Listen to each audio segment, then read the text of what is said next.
Almighty God, we humbly beseech Thee to vouchsafe Thy special blessing upon this Parliament, and that Thou would be pleased to direct and prosper the work of Thy servants to the advancement of Thy glory and to the true welfare of the people of Australia. Our Father, which art in heaven, hallowed be Thy name.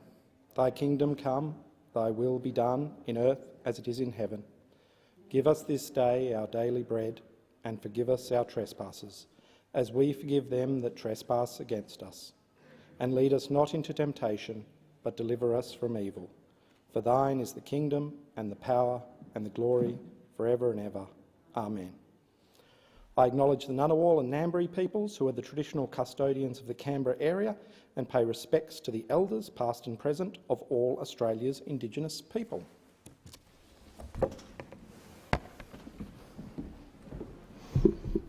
Now, just before we commence today, Senator Waters, I'm just going to make a few remarks. I just wish to inform the Senate that this morning the Speaker of the House, the member for Casey, Mr Tony Smith, submitted his resignation as Speaker to the Governor-General, as he indicated he would do in the last sitting period. Being new to the role of Senate President, I had only a brief time to work with Tony as my counterpart, but that has been all that has been necessary to gain an appreciation of the quality that he brought to the role, not only as a facilitator of fair parliamentary debate, but also as a manager of this building, its people and its varied workings. Tony became Speaker in 2015, making him the longest serving in the role since Billy Snedden, who served from 1976 to 1983. He put his personal stamp on the role by ensuring that he did not impose himself on proceedings. It should never be about the Speaker, and Tony always understood that. Tony got certain responsibilities that I didn't. He got to exercise 94A. And he got to not go to the party room, two things which I was slightly envious of, but I'm glad I don't have. I wish to thank Tony and his office for all their support and assistance as I transitioned into the role of Senate President. Tony's corporate knowledge, judgment and support on so many matters over the past few weeks have made my entry to the role invaluable. And although our roles differ, as surely as our respective chambers do, I have noted in particular Tony's ability to work with parliamentarians of all parties to ensure trust in the process. It is a quality in his performance admired by many, including myself, and one which I will endeavour to emulate in my role in this place. And on behalf of the Senate, I wish to acknowledge his service. Senator Lyons? Just seek leave to make a few remarks as Deputy President. Is leave granted? Thank you. Granted. So I too would join my remarks to those of the President, and I worked with Tony since becoming Deputy President of the Senate, and I can also say that he was very inclusive. Certainly the President and I did a lot with the Speaker, and I had the honour of attending a couple of conferences with him. He was very inclusive and certainly never played the political card in any of the roles that I saw him in. I'm sad that he's going, but I wish him well in whatever he does next, and I thank him particularly for supporting me as the Deputy President. Senator Waters. Thank you, President. Pursuant to Standing Order 78.3, I object to the withdrawal of the notice of motion for the disallowance of Industry Research and Development Carbon Capture Use and Storage Development Program 2021, and I ask that the notice stand in my name.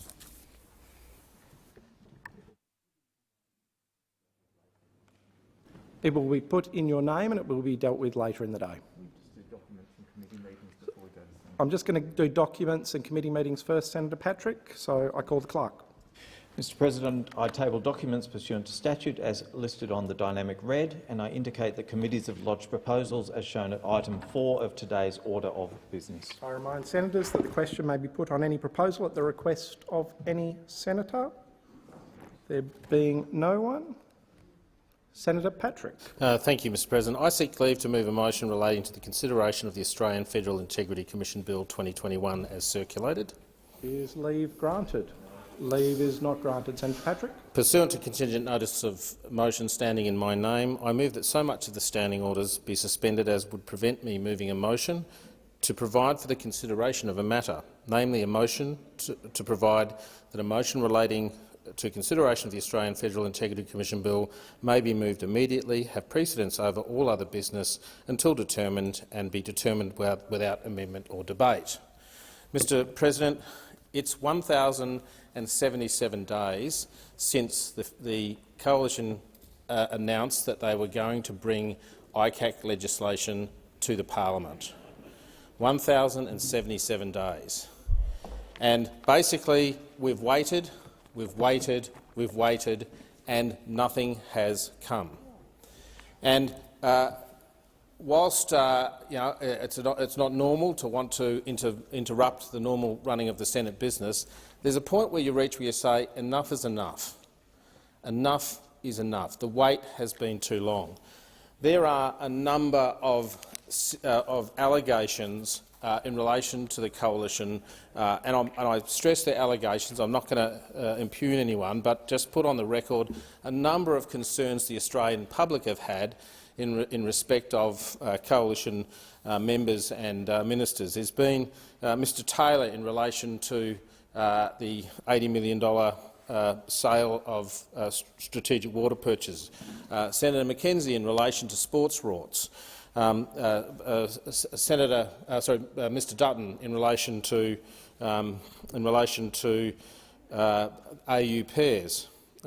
We've seen Mr Joyce also involved in controversy over water purchases. We've seen Mr Frydenberg in relation to Grassgate, Mr Fletcher in relation to a $10 million grant, Mr Sukkar in relation to issues of expenditure of public money, Mr Tudge in relation to the car parks rorts.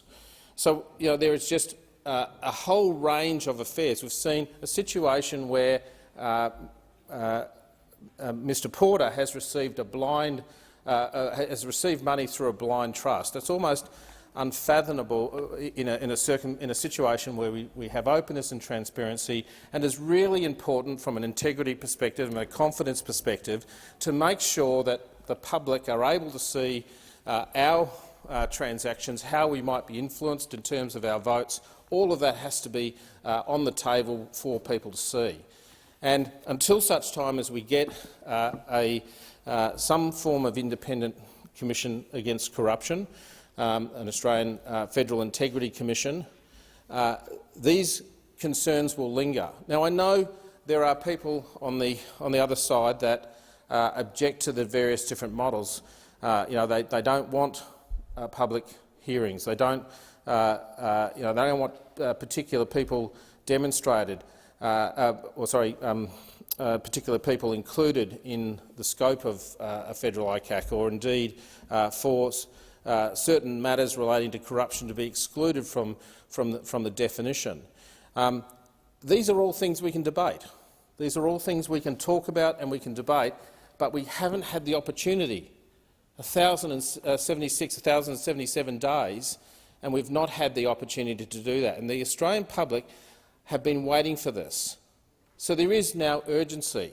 There is urgency in that we have to basically force the government to comply with their promise, their own promise that they said they would introduce ICAC legislation to satisfy the demands of the Australian public. They made that as a promise as they went into the last election.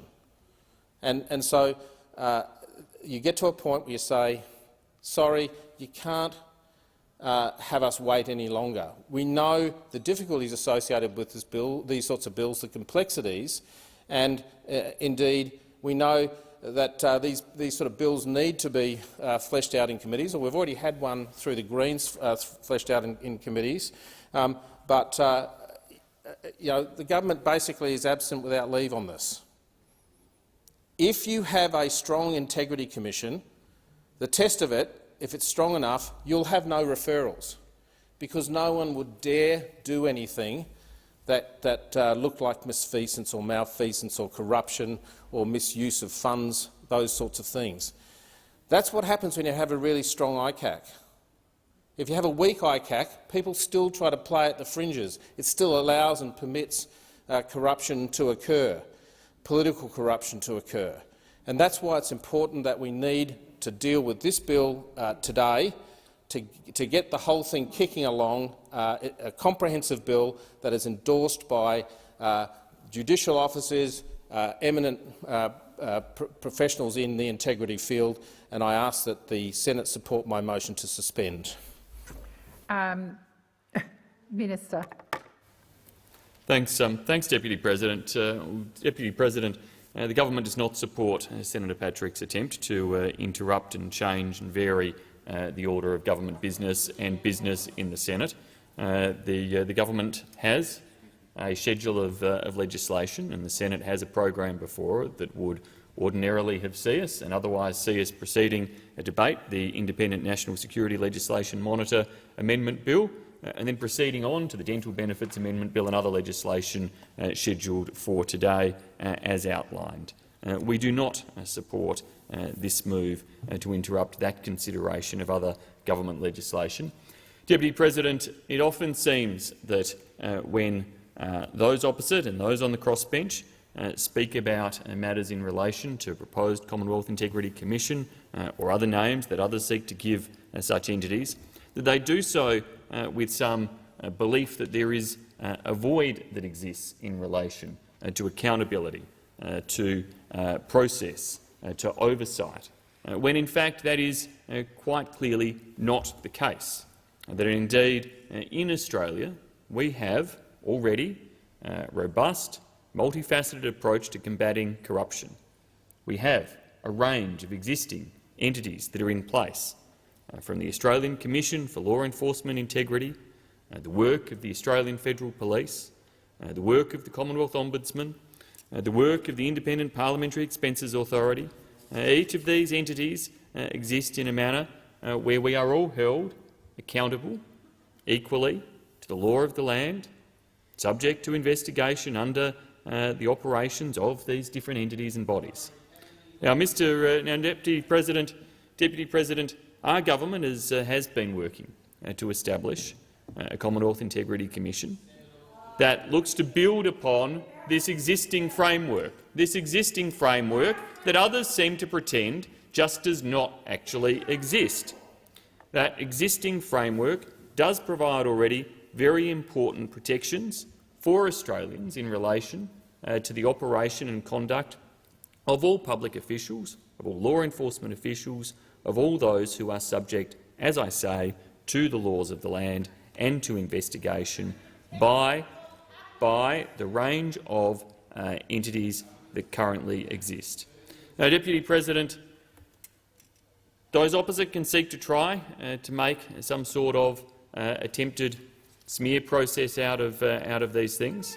What we've said is that we want to go through the proper process. The Attorney-General has released draft legislation and has received feedback in relation to that draft legislation and is working through that feedback around that to ensure, Deputy President, that any future construct in Australia builds upon the effective existing arrangements that we have in place and does so in ways that guarantee due process, proper process for any individuals, that we actually don't create the type of kangaroo court regimes that have been seen to operate elsewhere, that destroy reputations before proper process has occurred. What we want to make sure is, given we have such sound, such robust, so many existing Commonwealth entities in place, that we build upon that legacy and that framework of those entities. We do so in a way that preserves the best elements of how they operate in terms of the thoroughness and the diligence they apply to accountability across all aspects of Commonwealth activity, but we do so in a manner that ensures proper process and due process is followed in relation to any matters that are considered. We have bolstered funding for the different agencies and indeed budgeted funding for the additional structures that are proposed to be developed and to put into place. But, Deputy President, we're not going to suggest that we should simply adopt, as Senator Patrick's motion seeks to do, in the space of an hour and a half, a model that has not been subject to the same type of rigour and thoroughness and analysis that the Attorney-General has been working through. We are going to stand very clearly by a process that ensures something as significant as this, that will have long-lasting implications and complications for the way in which public officials work, has all of the appropriate safeguards and thoroughness to make sure it works as thank you, Minister. effectively Your time as has it should. expired. Senator Gallagher, and then I'll go to Senator Waters. Senator Gallagher. Thank you, Madam Deputy President. Labor will support the suspension that Senator Patrick has moved today, and indeed we would welcome the debate around establishing a National Anti-Corruption Commission. Now, Labor's position about why we're supporting this is for the simple reason that the Senate needs to take charge of this issue because the government isn't going to. We've had over 1,000 days since the Prime Minister made a promise that there would be a National Anti-Corruption Commission put in place. 1,000 days the Senate has waited, the people of Australia have waited, and we haven't had a response from the government other than to explain that they're going through their processes and they're putting some focus on the detail. Well, plenty of people have done the work, and it's in the shape of the bill that Senator Patrick is seeking to bring on today. Now, this 8-year-old tired government, there are plenty of reasons why they don't want to get to debate around a national anti-corruption body today or any day leading up to the next election, and that's because of the litany of scandals, rorts, waste and mismanagement that this government has presided over, and it would make them vulnerable. That's why we don't have one. And we can list them: the Western Sydney Airport land rip-off, the pork and ride scheme. Remember that? Money appropriated by this parliament through a budget that was then funnelled into just seats that the Treasurer held. The Treasurer of Australia gave himself 4 car parks after telling the people of this Australia that this program was for all of them. What a load of rubbish. That's the Treasurer. We know the Prime Minister had his hands all over sports rorts and car park rorts and the Urban Congestion Fund and Building Better Regions Fund.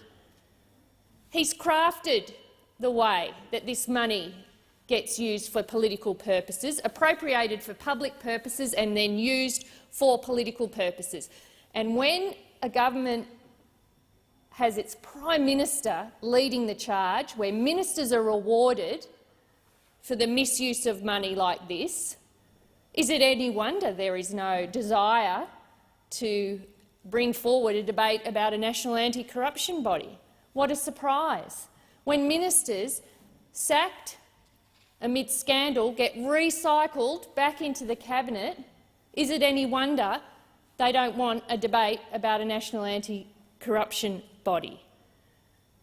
And the Leader of the government says, well, we've got a set program and we've got all these bills to get to. The government's filibustering its own bills. Everyone in this place knows that.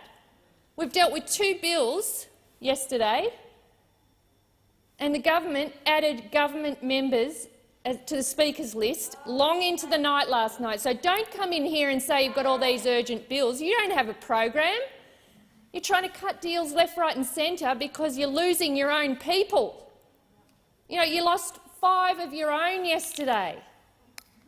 They left you because they don't like what's going on in the government. So don't sit here and pretend that you have a long program that we are now interfering with. What an absolute load of rubbish. If that was the case, we would be moving through the bills with the time that has been allocated for them. But this is a tired old government. 8 years, going to an election where they're going to ask for their second decade in power. They have no plans to govern in the national interest. They are only governing now in their political interest, in their narrow political interest. They exist only for their own political interest, and so the Senate should allow this debate. We have to stand up for ourselves. This government doesn't comply with orders for production of documents, doesn't answer questions on notice, refuses to be accountable, refuses to be transparent. They treat this Senate with disrespect, and at some time the Senate has to stand up for itself and go, you know what, if the government's not going to do its job, then we will. And the people of Australia want a national anti-corruption body. They don't trust us. We have to put something in place that responds to the concerns the Australian public have.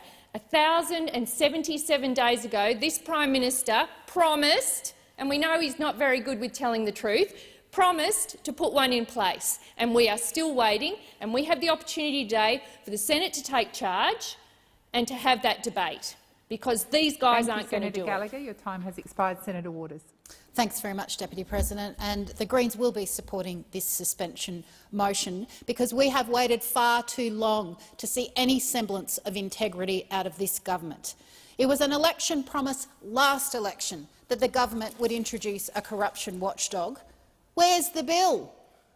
Nowhere to be seen. Consultation after consultation, which keeps getting ignored, and they still have a weak, pathetic body that has been criticised by experts as acting like a protection racket for their own MPs, rather than a watchdog to clean up politics and to genuinely dissuade corruption. And it's no surprise, I looked at the figures, half of the cabinet have been embroiled in an integrity scandal over recent years. It is no wonder the government doesn't want to bring on a bill for a corruption watchdog. They'd lose half their cabinet. Now, we passed a bill for a strong, independent corruption watchdog with teeth that could hold public hearings, that would be able to have genuine coverage of the actions of members of parliament and public servants. We passed that bill in this Senate more than 2 years ago. The Prime Minister has been running scared in the House, and he has refused to bring that bill on for debate because he knows it would work, it would be effective, and it might clean up the mess that this government and their cabinet and their backbench keep creating. So it's no wonder that the Prime Minister is not delivering. Now, it's very interesting to see the position of One Nation as well. Now, they abstained on the vote on my bill 2 years ago. That's why it passed. Now, just earlier, we saw, in fact it was last week, we saw them change their position and say, actually now, no, they think a corruption watchdog is just a witch hunt. Yet another deal that the government has done with One Nation to benefit their own electoral outcomes and to screw the Australian people once again. So I expect today that we'll see One Nation oppose this suspension and oppose the bill. The government's got that sewn up. So much for this phony war that they're having. They are still in cahoots. They vote with the government almost every single time, and they are selling out the Australian public. This is why in Queensland we need to get rid of Pauline Hanson from the balance of power, and we need to replace her with someone that will stand up for the interests of the people and the planet. Our Greens candidate, Penny Allman-Payne, would be absolutely marvellous. But back to the corruption watchdog. Our version got top marks in an independent analysis of the versions, and guess who got the worst marks, the weakest proposed model? The government's model. So an independent analysis, the Centre for Public Integrity, have said that the government's model is so weak, it's essentially a protection racket, it's worse than nothing. Our version got top marks as a strong corruption watchdog that would do the trick. So it is no wonder that the government is running scared and won't bring it on. Now, what I want to say is that we welcome the crossbenchers also progressing this issue. It's been 11 years since the Greens have been calling for a corruption watchdog federally. We're the only jurisdiction that doesn't have one. We've been at this for 11 years. It took the Prime Minister until 3 years ago to finally say, no, this wasn't a niche issue, as he had initially described it, and agree that one's needed. Still hasn't actually delivered on that. It took the Labor Party quite a long time to change their view too, and we welcome the fact that they've now done so. We welcome the fact that Helen Haines over in the House and now Senator Patrick and of course Senator Lambie have been strong on integrity issues and are now proposing their own bill. There is a whole range of bills for a corruption watchdog on the table. The one that's not on the table is the government's version. We've been waiting for 1,077 days It's pretty clear we're going to be continuing to wait because this Prime Minister couldn't lie straight in bed. This is yet another broken promise. This is yet another falsehood from the Prime Minister. It is clear that he never intended to table a bill for a corruption watchdog. Why on earth are they prioritising bills to allow religious discrimination to be used as a sword, not a shield? They've found the time to do that. They've found the time to prioritise bills to suppress voters. We'll be seeing that in the Senate sometime this week.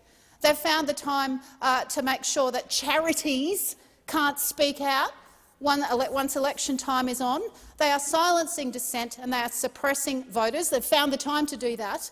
They can't find the time to bring on my bill for a strong corruption watchdog, any of the crossbenchers' bills for a strong corruption watchdog, or even their own weak version. They are not committed to doing this. They have no integrity. Let's turf them out at the next election and restore some integrity to this parliament. Thank you, Senator Waters.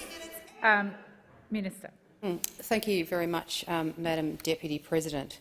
Well, Senator Patrick's motion here today sort of flies in the face of everything that Senator Patrick stands for. He always stands for, I believe, I'd even accuse Senator Patrick of being a procedural wonk in the sense that he is always a stickler for the process. And yet what we see here today is Senator Patrick coming into the chamber and seeking to rearrange the business of the Senate. Now, Senator Patrick understands, like all of us in this place, that it is the role of the government and it is the privilege that is entitled to the government of the day to set the agenda of the Senate. So for Senator Patrick to come in here and seek to try and disrupt the order of business for the day, really does fly in the face of everything that I believe Senator Patrick has always said he stands for. There is a time in the agenda of every parliamentary sitting week where private crossbenchers, backbenchers are able to bring forward private senators' business, and Senator Patrick knows full well that the time afforded for bringing forward private senators' bills is that time. But no, today we see him coming in here and trying to disrupt the order of business on the basis of him wanting to be able to grandstand on a particular issue.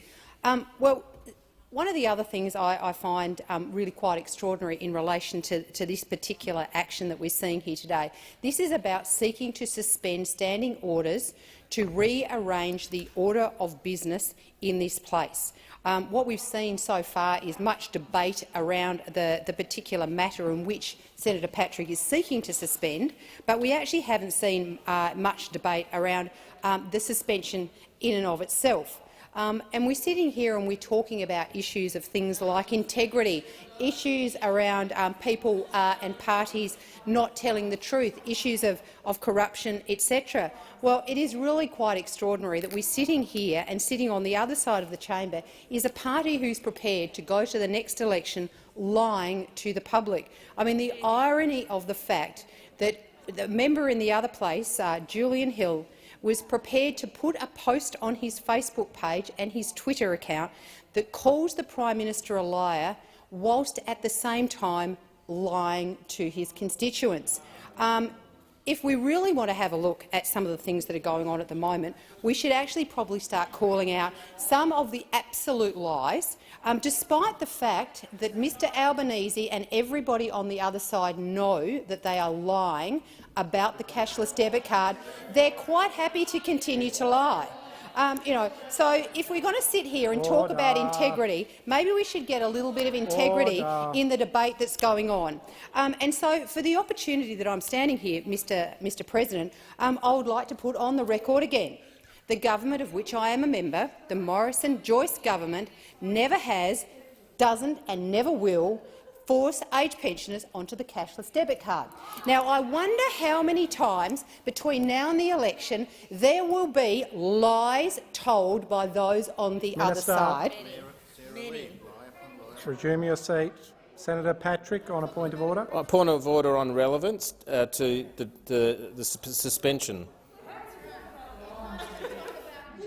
It was getting into a fairly wide-ranging.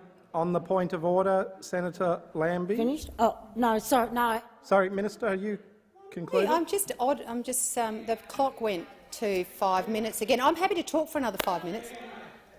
Minister, But it you had didn't- the call. From my memory, it was around 2 minutes left. 1:35, the clerks have informed me. On the point of order.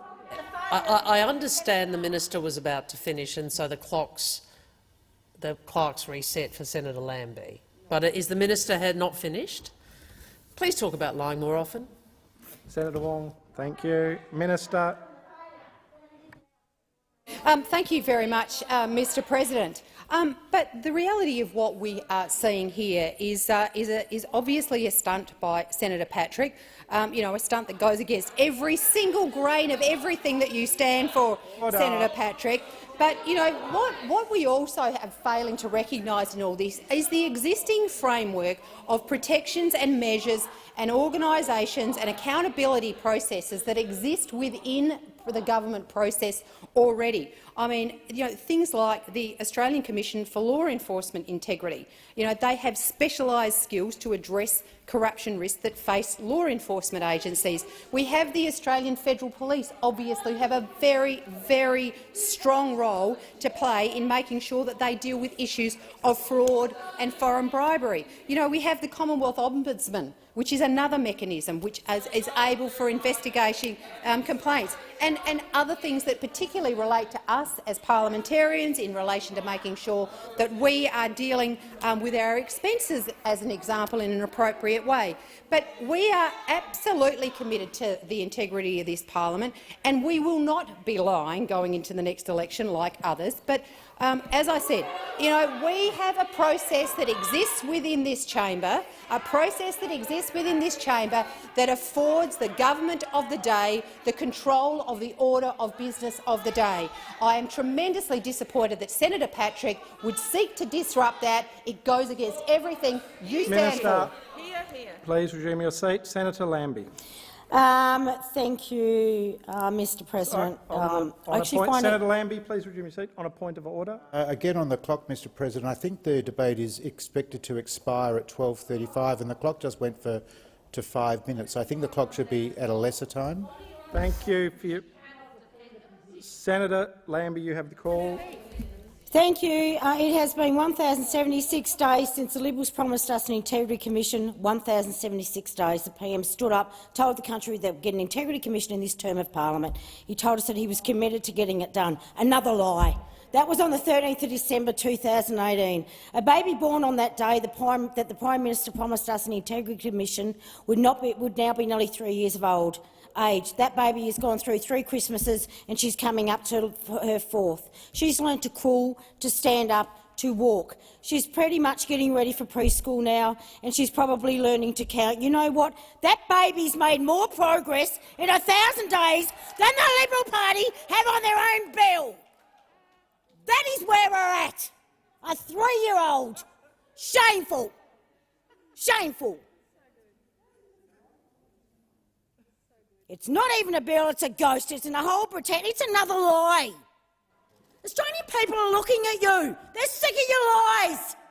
They're sick of you not putting up. They're sick of you not delivering. You do not deliver. You are finished in the next election. You're gone, I can tell you. You may want to get out there with your own boots on and see what your electorates are saying. Because I'll tell you what, you're finished. You're finished in Tasmania. I reckon your 2 seats there are gone. They're completely gone. Absolutely, and I look forward to doing that. I look forward to running my own candidates in those seats and passing those preferences where they deserve to go, but not to political liars. They're not going there. So make sure that your people in Bass and Braddon enjoy their last few months, because I'm looking forward to it. Minister Cash says she can't put up her own government's bill, the bill her government has been sitting on for 1,000 days, because she's scared the crossbench will embarrass her. And you're correct. You're correct. We are going to embarrass her because we know it's going to be something that looks like a gummy shark. No teeth. No teeth whatsoever. We know what to expect. She wants to get away with a do-nothing bill that won't fix the problems that are so obvious to so many Australians. She's scared we might fix her bill so that it actually does something and hold you people over there accountable for your actions. How about that? going to put the big boy pants on and be held accountable for your actions. My goodness, we're going to act like adults. Yep, that's what we're going to do. So to say that you won't introduce a toothless ICAC because you're worried it'll have some teeth, if you don't want to be embarrassed, here's an idea. Introduce something that's not embarrassing for any of you. Wouldn't that be a lovely Christmas gift for us all this year? That'd be just fabulous, absolutely fabulous. Honestly, I have to say you guys over there couldn't run a chook raffle, let alone Parliament. That's, I think, I really don't need to say much of this because that's pretty much what they're saying out about is on the ground.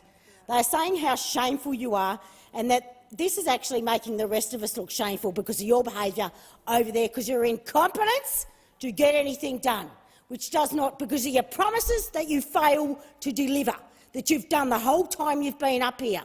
8 years of Liberal stuff I've had to put up with while I've been here, and you've gone from one Prime Minister to another. This is the worst one on record. I've said it out there and I will continue to say it. He's incompetent, he's not a leader, and I'm enjoying watching him and you fall apart. It's as simple as that.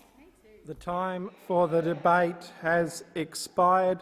The question is that the motion to suspend standing orders be agreed to. Those that opinion say aye. Aye. Against say no. No. The ayes have it. Division required. Ring the bells. 4 minutes.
Stop the bells. I'll just give a few moments to ensure that the whips are ready to go. The question is that the motion to suspend standing orders be agreed to. Ayes will pass to the right of the chair, noes to the left. I appoint Senator Urquhart, teller for the ayes. Senator Smith, teller for the noes.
There being 25 ayes and 25 noes, the matter is resolved in the negative. We return to government business. I call the clerk. So, we may just give senators a moment to resume their seats.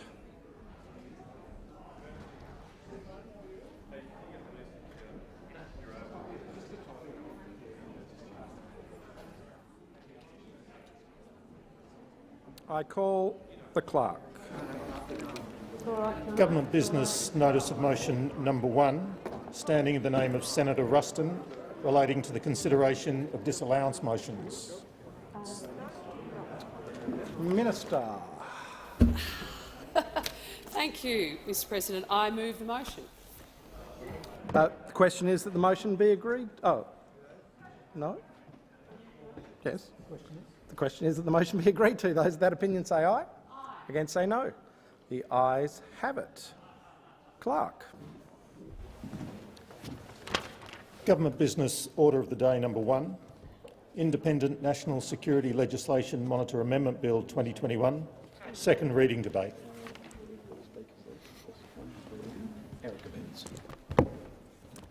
Thank you. Senator Bretz. Mr Acting Deputy President, the debate on this bill was started some 2.5 months ago, and I made some introductory remarks on the 2nd of September for those interested in following the debate or my remarks. The Independent National Security Legislation Monitor, or INSLM, is an important part of our security framework, providing the necessary checks and balances. The monitor was established some 11 years ago. The bill seeks to update the role from a part-time position with no staff. The legislation on which the monitor operates clearly needs updating.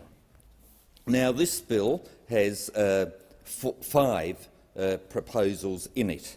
It is to enable the independent National Security Legislation Monitor to report on reviews undertaken on their own initiative or own motion inquiries in standalone reports separate to the Insulam's annual reports as currently required. It will clarify the process for an Insulam review following a reference from the Parliamentary Joint Committee on Intelligence and Security. It will clarify the reporting arrangements for statutory reviews conducted by the Insulam, with the performance of functions and exercise of powers, and provide current and former staff of the Insulam with appropriate protections in relation to anything done or omitted to be done by that person in good faith during the course of assisting the Insulam in performing functions or exercising power. The Insulam independently reviews the operation, effectiveness and implications of national security and counter-terrorism laws. The Insulam considers whether the laws contain appropriate protections for individual rights, remain proportionate to terrorism or national security threats, and remain necessary.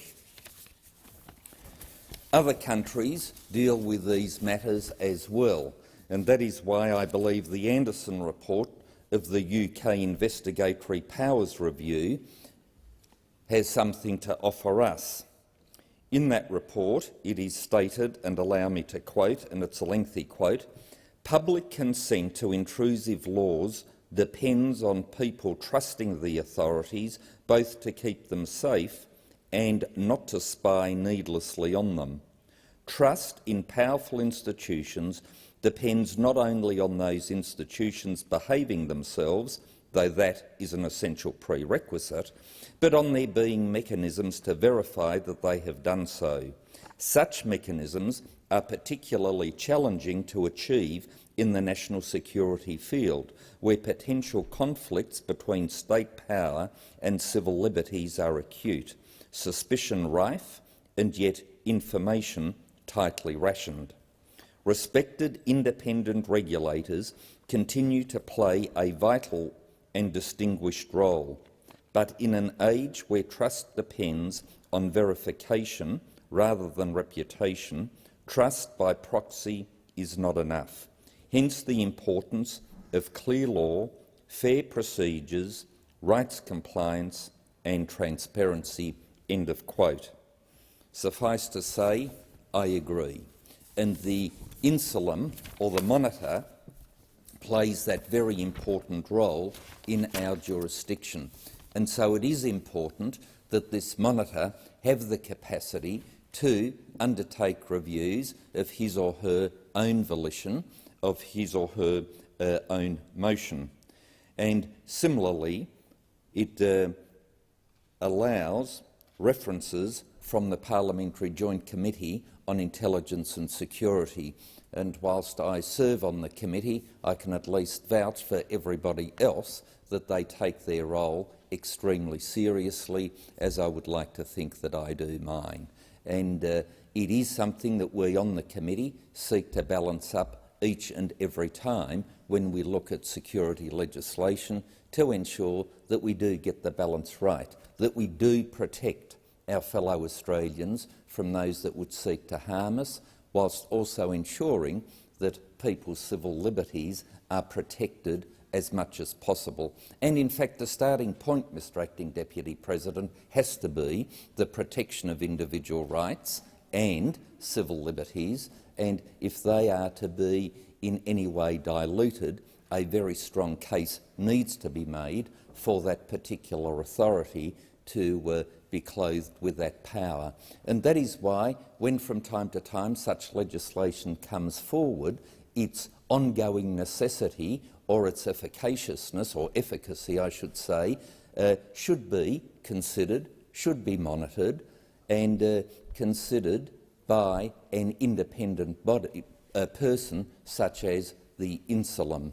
Unfortunate acronym for the person that has that title of the Monitor, but we all know in this place at least what or of whom we speak.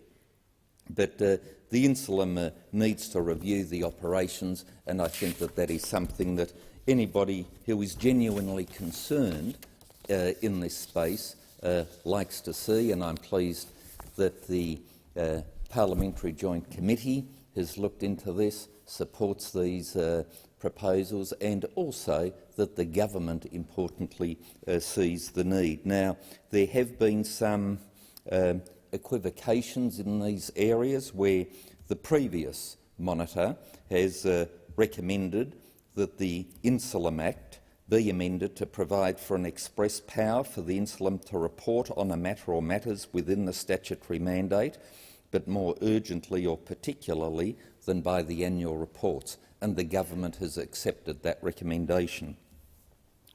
The previous Insulum also made the recommendation that the Act be amended to require a formal response by the Executive Government to the Insulum reports to be tabled in the Parliament within 12 months of those reports.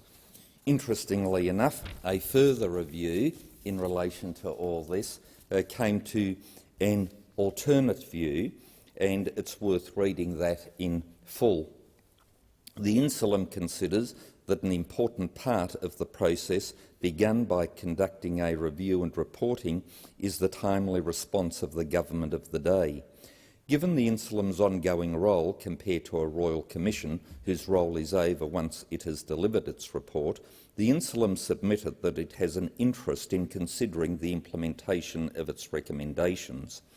The review agrees with public stakeholders that the government should give appropriate consideration to the recommendations of independent experts. The government specifically established the role of the Insulum to provide independent expert analysis to it, and therefore should consider that analysis and respond to it in a timely manner.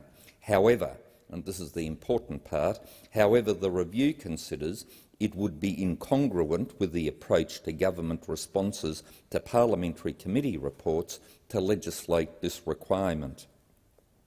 There is generally no requirement in legislation for the government to respond to parliamentary committee recommendations. Rather, successive governments have undertaken to respond to parliamentary committee reports, including by way of resolutions. And so that is, I think, on page 293 of that particular further review that I understand was undertaken by a Mr Dennis Richardson some time ago. And so when you have a look at all the competing views, it stands to reason that with some of these matters that are in this bill or aren't in this bill, it's a matter of balance, it's a matter of judgment, and there will be men and women of good faith on both sides who would say that there should be more in this bill, there should be less in this bill. But at the end of the day, we have to come to a landing, we have to make a decision, and ultimately what the Australian people want us as a government to do, and which the Liberal National Government is absolutely committed to do, and in fairness, to reach out across the chamber, those who are in the alternate government, I am sure would also be committed to do, would be to seek to balance the security of our nation, the security of our individual Australians against any security attack, whilst also balancing the rights and liberties of our fellow Australians.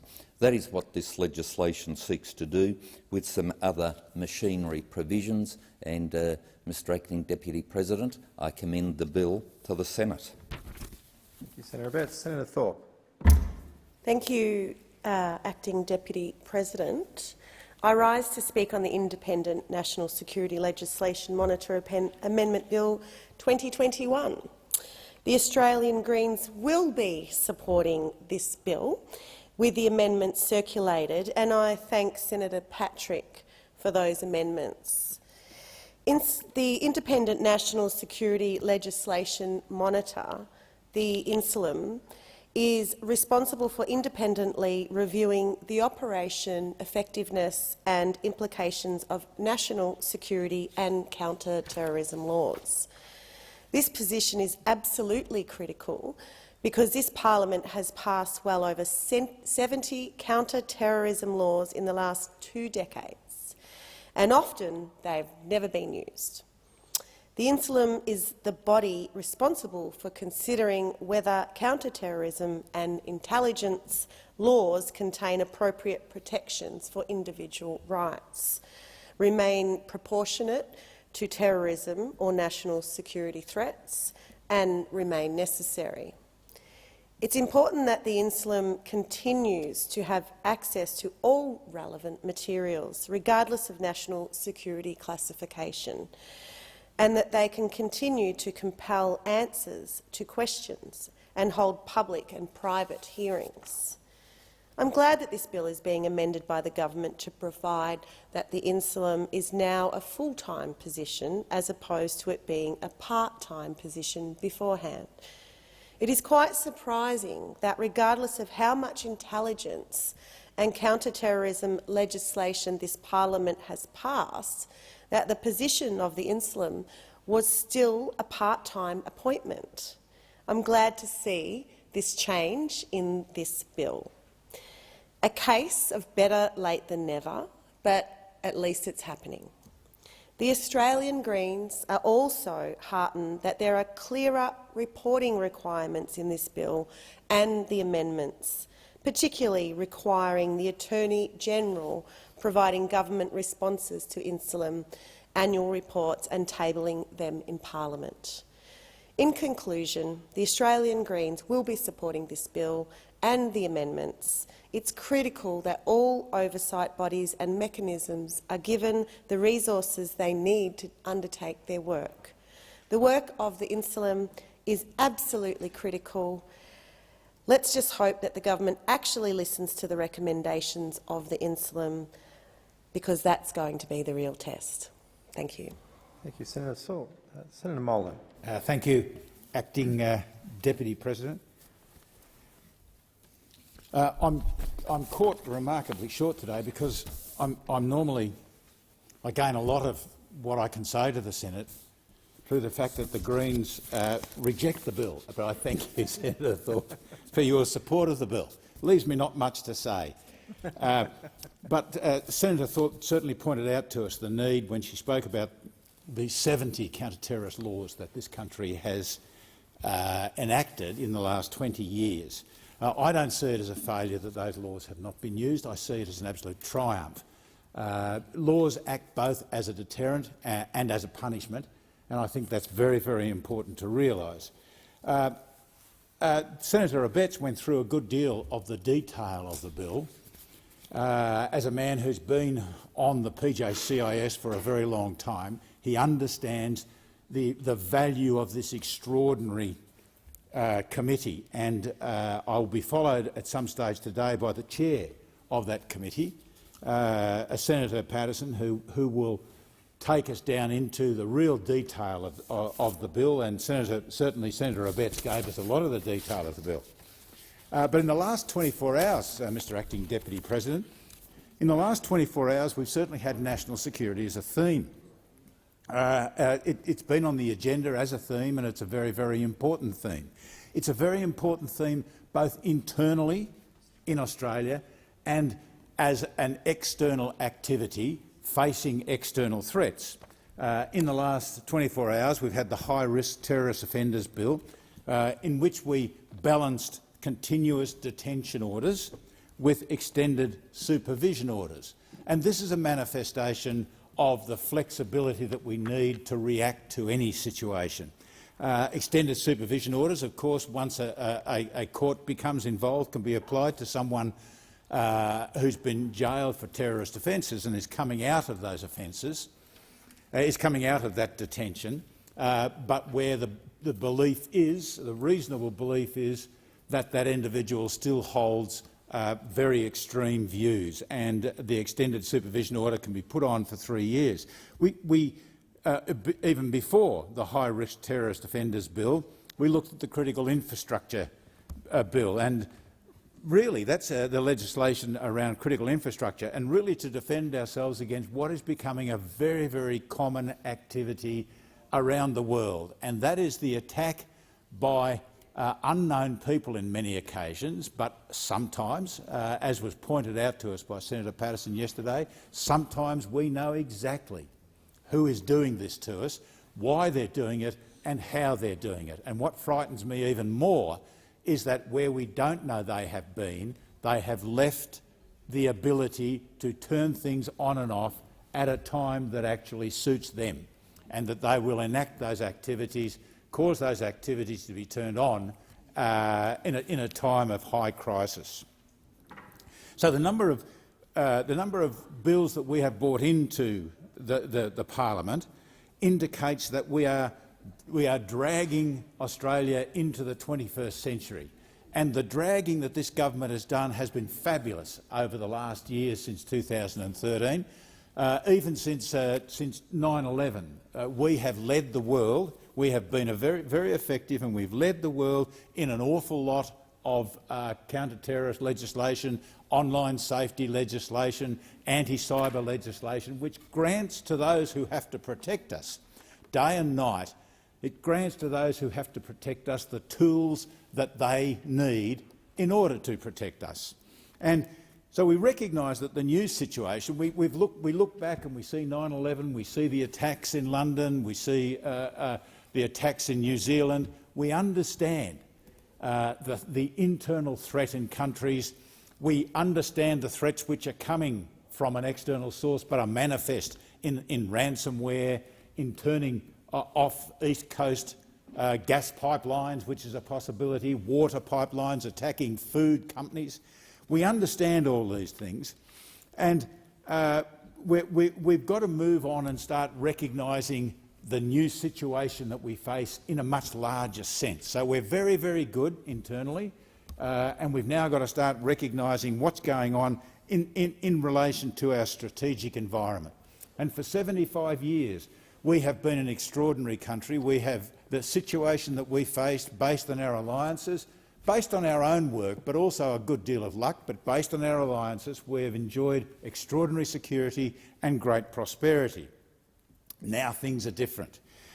Now we have a rising power in our region. In fact, we've got a number of powers in our region: China, Russia, Iran, North Korea, all of whom are rising, three of whom, pick any you like, three of whom are well and truly in the Indo-Pacific, in our area. The US is certainly a mighty power and will remain a mighty power.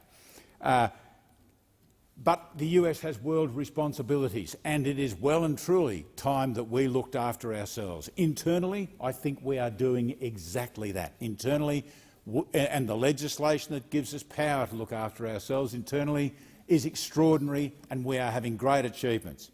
Externally, we have started far, far too late, but that doesn't matter.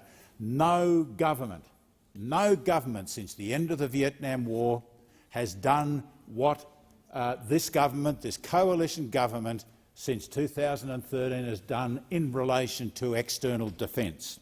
No one has done as well as they've done. So, external threats are certainly one thing. We can always do better, and I certainly advocate 24 hours a day that we should do better. So we continued our record. Today we continue our record of looking at legislation which is very, very important to us. And my experience of the PJCIS was an experience which gave me great faith in the processes within that tremendous committee. I wish very sincerely that we had the equivalent of the PJCIS instead of the Defence Subcommittee. As the Senate, as a bipartisan report recommended a couple of years ago, that could do in the area of strategy and national security exactly what the PJCIS does in the area of intelligence and lower-level security. And the mechanisms that surround intelligence and security in the PJCIS, that surrounds this process and ensures that we balance the greater general good with individual rights, is what we're here today to talk about.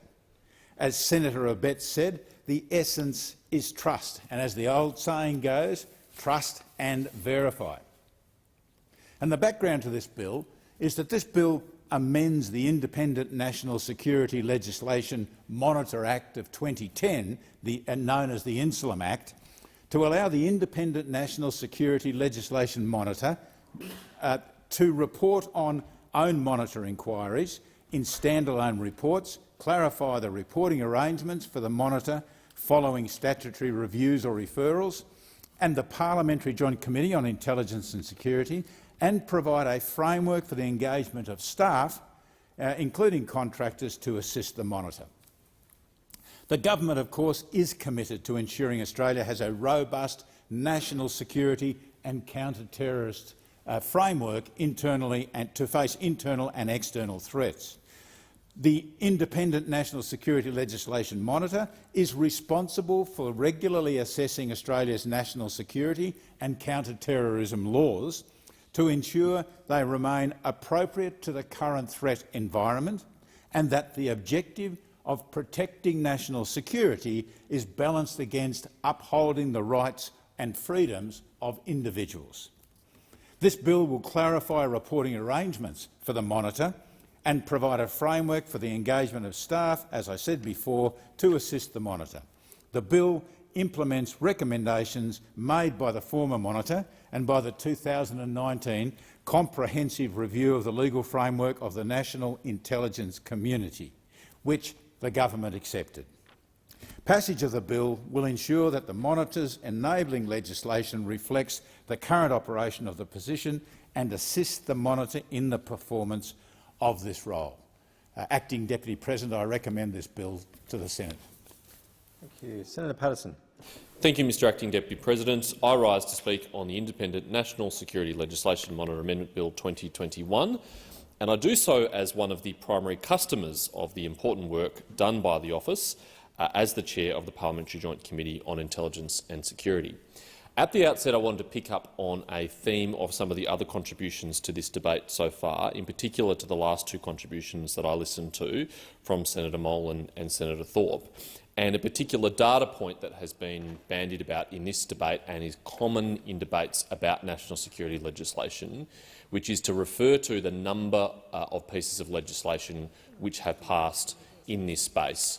The statistic that Senator Thorpe referred to and Senator Molan echoed was 70 counter-terrorism pieces of legislation that have passed in the last 20 years. Sometimes that number is higher by incorporating a broader category of legislation, of all national security legislation. Sometimes it's 120 or 130 bills.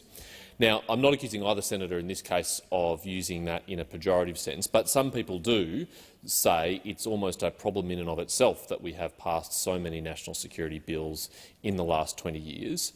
I think, to the contrary, it reflects the very different operating environment that we now exist in, the very different security environment and the different trends that we are dealing with in terrorism, as well as espionage and foreign interference and other threats. And I think it's very important to place that number of bills in context.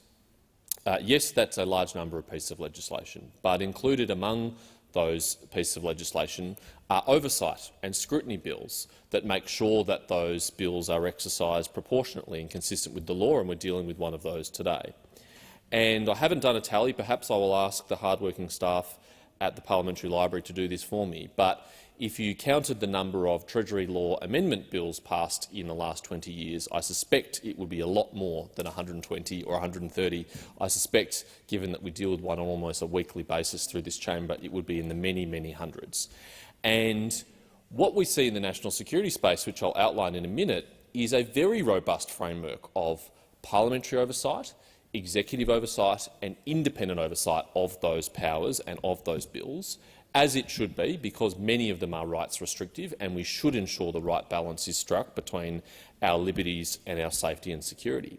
My regret is that that robust oversight framework that we have in the national security space is not replicated more widely in other areas of parliamentary life, that other areas of legislation are not subject to the rigorous scrutiny and oversight that we have in the national security space, because it is not only laws in the national security space which can restrict our rights or which impact on our freedoms or which impose costs on business and community and society. Many other laws do that. And so I think, in fact, what we have in the national security space is the gold standard, and we should seek to raise up other areas of public policy to that gold standard of scrutiny. The Morrison government has consistently displayed a clear commitment to safeguarding Australia and the Australian people by passing many critical pieces of national security legislation. And we saw two of those bills pass through this chamber last night, the Security of Critical Infrastructure Bill and the High-Risk Terrorist Offenders Bill, two very important initiatives to better secure and safeguard Australia against cyber threats in particular, and to seek to deal with the problem of unreformed, unrecidivist high-risk terrorist offenders whose sentences are expiring and pose an ongoing risk to the community if they are released. One of those bills, the High-Risk Terrorist Offenders Bill, actually demonstrates quite powerfully the importance of the Insulum itself, because it was arising out of an Insulum review and Insulum recommendations that the extended supervision order enacted by this parliament last night in that bill was proposed to fill a gap in the legislative framework. What the public doesn't always see, though, they do often see and are often aware of those new bills and those new powers that are granted to our agencies. What they don't always see, however, is that robust oversight and scrutiny process that is applied to these bills that seek to ensure that they are proportionate, that they are targeted and that they are operationally effective for our security agencies. The Office of the Independent National Security Legislation Monitor is a critical contributor to that framework. It complements the work of the Inspector-General on Intelligence and Security, the PJCIS and the executive oversight to ensure that the significant powers we entrust to our agencies are subject to the scrutiny that you would expect of a liberal democracy which values freedom and the rights of the individual. The Monitor is responsible for regularly assessing Australia's national security and counter-terrorism laws to ensure that they remain appropriate to the current threat environment and that the objective of protecting national security is balanced against upholding the rights and freedoms of individuals. In conducting their reviews, the Monitor has access to all relevant material, regardless of the national security classification, that they can compel answers to questions, that they can hold public and private hearings. This bill amends the Insulum Act to clarify the reporting arrangements for the Monitor and further provides a new framework for the engagement of additional staff who can support the vital work of the Monitor. These amendments respond to recommendations made by the immediate previous Monitor, Dr James Renwick CSC SC, and are particularly important and timely when we consider the breadth and complexity of the national security threats we are responding to in this uncertain time, and therefore the legislation that is required and the operational capability that is required to meet those threats. These changes will also ensure that the Monitor is properly equipped with the right resources to undertake their role and fulfil their obligation to ensure that our counter-terrorism and national security legislation remains fit for purpose and also consistent with our international obligations. As it currently stands, the Monitor can conduct own motion reviews on specific legislative matters and must also conduct specific statutory reviews referred to it by the Attorney-General or by the Prime Minister. The Parliamentary Joint Committee on Intelligence and Security can also refer matters to the Monitor, which the Monitor may choose to take up as an own motion inquiry. When this role was established back in 2010, it was envisaged that the Monitor would only undertake one review a year. The bill reflects the evolving nature of the role and would allow the Monitor to report on own motion inquiries in standalone reports, separate to the annual reports authored by the Monitor, and clarifies the review and reporting arrangements for statutory reviews, own motion reviews and reviews conducted after referral from the PJCIS. The Office of the Monitor is currently supported by 3 permanent employees of the Attorney-General's Department. This bill provides for formalised arrangements by amending the Insulum Act to allow for the engagement of additional staff, including specialised contractors, to assist the Monitor with the exercise of powers, drafting and reviewing of reports and the performance of other functions that are required. The Attorney-General has made clear that the appropriate conflict of interest policies and practices must be developed and implemented to ensure the engagement of appropriate staff, including contractors. This is very important when you consider how critical it is for the Office of the Monitor to maintain its independence from any agency or organisation who may be affected by or who has an interest in a particular inquiry. The Attorney-General has tasked the Insulum to develop that framework to ensure these amendments can be implemented once passed in this place. Finally, the bill brings the appropriate protections for current and former staff of the Monitor, in line with the arrangements for the staff of other statutory oversight office holders, such as the Commonwealth Ombudsman and the Inspector-General of Intelligence and Security. These protections extend only to acts and omissions done by that person in good faith, while assisting the Monitor in the performance or exercise of their powers. I want to personally acknowledge the importance of the Office of the Monitor. As Chair of the PJCIS, I welcome the insight and depth of knowledge that the Monitor has been able to provide, which ultimately assists us in our own deliberations, and it is often common for us to make recommendations consistent with those made by the Insulam. There have been 4 monitors since the inception of the role: Mr Brett Walker SC, the Hon Roger Giles AOQC, Dr James Renwick CSC SC, and the current monitor, Mr Grant Donaldson SC. I thank each of them for their commitment and their professionalism in that role, and pay tribute to their service to the cause of safeguarding Australia's national security interests, as well as our individual rights and freedoms. I commend to parliamentarians and others interested in oversight of our national security architecture a recent special edition of the Australian Law Journal on national security and the law, which was edited by Dr Renwick. For those of you who are a bit more time poor, perhaps a podcast released last week by Professor Rory Medcalf of the National Security College at ANU, which interviewed Dr Renwick about that special edition, and it really provides an excellent insight into the role of the Insulam and wider national security policy issues. One of the things that Dr Renwick noted was the great value for money that Commonwealth taxpayers got of his time, given that he was only theoretically supposed to spend 100 days of the year on this role, but ended up spending much more. And this bill will help address that issue for all current and future monitors. The government acknowledges and appreciates the Monitor's ongoing role in reviewing the proportionality, the operational effectiveness and the implications of our national security and counter-terrorism laws. We are committed to ensuring there is an appropriate oversight framework that ensures that agencies remain accountable and that laws remain targeted, and the Monitor plays a critical role in ensuring the integrity of that framework. This bill underlines that commitment and ensures the Office of the Monitor is appropriately resourced and equipped with fit-for-purpose enabling legislation to allow them to exercise their functions and powers effectively. I commend the bill and urge the Senate to support its passage.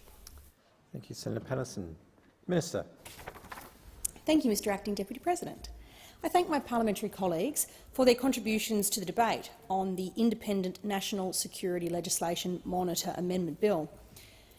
This bill reflects the government's ongoing commitment to ensuring Australia has a robust national security and counter-terrorism framework. It will assist the Independent National Security Legislation Monitor, also known as the Insulam, in the performance of their role, helping to ensure Australia's counter-terrorism and national security legislation remains necessary, appropriate and proportionate. The bill implements recommendations made by the former Monitor and the 2019 Comprehensive Review of the Legal Framework of the National Intelligence Community to allow the Monitor to report on matters more urgently or more particularly than in their annual report. The additional amendments moved by the government will ensure appropriate reporting and staffing arrangements for the Insulam, ensuring they are able to effectively execute their important oversight role. I'll go some more into those during the committee stage, but at this stage can I thank my colleagues across the chamber for their support of these important measures. Thank you, Minister. I'll now put the question. The question is that the bill be read a second time. Those that opinion say aye. Aye. Those against say no. The ayes have it. As amendments have been circulated, the Senate will now move into the Committee of the Whole. Do I stand?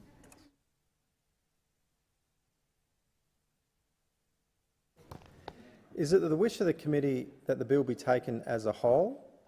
There being no objection, it is so ordered. The question is that the bill stand as printed. Minister. Thank you, Mr Acting Deputy President. I table a supplementary explanatory memorandum relating to the government amendments to be moved to this bill. And on that very subject, I seek leave to move amendments 1 to 7 on sheet ZC 104. Is leave granted? Leave is granted. Thank you. Thank you. The amendments on sheet ZC 104 will ensure appropriate reporting and staffing arrangements for the Insulum. I'll go into a little depth on each of those. The first of those two amendments would clarify that the requirement for the monitor to give emphasis to legislation that has been recently applied or considered does not apply where the monitor is conducting a statutory review or a special report. This requirement is relevant for the monitor's annual reporting function or a decision to undertake an own initiative review, but it's not required for statutory reviews and special reports because, in a practical sense, those reports could cut across financial years. So it really is a matter of administration and organisation more than anything else. The second of the amendments would allow the monitor to be appointed on a full-time basis and provide that a new monitor must be appointed as soon as reasonably practicable following the position becoming vacant. When the position was established in 2010, it was envisaged that the monitor would only undertake a single review per year. The role has since evolved, shifting from doing point-in-time assessments through annual reports to engaging in rolling reviews, including referred reviews and statutory reviews that are much more burdensome on the Insulum's time. This amendment would enable the potential for full-time appointments in the future, should such a course be necessary. It would, of course, not affect the current part-time appointment of the current monitor, Mr Grant Donaldson of Senior Counsel, who is appointed until November 2023. There are a couple of other amendments I'll touch on briefly.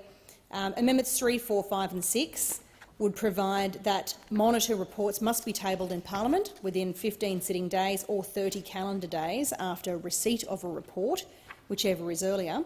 At the moment, the requirement is for tabling to occur within 15 sitting days. These are about striking a balance on getting an appropriate timeframe for the release of reports. And Amendment 7 would provide that a person may only assist the monitor with the written agreement of the monitor and that the monitor may withdraw that agreement at any time. The purpose of this amendment is to confirm that the monitor has discretion and control in relation to staff who are assisting him or her. To support the staffing provisions to be introduced by the bill, the Minister has asked the monitor to develop appropriate conflict of interest policies and practices to provide a framework for the engagement of staff, particularly where the monitor is unable to complete a review without the assistance of an employee of an agency which is either affected by or has an interest in a particular inquiry. I will say a few things about the amendment that I understand will be moved in due course by Senator Patrick, but for the benefit of the chamber, that's the purposes of the government's amendments to the bill. The question is that the amendments— oh, sorry. Yeah. Could I draw to your attention the stay of the chamber, please? Sure. Thank you. Quorum required. Ring the bells.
Quorum present.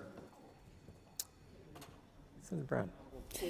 Labor supports the government amendments. The Shadow Attorney-General approached the Governor-General with a number of suggestions to improve the bill several months ago, and Senator Cash has engaged constructively with Labor on those suggestions and ultimately agreed to many of the amendments sought by the Shadow Attorney-General, either in whole or in part. Moreover, while two of Labor's suggestions were rejected by the government, in both cases the Attorney-General agreed to workable compromises. I'd like to thank the Attorney-General for working with the opposition to improve the bill in the national interest. In addition to making some minor technical but nonetheless useful changes to the Independent National Security and Monitor Act, the amendments agreed between the government and Labor would do the following. First, the tabling requirements for reports by the Independent Monitor will be amended so that reports must be tabled within the earlier of 30 calendar days or 15 sitting days of receipt by the Attorney-General. This will ensure that reports by the Monitor will be made public much sooner than is currently the case. Second, Australian public servants and other potential employees can only be made available to the Independent Monitor with the Monitor's agreement, and that agreement can be revoked at any time. It is important that the Monitor is independent and is seen to be independent of the government. That is the principle that this amendment is designed to uphold. Third, the Independent National Security Monitor Act will be amended to enable the Monitor to be appointed on a full-time basis. Labor supports these amendments. Okay, there have been no other speakers. Okay, I put that the amendments be agreed to. All those of that opinion say aye. Those against say no. The ayes have it. Senator Patrick. Yes, thank you, Mr Acting Deputy President. Mr Chair. Sorry, I seek leave to move amendments 1 to 4 together by leave on sheet 1424. Is leave granted? Leave is granted. Okay, thank you. Listen, I was going to speak to this to my amendment. Basically, my amendment flows from recommendations that have been made by the Insulam himself over many different reports, and indeed spurred on by the Law Council, who were quite concerned about the fact that Insulam makes his reports, but then they go to government and he doesn't get a response. So I just draw the Chamber's attention to Dr. James Renwick SC, or CSC SC, who in his report number 6, December of 2018, basically made reference to a Law Council submission to the PJCIS, and he said in his report, in its submission, the Law Council noted that government responses to Insulam reports and implementation of recommendations has been ad hoc. The Law Council recommends that the Independent National Security Legislation Monitor Act 2010 be amended to require formal and prompt government responses to the Insulam reports, for example, within 6 to 12 months. Now, of course, the Insulam looked at that and basically made a similar recommendation. He said, the question is whether the Law Council recommendation should be implemented. In my view, it should, was what he said. He then went on to say it's an important part of the process of conducting a review to have timely responses from the government. He made a point of distinction between Insulam and a Royal Commission, and saying that the latter, the Royal Commission, once they've delivered the report, it is functus officio. Its role is over, and it has no role or legal interest in considering implementation of the recommendations. In contrast, he said, I have an ongoing role which the Parliament has itself provided for to continue to monitor counter-terrorism and national security laws. So he's making the point that in order to be able to continue to do his job, he expects some form of response from the government. And I'll turn to describe, therefore, my amendments. Senator Patrick, it's now 1:30, so thank you for your courtesy to the chamber. It being 1:30, the committee reports progress. Pursuant to order, I now call upon senators' 2-minute statements. Senator Walsh. Thank you very much, Acting Deputy President. And today I rise to offer huge congratulations to the amazing workers at the Country Road Warehouse in Truganina. Mostly women, they were earning less than the male warehouse workers doing the same work and just above the minimum wage. And they decided that that just wasn't right. On strike for almost 2 weeks and standing up for their basic rights, I visited them on Friday to show my support. I told them I would tell their story in Parliament, and I'm proud to do so right now. I'm also proud to convey that these women this week have won their campaign and voted to support a new deal that respects their contribution to the success of Country Road, a deal that acknowledges that it is their work, while everyone else is asleep, that makes it possible for Country Road stores to operate. It is their work that keeps this business running. These women wanted recognition of that contribution, but they did feel disrespected, and so they spoke out and they walked out. Going on strike is always a last resort. It's always incredibly tough to do. The women that I met on Friday spoke of doing this for their families, to be able to support their children, and also to show their children that in Australia, standing up for what is right is always the right thing to do. So with that determination, these courageous members of the United Workers' Union won an increased pay rise, more permanent ongoing jobs, same job, same pay for all workers at the warehouse, and respect. Respect from their families, respect from the company, respect from the community, and they won my respect as well. And I'd particularly like to give a shout-out to Lydia and Kate for telling me their stories, and a huge congratulations to you both. Senator McMahon. Thank you, Mr Acting Deputy President. I rise today to speak about the appalling state in the Northern Territory of the vaccine mandates inflicted upon Territorians by the Gunner Labor government. In the Northern Territory, anybody who has a job, who has contracts, who has a business, cannot work unless they're vaccinated, or they are someone who works from home and never sees another human being during the course of their day.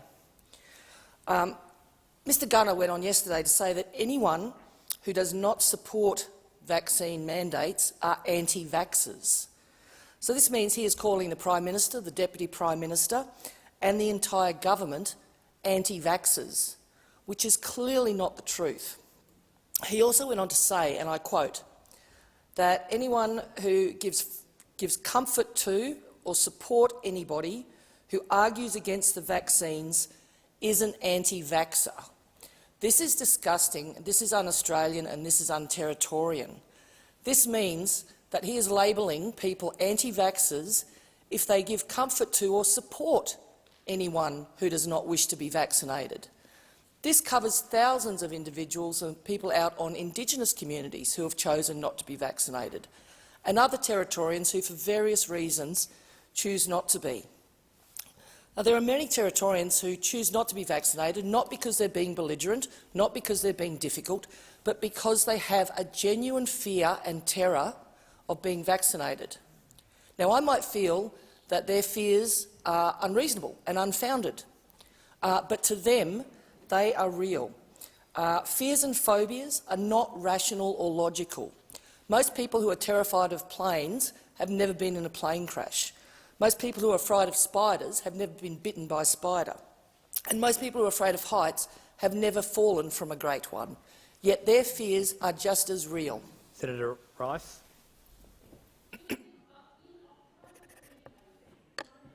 And said that he would introduce legislation to protect students from expulsion because of their sexuality.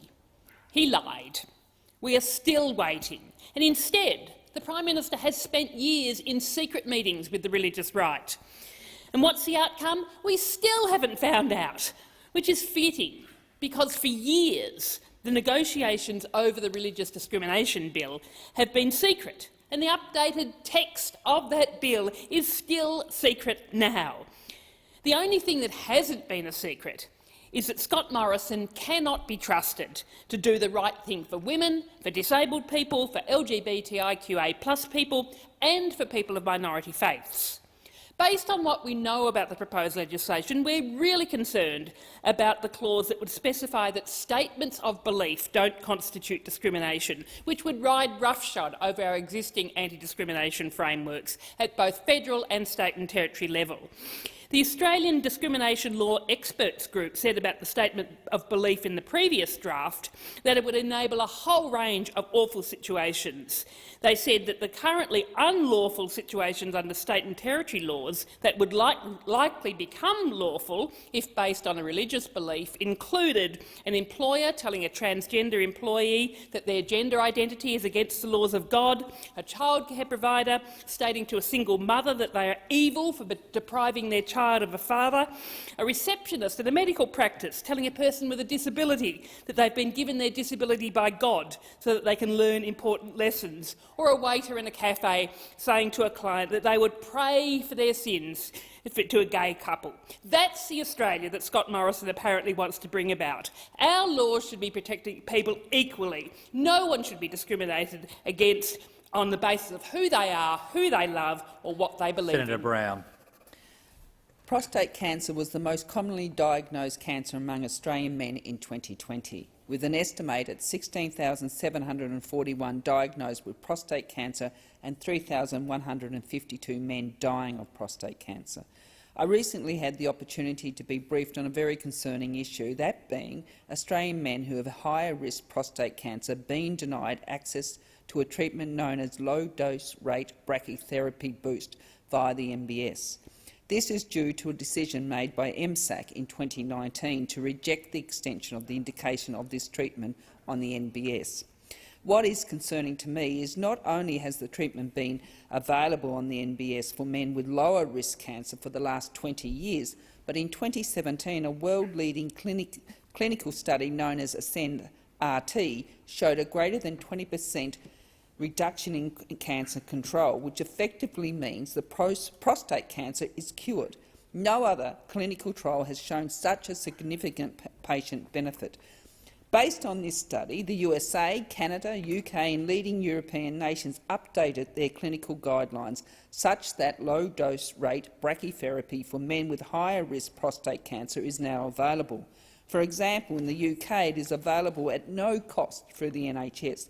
So the obvious question is this: why are men in Australia being denied access to this treatment when other leading nations have provided public access to men in their countries? Why is it that men in the US, Canada, UK and other European nations can access this treatment, but for men in Australia only some can access the treatment if they can afford to pay up to $25,000 privately? This is a serious issue, and I would ask that Minister Hunt make his own inquiries as to why Australian men with higher risk prostate cancer are being left behind. Senator Roberts. Thank you. As a servant to the people of Queensland and Australia, I totally reject the concept that the government mislabels as a national cabinet. It's a fallacy. It's an artificial fabrication. National cabinet is not recognised under the Constitution and has no particular authority or decision-making power. The name sounds grand, yet is nothing more than a meeting of the Prime Minister and state and territory premiers and chief ministers. Nothing that's agreed upon is enforceable because it came out of the meeting. Recent decisions of premiers which run contrary to supposedly agreed positions made at national cabinet meetings about border reopenings clearly exemplify this. It's akin to the decisions that come out of COAG under a different name. This government has tried to assert that documents or information related to national cabinet discussions should be considered immune to public interest claims for disclosure and transparency, because they may reveal cabinet deliberations immune to claims under freedom of information legislation. This is fallacious. Cabinet deliberations are protected from freedom of information claims. National cabinet, though, is a pretend concept, is not a body of cabinet, and therefore is not protected from freedom of information claims and subsequent scrutiny of its decisions and actions. This was considered in the recent Administrative Appeals Tribunal decision of Patrick and Secretary Department of Prime Minister and Cabinet, Freedom of Information, where Justice White held that National Cabinet is not a committee of the Commonwealth Cabinet, and its documents and records are not to be considered as an official record of a committee of the Commonwealth Cabinet for the purposes of the Freedom of Information Act 1982. The government's discussions and data about the mismanagement of COVID-19 are glaringly absent from the public eye. One Nation will always support transparency in government and condemns the government for trying to hide considerations that clearly are in the public interest and should not be shamefully kept secret. Thank you. Senator Bragg. I think everyone in this place can agree that the creation of the Australian Senate Committee some 51 years ago has established a benchmark where Australians can have their say in the democratic process through access to the Senate. And we are going to consider at some stage in this chamber motions to try and cancel the usual inquiries that these committees would make. Now, it is perfectly reasonable that where taxpayer funds are expended, that the Senate will take a role in ensuring that those taxpayer funds are expended properly, or that the agency is adhering to its legislative duties. And that is exactly what the Communications and Environment Committee is proposing to do when it looks at the complaints handling function of the ABC and the SBS. Now, people have said, well, why do you need to have this inquiry when the ABC itself has said that it would have its own? I mean, there are effectively two key reasons, and those reasons are that the Senate can afford witnesses legal privilege, and there are people that want to come forward that want to have legal privilege because they are afraid of doing this without privilege because of the financial burden. The ABC has spent $26 million in the past 4 years on legal fees alone. And the second point is that people want to have their say at a public hearing. So the idea that the Senate will deny people a say, Australians a say, over a very run-of-the-mill process, which is the complaints handling function of a broadcasting corporation, a public broadcaster, which has nothing to do with editorial independence, I think would set a shocking precedent. And we should be committed to always maximising opportunities for Australians to have their say about public institutions and how they're run. Senator Griff. Thank you, Mr Acting Deputy President. Everyone in this place knows the power of money in politics. Everyone knows how donations provide access to our elected representatives. And everyone knows how political donations buy influence in policy and legislation. We know because we've seen it time and time again. And I worry we are seeing it again with the Food Standards Australia and New Zealand, known as FSANZ. FSANZ is a small agency that plays a big role in regulating food ingredients and labelling. It is very important work. And it recently proposed pregnancy warning labels on alcohol, an initiative that would help prevent future cases of things like fetal alcohol spectrum disorder. This was opposed by two responsible ministers, Senator Colbeck and Mr Littleproud. But they likely didn't oppose it because it was bad policy. They likely didn't oppose it because of the cost.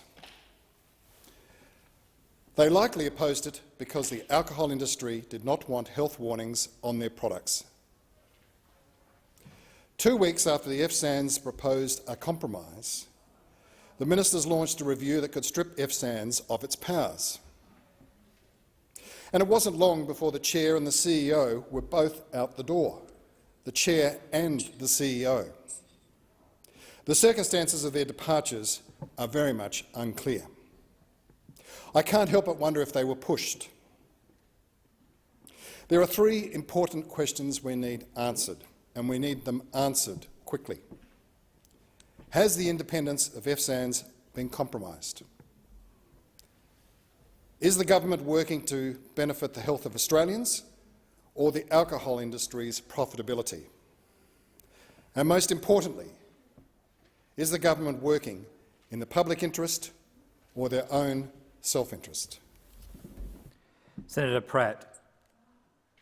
Yet again, we have a Morrison government that can't be trusted to tell Australian industry the truth. The latest example, in addition to the naval submarine backflip is the revelation in Senate estimates that the Pacific support vessels slated to be built in Australia and most likely in WA will now be bought second-hand overseas. This is despite WA industry having geared up for the work. These are Australian businesses ready to do the work, being passed over by their own government. Just like industry has been passed over with the dropping of the French attack-class submarines that were to be built here. Now, with the AUKUS submarine announced, there's another set of soft promises. Where are they going to come from? We know American shipbuilding yards used to manufacture nuclear submarines are operating beyond their capacity. No tenders, no timelines, expressions of interest, and certainly no contracts. The problem is the same in Britain. The security problems associated with nuclear technology, including transport, means it is extremely difficult to see AUKUS submarines actually being built here. We desperately need a solution to both the skills, industry and defence and the capability gap that we're about to jump headlong into. We need a solution made in Australia.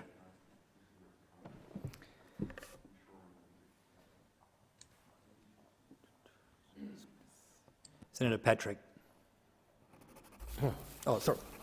I miss Senator Smith, and I'll come to you, Senator Patrick. Sorry. Thank you very Senator much, Smith, I didn't see. Mr. Acting Deputy President. I rise to acknowledge an inspiring and very successful local charity in Western Australia, based just 5 minutes from my electorate office at Wangara in Perth's northern suburbs. Wheelchairs for Kids was founded in 1998 and is a group of West Australian volunteers that produce wheelchairs for impoverished children around the world, many of them living with disabilities caused by disease or war. It cannot be overstated how life-changing these wheelchairs are for the children who receive them and for their families and communities. In many cases, they would have no other way of receiving an adequate wheelchair that enables them to live a full life with the freedom of mobility. I visited Wheelchairs for Kids Production Centre recently with my colleague, the member for Moore, Mr Ian Goodenough, where we saw first-hand the love and dedication shown by these volunteers. I sincerely thank them for the time they spend giving so much attention and thorough professionalism to what is a very, very important local and global charity. The volunteers work tirelessly to produce wheelchairs that meet global standards, with the latest model including postural supports, harness, a tray, waterproof cushion and even a soft plush toy for children to enjoy. A wheelchair is produced for every $200 that's donated. Reaching more than 90 locations in 70 countries, Wheelchairs for Kids produced their 50,000th wheelchair in August this year, a truly remarkable milestone. It's also important to note that one of the major sponsors and supporters of Wheelchairs for Kids is the Rotary Club of Scarborough, with many of the wheelchairs produced by Wheelchairs for Kids produced by Rotary members. A visit not long ago to my own Rotary Club of Perth reminded me of how Rotarians across our state, indeed across Australia, embody the best of community values, that value of selflessness. It's certainly an ethos shared by those at Wheelchairs for Kids, and I and many others applaud them for their fantastic charity work. Senator Patrick. Thank you, Mr Acting Deputy President. Cinemas have done it tough throughout COVID. They were closed during lockdowns, they were limited in their capacity when they were finally allowed to open up due to social distancing requirements. There's of course also an apprehension about going into cinemas, small rooms with a lot of other people. And finally, very hard to get movies, blockbuster movies to display in circumstances where the United States was closed down or Europe was closed down, so quite affected by circumstances in other countries. So when JobKeeper ended, I advocated for and the government provided $20 million in funding in a screen fund to assist these cinema operators. $9.8 million of money was distributed. Unfortunately, what's happened since is we've had lockdowns in both Victoria and New South Wales, and whilst in South Australia there weren't any lockdowns, again, distributors wouldn't release movies. Why are they going to release movies to a small market in South Australia that undermines openings in Victoria and New South Wales? So we've got cinemas that are really struggling. We heard, unfortunately, yesterday that Wallace Cinemas at Jepps Cross, the drive-in cinema, is going to have to close. Now, there's $10.2 million sitting in a fund approved for cinemas, and the government's refusing to release that. In circumstances where they gave $13 billion away to companies that didn't need it, now we've got cinemas who desperately need it and they won't give it to them. They've let them get all the way through COVID and now they're going to let them fail, and that is just stupid. Stupid, stupid, stupid. Senator Ayres. Thanks, Mr Acting Deputy President. Well, last week we saw again the consequences of the weakness of this Prime Minister. We saw the cost. Violent demonstrations led by fascists, in some cases led by self-avowed neo-Nazis, nooses, threats, political violence. These aren't demonstrations, it is terrorism when the lives of members of parliament and senators are threatened. And this Prime Minister couldn't bring himself to condemn those threats or that violence or those demonstrations. Indeed, there were MPs and senators from this place who supported that activity. And that has real consequences for the future of our democracy. Now, the Prime Minister, there's always a but with this bloke. It's very difficult to understand where this weakness comes from. Is it self-interest because he's currying the favour and the votes of extremists? Is it self-interest because he wants the preferences of extremist political parties who will be out there with Senator Rennick and Senator Canavan and Mr Christensen out there with all of the conspiracy theories, frightening ordinary people? Does he want their support? Is it weakness because he's frightened of the 5 senators whose weak threats to stop legislation in the Senate will probably come to nothing? Or is it because he's weak on extremist politics? Well, this bloke has got to go. Senator Whish-Wilson.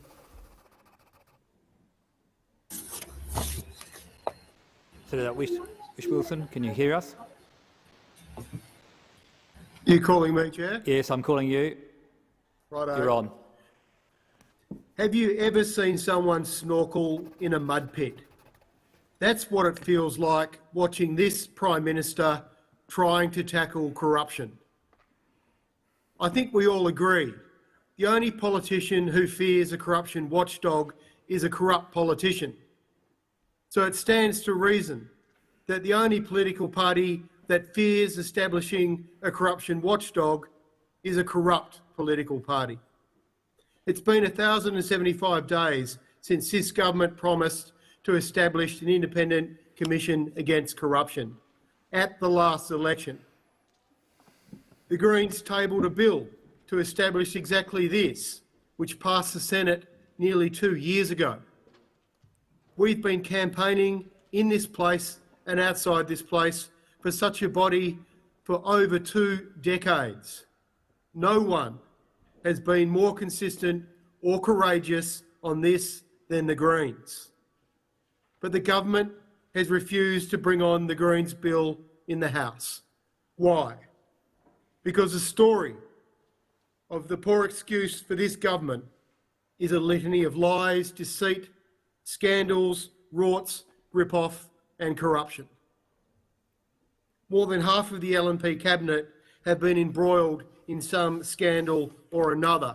So no wonder the Prime Minister, Mr Scott Morrison, won't bring on this bill for a debate, this Greens bill, because it may end up losing government if it did. That won't wash with Australians, who are increasingly seeing the LNP as a protection racket more than a political party. And not just for each other, also for their big donors, such as in the fossil fuel industry. We urgently need political donation reform if we're going to clean up politics. This is the most corrupt government in our history. Bring on the election. It's time to turf them out. Thank you, Senator. Senator O'Sullivan. I'm proud today to speak in support of the More Than Mining campaign, which is designed to give individuals and smaller employers in regional Australia the same tax treatment that our biggest companies enjoy in relation to housing. Nowhere is this reform more desperately needed than in the Pilbara region in Western Australia. The boom-bust of the Pilbara real estate cycle is legendary, with fluctuations of over 50% when the swing cycles. In Port Hedland, people regularly pay over $1,000 a week for a fibro 3x1. That's over $50,000 a year for an entry-level house. This is prohibitive not only for those working in the mining industry, but everyone else within the community. Unless you're working for a mining industry company who provides you a house, you really don't get to get ahead. If a big company pays for staff housing, it is a business expense and therefore it can be wholly written off. A regional worker that salary sacrifices for their mortgage only enjoys a 50% write-off. I believe that this should be extended to 100%, even if only as a trial, to encourage more people to put down roots and call the regions their home. Fringe benefit tax was never meant to capture remote housing. The Regional Australia Institute estimates that for every 100,000 Australians who choose to live in growing regional cities rather than our big 5 cities, an additional $50 billion will be released into the economy over 30 years in reduced congestion costs and increased consumption. This reform will work towards this, and I commend this campaign to all senators. Senator Sheldon. Senator Sheldon. Senator Sheldon. Today in workplaces across Australia, there are hundreds of thousands of Australians working for labour hire firms. Many are being ripped off. They're paid 24 to 40% less than the directly employed colleagues doing the exact same work. And unlike Mr Morrison, who spent $500,000 of taxpayers' money in legal fees to defend this dodgy practice in the courts, unlike Mr Morrison, who passed laws earlier this year to protect this labour hire casual rort, Labor believes this is fundamentally wrong. Labor knows that it's at odds with the Australian principle of a fair go. So yesterday, Labor leader Anthony Albanese introduced a bill in the House to enshrine a very basic right of law: same job, same pay. That means if you work for a labour hire firm, you're entitled to at least the same pay that a direct employee of the company receives for the exact same work. It ends a loophole used by companies like BHP and Qantas to use labour hire firms to undercut the pay of their own employees. It will protect workers in mining, transport, aged care and disability care, health care and manufacturing, and the list goes on. The Morrison government is fiercely opposed to this bill. They wanted to protect the labour hire rort. But unlike Mr Morrison and those opposite, who pretend to be on the side of workers and then come to Canberra and vote against them time and time again, Labor is standing up and fighting for working Australians. Only an Albanese government, Labor government, will stand up for labour hire workers. Only an Albanese Labor government will put same job, same pay into law. Senator Lyons. President, well, we've seen the latest stunt by the Morrison government as it intends to introduce legislation into this place which will seek to disenfranchise voters. Now, they're doing it by saying it's going to rule out rorts. Well, of course it won't. Whatever form of ID you take to a polling booth, if indeed the legislation gets here and gets through the Senate, we don't have automatic voting. We use paper rolls, so you can still vote as many times as you like. But the reality is we don't have a problem with our democracy in this country. We don't have a problem with our voting system, and yet those over there are so desperate to cling to power, they think by disenfranchising First Nations people, the elderly, people from non-English speaking backgrounds will somehow enable them to cling to power. Well, it won't, because Australians have seen through them and can't Senator wait to Lyons, vote them out. It being 2 p.m, we will move to question time. Senator Lambie, I believe you're seeking the call. Yes, Mr President. I seek leave to make a short statement. Is leave granted? Leave is granted. Thank you, Mr President. Mr President, this morning Senator Roberts leaked my personal mobile phone number on his social media. Since then, I've received any number of nasty, abusive and threatening phone calls and messages. I may have to change my phone number. I give my phone number to veterans whose mental health is not so good, and most of the time they're on their last legs. Those veterans know they can call me at any time of the day or night if they need someone to listen to them. If you've got someone's number, it's not hard to find out personal details that are linked to it. I'm going to have to change my phone number because I need to make sure my family and friends are safe. Mr President, it should go without saying that it is completely unacceptable to leak other senators' personal contact details to the public just because you don't like what they're saying. Every single one of us, no matter how much we disagree with one another, no matter how much we go at each other on the floor, we should know that one thing. One Nation have crossed a line here that should never be crossed. You've got the AFP briefing politicians about our safety. We've got gallows on the steps of Victoria's parliament. And senators in this very chamber should not be facilitating any abuse. Mr President, I'd like to respectfully ask that you look at this issue. One Nation have leaked my mobile number. I ask you to consider whether Senator Roberts should front up and apologise for his behaviour, even though he's had more than 2 hours to do it personally to me. And I ask that you look at the safety of senators in this place more broadly, because I think we have some problems here. Thank you. Thank you, Senator Lambie. I will take that matter under consideration. I understand that Senator Roberts is seeking the call. Senator Roberts. Thank you, Mr President. Can you hear me? Yes, go ahead. Thank you. Yesterday, Senator Lambie said that people make decisions— Oh, sorry, you will need to seek leave, Senator Roberts. I seek leave to make a short statement, 2-minute statement. Is leave granted? Leave is not granted, Senator Roberts. Senator Wong. A short statement. Is leave granted? There being no objection, leave is granted. I thank the government, and I want to respond briefly to Senator Lambie, and we would grant leave to the Leader of the Government to do the same. When Senator Cormann left this place in the valedictory we had, I spoke about the importance of containment of conflict. And I made this comment. I said, we fight here, but there must be limits. There must be containment, because conflict without limits risks destroying too much. It risks damaging the polity, the people, the community, the institution too much. And I would add to that today, it risks the safety of colleagues and the safety of Australians. This is why Labor has been so critical of the Prime Minister's refusal to unequivocally condemn violence and violent extremists. It was an abject failure of leadership. What I would say to the government and to One Nation is, if you start a fire, it can quickly overwhelm us. And I urge the government senators and the Leader of the Government to unequivocally condemn what One Nation has done on this occasion, and I urge Senator Roberts to issue an apology in an unqualified manner, and I urge us all to have standards of behaviour, regardless of our differences, that reflect the need to ensure colleagues and individuals across this country are safe.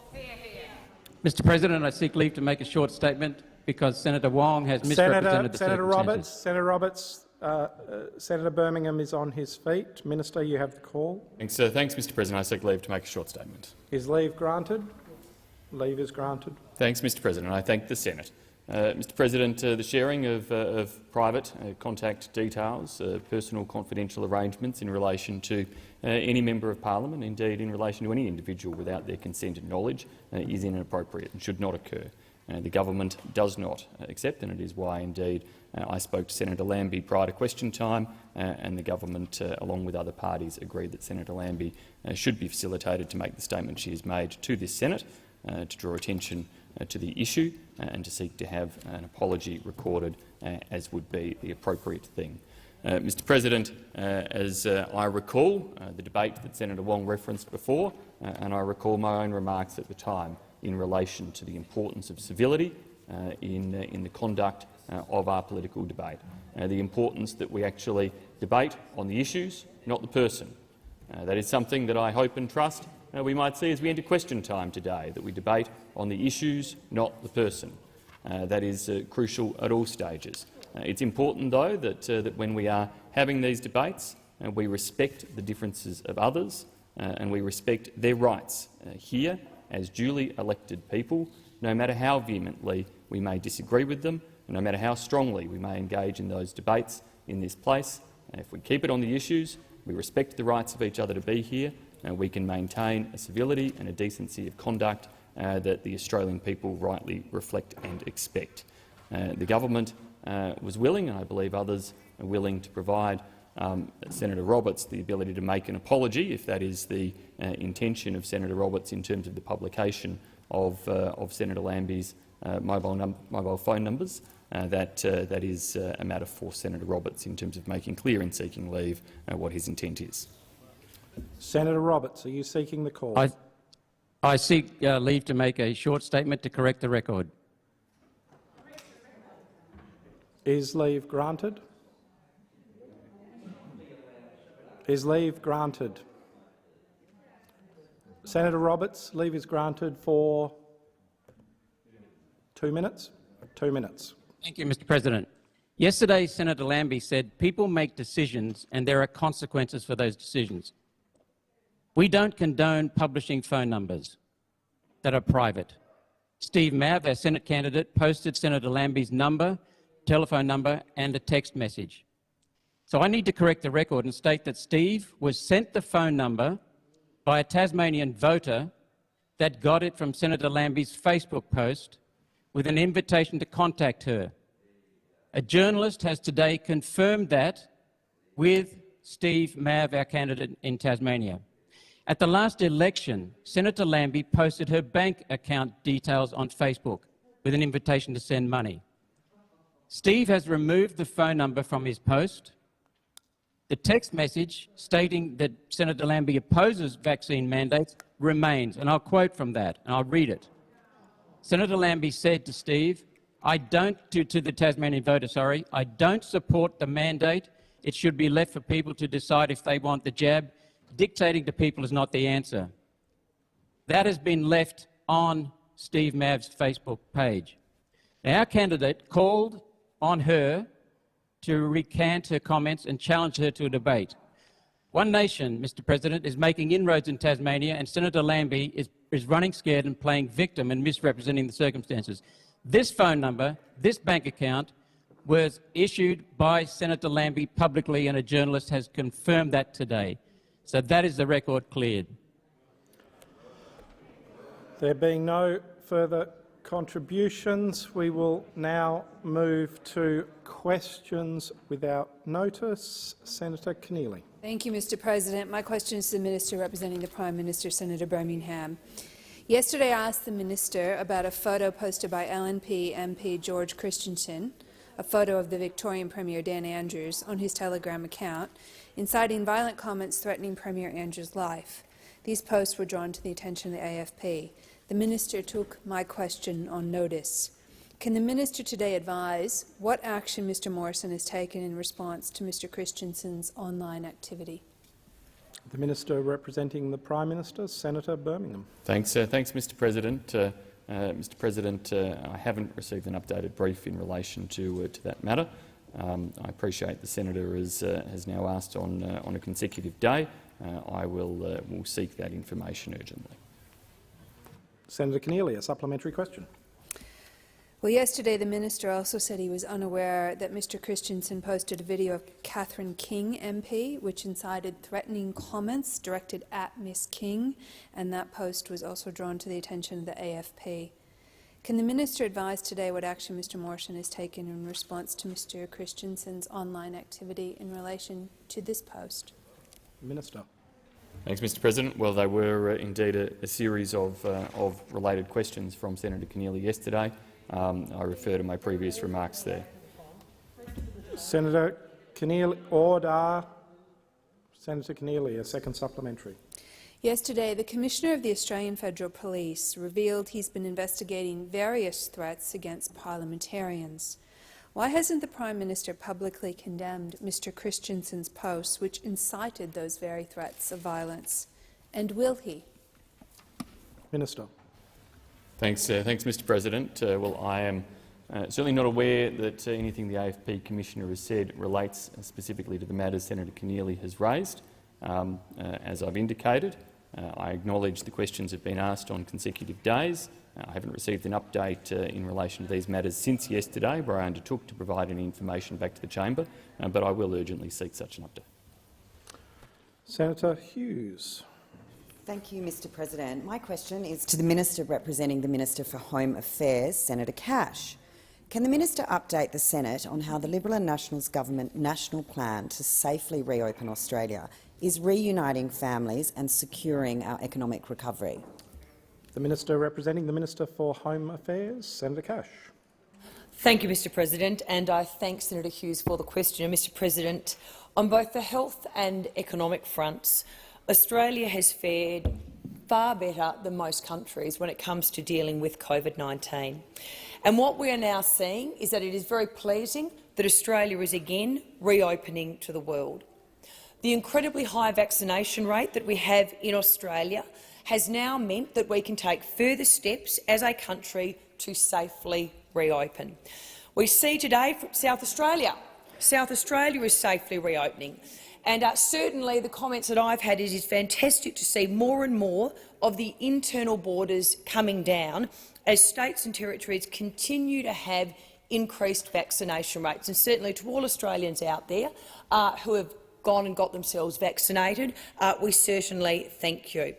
What we see with the borders coming down and Australia reopening up is it's allowing families to reunite. It also has an important economic benefit for businesses in terms of finding staff and making it easier to do business, as we know, between the states and territories. The continued safe reopening is important for Australia to continue securing our economic future. Mr. President, Australia's economic recovery, as we know, it is gaining pace, with the RBA upgrading its growth forecast for 2022 from 4.25% to 5.5%, and unemployment is set to continually fall to be sustainably with a 4 in front of it. And certainly that's why you've seen the announcement from the 1st of December this year. We are now welcoming back fully vaccinated eligible visa holders to Australia without them needing to apply for a travel exemption. And this means eligible visa holders, including skilled workers, students and humanitarian, temporary, working holiday makers and provisional family visa holders, they will now all be able to come to Australia, and Minister, that's a good thing. Your time has expired. Senator Hughes, a supplementary question. Thank you. How will the expanded travel bubbles help Australia's travel industry to recover, including in rural and regional areas?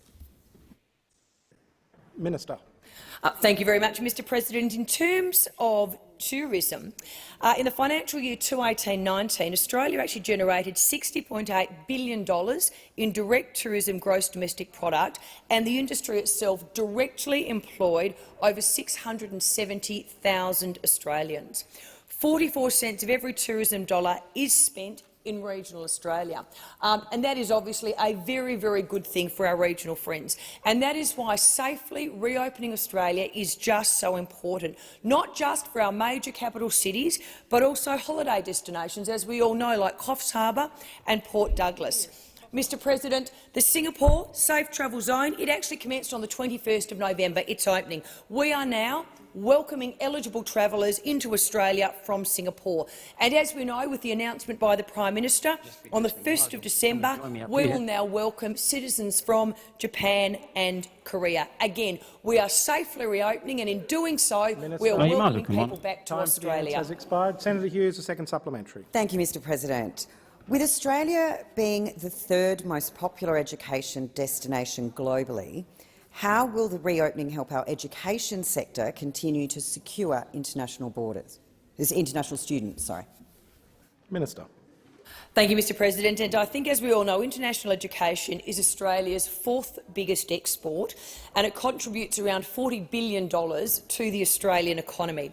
Normally, there are around 680,000 international students in Australia, and without a doubt, they certainly contribute to our city's livelihoods.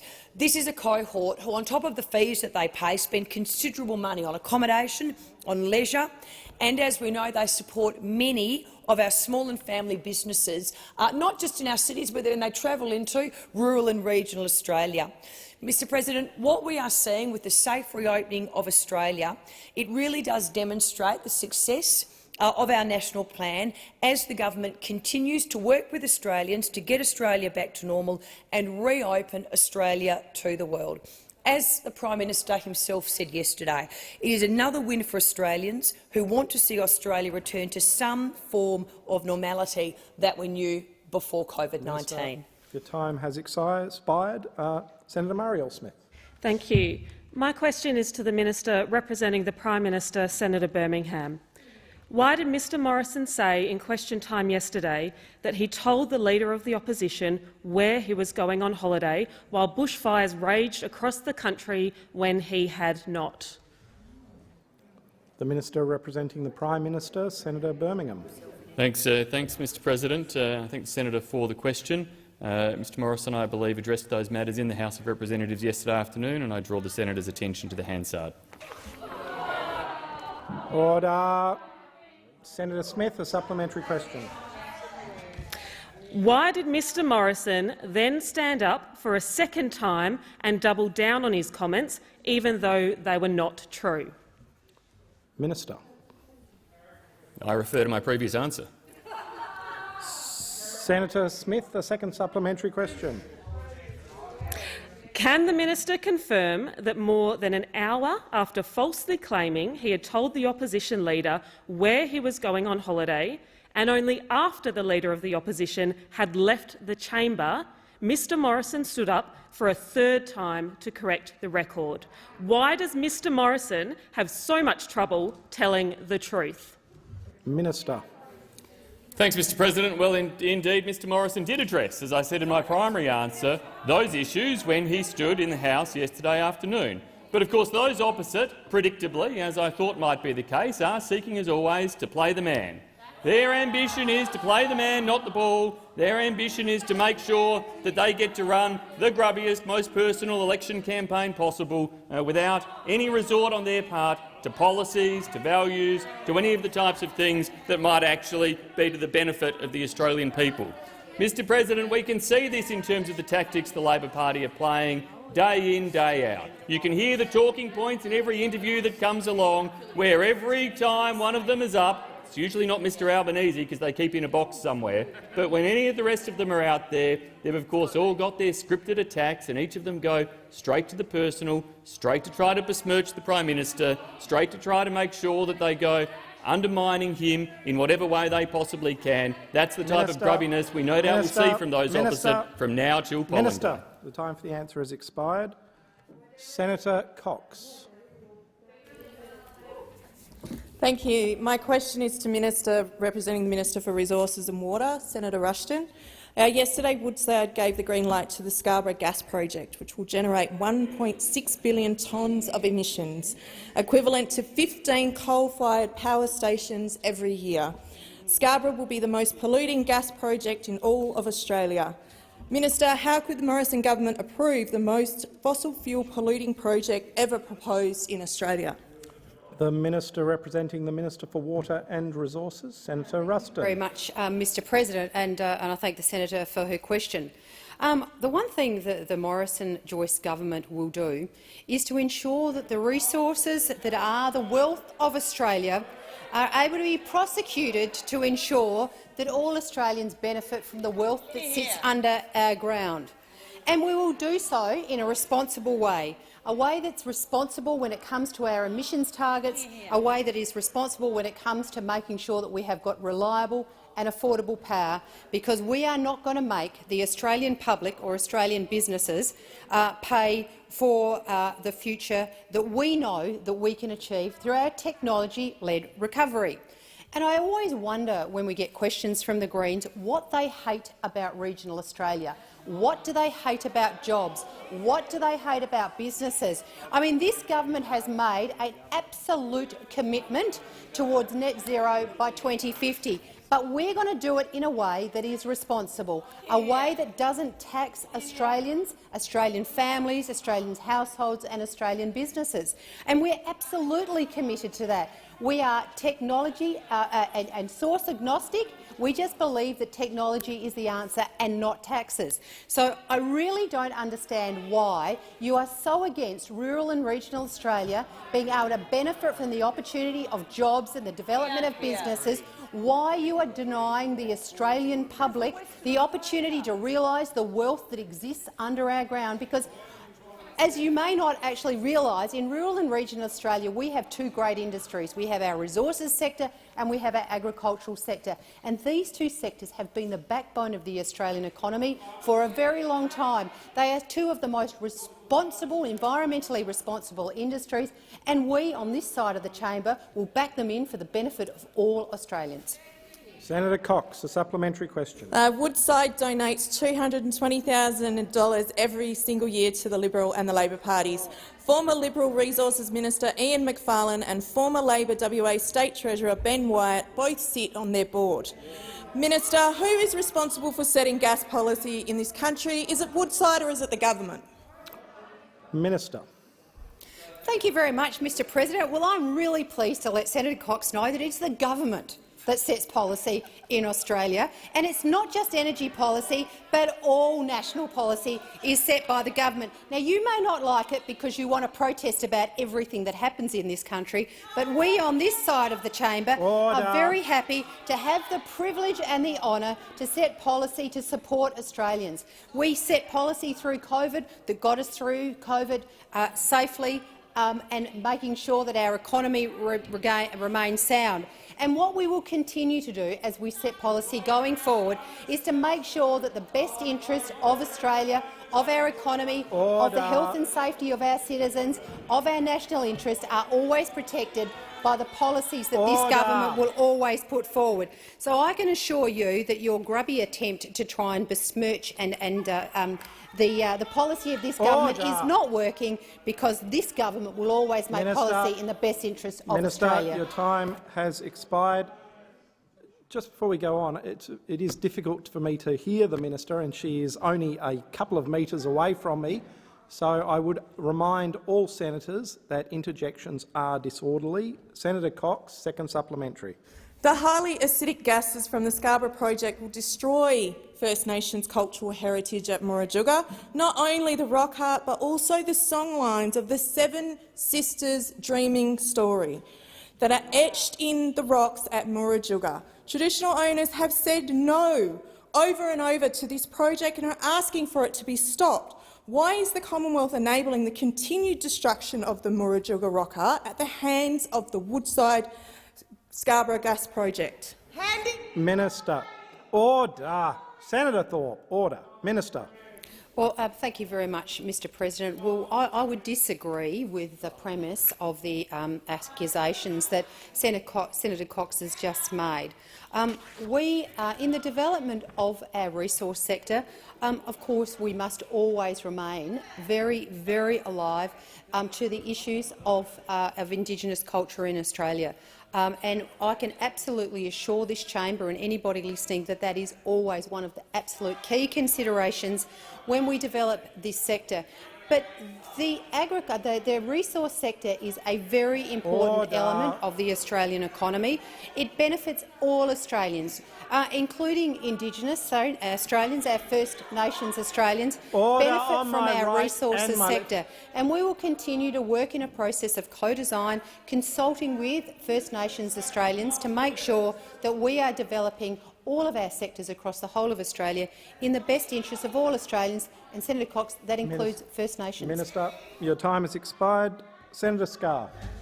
Thank you, Mr President. My question is to the Minister for International Development and the Pacific, Senator Seselja, who I note is freshly returned from a successful trip to Fiji. With Australia's border reopening as part of the government's national plan, can the minister update the Senate on how workers from the Pacific and Timor-Leste are contributing to Australia's rural economy, helping to secure jobs and supporting economic growth both in Australia and across our region as we recover from the COVID-19 pandemic? The Minister for International Development and the Pacific, Senator Seselja. Thank you, Mr President. Thanks, Senator Scarr, who is a champion of Australia's relations with the Pacific. And I'm pleased to advise that we have now almost 19,000 Pacific and Timorese workers in Australia, the most ever. Since our Pacific labour initiatives recommenced in September last year, more than 14,000 Pacific workers have arrived from 7 participating Pacific nations and Timor-Leste. Between now and Christmas, a further 2,000 Pacific workers will arrive to assist with the harvest period, and a further 55,000 Pacific workers are ready and waiting to come to Australia. Now, this is immediate action to address critical workforce shortages across regional Australia. Pacific labour mobility is also expanding and now involved in more sectors. Pacific workers are helping to bring in harvests, process meat, care for our elderly and staff our hospitality venues as we look to bounce back after COVID-19. The government recognises the outstanding job Pacific and Timorese workers have done in critical industries in Australia throughout the pandemic, particularly in agriculture. These workers have played a vital role in many rural industries, including Samoan aged care workers in Katherine in the Northern Territory, Fijian meat workers in Inverell in New South Wales, Solomon Islands horticultural workers in Clifton in Senator Scarr's home state of Queensland. On average, a longer-term Pacific worker will send remittances of more than $40,000 home over a 3-year placement. This is an economic stimulus that directly allows our workers to support family, educate their kids, build homes and serves as a life-changing economic investment in our region. This makes Pacific Labour much greater than just a win-win initiative within the region. It's essential for our Pacific family and we're committed to its future. Finally, as Christmas approaches, we should also take a moment to pause and express our gratitude to these Pacific workers who will be away from family and their communities at this important time of year. Minister, I thank our Pacific family for the invaluable contribution they're making to it. Senator Scarr, a second supplementary. Thank you, President. Can the minister update the Senate on the Liberal and Nationals government's plans to improve and reform Australia's Pacific labour mobility programs, further maximising the benefits to both businesses and workers? Sorry, and just to be clear, that was Senator Scarr's first supplementary question. Minister. Thank you, and I'm looking forward to the second as well. Today we have announced the next stage of reforms to the Pacific Australia Labour Mobility Scheme. The changes follow extensive public consultation with Pacific Island countries and our domestic industries, which will see a consolidated, improved and more efficient Pacific Worker Scheme benefiting employers, workers and participating countries. From 4 April 2022, the Seasonal Worker Program and Pacific Labour Scheme will be consolidated and replaced by an improved PALM scheme, simplifying administration and reducing duplication. The new single PALM scheme will be managed by the Department of Foreign Affairs and Trade and its provider, the Pacific Labour Facility. We're also enhancing our commitment to skills and training as part of these reforms, with more opportunities for PALM workers to access job-specific training. These significant reforms will benefit employers, workers and participating nations, marking a new era of growth and success for Australia and the Pacific. Sorry, Senator Scarr, I would never want to rob you of a question. A second supplementary. Thank you, Mr President. Can the minister outline how the recently announced reforms will help more Australian businesses hire more workers from the Pacific and Timor-Leste, while also protecting worker welfare and cutting red tape for employees? Minister. Thank you. And the PALM scheme will enable rural and regional businesses to engage the right workers more easily, where and when they need them, alleviating critical workforce shortages. Visa arrangements will also be simplified, with a single PALM visa stream offering an extended length of stay of up to 4 years and the option to recruit workers for seasonal roles or longer-term positions. We're also introducing more flexibility for workers to move between employers in response to workforce demands, improving productivity and workers' earning capacity. The PALM scheme will further improve the high standards of program integrity and worker wellbeing that are central to the ongoing success of Pacific labour mobility. This is an exciting new era in Pacific labour mobility. These programs are win-win for Australia and our Pacific family. We look forward to welcoming more Pacific workers to the invaluable contribution they make in Australia. Senator Wong. Thank you, Mr President. My question is to the Minister representing the Prime Minister, Senator Birmingham. In early November, Mr Morrison leaked private text messages from French President Emmanuel Macron. Why did Mr Morrison leak private text messages from President Macron and betray the trust of an ally just to score a domestic political hit? The Minister representing the Prime Minister, Senator Birmingham. Thanks, Mr President. I thank Senator Wong for the question.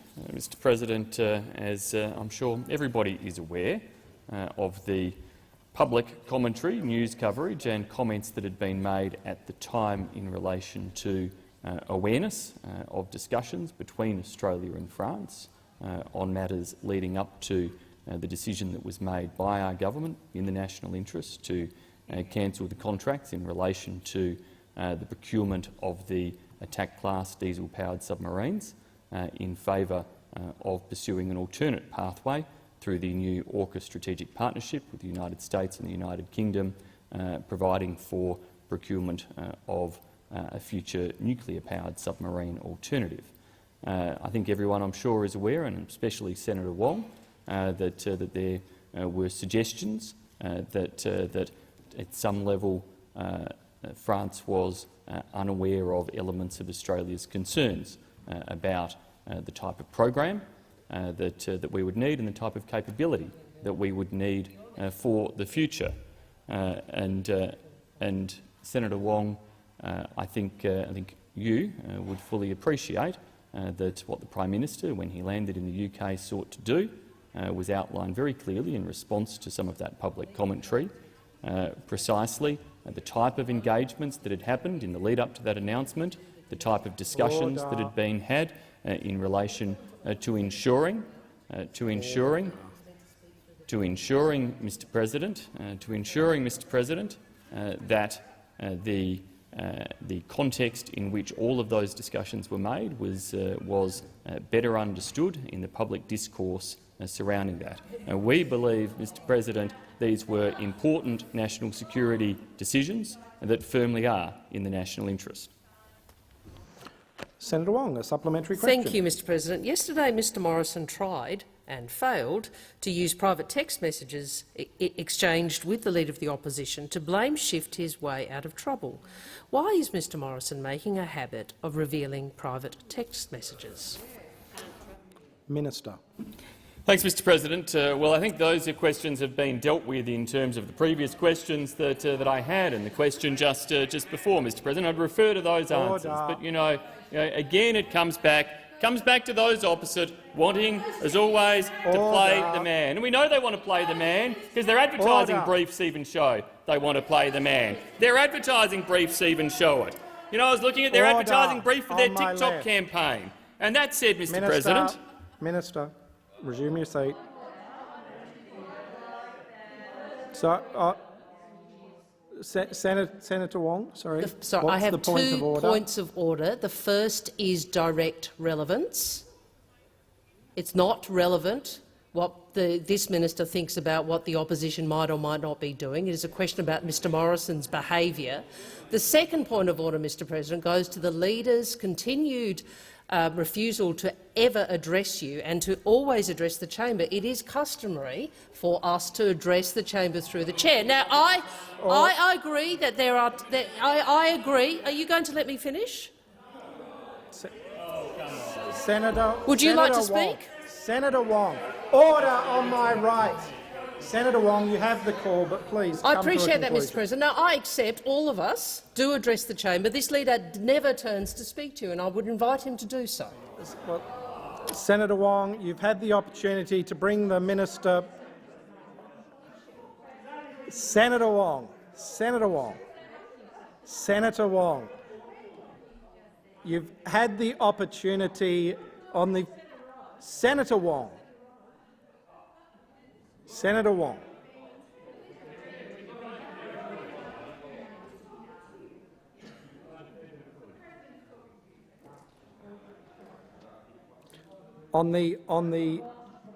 On the first point of order, you've had the opportunity to bring the minister's attention back to the question. I'm listening carefully to the minister.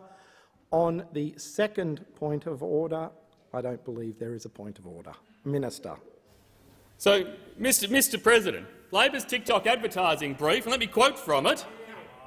It is quite... Minister. Please.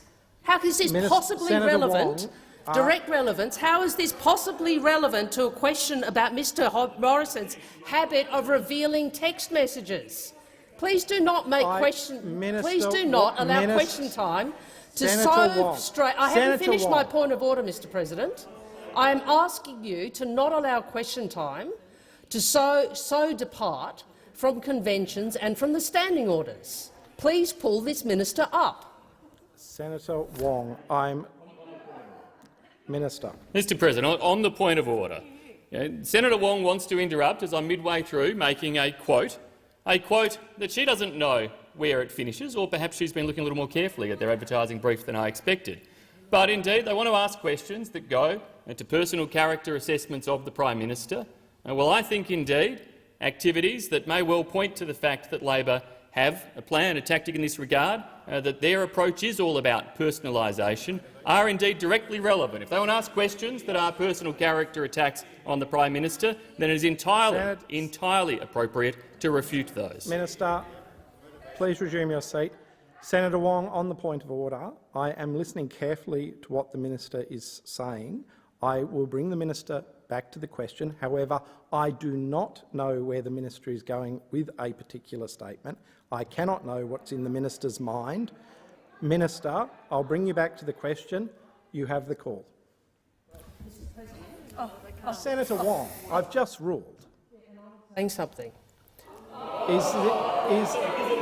Is this a point of order? Do you want me to Wong? move dissent? Order on my right. The opposition will consider its position on your ruling, and I would ask to be very clear. I would ask you to be very clear after you hear the next part of the answer what your ruling is, so the opposition can consider its position on your ruling. Am I being crystal clear? Wong, you have made your point. Resume your seat. Order on my right. Order on my right.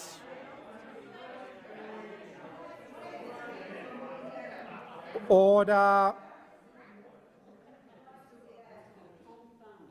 I am listening carefully to the minister, as I always seek to do, particularly when the chamber is not disorderly. Minister, you have the call.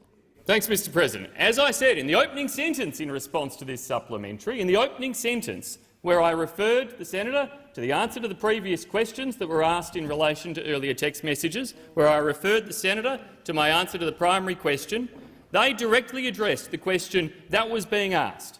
I was then seeking, Mr President, to go on, indeed, to address the broader theme that underscores the Labor Party question. I appreciate Senator Wong is very sensitive about that broader theme, but it was very clear in the opening sentence what the answer was. The time for the answer has expired. Senator Wong, a second supplementary question. Are Mr Morrison's colleagues concerned he will leak their private text messages if it suits him? Minister. Thanks, Mr President. Well, Mr President, this is the pattern we have from the Labor Party in terms of it being all about the personalisation of conduct, the personalisation of the Prime Minister. No, we're not, so Senator Wong can't say that I might not answer the question. No, we're not to answer that part of the question. But, Mr President, those opposite are clearly running a clear campaign. The quote I was giving before was the Labor Party creative brief. We want to create authentic and engaging content to create awareness on our overarching theme. Guess what their overarching theme was? Was it the Labor Party's values? No, it wasn't. Was it the Labor Party's policies? No, it wasn't. Minister. you to rule on whether that answer can possibly be directly relevant to my question. I ask for a clear ruling on that, Mr. President. Senator Wong, resume your seat. Senator Wong, I'm about to rule. You've had the opportunity to bring the minister back to the question. The minister did. The minister did allow me to rule, Senator Gallagher. Well, then don't interrupt, please. The minister directly addressed the question at the beginning of his answer. He is now expanding. I am listening carefully to what he says. You have had the chance to bring him back to the question. Minister, I will order on my left. Minister, Senator Wong, is this a different point of order? I'm asking you in relation to what I think is your ruling to have the opportunity to take advice from the clerk, including the rulings by Senator Ryan, which indicated very clearly that a directly relevant answer did not ground compliance with the standing orders of freewheeling thereafter. And I would respectfully ask, Mr. President, that you return to the chamber with that ruling after you have the opportunity to take advice. Senator Wong, I will take advice and come back to the chamber tomorrow. However, I will say that I continue to listen carefully to the minister's answer. Minister, you have the call for 20 seconds remaining. Thanks, Mr. President. Well, to close it off and to bring it to the point of direct relevance to the overarching theme of Labor's question, what is Labor's overarching theme? Turns out it's Scott Morrison. It's not anything to do with their policies or their values or their approach. They put it in writing in their own advertising brief that their overarching theme is only about Scott Morrison, not about anything they've got to offer themselves. Minister, resume your seat. Senator Davey. Thank you, Mr. President. My question is to the Minister for Regionalisation, Regional Communications and Regional Education, Senator Mackenzie. Can the minister please update the Senate on the investment that the Liberals and the Nationals in government are making to ensure regional and rural Australia has access and connection to 21st century telecommunications services? The minister. Order. Order. Senator Lambie. Order. The Minister for Regionalisation, Senator Mackenzie. Thank you very much, Mr. President, and thank you, Senator Davey, for your tireless efforts in supporting rural and regional Australia, especially your constituents in New South Wales. Well, our government recognises the vital importance of digital connectivity to Australians who live, work and travel through rural, regional and remote Australia. They need access to good quality and reliable telecommunications. That's why we're delivering on our commitment to improve mobile coverage across Australia through our $380 million investment in the Mobile Black Spot program, which is providing more than 1,200 new mobile base stations in black spots right across Australia. 979 of those base stations have actually been activated and are right now, in real time, delivering real benefits to regional and rural communities right across Australia, including 320 funded base stations in your home state, Senator Davey. And there's been a lot of talk today about politics and partisanship, but how many base stations for rural and regional Australia has the Labor Party delivered? I don't know. You might be able to guess. This side of the chamber might be able to guess. If they had a policy on this, the Labor Party might be able to tell us. I'll tell you, zero. Zero. It's not even zero because you haven't been in government for that period of time. You actually don't have a policy to deliver mobile black spot coverage in this country. That is a fact. That is a fact. Whereas our side of politics has got $182 million, not just for our mobile black spot program, but our regional connectivity program, which provides place-based solutions for local communities out in the regions. And for Senator McDonald and Canavan and Senator McMahon, we're also investing in connecting Northern Australia through $685 million dedicated to improving telecommunications in the north. We're about growing jobs and opportunities for the regions through connecting them with 21st century digital connectivity. That's right. Senator Davies, supplementary question. Thank you. Can the minister also outline why quality telecommunications in regional Australia is vital to jobs and economic opportunity, as well as why it's so important in times of emergency? Minister. Thank you, Senator. Well, it absolutely is critical, and we've seen through COVID the importance of that connectivity for people, young people in particular, to access education opportunities. Telehealth has been of significant importance during COVID, and to keep those supply chains open, particularly with food supplies during lockdowns and border closures by state governments. Reliable telecommunication services mean being able to use those sort of services, as I've outlined, when and where you need them. We've seen a move of Australians out of capital cities into the regions, and it is that digital connectivity that we've been able to deliver over the last 8 years that has meant they've been able to stay out there. It's why Telstra has said, you know what, you don't have to come back to the CBD to the office. You actually can stay where you're loving to live and stay our employee. We've consulted widely across the regions through our regional telecommunications review and look forward to delivering a response shortly. Senator Davey, a second supplementary question. And finally, is the minister aware of any risks to regional telecommunication services and what impact a lack of investment would have on our regional Australians and the communities they work and live in? Minister. I'm not aware of any alternatives, and as Senator Davey, as I said in my first answer, nowhere in the Labor policy platform at the last election, nor in the ambiguity that they're talking to Australian people around the next elections policy, do they mention mobile black spot funding. Big talk around the NBN, but nothing about place-based, localised solutions for rural and regional communities. Nothing about the Internet of Things on farm, nothing about how they can actually ensure that those that don't live in major regional capitals like Newcastle, like Geelong, like Ballarat and Bendigo, their two favourite regional capitals, that they are happy to invest in. But if you live outside of those two, you get nothing. Nothing. No, absolutely nothing. So the greatest risk to connecting the regions, to growing the regions through digital connectivity, is electing Albanese and his best mates, the Greens and Adam Banff. Senator Lambie.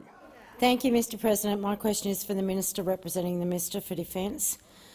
Minister, lawyers are taking the Australian Defence Force to court on behalf of a young former recruit. They are alleging that on October 1, 2020, the former RAF aircraft man was bound, gagged and strangled by fellow recruits.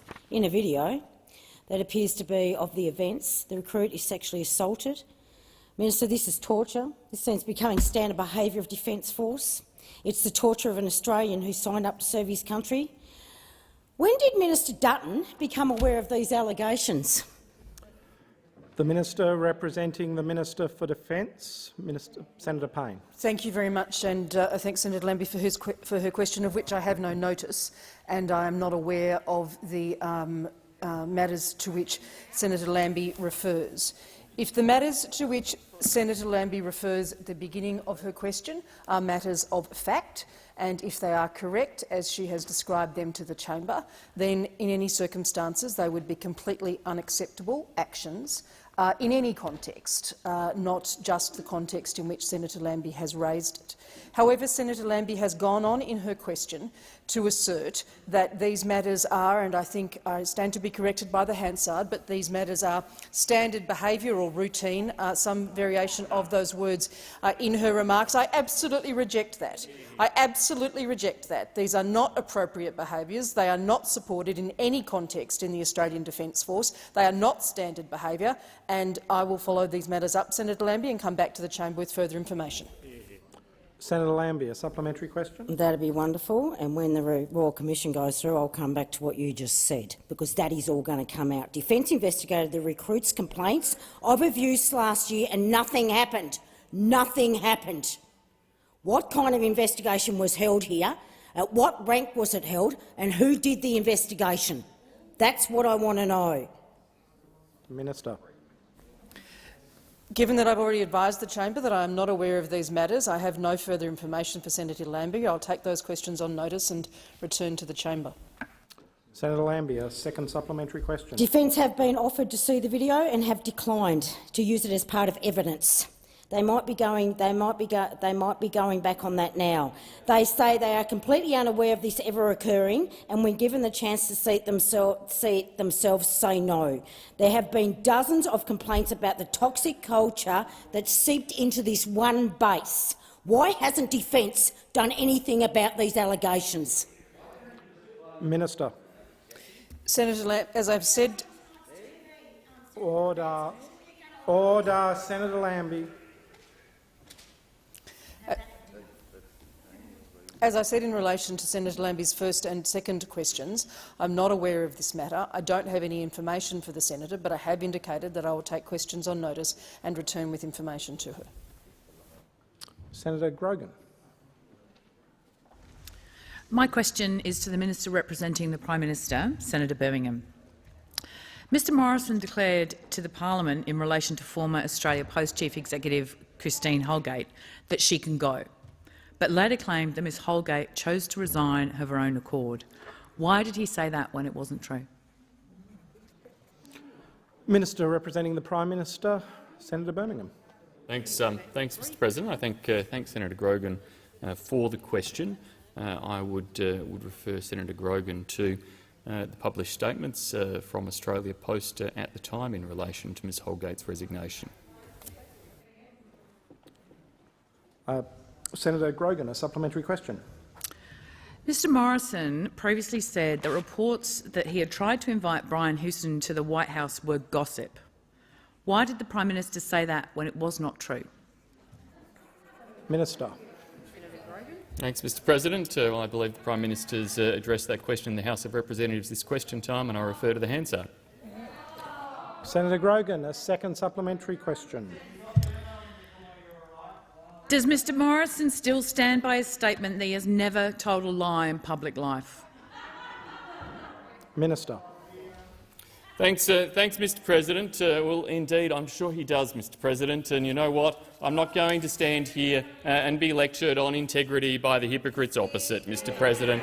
I'm not going to be lectured on integrity for those who invented the Medicare campaign and decided that that was the way they were going to try to somehow win office by scaring Australians on false policies. I'm not going to be lectured by those opposite who are currently running the pensioner scare campaign, again trying to sneak into office on a falsehood. And I invite any one of them to stand up and apologise to Australian pensioners who right now they're erroneously trying to scare into believing policies that simply do not exist, that Senator Ruston has refuted time and time again.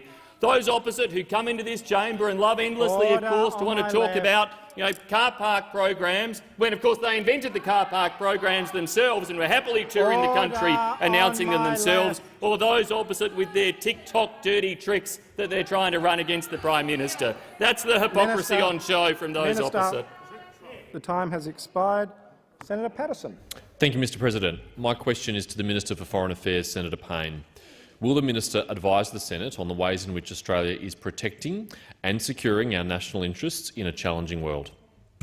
The Minister for Foreign Affairs, Senator Payne. Thank you, and I thank Senator Patterson very much for his question and particularly for his interest in these key issues, because it is the case that the Morrison government is delivering clear outcomes in Australia's interests, in the Indo-Pacific, in our bilateral engagement and in our multilateral engagement. As I noted in the Senate yesterday, we're the first country to secure a comprehensive strategic partnership with ASEAN and have formed CSPs with both India and Malaysia in the last 2 years alone, as well as our comprehensive strategic and economic partnership with Papua New Guinea, all key regional relationships.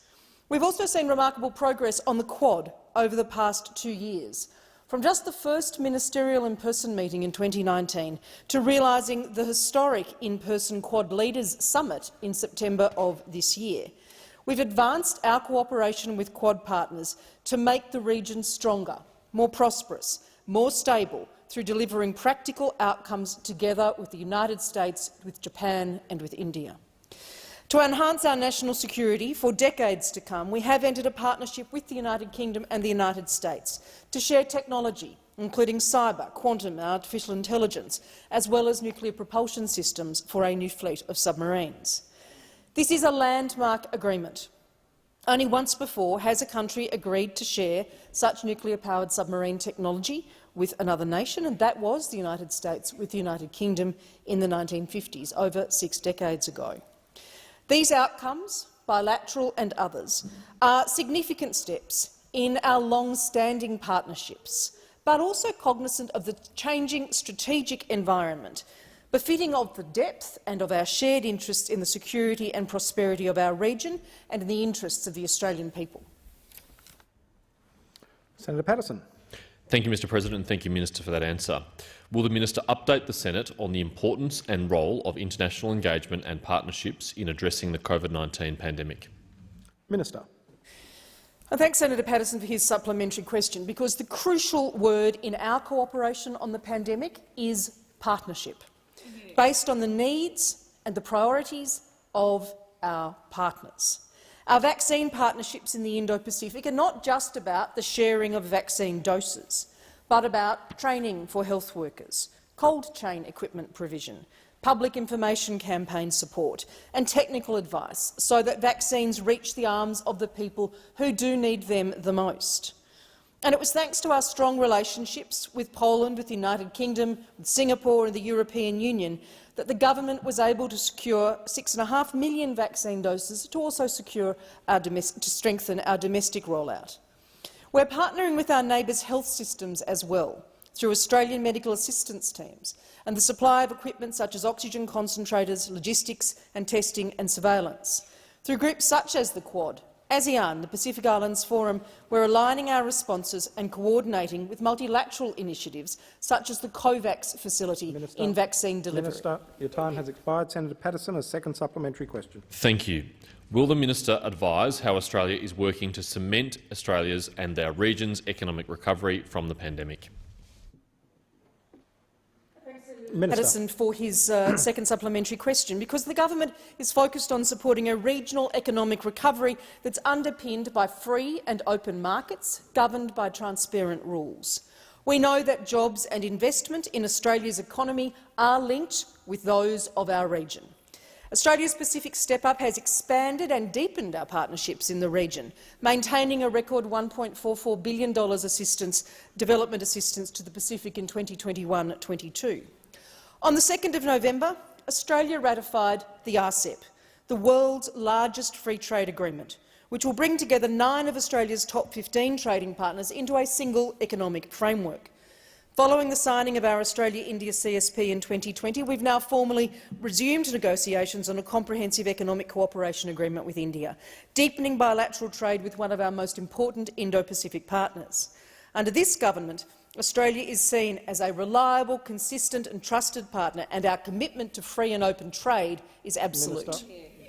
Thank you, Minister. Senator Hanson-Young. Thank you, Mr President. My question is to the Minister representing the Prime Minister, Senator Birmingham. Senator, 2 days of question time in a row, and already the Prime Minister has been caught out again today, not telling the truth in the parliament. This is very reminiscent of what happened when the Prime Minister went to Glasgow for COP26. On the back of being called out by the French President Macron, the Prime Minister's word was mud. Business leaders, community leaders, delegates, negotiators all knew they couldn't trust what the Prime Minister would say. After signing the Glasgow Pact, which requires Australia to make changes to keep temperatures below 1.5 degrees, including phasing down coal, the Prime Minister came back to Australia and said he didn't need to change a thing. Is the Prime Minister fibbing to the world, to our children or to himself? The Minister representing the Prime Minister, Senator Birmingham. Thanks, Mr. President. I thank Senator Hanson-Young for that question, Mr. President. I thank Senator Young for the question because, indeed, the Prime Minister did go to Glasgow, and he went to Glasgow armed with the facts of Australia's record on climate change. And Australia's record on climate change is one of absolutely delivering what we promise. Indeed, of over-delivering on our promises is our record when it comes to climate change, Mr. President. Australia has seen our emissions fall by more than 20% since 2005. They're down 5.3% this year, Mr. President. We beat our Kyoto-era targets by 459 million tonnes, Mr. President. So the Prime Minister was able to travel to Glasgow with a track record of Australia's track record of delivery by the Australian people, of Australian farmers, of Australian businesses, of Australians who have invested themselves and have seen their governments invest and have seen many businesses invest in achieving the change to reduce emissions. He was able to go to Glasgow with a track record in excess of that of many other nations, nations who the Greens sometimes seem to love to laud, whereas Australia indeed is exceeding them in terms of achievement when it comes to reducing emissions. Emissions reduction in our country faster than Canada, faster than Japan, faster than New Zealand, faster than the United States or the G20 or OECD averages. That is the track record that we were able to take to Glasgow, the Australian track record, as the Prime Minister promoted the Australian way of reducing those emissions, the Australian way of investing in emissions reduction through technology, through innovation, through backing people to be able to get ahead, and in getting ahead by reducing those emissions successfully without destroying jobs, elements of our economy or undermining Australia's competitiveness. That's the positive story the Prime Minister was able to take to Glasgow. It is one of achievement, overachievement and of clear plans for the future. Your time has expired. Senator Hanson-Young. Thank you, Mr. President. The Prime Minister's word was mud in Glasgow, and everyone knows it. Everyone knows it. We had an Australian pavilion that was whitewashed and greenwashed, covered in logos from Santos, not even a skerrick of representation from our First Nations people. Why is the Prime Minister denying not just the climate science and the fast track we need, but also denying First Nations people a right to have a voice in relation to this issue? Minister. Thanks, Mr. President. Well, I suspect Senator Hanson-Young was talking to a rather select group of individuals when she was in Glasgow. That's my suspicion. And that the group Senator Hanson-Young was hanging out with probably had some predetermined prejudices in their thinking, apparently even a prejudice against a fine, significant South Australian company like Santos that Senator Hanson-Young chose to sledge on the way through in her question. Mr. President, what Australia highlighted was not just our overachievement in terms of emissions reductions, but our commitments and plans for the future.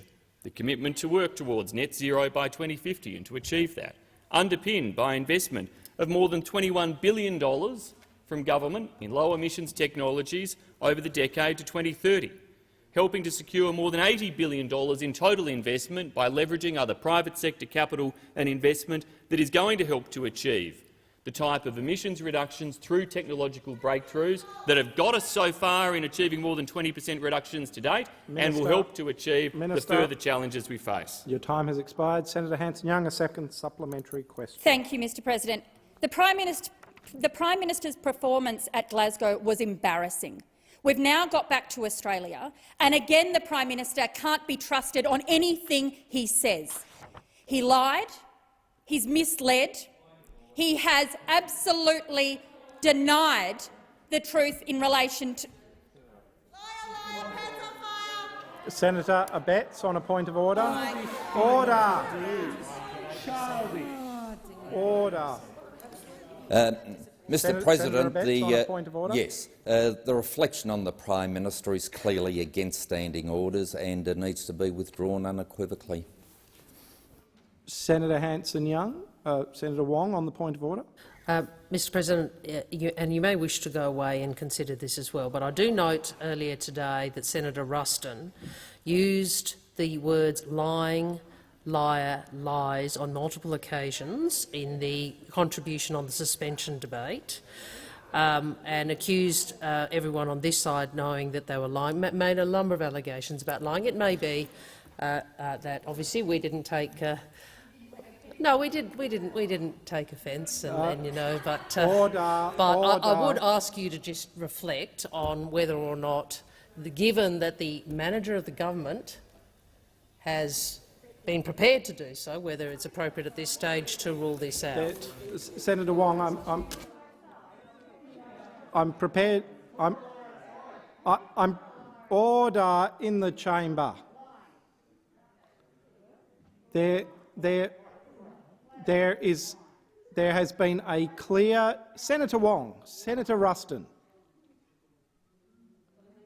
There has been a clear precedent and number of rulings that say that an epithet like lying directed at an individual is clearly in breach of 1933, whereas such a comment directed in general at a political party is not out of order.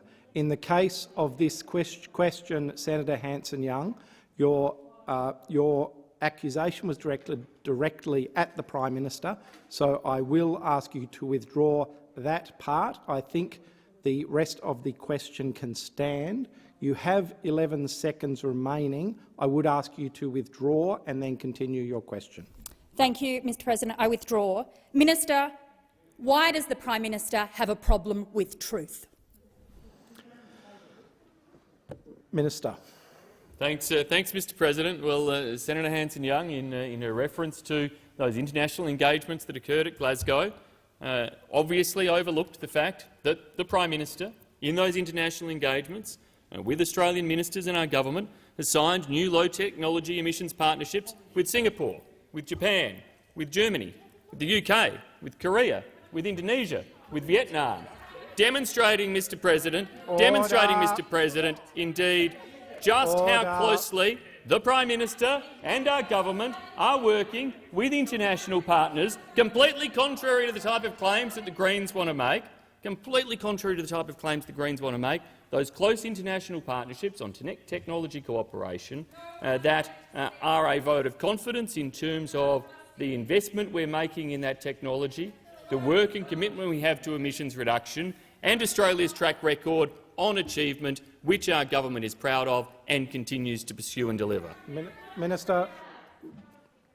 Senator Ayres. My question is to the Minister representing the Prime Minister, Senator Birmingham. Does the Prime Minister believe that an unvaccinated person in Sydney should be able to get a cup of coffee at a cafe today? The Minister representing the Prime Minister, Senator Birmingham. Thanks, Mr President. Well, Mr President, the Prime Minister does believe that as we implement the national plan towards reopening, which the Prime Minister took to the National Cabinet and worked with the states and territories to get them to make commitments consistent with that national plan, and as we achieve some of the highest levels of vaccination in the developed world, more than 91% of Australians have now had a first dose, more than 85% have now had a second dose, that we need to work through the different stages of that national plan, Mr President. And the different stages of that national plan do chart a course towards normality. Normality as it was before COVID, yes, knowing that, of course, vaccination and different health protocols will require us to continue to manage and work with COVID. The Prime Minister, I and all members of the government urge every single Australian to go and get vaccinated. That is what everybody should do. But we want to make sure as well that in terms of the cafe owners, the small business owners, the staff working in retail across the country, that all of those individuals are respected in terms of the engagement that they will have going forward, working, living, operating businesses in one of the most heavily vaccinated countries in the world. And that means that they should be free to operate in accordance with the laws of the land, but they also should be free in terms of not having undue, longer-term, more onerous than is necessary restrictions placed upon them in terms of how they enforce operations in their business or what they do in their businesses. That indeed is why the National Plan charted those different stages, and as we get the highest possible levels of vaccination in this country, we should be looking to move into those final stages. We should be looking to the pathway into those final stages. That, of course, is the case here in the ACT, one of the most highly vaccinated jurisdictions in the world, and I've got no doubt that is the case we're seeing in terms of where New South Wales and other states will head. Thank you. Senator Ayres, a supplementary question. Well, as opposed to today, in September, Mr Morrison said, and I quote, "Let's be clear about what the plan says. When you get to 80%, domestic restrictions on vaccinated persons should be lifted. We're not talking about willy-nilly movement of people who are unvaccinated." But now he says restrictions should be lifted at 80% for unvaccinated people to get a cup of coffee at a cafe in Brisbane. Time. Was he lying in September or is he lying now? Senator Ayres, resume your seat. Minister, insofar as the question was asked. Thanks, Mr President. Well, obviously this was a supplementary, so I assume the question draws on from the primary question, which was in relation to New South Wales. I note, Mr President, that New South Wales is not at 80% vaccination. New South Wales is at 92% double-dose vaccination, Mr President. 94.4% first-dose vaccination, Mr President. So New South Wales indeed has well and truly exceeded that 80% target in relation to the national plan. That is why we welcome the fact that the New South Wales government has been able to make further commitments in terms of reopening, further commitments that have enabled us as a Commonwealth government to make additional steps and commitments in terms of reopening, including our international borders, with the announcements made this week in relation to enabling visa holders to return to Australia. Those steps in the national plan are possible because of the very high vaccination rates that have been achieved. Vaccination rates in excess of what Senator Ayres quoted then, well in excess of Minister, your time has expired. Senator Ayres, a second supplementary. Mr Morrison's criticised the Queensland government for its restrictions on vaccinated people, but backs in restrictions on unvaccinated people in New South Wales. Why has the Prime Minister got one position in Queensland and another position in New South Wales? Minister. Thanks, Mr President. Well, I think, Mr President, if the senator cared to actually look at what Premier Perrottet has announced in terms of the different steps in relation to New South Wales, there are indeed further steps in terms of New South Wales' opening up that are being pursued and are being undertaken, Mr President. That is New South Wales operating in accordance with the scientific evidence of the national plan. And this is just it, Mr President. This is just it. Our government at every stage has sought to provide leadership in closing the international borders, leadership in sharing the health advice, leadership in terms of mandating vaccines where they're necessary for the highly vulnerable in aged care, in disability care, in high care health settings. We've recognised all of that, but also the leadership in terms of developing a scientifically underpinned national plan for reopening, something very few countries in the world had the opportunity to be able to do, Mr President. We have, we did, we are now seeing it implemented, and that is to the great benefit of the Australian people. Mr President, I ask that further questions be placed on notice. Minister Payne, you're thank you, Mr Mr President. I wish to provide further information to the chamber in response to Senator Lambie's question. Mr President, the ABC published a story this morning detailing the bastardisation to which I believe Senator Lambie refers. Defence was made aware of the existence of the video to which I believe Senator Lambie refers on the 22nd of October and immediately urged the individual's lawyers, Operational Legal Australia, to refer the matter to the civilian authorities.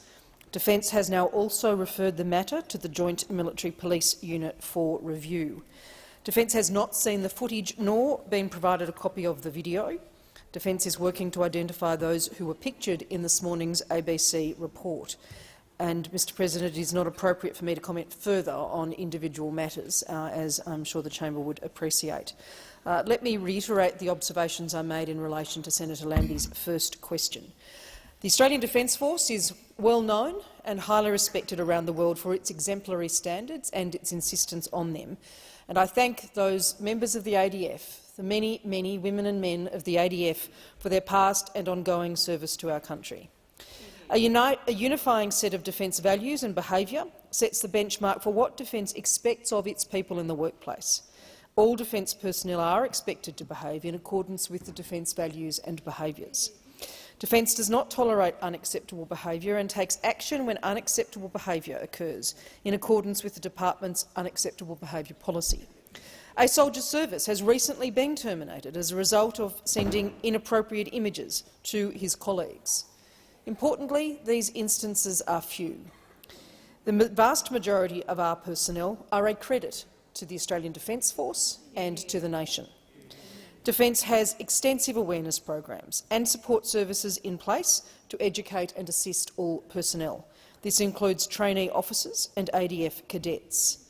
Our government is very proud of our Defence Force. Our ADF has been responsive and able and available to assist our Australian communities through some of the most difficult times this year and last year. They have been here for us through support and recovery through bushfires and floods. They've protected our communities as we deal with COVID-19 impacts, and we thank them for their service. Thank you, Minister. Senator Farrell, on this matter, because otherwise I have a matter I wish to update the chamber on. No, not this matter. I just wish to update the chamber on the AFP MOU and national guidelines. The Speaker, the Attorney-General, the Minister for Home Affairs and I have signed a new Memorandum of Understanding regarding AFP investigations where parliamentary privilege may be involved. The Australian Federal Police will also issue a new national guideline which updates the procedures that the AFP will follow for the collection and quarantining of material that could be subject to parliamentary privilege. The MOU and guideline are designed to ensure that law enforcement investigations are conducted without improperly interfering with the functioning of Parliament, its committees and its members. They also ensure that parliamentarians and their staff are given a proper opportunity to raise claims of parliamentary privilege in relation to material that is obtained through the execution of a warrant. The new MOU and guideline replace the 2005 settlement of these issues and include some significant improvements, particularly related to overall improved oversight of investigations which may intersect with parliamentary privilege, clarifying the application of the guideline to electronic information, particularly where this is held by third parties, and reporting to the Committee of Privilege on the use of covert powers in relation to parliamentarians and their staff. These changes address shortcomings in the 2005 protocols, which were identified in reports of the Privileges Committee in both houses tabled during the 45th Parliament. They also respond to the Senate resolution of December 2018, which called on the Attorney-General to work with the presiding officers to develop a new protocol for the execution of search warrants and the use of other intrusive powers by executive agencies. It was initially hoped new procedures would also be agreed in relation to the exercise of covert powers. However, more work is required to ensure these procedures address the concerns of parliamentarians, particularly in relation to access and use of telecommunications data and the quarantining of material collected covertly. In addition, there are practical issues which the AFP must address to ensure that the agreed procedures do not unduly hamper investigations. Further negotiations regarding the implementation of procedures that ensure covert powers are exercised in a manner which does not intrude on parliamentary privilege will be conducted in the next Parliament. I would like to acknowledge the work of the Speaker, Minister Andrews, the Attorney-General and particularly Senators Abetz and McAllister, and members of the Committee of Privileges, including the Chair of the Privileges Committee, Senator O'Neill. In particular, though, I wish to pay tribute to former President Ryan for his clarity of thought and perseverance in this matter. He would have very much liked to have had this concluded before his departure. Unfortunately, that wasn't the case, but I know that he is pleased that it has been concluded. Now, I table a copy of the MOU and the national guideline. Senator Birmingham. Thanks, Mr. President. Mr. President, I seek leave to make a short statement. Is leave granted? Leave is granted for 2 minutes. That's fine. Leave is granted. Thank you, Mr. President. I thank the Senate. Mr. President, I just wish to make a short statement to acknowledge the tabling of the Memorandum of Understanding that you have just undertaken, the statement that you have just made, Mr President, in relation to the Memorandum of Understanding on the execution of search warrants in relation to a Member of Parliament, and, of course, Mr President, to acknowledge in particular the extensive work that has been undertaken in relation to this matter. I do so acknowledging that it is work that has transcended presiding officers, relevant ministers and a number of officials and others involved in the process, and therefore that we extend that acknowledgement to all those who have engaged in this process in good faith, seeking to resolve what are at times challenging issues of principle in relation to the protection of privilege, but also ensuring that in no way is the proper engagement of our law enforcement officials impeded unnecessarily in relation to the upholding of the laws of the land.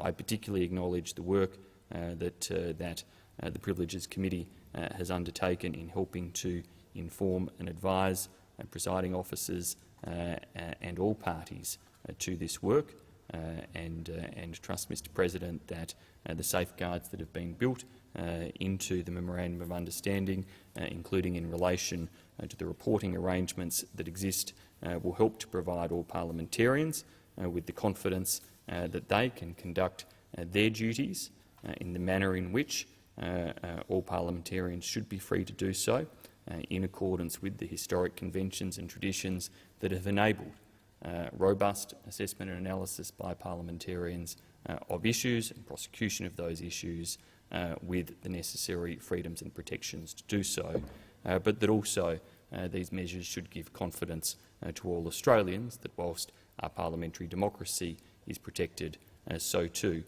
will appropriate action be available in relation to legal matters, and that, as always, no Australian sits completely above the law in our nation. Mr President, I thank you for the statement that you have made to the Senate and the details that you have outlined to the Senate, and for bringing this matter here, and again acknowledge the cross-party and especially bipartisan way in which these matters have been tackled.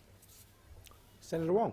Mr President, I seek leave to make a short statement. There being no objection, leave is granted. I thank the Senate. These are fundamentally important documents that have been tabled today, which go to the heart of the relationship between Parliament and the Executive, and I note that they replace an MOU and guideline agreed to in 2005. And since that time, but especially in the last 5 years, the Senate has dealt with multiple incursions into the privileges of its committees and of senators, which have been the subject of a number of reports by the Standing Committee of Privileges. In particular, during the 2016 election campaign, the Turnbull government launched a raid on the offices of the then Deputy Leader of the Opposition in the Senate, Senator Conroy, and the private home of a member of his staff. Extraordinary action which came about because Senator Conroy had information about the national broadband network that was politically embarrassing for the government of the day. The Privileges Committee recommended, and the Senate adopted without dissent, not only a finding that the claim of privilege by Senator Conroy be upheld, but also that the documents be withheld from the Australian Federal Police investigation and returned to Senator Conroy. This was a political action in the middle of an election campaign, which was conducted with disregard of parliamentary privilege, as was evidenced by the further finding by the Privileges Committee in its 164th report that improper interference occurred with the functions of the Parliament and the free performance by Senator Conroy of his duties as a senator. The necessity of a robust memorandum and guideline is demonstrated by these events. In December 2018, the Senate first agreed to a motion calling for the development of a new protocol for the execution of search warrants and the use by executive agencies of other intrusive powers complying with the principles and addresses the shortcomings identified in the reports tabled by the Bipartisan Privileges Committee. The intent of these documents is to ensure that Parliament and parliamentarians are not subject to improper interference in the performance of their duties, and they are intended to facilitate investigations in a way that does not amount to a contempt of Parliament and provide parliamentarians with a measure of confidence that parliamentary privilege is being respected and that parliamentarians will have an opportunity to make claim that material is protected by privilege. While the MOU and guideline are intended to operate as a safeguard against the possibility of contempt by providing for the rights of members of parliaments to be protected, it is important to note that their existence alone cannot preclude the possibility of contempt being committed. It is a reminder to the executive that privilege, parliamentary privilege, is not a convention or a courtesy, it is the law. Mr President, I agree with you that these documents represent significant progress. I also agree with you that there is unfinished business. As the President has said, it was not possible to conclude negotiations on the operation of the memorandum and guideline with respect to the exercise of covert powers.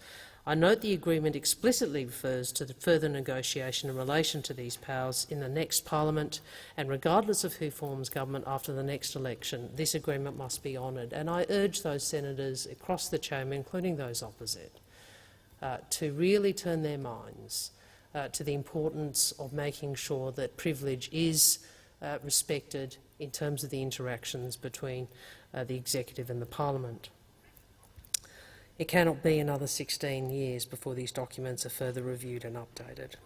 I place on record my personal thanks to Senator McAllister for her leadership and work on behalf of the opposition in negotiations on these matters. Renegotiation is something that we have been seeking for some years. I also place on record my thanks to former President Ryan for his extensive work in finalising these documents. Senator Farrell. Thank you, Mr President. I rise to take note of the answers given by Senator Birmingham. Sorry, Senator Farrell, do you mind just resuming your seats? Senator Patrick was actually seeking the call as well on another matter. Yes, and I might add it's supported by the standing orders 74.5. So pursuant to that standing order, I would like to seek an explanation from the Minister representing the Prime Minister as to why question number 4085, which has been on the notice paper since the 6th of September, has not been answered. Minister.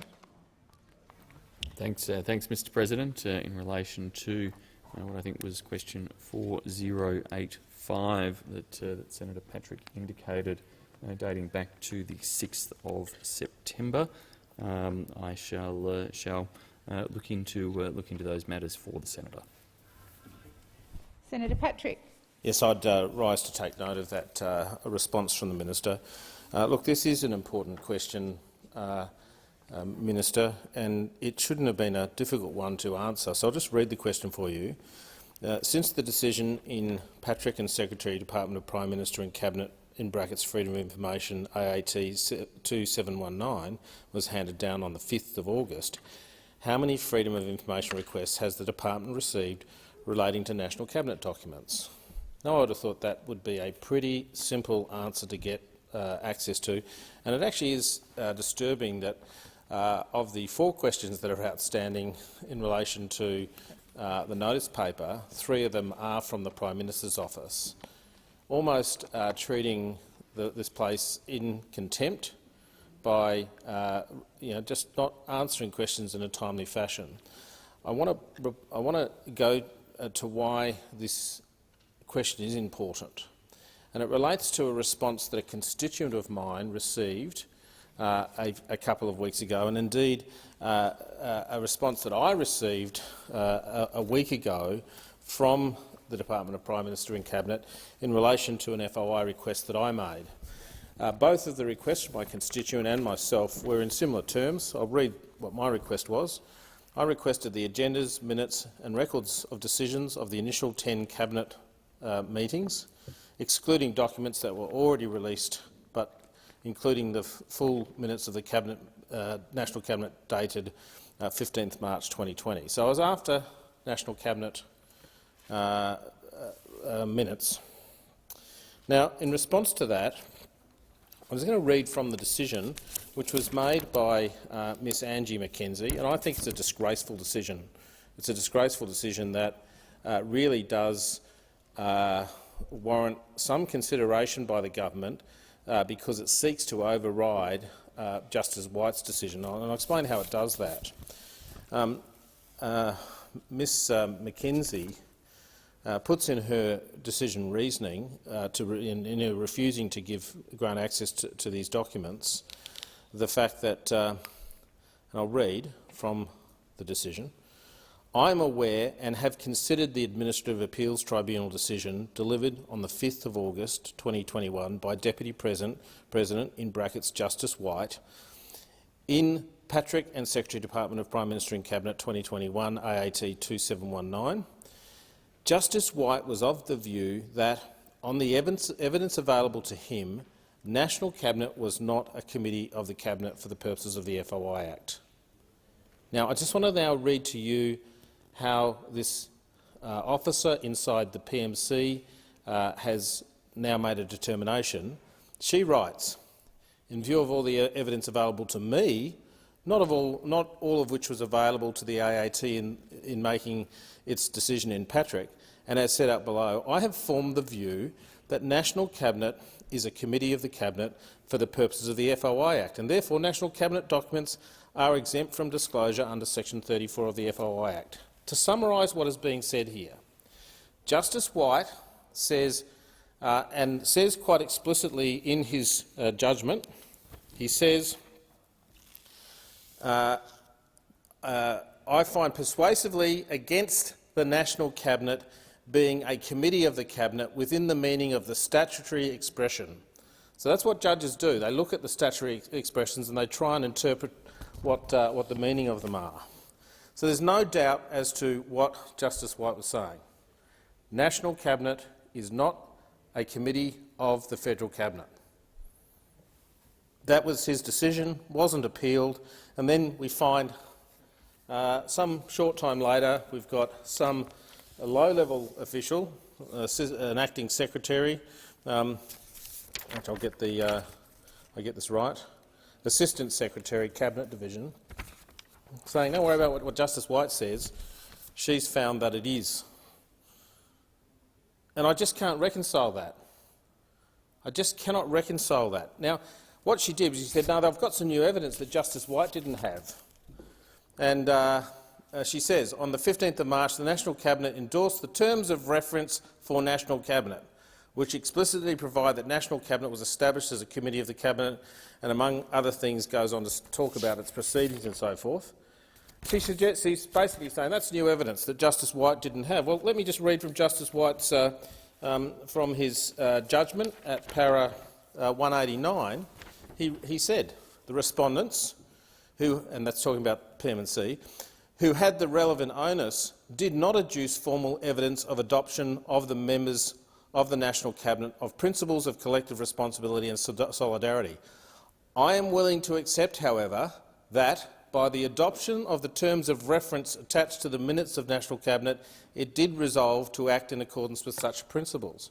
So you've got an FOI officer who says the judge didn't see the terms of reference, yet in his judgment he references them. He references and acknowledges them. So this is an incompetence of an order that I haven't seen before. The decision actually mentions the evidence that this official says was not available to Justice White. Ms McKenzie then goes on to suggest that the other piece of evidence that Justice White didn't have was a statement by the Prime Minister, Premiers and Chief Ministers that they expect this to be confidential, as though a statement by a Prime Minister or a statement by a Premier that something ought to be confidential makes it law. Well, I'm sorry, it doesn't. You can't have a Prime Minister saying, this is my view and that is law. That's not how it works. For it to be law, it has to pass through both chambers in this building. Not just be a statement. It doesn't matter whether it's the Prime Minister or a Premier. So Miss Angie McKenzie clearly has no idea of how the law works even. It's a disgrace that this sort of material comes out of Prime Minister in Cabinet, an organisation that's supposed to be the preeminent department in the Commonwealth. I actually think Ms McKenzie has breached her obligations under the Public Service Act. What's happened is she has not just trimmed her political sails, she's actually just put up her Liberal Party spinnaker to make this decision. I see Senator Dunningham's shaking his head at me. How do you get a situation, Senator, how do you get a situation where a judge says that is, yeah, I'm having a go at a public servant because this public servant is incompetent. It's incompetent. And public servants ought to know that if they do something as stupid as what she has done, I'm going to call it out. And I'm going to do that over and over again. I respect public servants, but not when they are politicised like this. Justice White made the point, made a determination that National Cabinet was not a committee of the federal cabinet. You don't have to be a rocket scientist to work out that that is not appropriate for a public servant to say, disregard what the judge says. That's not okay. And the problem we've got, and this goes to the reason why this question ought to have been answered, is because the number is somewhere above 50. 50 applications have been made to PM&C for access to National Cabinet documents since the decision that was handed down by Justice White. And that's likely to be 55 decisions wrongly made by PM&C that goes off to the Information Commissioner and clogs up the entire system. And that may well suit those on the other side of the chamber who simply love secrecy. They don't want to have anything disclosed to the public. Well, the news is that everything that the government does is paid for by the public and is supposed to be for the benefit of the public, and they are entitled to see it except in very narrow circumstances. And this is just an abuse. So, yes, Senator, I'm going to name a public official, particularly one that has behaved in such an abhorrent way. Well, if you want to fire me up, you're welcome to, because this is just wrong. This is just wrong. And you ought to be standing up and actually agreeing with me that we respect what our judicial officers say. Now, of course, the government says, oh, well, the AAT, it's not binding upon the executive. Let's look at who was involved in this. Okay, the matter went to the Information Commissioner. She bumped it up the chain, said this is an important matter, it needs to be sorted out by the AAT. Gets to the AAT, and the AAT recognises its importance and assigns a judicial officer as the presiding member. And it wasn't as though even Bush lawyer Rex Patrick argued the case. It was Geoffrey Watson SC, a most eminent barrister with a long history, gentleman and someone who knows the law inside out. And on the other side was Mr Berger QC from PM&C. This wasn't a kangaroo court. Serious legal minds dealing with this issue. Overturned by someone in PM&C who is a public official who ought to absolutely respect the way the rule of law works in this country. Absolutely should be respecting exactly what the authority of a justice in terms of making statutory interpretation. So yes, I am naming Ms Angie McKenzie. I'm naming her as incompetent and I'm naming her as politicised. She's been directed to make a decision contrary to law because it suits the Prime Minister, because the Prime Minister doesn't want anyone to know about anything that happens in the National Cabinet, doesn't want to know about all of the decisions made about the NCCC or what the AHPPC might have been saying about masks or protecting children or vaccinations, all things that we ought to be able to see. The National Cabinet is a meeting of the federal government and the states. It's an intergovernmental meeting. Now, the FOI actually protects those sorts of meetings. It just doesn't give a blanket protection. It's not controversial. I'm not saying open the floodgates, and neither was Justice White. He made the point that there are protections for intergovernmental exchanges that are sensitive, that might give rise to a concern. But in relation to the minutes, they were released to me that I originally requested. And there are a number of organisations, journalists, NGOs, people who are trying to get access to want to see what's happened inside the National Cabinet, now getting frustrated by an official. Okay, because now every one of those decisions, because she's ignored them, because she's incompetent and she's politicised, now have to go through a process that will take a year. It will take a year because your government hasn't properly resourced the Office of the Australian Information Commissioner. When the Labor Party set up that office, there were 3 commissioners, the Information Commissioner, the FOI Commissioner and the Privacy Commissioner, and Tony Abbott tried to defund the whole organisation. We were left with 1, and that was the Information Commissioner trying to do the work of 3. Finally, with some arm twisting, I've managed to help get us an FOI Commissioner, but we're still without a Privacy Commissioner.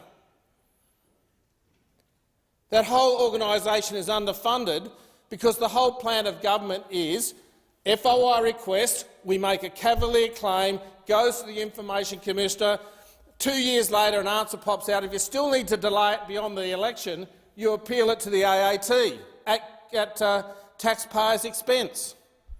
It's a disgrace. It's a disgrace. And the fact that Ms Angie McKenzie is in on it is just disgusting. And that's why I am calling her out. That's why I am calling it out. Now, you understand as well, Senator Van, that parliamentary privilege allows me— it's not my privilege, it's a privilege of my constituents that allow me to say in this chamber what people can't say outside of it. That's a really important democratic principle. You need to understand exactly how this thing works and why it's important. Have you just not listened to the Leader of the government and the Leader of the opposition in the Senate? No, you didn't listen to them, did you? They were just talking about the importance of parliamentary privilege. You ought to understand it. You ought to respect what happens in this place. Okay? This is absolutely a disgrace. There's no other word for it. The government has directed an official to apply secrecy in contravention to the ruling of a judicial officer. I've never seen that before, and I think it breaks the rule of law. Thank you, Senator Patrick, and I'll remind you in future to direct all of your comments to the chair. Thank you. Senator Farrell. Thank you. I beg your pardon, I need to put the question, sorry. So the question is that the motion is moved by Senator Patrick be agreed to. Those of that opinion say aye. Against? I believe the ayes have it. Sorry, Senator Farrell, this is like your 3rd time jumping up, so I went to you. Third time lucky, Madam Deputy President. I rise to take note of the answers given by Senator Birmingham to the questions asked by Senators Smith, that is Marielle Smith, Wong and Grogan. Deputy President, I want to speak about the lies of the Prime Minister that we've seen in recent months, but in particular in recent days.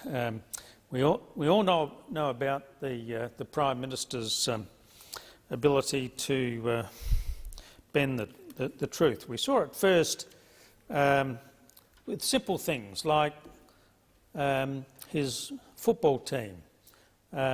He claims that he was a Cronulla Sharks supporter, when we know all along he was in fact a rugby union supporter. Now, I know you come from Western Australia, and union and league are not particularly strong sports over there, but in New South Wales and Queensland these are important distinctions, and for the Prime Minister to mislead the Australian people about who he really supports and who his football team is very worrying. And of course it went further, much further, of course, during the period of the sports rorts scandal. You'll be very familiar with that, Deputy President, where we had the colour-coded document and documents being transferred between Senator McKenzie and the Prime Minister to hand out funds that were supposed to be for women's sports around the countryside, directed to marginal seats that the government was trying to win.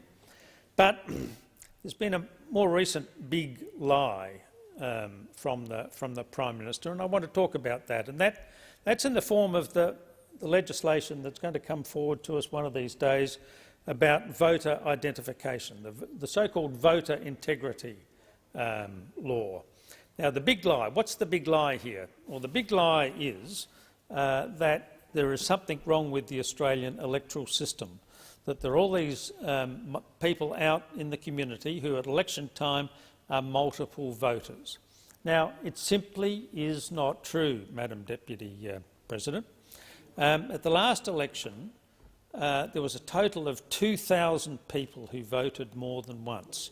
So out of a population of almost 16 million people who voted at the last election, there was only 2,000 people who voted more than once, and the evidence from the Australian Electoral Commission is that most of those people who voted more than once were over the age of 80, and in many cases English was a second language. We do not have a problem with multiple voting in this country. In fact, the Commissioner, the AEC Commissioner, in evidence recently in the estimates process, described the issue as vanishingly small.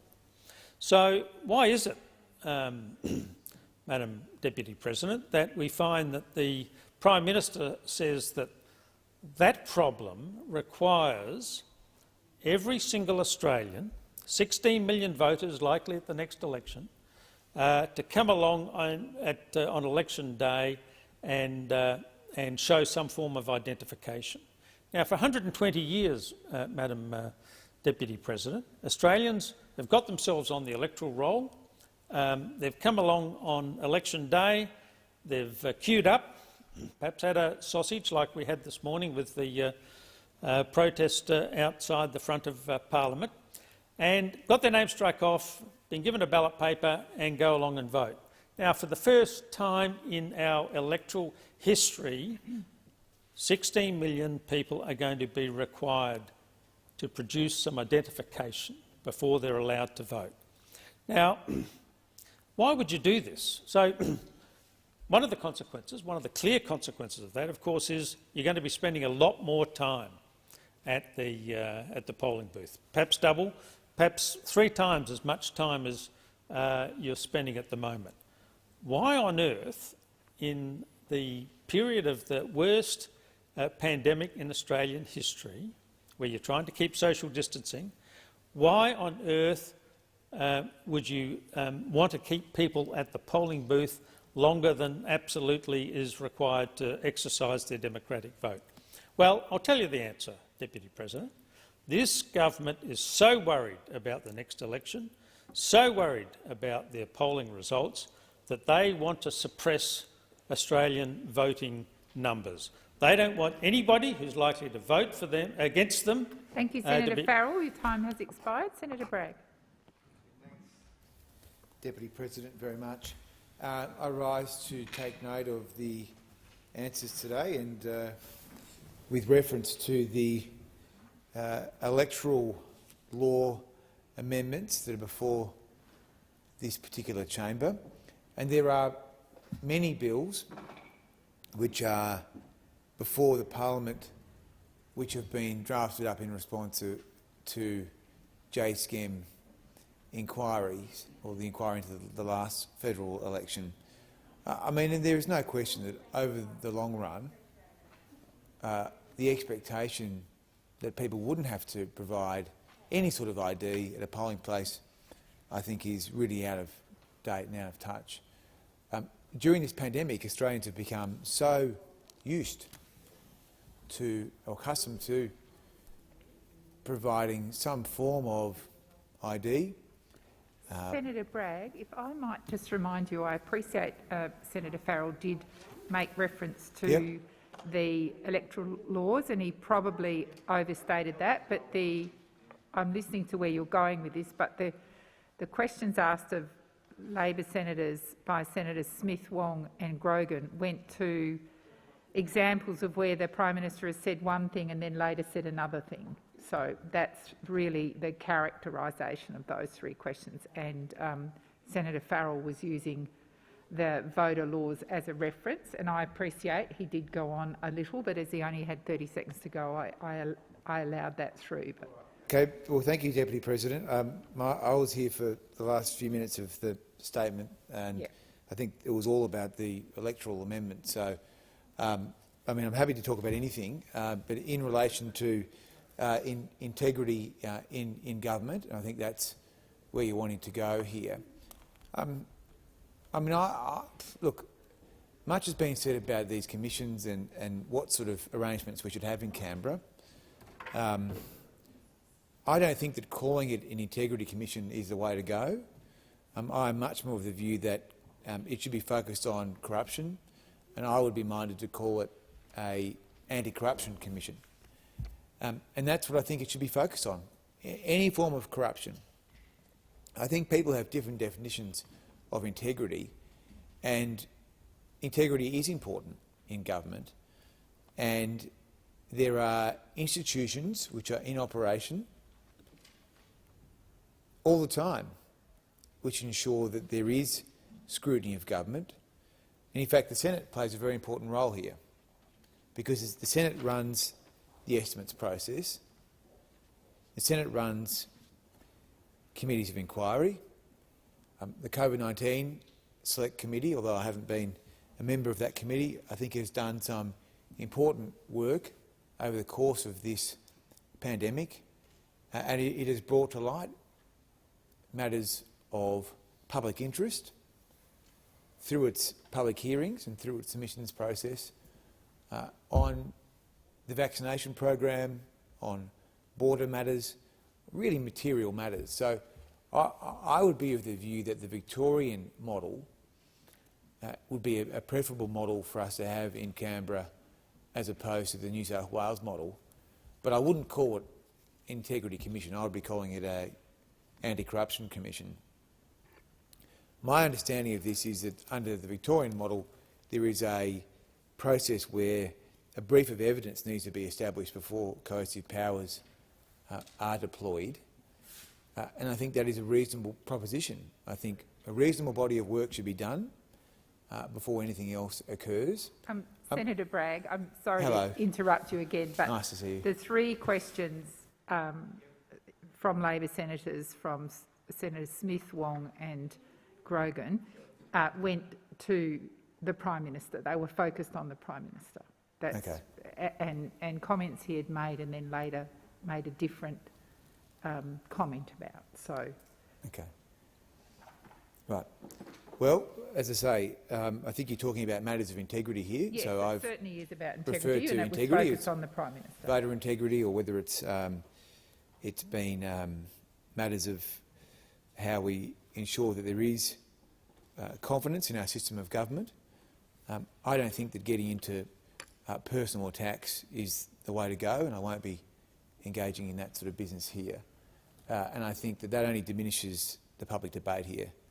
And you know, I don't think this is a partisan comment to make at all. But I think if you look at the way that question time runs here or in the House, I mean, it really is low rent stuff, and I think it is a poor reflection on us as an institution. It is way too scripted. And all this personal attack stuff, I don't think does anything for anyone. I would say though that I've been very impressed with the work done by the Senate committees. I've been very impressed with the quality of the public servants that run these particular secretariats. And in my experience, the Senate committees take the Senate and therefore the Australian people into places that other institutions don't go. And we are able to hear people's voices. And so I do think that we do incredible work here on behalf of the Australian people. But I don't think that we we are focusing on the right stuff when we are engaging in endless personal attacks. I mean, there of course is a role to look at people's public records and what they say, but I don't think that getting into personal attacks is the way to go, and I won't be engaging in that. Thank you, Senator Bragg. Senator Marielle Smith. Thank you, Deputy President. It's always a delight to follow Senator Bragg. That was quite the ride through the different areas you thought we were talking about, but thank you for your contribution. I do just want to go to one of Senator Bragg's points. It's a point raised in question time as well in response to the questions asked by me and other Labor senators. And that was the government accusing us of engaging in personal attacks. And I want to lend my support to what Senator Bragg has said. Of course, there is no room for personal attacks on individual senators in this place. But these are questions not of personal attacks. They're not questions of personality. They go to questions of integrity. They go to questions about the way the government is run. And what diminishes the debate in this country, as well as personal attacks on individuals, is dishonesty. Dishonesty in the public discourse. And that's why we're asking these questions. That's why we were prosecuting these questions. Because from this Prime Minister, we've seen a pattern of dishonesty since he's taken the Prime Ministership, and indeed perhaps long before that too.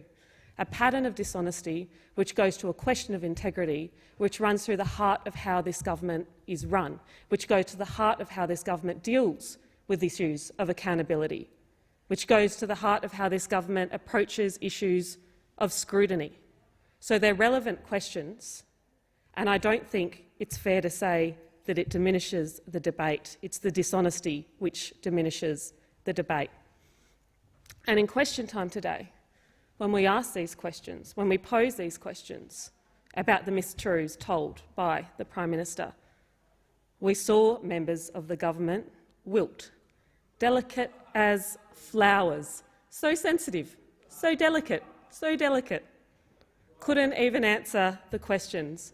And I get why you feel a little delicate, little petals, because you feel scammed too. You feel scammed by this Prime Minister. Because you had one bloke once, right? He was Prime Minister. And then you had another bloke who wanted to be Prime Minister. You guys weren't too keen on him. So you sort of looked through the ranks of you and got the guy from marketing, and you gave him a crack, only to learn that when the one thing you thought he was good at, marketing and spin, he can't actually prosecute. He's missing the point of marketing, right? Brand consistency. Brand consistency. If you're a good marketer, you've got to be able to run with brand consistency, which means you've got to have a consistent message in what you're selling. You've got to have a consistent message. And the Prime Minister can't get his story straight about anything in question time. He can't even get his story straight in question time on one issue. And then he has to come back when no one's looking, no one's in the chamber, because that would be pretty embarrassing for the Prime Minister, and correct the record. Correct the record. It's interesting for a marketing guy. It's interesting, right? If you can't handle that. So I get why you're feeling a little delicate. I get why you're feeling a little delicate and a little precious about these questions, because you feel ripped off. You feel ripped off that you went to the dude from marketing and he can't even do that job properly. Pretty disappointing. But this Prime Minister, he cannot tell the truth. He cannot tell the truth. And he falls over himself. He can't even tell the truth about telling the truth. Now, that's embarrassing. It's embarrassing. But worse than being embarrassing is it goes to issues of integrity. And that's why it's perfectly reasonable for us to raise these questions in question time. When it goes to integrity, when it goes to accountability, when it goes to scrutiny. And this government seems allergic to all of those things, allergic to scrutiny, allergic to accountability. You let mistruth run through the heart of your government. And in this place, in this chamber, I agree, Senator Bragg, we should hold ourselves to a higher standard than others, which means it's more than appropriate for us to call that dishonesty out, for us to call out the examples, not just the one I referred to in my question to the minister representing the Prime Minister in this place, but also to the questions Senator Grogan asked about Ms Holgate. Also to the questions that Senator Wong asked about the Prime Minister's dealings with the President of France. Indeed, ask him about how he feels about the Prime Minister's integrity. These are legitimate questions, accountability, scrutiny. I appreciate you feel a bit delicate in answering them, but it's more than reasonable that we pose them. Thank you, Senator Smith. Your time has expired. Senator Van. Thank you, Madam Deputy President. And I assure Senator Smith, Senator Marielle Smith, that I'll be anything but delicate in this. Because what we've seen today is marketing spin at its greatest. We've seen the Labor Party have their marketing plans exposed in the parliament by Senator Birmingham after the attacks from those on opposite, and now these questions in Take Note, that they are going to go after the Prime Minister, that they are going to highlight that he has been slow and late on vaccines, climate change, bushfires and financial support for Victoria. Well, let me set the record straight on this, because we're anything but slow or late on any of these. So, in November 5th last year, the Prime Minister put out an announcement that he had already ordered 135 million doses of vaccine, more than enough for 5 doses for every Australian. And then last week, the Victoria, my home state, Premier Andrews says in the media that the Prime Minister forgot to order vaccines. Now, we know that's a lie. We know that the Premier of Victoria lied on that. So, on the 21st of February this year, the Prime Minister announced the Australian government had a comprehensive plan to, and I'm quoting here, has a comprehensive plan to offer COVID-19 vaccines to all Australians by the end of October 2021. And I think we've seen, by the end of October, or maybe a day or two after, that was done. We hit 80% vaccinated. It's more than 91% of the eligible population over 16 are now protected. No one said that the rollout of the vaccine had to be a linear line, that it had to be straight. Of course it's going to ramp up. We had no vaccine. There were countries that demanded vaccine and needed vaccine higher than we did, and they got it. But we met our promise to the Australian people. The Prime Minister made a promise to the Australian people, and we met it. Now, our record on the vaccine rollout is better than that in the UK, better than the US, better than in New Zealand. So with more vaccines going to arms every day, it's likely that we'll overtake more vaccines. Now, the Labor Party, their position on vaccines is woeful. The Labor Party has endorsed a candidate for the seat of Higgins, who spent all of last year and most of this year putting out misinformation, creating vaccine hesitancy about the AstraZeneca vaccine, where she said it's a population-level experiment which has high stakes attached to it. Personally, I'm not comfortable with that approach at all. She also said there is a possibility that the AstraZeneca vaccine will be rolled out to 10 million adults. We still might be being vulnerable when we relax our international borders. Now, we know that's not true. We know that's not true. Would the Labor candidate for Higgins, would she have voted with Pauline's One Nation yesterday? Sounds like it from this. She's promoted vaccine hesitancy all the way through. So we can see that Labor has had a really ordinary run on that. Bush, the financial support for Victoria, I'm happy to talk to that. The Morrison government has provided over $4 billion to Victoria through COVID economic support. That is more per capita than any other state in the country. Senator Van, I'm also going to remind you that the questions today from Senators Smith, Wong and Grogan went to the Prime Minister. And I'm answering that. I'm answering that. Thank you.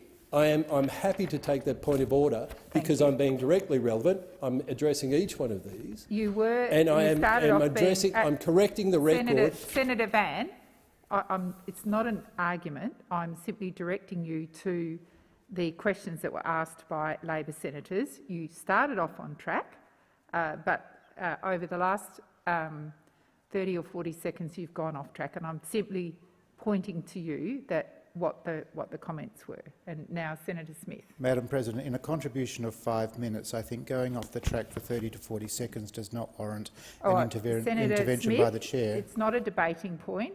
I'm simply directing the senator to the take note questions. Thank you, Senator Van. Chair, that's exactly what I'm doing. Labor is attacking the Prime Minister on a record that cannot be attacked. He's done exactly what he said he would do and what we would do. We said we'd take on climate change. I'm going to again to your document, the one that you're all clearly following in the chamber today. We're going to see for the next 2 weeks and until the election. You're clearly going to go after the Prime Minister. This is clearly your tactic, to your point, Madam Deputy President. This is your tactic that I'm correcting the record on. We said we went to the election, we said we'd take a target of 26 to 28% as our Paris target for our NCD, and we are on track to meet that. The Prime Minister is keeping his promise on that. He's keeping his promise on meeting and beating the Paris target. We've already projected that we'll hit 35%. So every one of your points in your marketing plan, when Senator Smith talks about marketing and spin, we can see yours, we can see straight through your tactics. It's not going to work. The people of Australia are not going to believe it, aren't going to stand for it, and you will see the results in the election Senator next Van, year. your time has expired. Senator Grogan. Thank you, Madam Deputy President. Senator Van, we will hold the Prime Minister to account for his lack of integrity, and we will continue to do that. The pattern appears to be say something misleading, duck, weave, obfuscate, and then dig your heels in when you're called out on it. We saw just yesterday in the other place, when asked about his infamous trip to Hawaii, the Prime Minister told the Parliament that he had sent a text message to the Leader of the Opposition telling him where he was going. That is not true. It's very untrue. What he said was he was going on leave. Leave is not a destination. But Senator Van, I'd ask you to withdraw that. Thank you. Senator Grogan. Anthony Albanese did receive a text. That is true. But it did not mention where the Prime Minister was going. It did not mention his tropical destination. It did not mention that he was travelling overseas, a point that you think would be rather relevant. But what's astounding here is that this was unprompted. There was no reason to even mention that text message, none whatsoever. But when facing some political hot water, again, a duck, a weave, an obfuscation, trying to get around a particular point, the Prime Minister brought this text message up of his own volition and then inappropriately and inaccurately referenced it.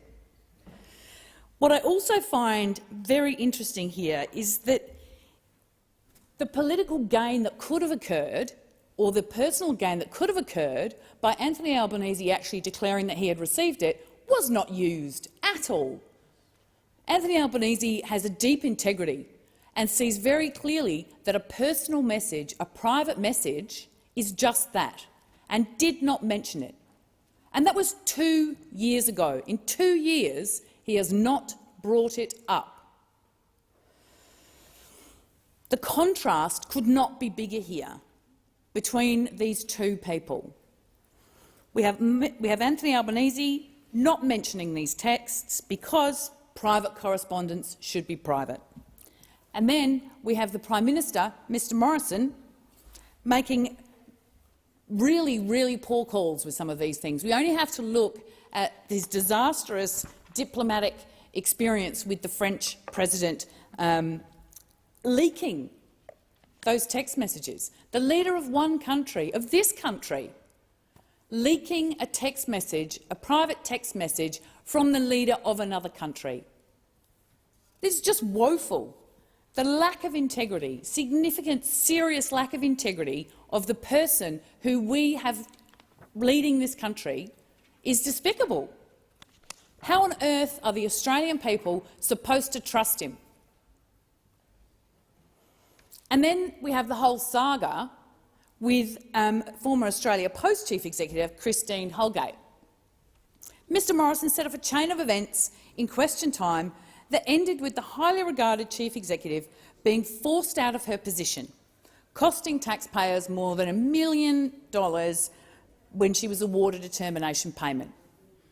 The Prime Minister attempted to gaslight the nation, making out like Ms Holgate had left the organisation of her own volition. She did not.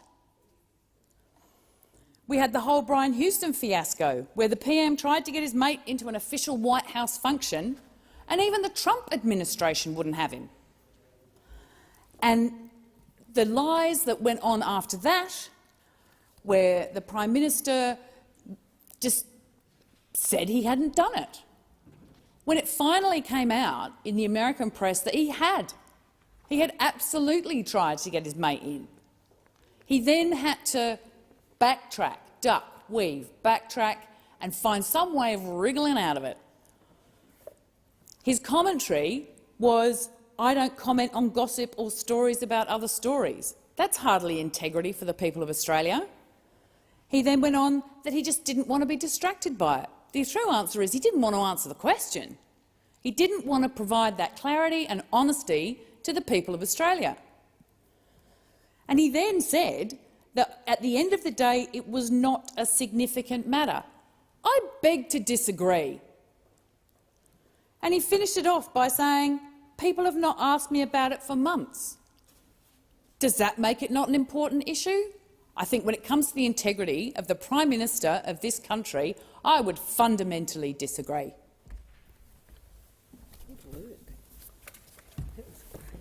Are there any further contributions? Senator Cox? Yes. That the Senate takes note of questions to Senator Birmingham from various senators. Those of that opinion say aye. Against say no. The ayes have it. Senator Cox. Thank you, Mr President. I move that the Senate take note of Minister Ruston's response to my questions. The Woodside approval of the Scarborough Gas Project, it's a dark and devastating day for our climate, our planet and our future. And as a mother of two daughters, I shudder to think what that means for our future, for our children in 2030, when we have projects like this that are being funded, encouraged and endorsed by governments of this country. This pollution that the Scarborough-Pluto project is equal to 15 coal-fired power stations every single year, not over the life of the project, every single year of that project. The emissions from this facility equal around 5% of the current total emissions every year in WA. This is greenwashing of what Woodside have put out. And the scientific evidence is pretty clear that this project is actually going to be worse than Adani. It's devastating both for our climate, it's devastating for our marine life. This project is going to impact on the coral reefs, the whales and their migration pattern, the turtles and the dugongs in this area. It's devastating for traditional owners of that country who are trying to protect country. And as a First Nations person who's walked on that country, it is devastating. It is devastating for their water sources, their traditional foods that they rely on in this area, and that Scarborough will further destroy the Murrujuga area's world's largest and oldest collection of First Nations rock art. And this includes the first ever recording of a human face. It's quite significant in this area because it's nowhere else in this country. We have one of the oldest living cultures in the world, and still we don't respect, we don't want to protect, and we certainly don't want to make sure that it doesn't get ruined by development and mining and the resources sector that our governments protect. This is also being considered for World Heritage listing. Hundreds of these rock carvings have already been destroyed, have already been removed for gas development. So the ones that are there we need to save. The rock art that's been eaten away is being eaten away by highly acidic gases that are being released from this existing Pluto plant that's already there. And sadly, this is going to be expanded. It's been expanded because it was approved yesterday. What's happening to the Murujuga art is being described as Juukan Gorge on slow motion.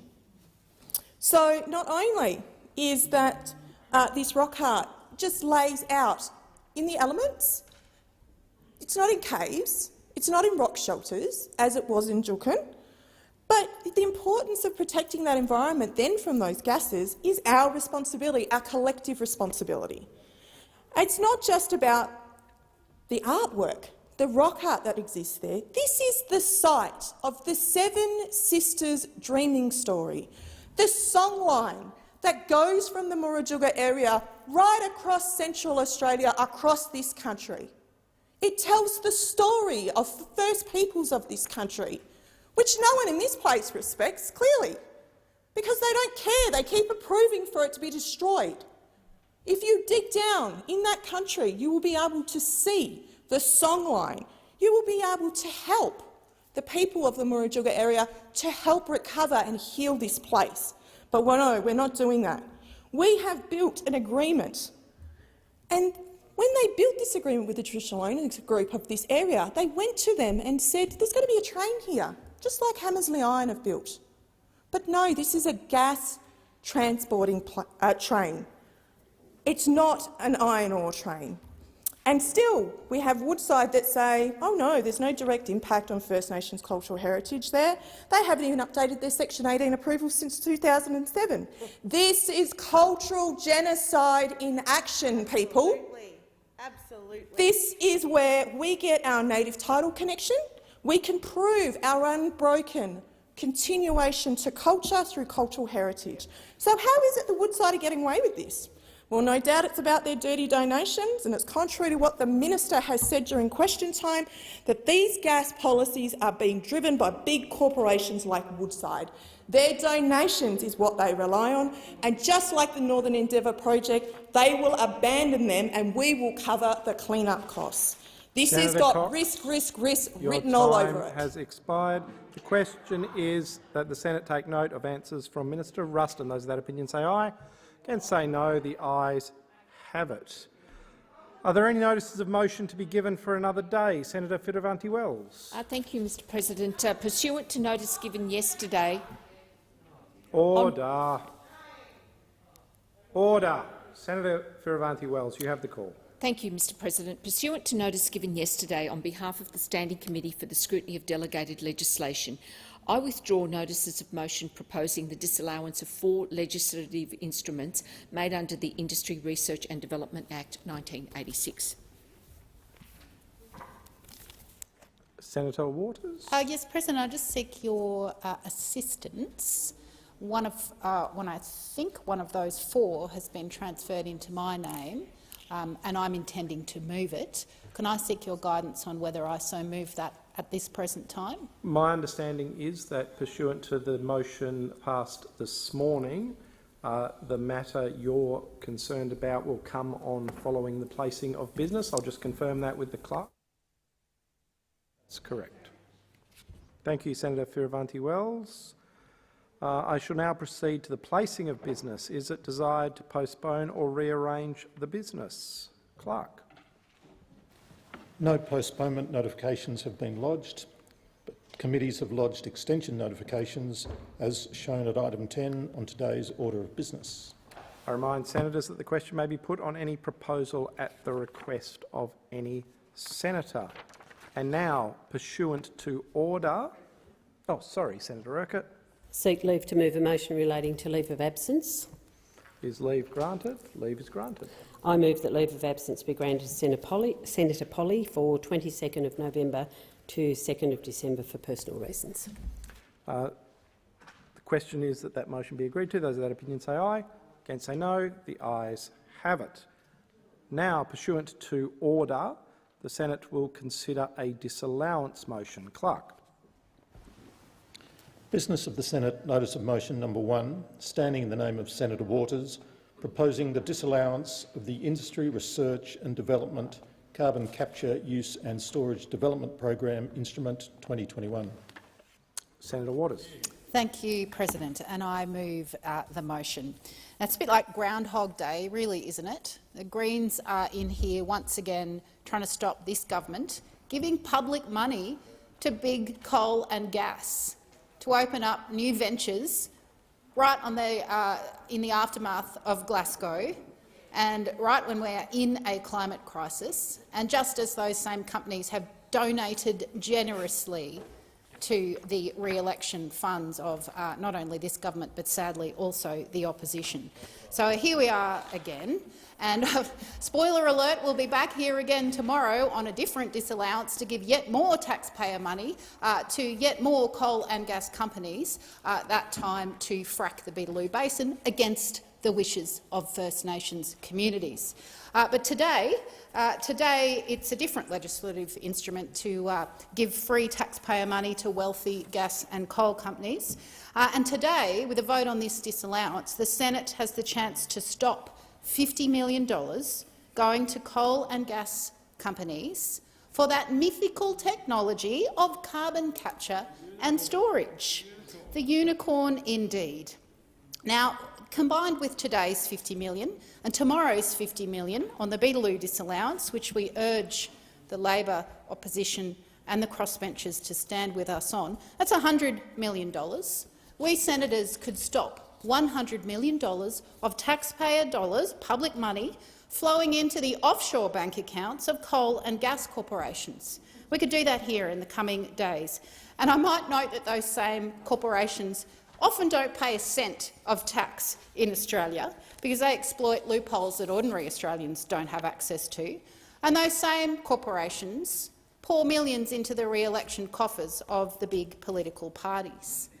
So the instrument that we're seeking to disallow today would set up the Carbon Capture, Use and Storage Development Fund. Grant recipients have already been announced for the fund. And surprise, surprise, some of Australia's biggest polluters and this government's largest donors make the list. Political capture and storage is a proven technology, even if carbon capture and storage is far from it.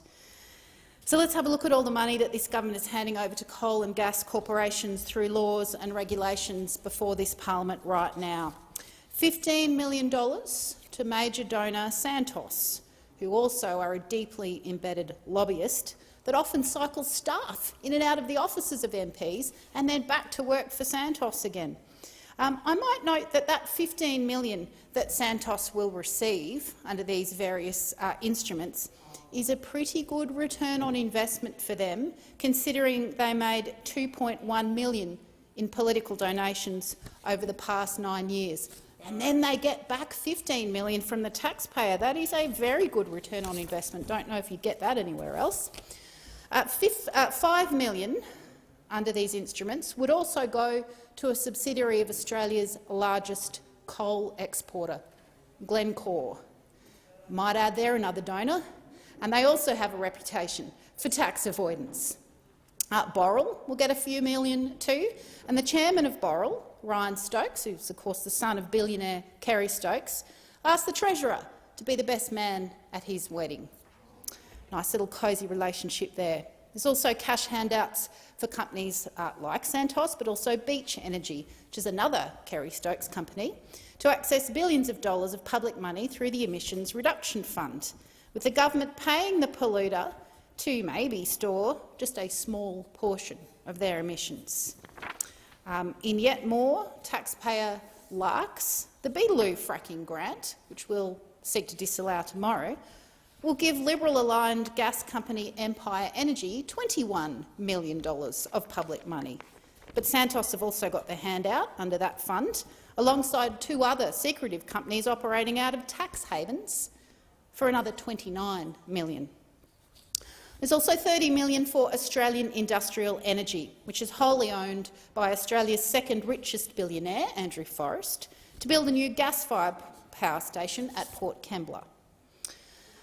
And a bill's moving through the House right now that would formally relieve major gas donor Woodside of around $1 billion in liabilities for clean-up costs for their old rig and spread that across the entire industry. That same Woodside company that my colleague Senator Cox just pointed out has had some favours done for them by the state Labor government and by the federal Liberal government to approve the latest climate disaster that would be the equivalent of 15 coal-fired power stations in a climate crisis.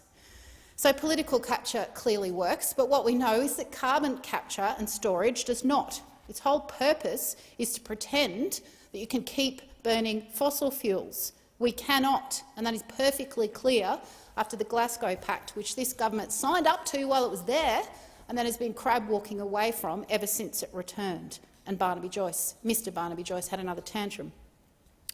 Carbon capture is the perfect excuse for coal and gas companies and their wholly owned subsidiaries in the Liberal and National parties. It's a whole perfect excuse for them to pretend that we don't have to worry about the climate crisis or climate collapse. But if those big coal and gas companies truly thought that carbon capture was the future, surely they'd be putting some of their own money into it. But instead, they spend that money on donations, and then they get the taxpayers to pick up the bill instead. In June 2004, Prime Minister Howard said that he was providing $1.5 billion, quote, to demonstrate breakthrough technologies, end quote.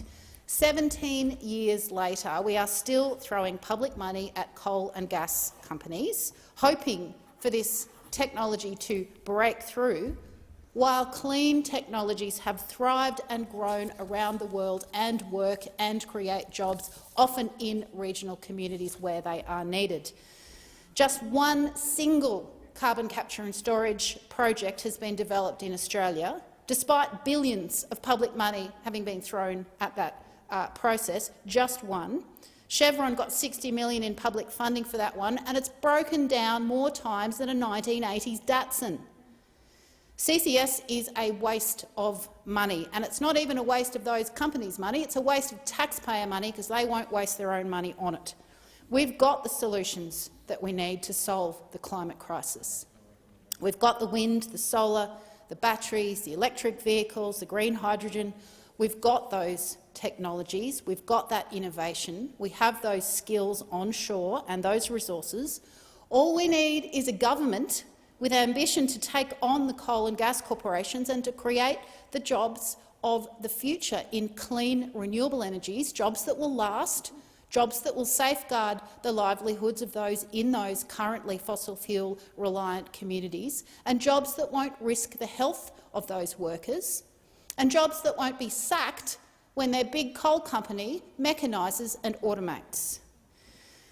Now, in Glasgow, Australia signed up to the Glasgow Climate Pact along with nearly 200 other countries, and a critical part of that agreement, that same agreement that, as I said, the government signed up to while we were there and has then been distancing itself from ever since on return, a key part of that pact was to phase down fossil fuel subsidies. And you'll recall that the G7 had also earlier resolved to phase out public subsidy for fossil fuels from memory within the next 3 years.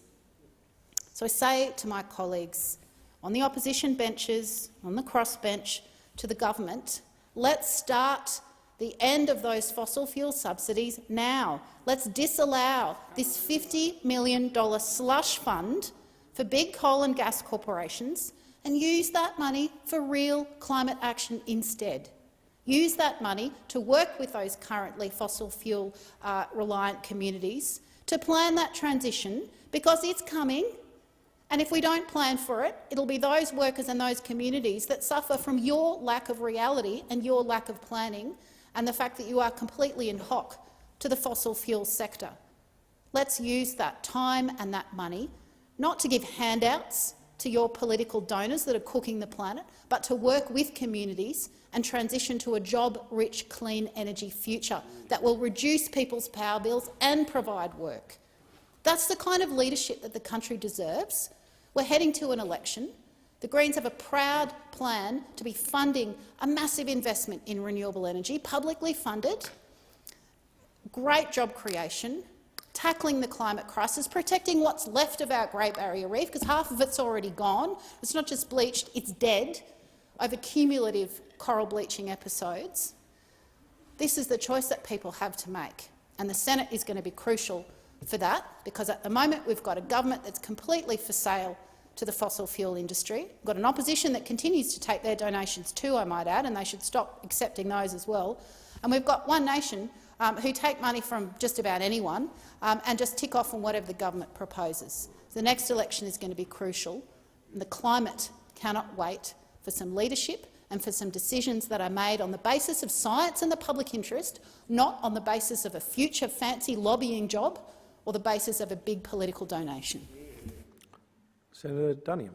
Thank you, Mr President. Well, the government will of course be opposing this motion, and contrary to much of what's just been said, the funding is provided to support 6 carbon capture projects around the country, which will create close to 470 direct jobs clearly that the Australian Greens don't care about, and it will also, contrary to the assertions by Senator Waters, deliver $412 million of investment on top of what's provided through this program. And much of this occurs in a part of Australia the Greens certainly don't care about, as demonstrated by what we just heard, regional Australia.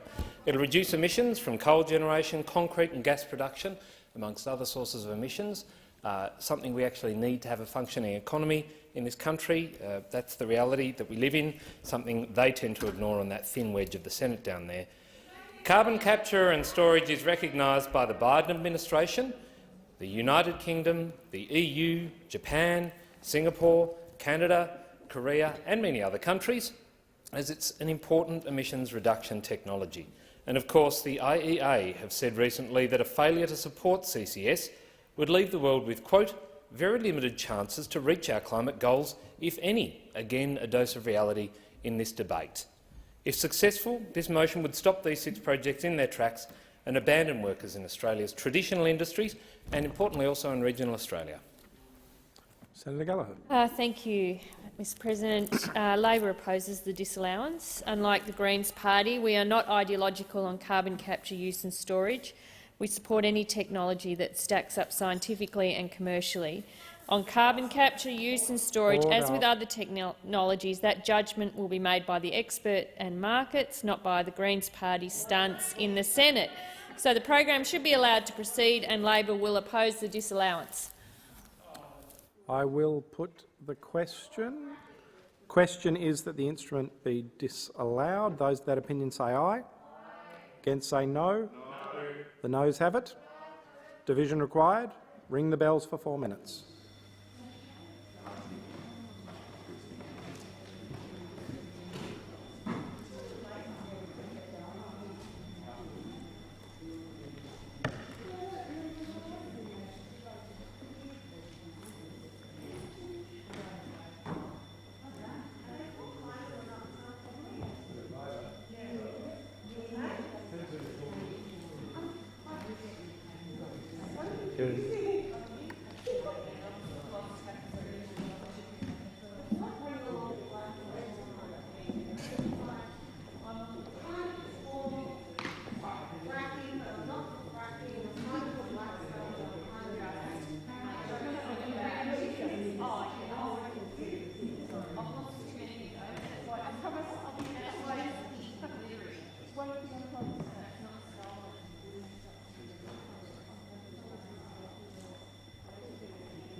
Stop the bells.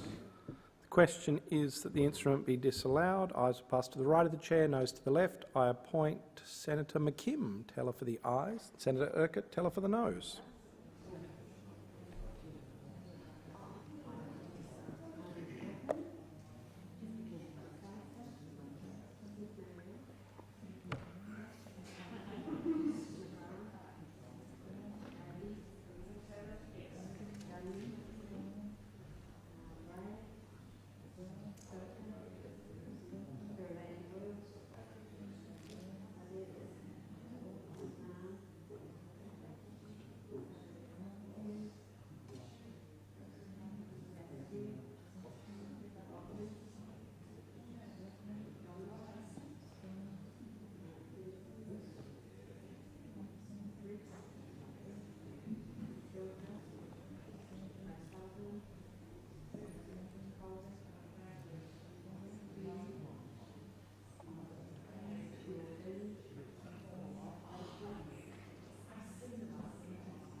The result of the division is ayes 8, noes 27. The question is resolved in the negative.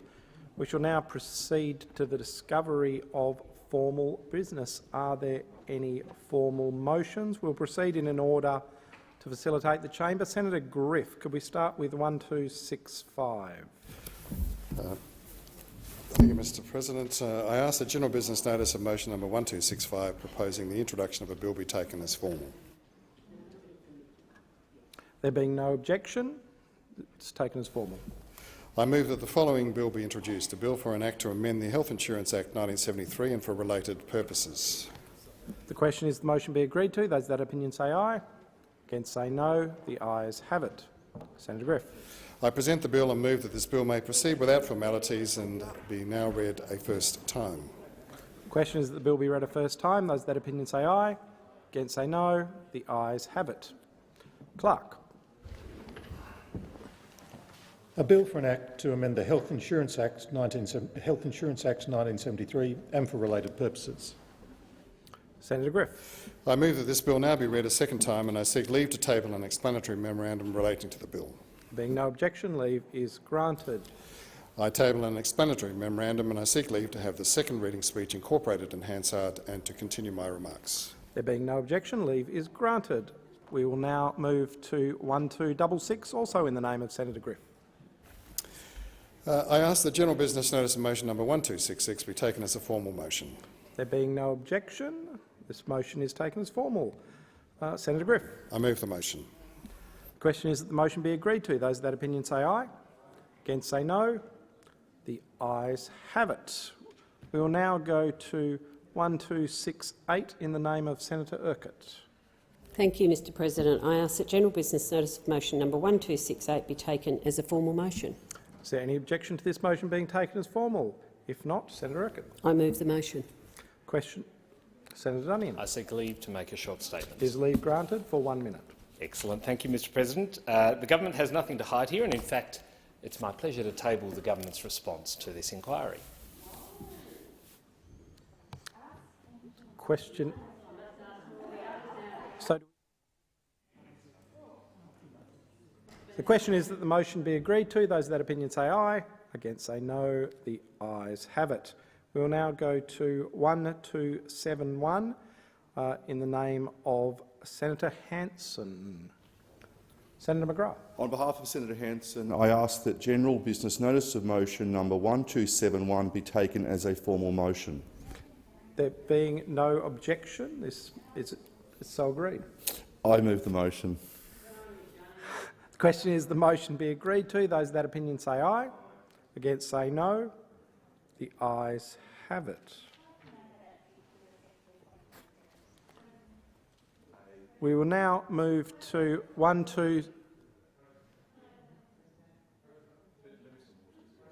Senator Waters. Yes, can I just ask that the votes of the Australian Greens be recorded on motion 1271 as opposing that motion? Will be so recorded. Senator Urquhart, which one were you going to go 1270. 1270. Oh, we'll get there. We'll get there. We'll go now to 1264 in the name of Senator Patrick. Thank you, Mr President. I seek leave to amend general business notice of motion number 1264 before asking that it be taken as a formal motion. Is there any objection? If there's no objection, leave is granted. I amend the motion in the terms circulated in the chamber, and I ask that it be taken as formal. Can we just hold for a moment? We're just.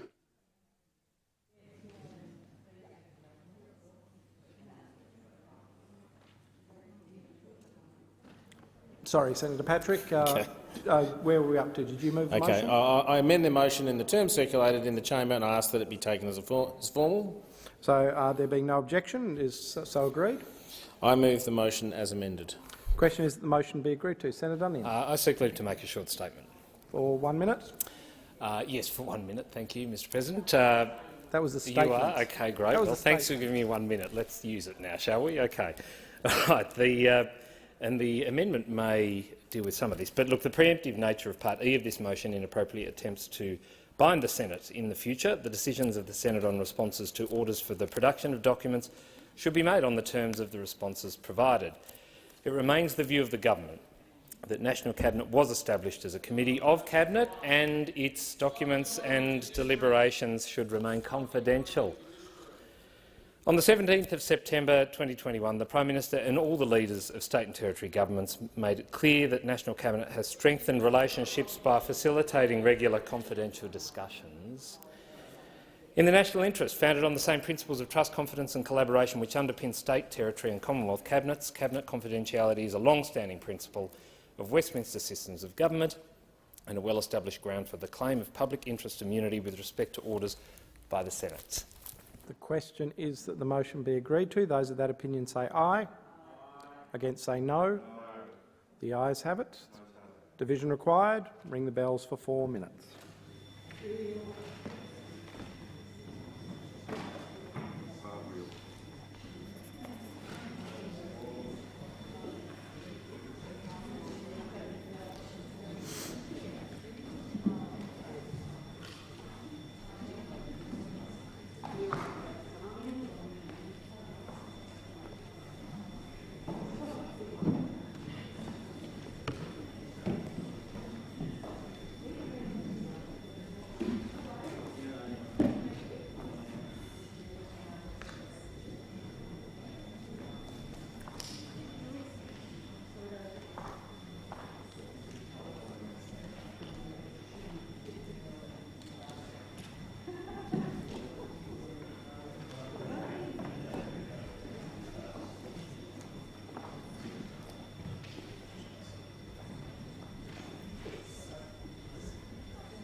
Susie, just for this one, please.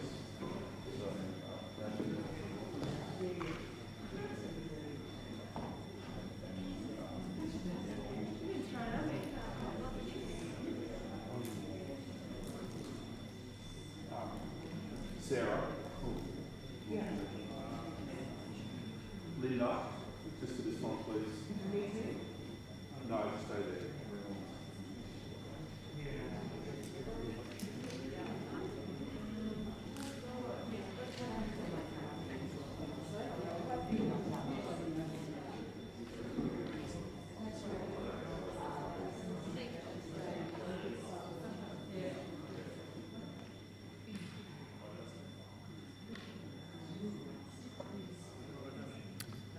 Stop the bells. The question is the motion be agreed to. Ayes pass to the right of the chair, noes to the left. I appoint Senator Urquhart, teller for the ayes, Senator McGrath, teller for the noes.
The result of the division is ayes 23, noes 17. The question is resolved in the affirmative. I would give senators moments to resume their seats, but I would ask senators to remain in the chamber. There will be further divisions. We will now move to 1270 in the name of Senator Gallagher. Senator Urquhart. Senator Patrick. President, noting the success of that motion, I'd seek leave of the chamber to give notice of a motion that I'll put tomorrow for an order for production relating to documents that have not been provided to the Senate on the basis of a National Cabinet claim. Is leave granted? An OPD. I waited until after the motion had passed. Leave. Senator Patrick? Yeah. So I seek leave to... Leave was denied, so... Okay. Thank you. Senator Urquhart. 1270. Thank you, Mr President. Before I move the motion, I wish to inform the chamber that Senator Hanson-Young will sponsor the motion along with Senator Gallagher. I ask that general business notice of motion number 1270 be taken as a formal motion. If there is any objection to this, is there any objection to this motion being taken as formal? There being no objection, I move the motion. Senator Duniam. I seek leave to make a short statement. 1 minute, Senator Duniam. Thank you, Mr President. No publicly funded entity is above the scrutiny of the Senate, and there should be no special set of arrangements for one entity over any of the others. The Australian Government recognises the importance of the ABC.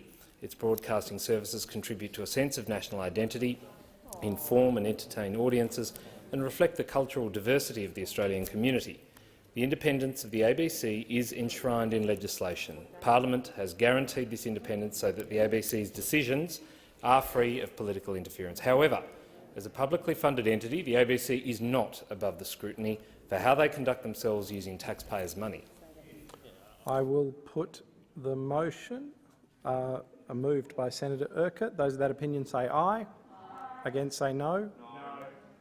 The noes have it. Ring the bells for 4 minutes.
Stop the bells. Could individuals resume their seat?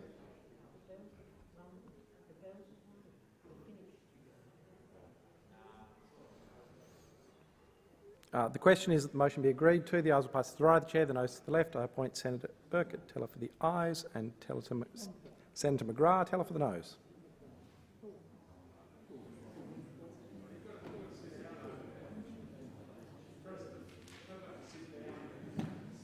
Senator Ruston, you will need to sit down, please.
The result of the division is ayes 23, noes 22. The question is resolved in the affirmative.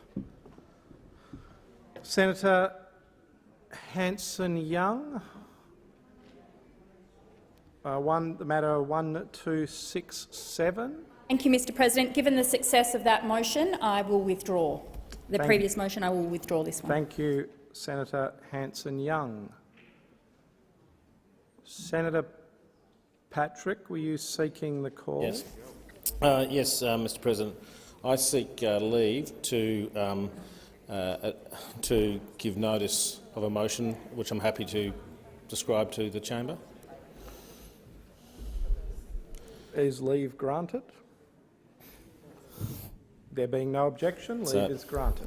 I give notice that on the next sitting day I shall move that, noting the Senate resolution of today relating to National Cabinet and public interest immunity, there be laid on the table by relevant ministers no later than 9 a.m. on the 30th of November 2021, the documents required by any Senate order, committee resolution or question on notice to which a claim of public interest immunity was made on unacceptable grounds that material related to the National Cabinet is subject to Cabinet confidentiality, and I will give some examples of those documents. Thank you, Senator Patrick. I believe that is formal business done. I'm not seeing. All right, we will now move to the urgency motion. I'll give people a chance to resume their seats.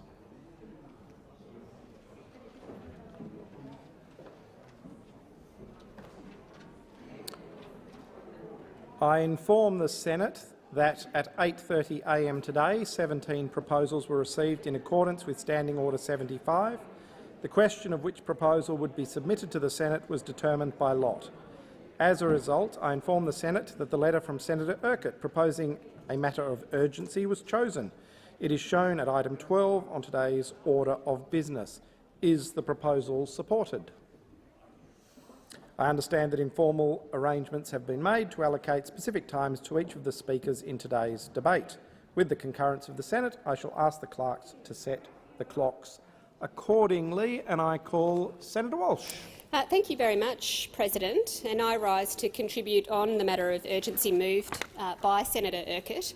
And we are in a global race, a race to net zero, a race to secure the global job opportunities of renewable and low emissions technology and bring them right here to Australia. We are in a race that under the Morrison government we are going to lose. We're going to lose this global race because we have a Prime Minister who always does too little, too late. A Prime Minister who just does not know how to lead and who doesn't have a vision for our country. Not only does this Prime Minister fail to see a bright future for Australia as a renewable superpower, he can't even see the opportunities which have always been right in front of him.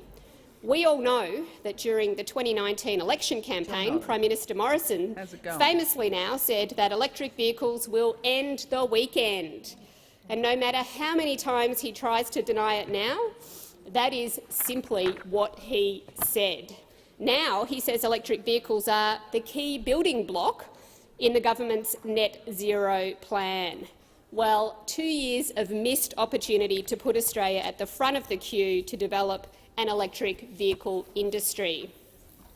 But what can we expect from the government that famously turned its back on the Australian car manufacturing industry, a move which was responsible for the loss of thousands of skilled jobs in this country?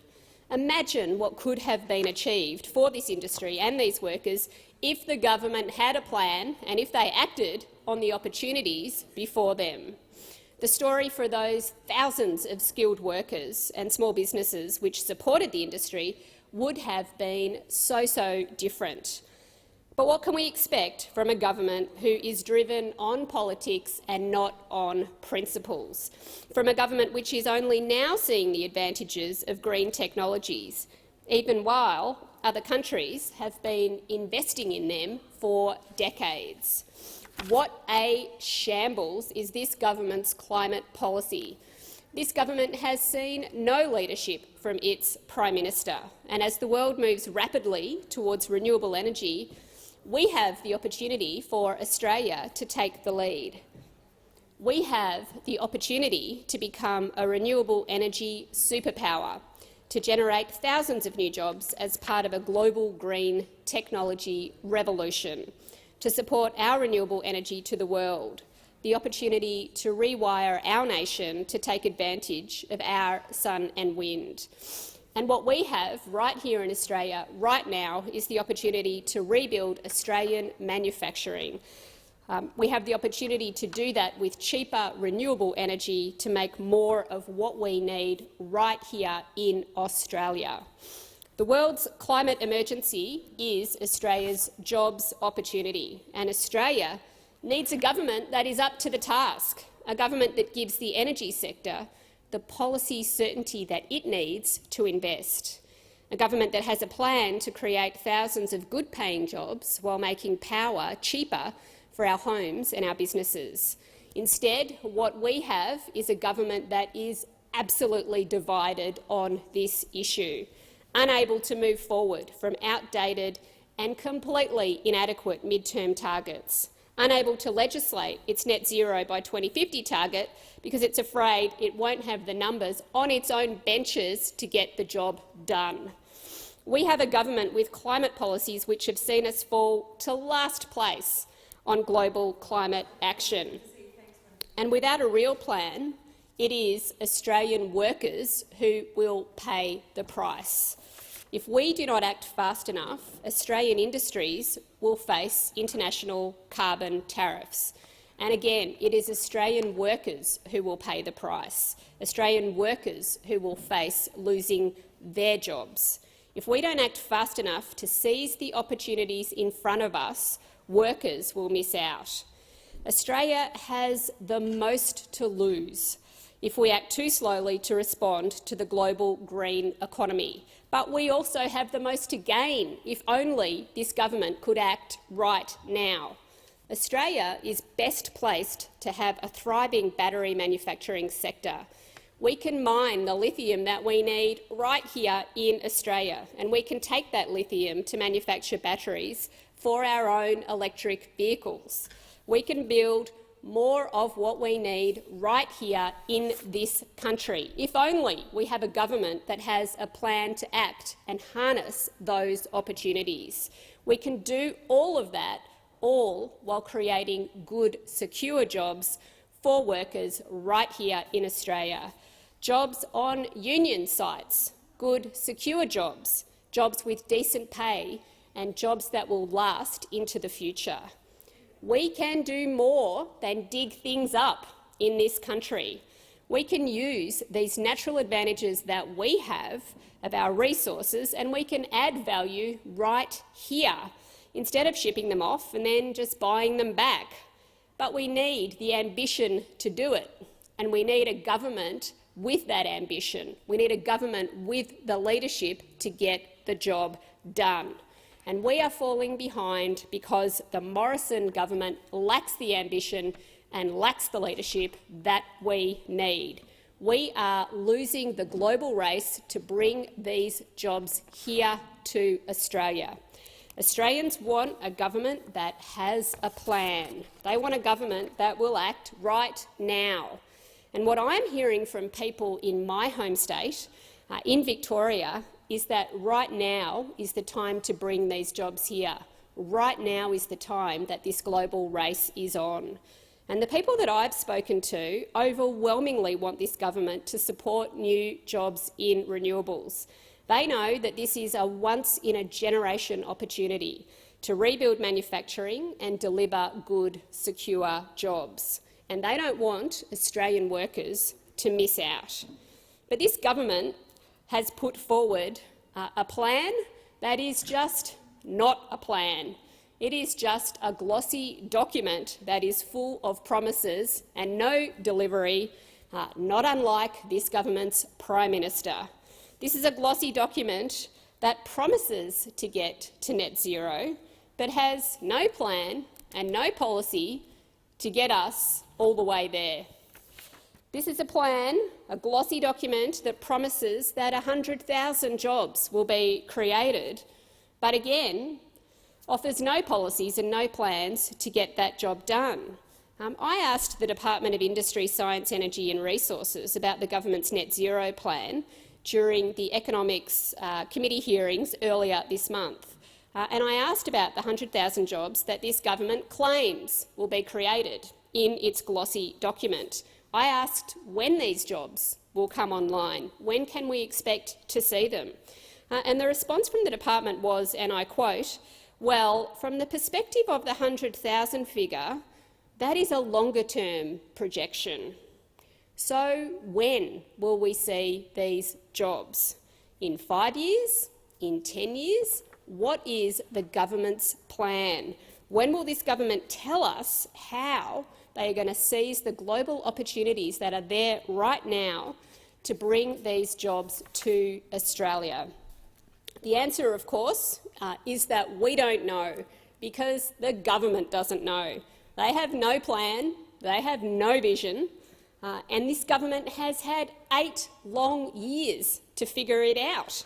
And time is running out, because we have a leader who just doesn't know how to lead.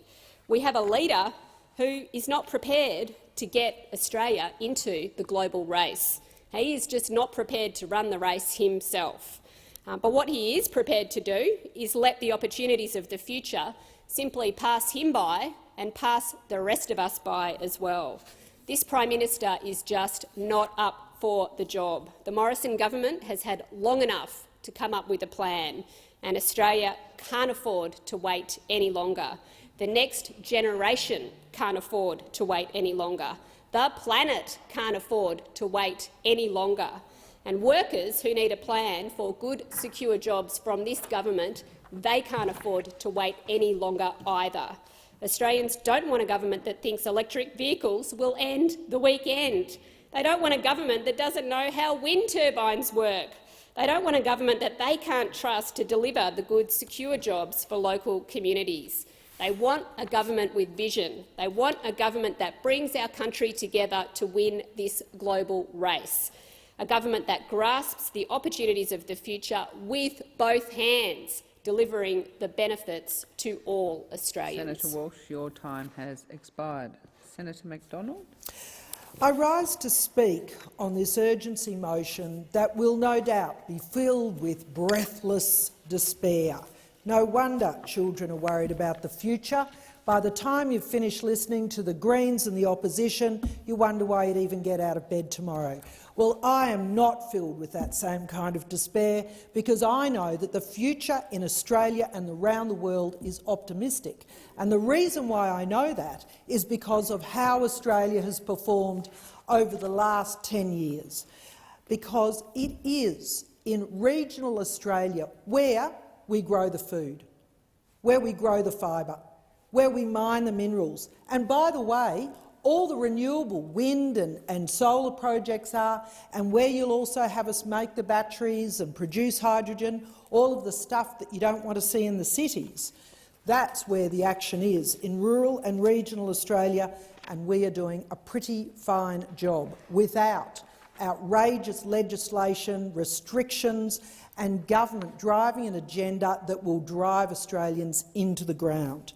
Because we have the benefit in this country of having an Australian plan, a particular plan that suits our climate conditions, our growing conditions. Our unique part of the world deserves a unique plan, and that is what the Coalition has committed to. Not the UN's plan, not Greta Thunberg's plan. It is a plan developed in consultation with the very people who generate the wealth, the food, the fibre, the minerals and the renewable energies of this nation. It is realistic and it is based on Australia's minuscule contribution to world's emissions, whilst the largest emitters continue to go forth. Australia's emissions reductions up to 2030 will be 28%. That is including our export data. The EU, the great proponent of all things emissions reductions, has reduced less, by 21%. New Zealand has reduced by 4%, and they exclude all of their agricultural industry. The UK, they've done well, down 34%. The US, less than Australia, 13%. At the same time, China has increased by 72%, India by 86% and South Korea by 33%. So, Australia is doing more than its fair share in this space. 28% emissions reductions, doing it our way, doing it with encouragement, with collaboration, letting market forces drive this space, letting farmers introduce new technology, letting manufacturing introduce new technology, and guess what? It is making them more money. They are more profitable, they are more productive, and they are doing their bit for emissions reductions. And yet you won't hear that from the opposition.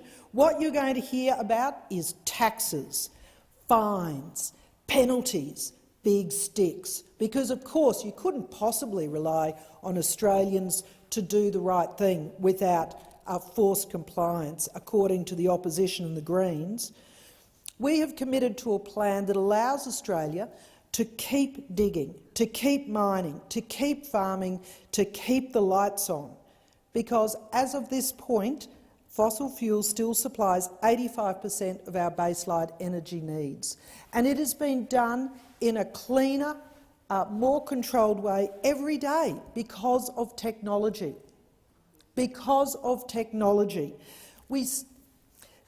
We have agreed to no caps on methane, and yet there is science that is going to deliver not just methane reduction through feedlots and animal production, but will also increase the productivity of those herds and increase the amount of meat that we can grow. Because what is more important than growing food? Something that people in the cities can't do. Even the most successful backyard veggie garden is not going to feed a family, and we rely on our farmers to continue doing the job that they do, growing food and fibre not just for Australians, but for a good part of our neighbours and the world around us. Industry leads the way, and they do it because it's good for their business, they can maintain export markets, It's good for their profitability, and it's good for the people who work for them, who have job security. Now, I want to touch on some of the implementation of renewable energy in Queensland. With the introduction of rebates, renewable energy rebates, it increased the cost of electricity by $1 billion across the state. $1 billion. So that is every mum and dad and household who is paying for the change of new technology. Now, that is fine. That is part of the nation's objectives. But remember that in North Queensland, where I'm from, we pay 3 times the cost of electricity. 3 times the cost of electricity to mine vanadium, to mine copper, to mine lithium and those products that are so necessary in the world economy. We pay 3 times the amount of insurance, and banks and finance institutions are increasing the rate of finance in that part of the world because of climate risk. But yet we are the part of the country that is going to solve the problem through the mining that we do, through the food and fibre that we grow, and the work that we are doing to reduce emissions. Because I don't see it happening in the cities. I don't see the changes in emissions reductions in the cities, and that's what regional and rural Australia is asking for. So I've touched on what some of the farmers are doing. I wanted to talk about the MLA's commitment to carbon neutral by 2030. Meatworks, which was always going to be the most challenging area. I spoke to a meatworker the other day who will go from a 64-tonne emitter to a 16-tonne sequester of carbon by next year. DIT Technologies is introducing technology to use water-soluble feed inputs. Four Seasons is doing the same. JCU has developed Asparagopsis, which is a methane-reducing but productivity-increasing feed for feedlots. So I hope that I've been able to give you a couple of examples of what Australian business is doing that doesn't require the big stick of legislation that the opposition and the Greens love to drive onto people. Because as part of our plan, we have no caps on methane, we're including soil carbon accounting. This is really exciting stuff for Australian producers, and we've also included a 5-year review under the Productivity Commission to check in. What is the impact on our people? Because this is about people. This is about Australians who are doing the work in regional Australia, growing the food and fibre, doing the mining, transporting things around, and having the renewable fuel, renewable energy stations, and growing and making batteries and all the other things that there is an expectation that they do. But it is these regions that are doing the heavy lifting, but they are going to have the biggest impact as well, with the cost of electricity, the cost of insurance and the cost of freight and travel. So it's very important that we keep looking back and seeing how they're doing. It is important that we stop talking about the broad issue of climate change and we start talking about measurables. So the Great Barrier Reef in my home state of Queensland, we talk about reducing nitrogen and phosphorus. And now we have a market-based system for trading reductions in nitrogen and phosphorus runoff. A direct relationship between an emitter or a company that wants to buy those reduced emissions, reduced pollutants, and the farmer who's doing that work. How terrific. David Littleproud, the Minister for Agriculture, yesterday announced a biodiversity trading platform. Again, a measurable way to understand what is actually happening in paddocks, in regional and rural, and then benefit the people who are having to make the changes. I think that's incredibly positive. So I would say to you that we do not need taxes. We do not need big sticks and fines and penalties.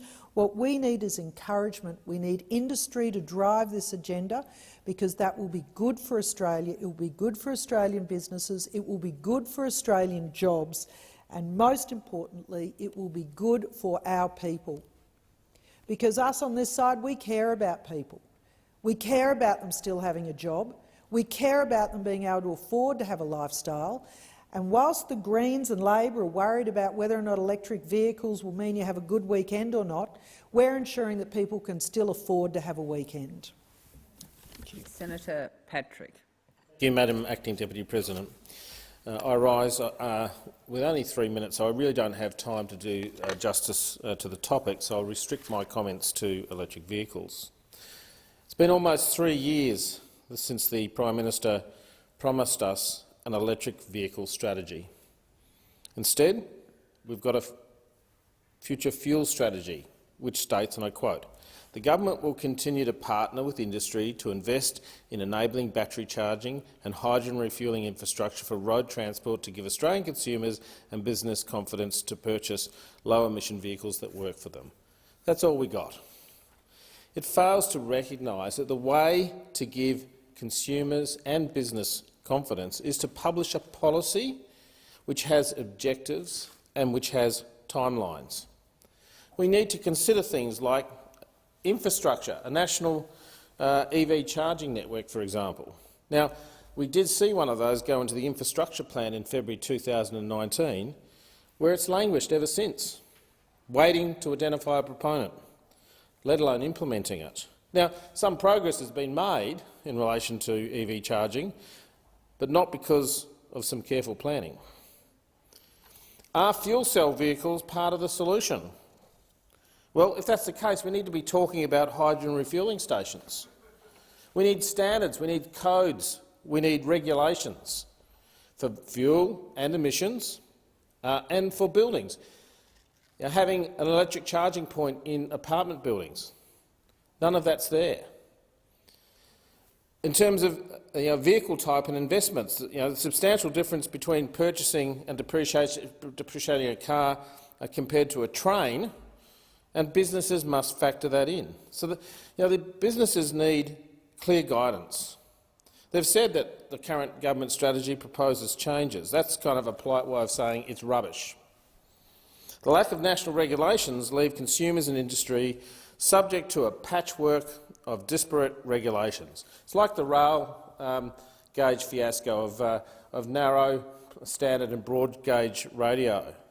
Nissan's Australia's managing director was quite clear. He said, "The most important role governments can play is to provide clear direction to the market on what the short, mid and long-term objectives should be. This provides industry direction across auto, energy and infrastructure sectors, provides certainty for investment and, most importantly, provides clear direction to consumers." So industry and business are seeking stability. The Australian people are seeking clarity. Yet we don't have that. Leaders are those that define the future, and we have an absence of leadership in relation to this government and electric vehicles. Senator Sheldon. I rise to speak on this urgency motion. Now, Australia has an obvious massive problem. We have a Prime Minister who will say absolutely anything to promote his own interests. He is shameless. He will leak private text messages of foreign leaders. He will disagree with what he himself has said. Just yesterday, he misled the House during question time about his holiday in Hawaii. And during the summer, of course, that holiday was taken during the Black Summer bushfires, and was forced to walk that back almost immediately. He'll point-blank deny saying things that he has said on national television. And a case in point is his absurd statement that electric vehicles will end the weekend, a statement he now denies even making. How can any Australian trust what comes out of this bloke's mouth? We also have a government that is absolutely squandering the job opportunity presented by the climate crisis. After 8 years of infighting, after 2 Liberal Prime Ministers were rolled over climate policy, all this government has to show for is a glossy brochure Mr Morrison created so that he could show it off at Glasgow. And why? Because the government is too busy virtue signalling. Because Mr Morrison and members of this government are spending their time on stunts, like bringing in a lump of coal into Parliament or smearing coal dust on their face and putting on a hard hat for a photo op. And it's all virtue signalling, pure and simple. Coal does have an ongoing role in the Australian economy for the foreseeable future. It has an important export and important role for jobs. But if Mr Morrison cared even the slightest about jobs in the coal industry, then at some point in the last 8 years, he would have stopped the labour hire rort that is destroying that industry. Here are the facts of the coal industry. In the 1990s, 94% of people working on Queensland coal mines were employees of the mine operator. Today, more than half work for labour hire or other external contractors. BHP is the largest coal producer in Australia. BHP has told the Job Security Inquiry that across its coal mines nationwide, more than 70% of people work for labour hire or external contractors. Just 29% of people working at BHP coal mines are actual BHP employees. And even the Minerals Council of Australia admits that labour hire casuals earn 24% less than direct employees doing the exact same job. At the Job Security Committee inquiry, we heard from a coal miner in central Queensland named Wayne Gulvich. He's one of the fortunate few that still has a direct job with the miner. But he said he hasn't had a new permanent employee join his team for 7 years. 7 years of the company only hiring labour hire casuals and not hiring those same people as direct employees. This is disgraceful. Arthur Roris, the Secretary of the South Coast Labor Council, told us about the impact on miners in the Illawarra. He said, "You've got a series of body hire firms now that essentially trade on being able to constantly undercut wage rates. We have workers who are sacked one day and rehired the next, doing exactly the same job with less money and worse conditions." And has Mr Morrison done anything to stop this? No, of course not. Instead, Mr Morrison spent $500,000 taxpayer dollars defending the labour hire rort in the High Court. Instead, Mr Morrison passed a bill earlier this year that stripped rights away from casual labour hire mine workers.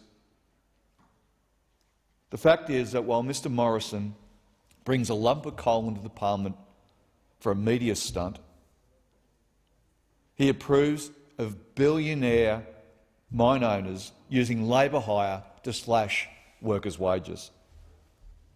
Unlike Mr Morrison, Labor is fiercely opposed to this practice. That is why Anthony Albanese introduced the Same Job, Same Pay bill in the House yesterday.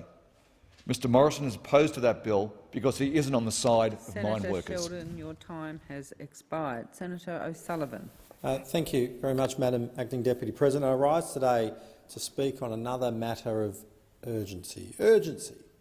The most urgent agenda for the Labor Party while we are just starting to recover from the global pandemic, while the economy needs astute management, while our borders are just starting to reopen and while the global security situation is perilous, the most urgent matter that Senator Urquhart and the Labor Party can dig up is comments made by the Prime Minister in 2019. What a farce. Really, it's embarrassing. Embarrassing. They seem obsessed. Maybe that's why they're taking out ads on TikTok to attack him. An apparent alternative government. Wow. They really are taking the opportunity to deal with the big issues here today. For the record, neither the government nor I will be supporting this motion, of course. On the issue of climate and emissions, we have already delivered. We have delivered through technology and not taxes. We have delivered greater cuts to our emissions than we committed to under the 2030 target. We meet and beat our 2020 target. We are forecast to reduce our emissions by up to 35% on 2005 levels by 2030. And we are doing this with the most consistently transparent reporting regime in the world. Now, this is in comparison to China, whose 2030 emissions reductions target is that they will only double their emissions based on 2005 levels. But in the urgency that we discuss here today, let's get to it. We will not be legislating a 2050 target. We will not lock in a blank cheque with no way to achieve it. What would the Labor Party do if they legislated a 2050 net zero target in 2048 if it didn't look like it wasn't going to make it? Which industry would they shut down? How many new taxes would they raise to buy offsets? I'll leave that to the Labor Party to explain. But we on this side, we're not legislating this emissions target, but we will meet them consistently. We always do. We beat our 2020 target and we're on track to beat our 2030 target. The only time that an emissions target has been legislated in Australia is when Prime Minister Gillard, who would never have had a carbon tax under any government that she'd lead, did exactly that. She led her government to a carbon tax.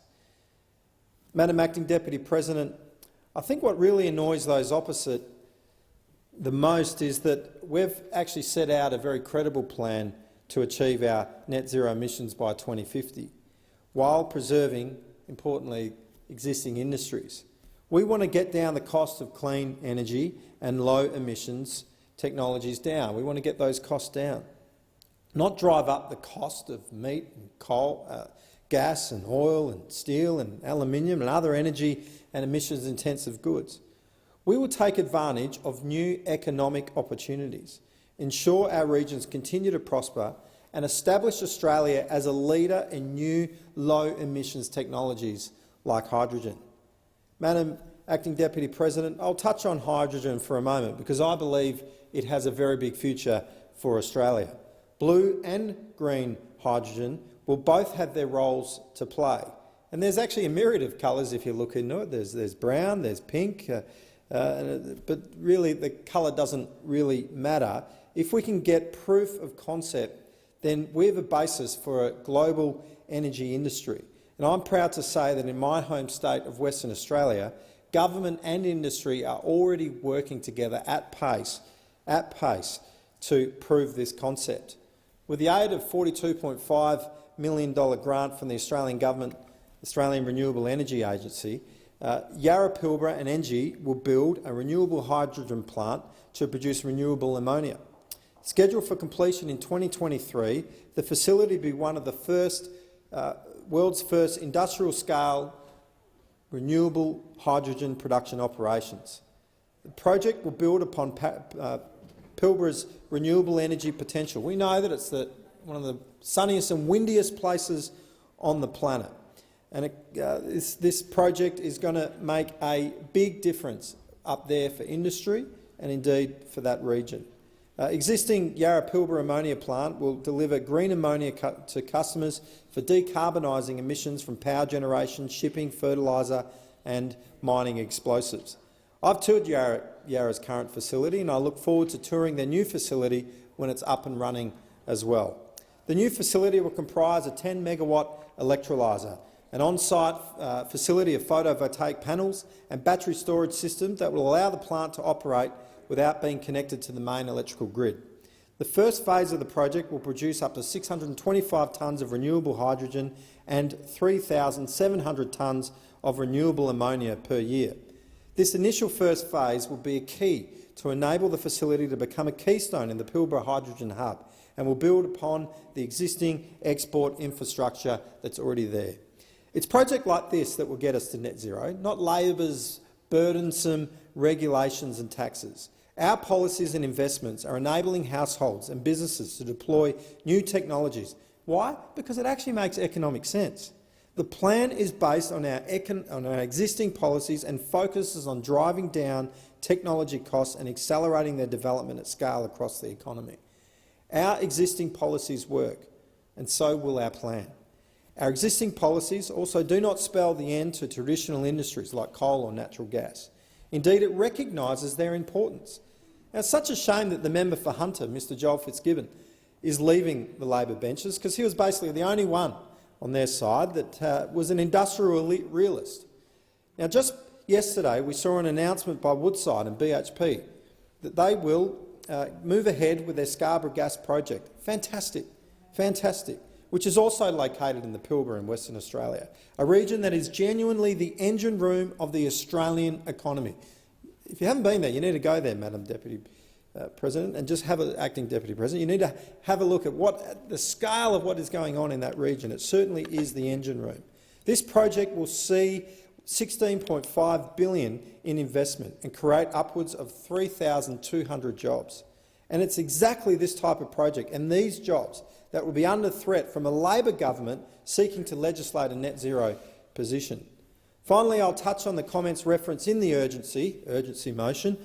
Now, I'm a fan of electric cars. I actually, as soon as they're more affordable, I reckon I'll be buying one.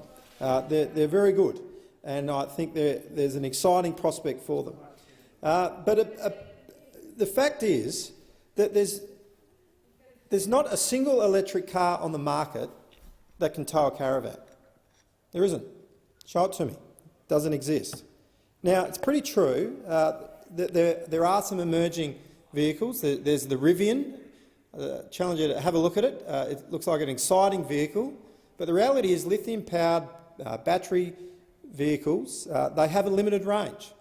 The vehicle's only so big and you can only put so much batteries in a vehicle. Now, a Rivian is a dual-cab ute. It can tow a large caravan, it can, but the reality is its range, without a load, is about 480 kilometres. Anyone that has a caravan or a boat, they'll tell you as soon as you put that load on the vehicle, it halves the range, even in a diesel vehicle. If a diesel vehicle's got a 500-kilometre range, you put a boat on it or a caravan on it, and it significantly reduces it, more than half. Now, anyone with a caravan and boat, they'll tell you that. Now, the same is true for an EV.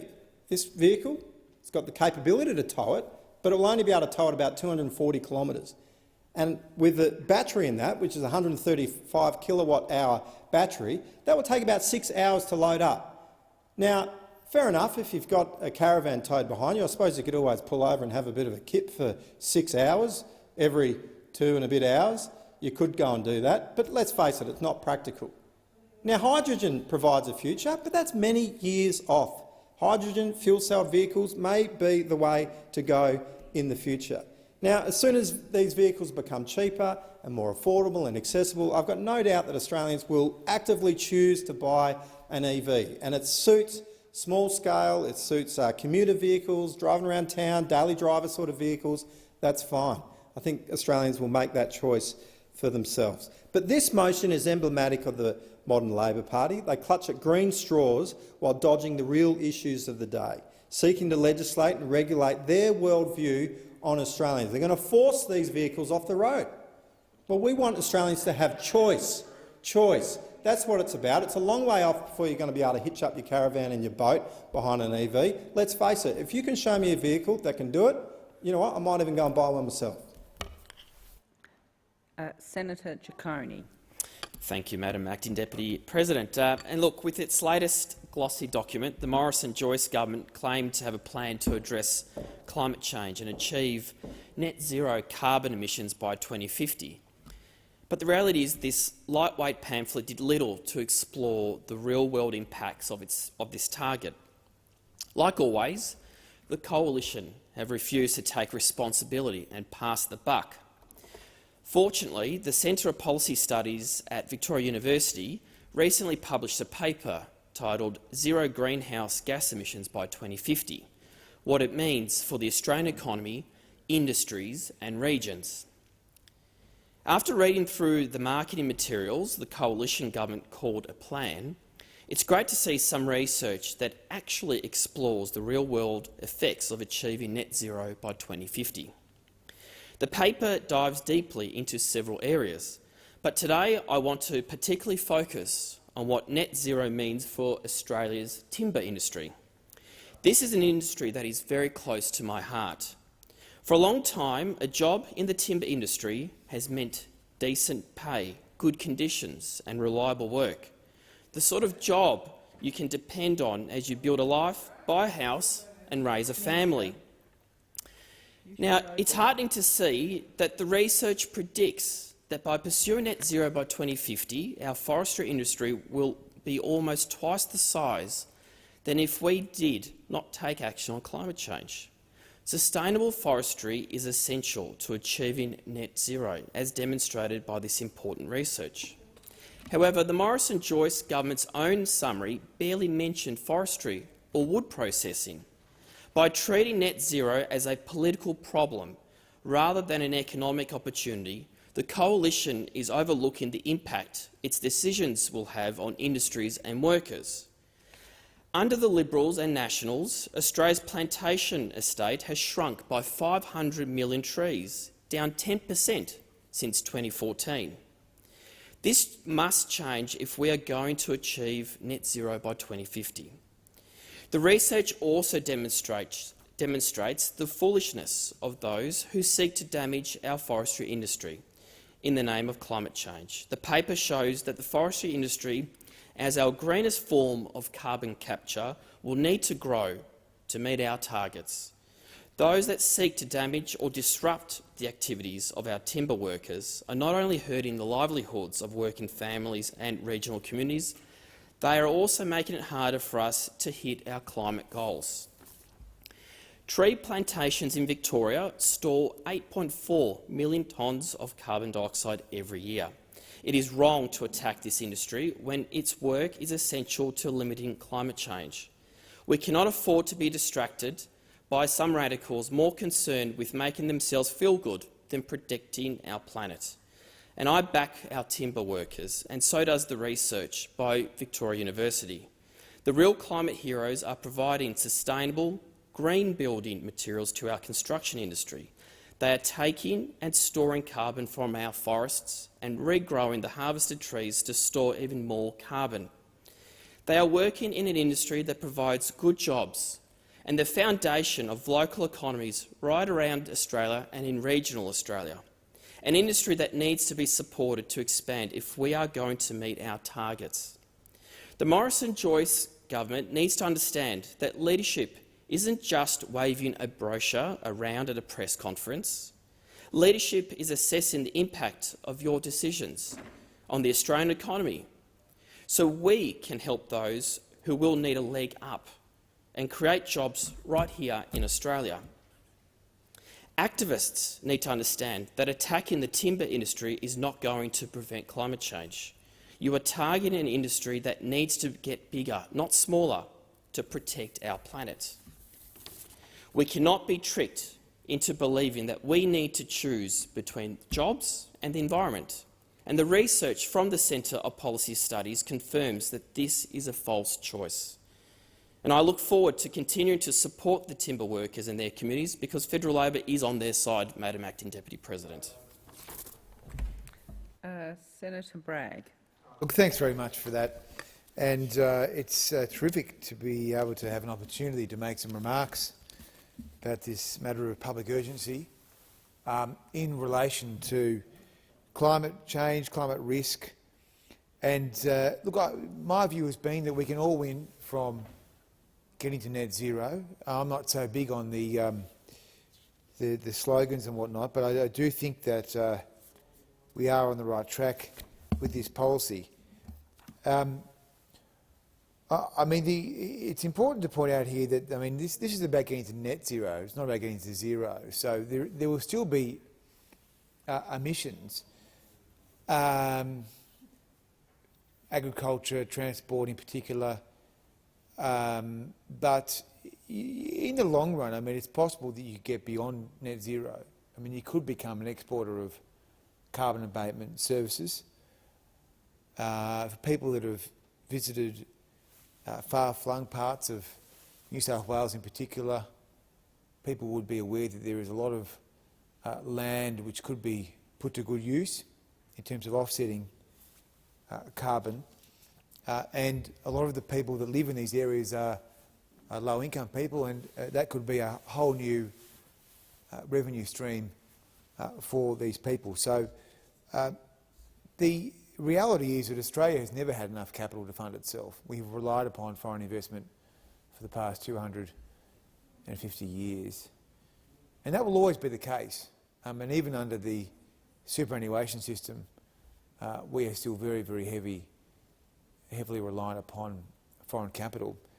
And the people that are against foreign investment are often city slickers, and they often fail to recognise that the major foreign investment that is required to deliver this transition, a large part of that will go into the regions. And if you want to have offshore wind, and you want to have pumped hydro, and you want to have these new forms of energy generation, which is, in many cases, heavy industry and high-paying jobs, you need a lot of money. You need a lot of money. So sending the right signals to the capital markets was always going to be an essential part of getting to net zero. I'm very cognizant of the point that people make that if you close down coal, you can't replace those jobs with the handful of people that work at a solar farm. I think that's a valid argument. So if you want to have a plan for heavy industry jobs, it is going to be on things like offshore wind. I do think we should look at nuclear as well. I've never understood why we would take any form of technology off the table. I think there is way too much ideology in this area. And as a person that has tried to focus their public contributions on economic policy, I would say that this is a major economic policy opportunity for the country, but it's also a huge risk if we get it wrong. So global capital markets, for better or worse, have made up their mind on a lot of these key questions, and we need to make sure that this is a sensible transition. Now, we don't know how successful hydrogen will be, but we do need to put as much time and energy into this as we can. The other point I make here is that I don't believe in overly bureaucratic measures, and I don't think that putting all this into legislation is the right answer. I don't think we should be outsourcing these judgments to bureaucrats, just like I don't think we should be outsourcing our judgments to the Reserve Bank. I think that we are in a situation where there is too much independence that is centred outside of the elected parliament, and that ultimately parliaments and governments are responsible for these judgments and should stand up and seek election or seek re-election on that basis. And so I don't support legislating things and creating new bureaucracies in this space. I think what we have put out is a reasonable plan, and it is a plan that I think will most heavily benefit the regions, which is where the main pain points will be. They will be in the regions. Senator Roberts. Thank you, Roberts? Madam Acting. Thank you, Madam Acting Deputy President. Contradictions erupt and abound in climate and energy policies because no politician has ever provided the logical scientific points as evidence. John Howard's government introduced the renewable energy target and stole farmers' property rights to use their property. Yet 6 years after being booted from office, he confessed in London in 2013 that on climate science he's agnostic. He had no science to support what has become the gutting of our electricity sector and our productive capacity. In 2016, the father of the Senate, Ian MacDonald, said there has never been a debate on the climate science, and he's correct. 2 months ago, 10 federal politicians confirmed in writing to me that they have never been provided with this scientific evidence. I'll name those people if there's time. They show integrity and courage. In August last year, 19 federal politicians advocating climate alarm and climate policies failed to provide me with the scientific evidence. I'll name them too. In 2007 and 2008, Kevin Rudd claimed 4,000 scientists support the claim that carbon dioxide from human activity affects climate and needs to be cut.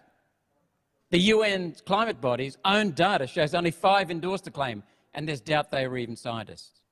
Matthias Cormann, instead of providing evidence as requested on many times, says, quote, "We must meet global obligations," to the same organisations that Prime Minister Morrison rightly describes as, quote, unelected international bureaucrats.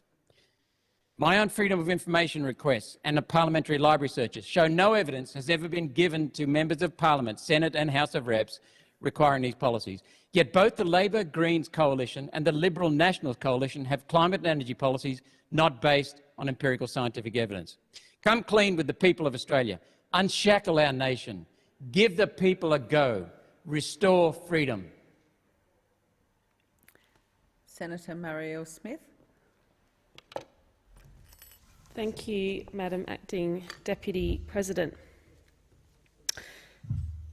My home state of South Australia should not have to endure this government's failure on climate policy any longer, because their failure is costing my state. It's costing our environment, it's costing us in terms of the River Murray, it's costing us in terms of investment, it's costing us in terms of jobs, and it is costing our children a prosperous future.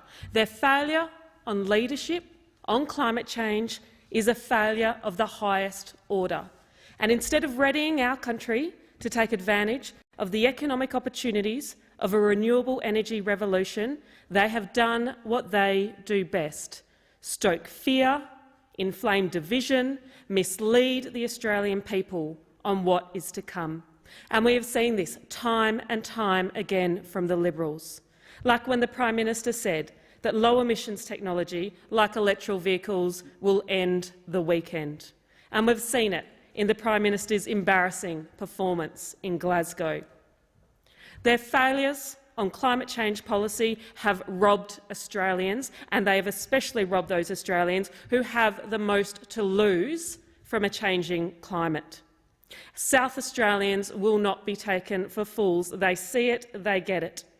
And while people have rightfully been focused on the pandemic for the past 2 years, beyond that, the one issue raised with me more than any other is the need for urgent action on climate change. South Australians want action on climate change because they know the environmental and economic future of our state depends on national leadership, on national action. But instead, under this government, they've had 21 different energy policies under 3 Prime Ministers. Just recently, another glossy document, a pamphlet with no detail, a pamphlet. An embarrassment on the world stage, where Australia should be leading. Well, we are capable of leading.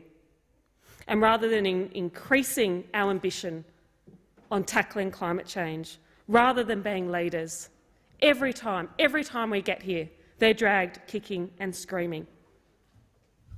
This is of the utmost importance to my state. People in my state have seen the impacts of climate change firsthand. The Black Summer fires.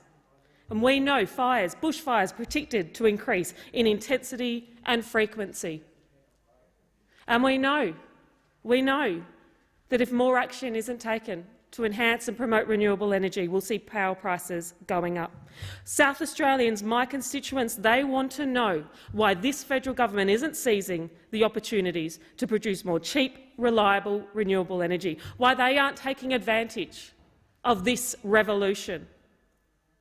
By investing more in our renewable energy sector, we create jobs, we drive down power prices, we deliver South Australians a better future.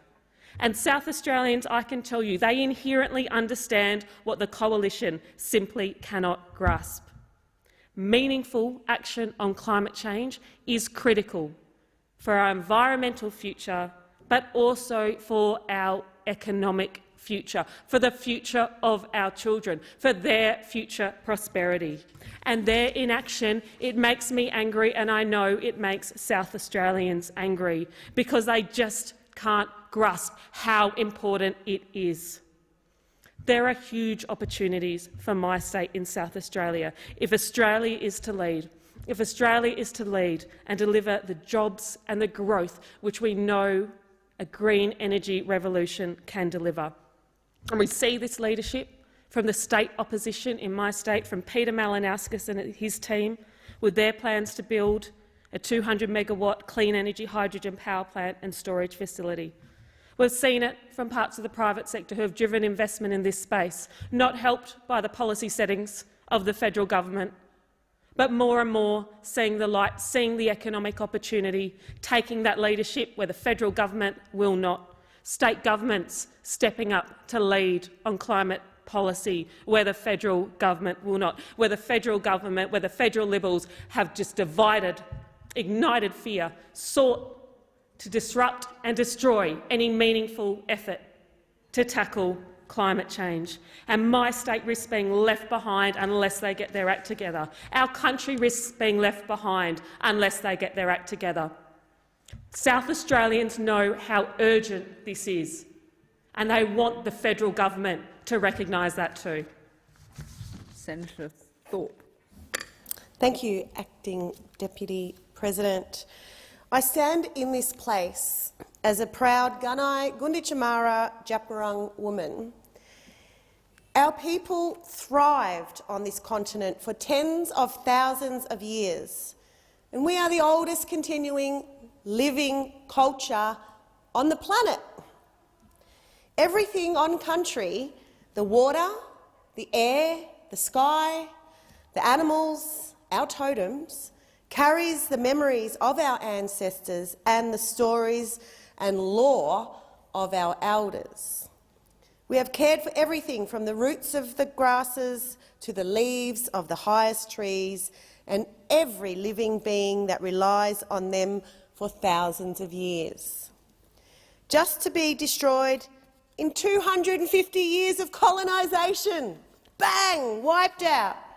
The dispossession, desecration and destruction of country, the pollution of our waters, the theft of our homelands. These stories are not unique to our people in this continent. We heard COP27 from First Nations people from around the world who told the same stories of dispossession, desecration and destruction. Climate change is simply a failure of First Nations participation and empowerment, and your failure, because we didn't fail this country. The reason why our ecosystems are collapsing is because you failed to hear us. You failed to care about the things that mattered, and you failed our ancestors and their stories. Senator Faruqi. Thank you, Madam Acting Deputy President. I rise to speak to the matter of urgency in front of us.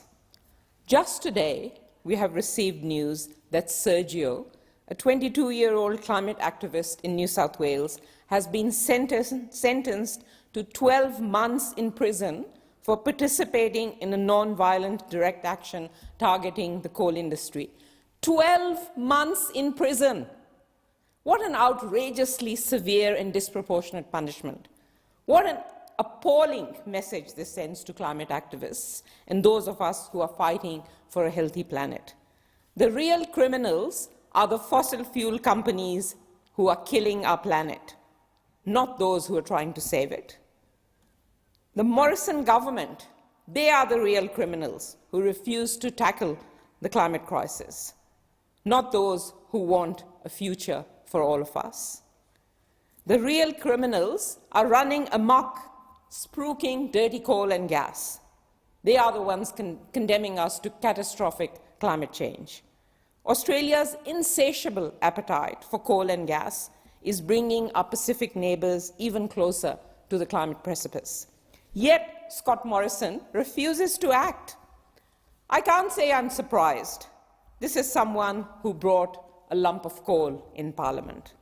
This is a Prime Minister who was dragged kicking and screaming to Glasgow, where Australia actively sabotaged climate action. I'm angry that we have a Prime Minister who is happy waving around a glossy pamphlet with a pathetic policy, which is more of a plan to fuel the climate crisis rather than tackle it.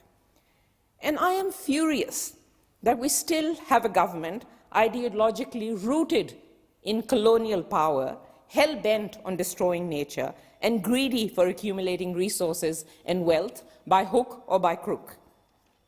We know the Liberals are pathetic on climate justice, but if Labour really cares about climate change, then they should join the Greens and offer a bolder alternative vision They should commit to a 75% reduction in emissions by 2030.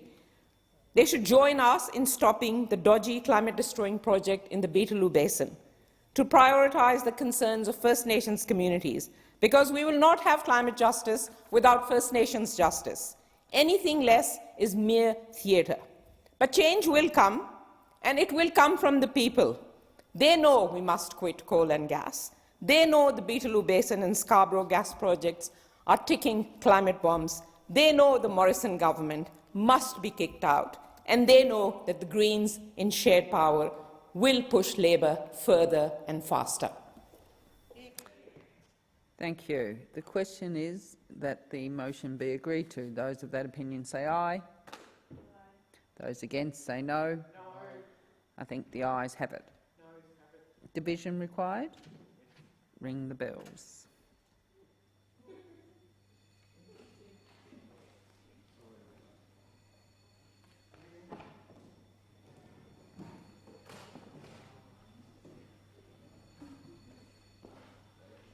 Just in time, the Deputy President will be taking over.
Stop the bells. I will, however, give the whips a few moments. As all senators understand, pairing arrangements are complex at the moment.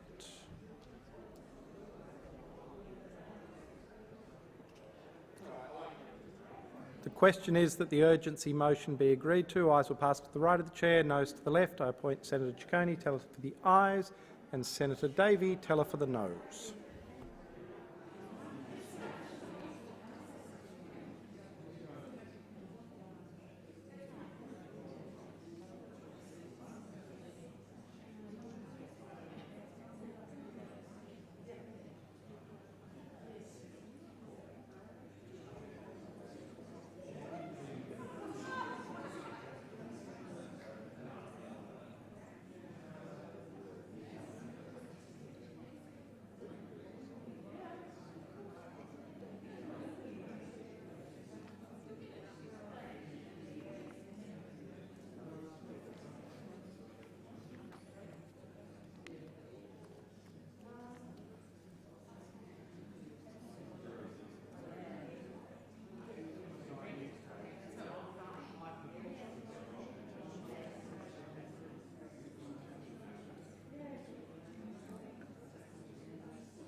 There being 22 ayes and 20 noes, the question is resolved in the affirmative. I'll just give senators a moment to resume their seats.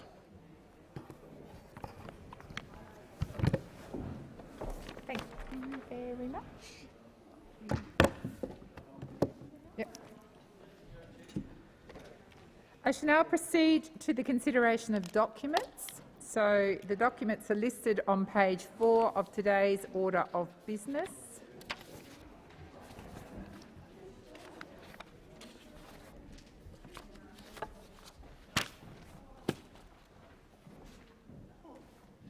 So I'm waiting for people to get back to their seats. If no one is wishing to speak to any of those documents. Are you seeking the call, Senator O'Neill? I am, Chair. Sorry, Deputy President. We're at item 14, is that correct? Yep. No, we're at documents. Okay. The ones listed on page 4 of today's order of business. Okay, so I'm now going to move to the item 14, tabling and consideration of committee reports and government responses. As Senator Davey. On behalf of the chairs of various committees, I present additional information received by the committees as listed at item 14 on today's order of business. Okay, so which one are you specifically talking to? I'm not. I'm just tabling them. Okay, sure. Thank you, Senator Rice. Thanks, Deputy President. I present the 5th interim report of the Community Affairs References Committee on Centrelink's compliance program, and I move that the Senate adopt the recommendation contained in the report proposing an order for the production of documents. Yes, this is the 5th interim report on Centrelink's compliance program. In particular, the impact of the federal government's automated debt collection processes upon current and past income support recipients, the program otherwise known as Robodebt. We are not giving up seeking justice for people impacted by this devastating program. I do want to start my speech tabling this report tonight by acknowledging the important work of my predecessor as chair and as Australian Greens Community Affairs spokesperson, Senator Rachel Siewert. And there is a lot of Rachel's blood, sweat and tears in this report. Rachel's passion for people was reflected in her tireless work to bring their voices into this place. And it's because of that work, and of others, the rest of the committee, that the Senate Community Affairs References Committee has refused to simply just accept the government's delays and denial of the impact of robo-debt, even as the public service has been forbidden from uttering the term robo-debt in Senate estimates. And at the forefront of the committee's mind has been the individuals and their families who have been affected. And the committee remains committed to holding the government to account and resolving unanswered questions on behalf of the hundreds of thousands of Australians who have been affected by this scheme. Our report puts it very clearly, saying that more than 18 months after the government's announcement that debts under the scheme would be refunded, as of the 28th of October this year, 9,200 individuals continue to wait for a refund. And moreover, eligible applicants for the class action will need to wait another 10 months before receiving their share of the settlement sum. And it's also noted that the settlement does not provide compensation for the psychological and financial hardship incurred by affected individuals. More broadly, questions remain concerning what the Australian government knew about the legality of the debt recovery system. And despite persistent questions from the committee, the government has refused to provide key documents central to this inquiry.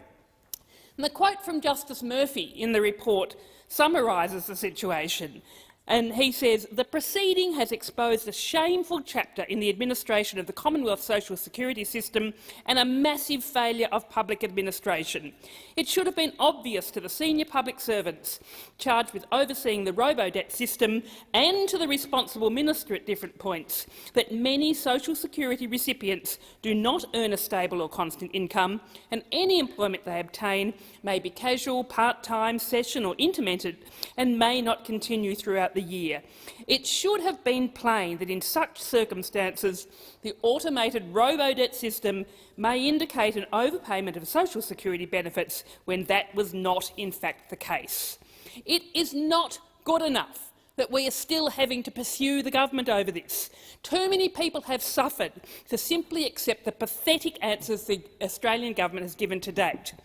It was a step forward in June to have the federal court's decision to recognise that the Liberal government unlawfully raised $1.7 billion in debts against 443,000 people. But people shouldn't have to fight their own government for justice. We deserve a government that's on the side of people, not billionaires and big corporations.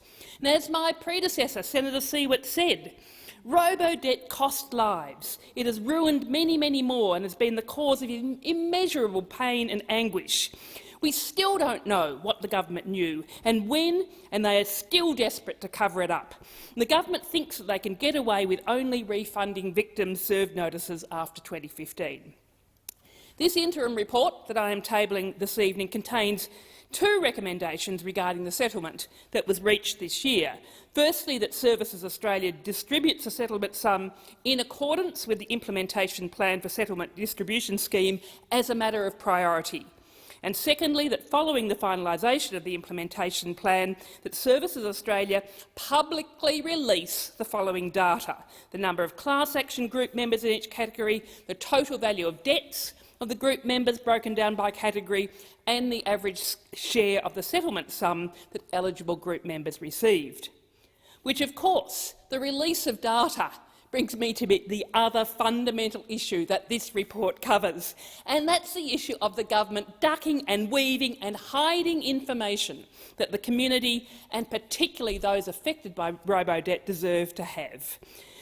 In our report, we say that the committee views that the government's knowledge regarding the legal basis of robo-debt is a crucial element of this inquiry, and the repeated refusal by the relevant ministers to provide information has limited the committee's ability to appropriately assess the operation of the income compliance program.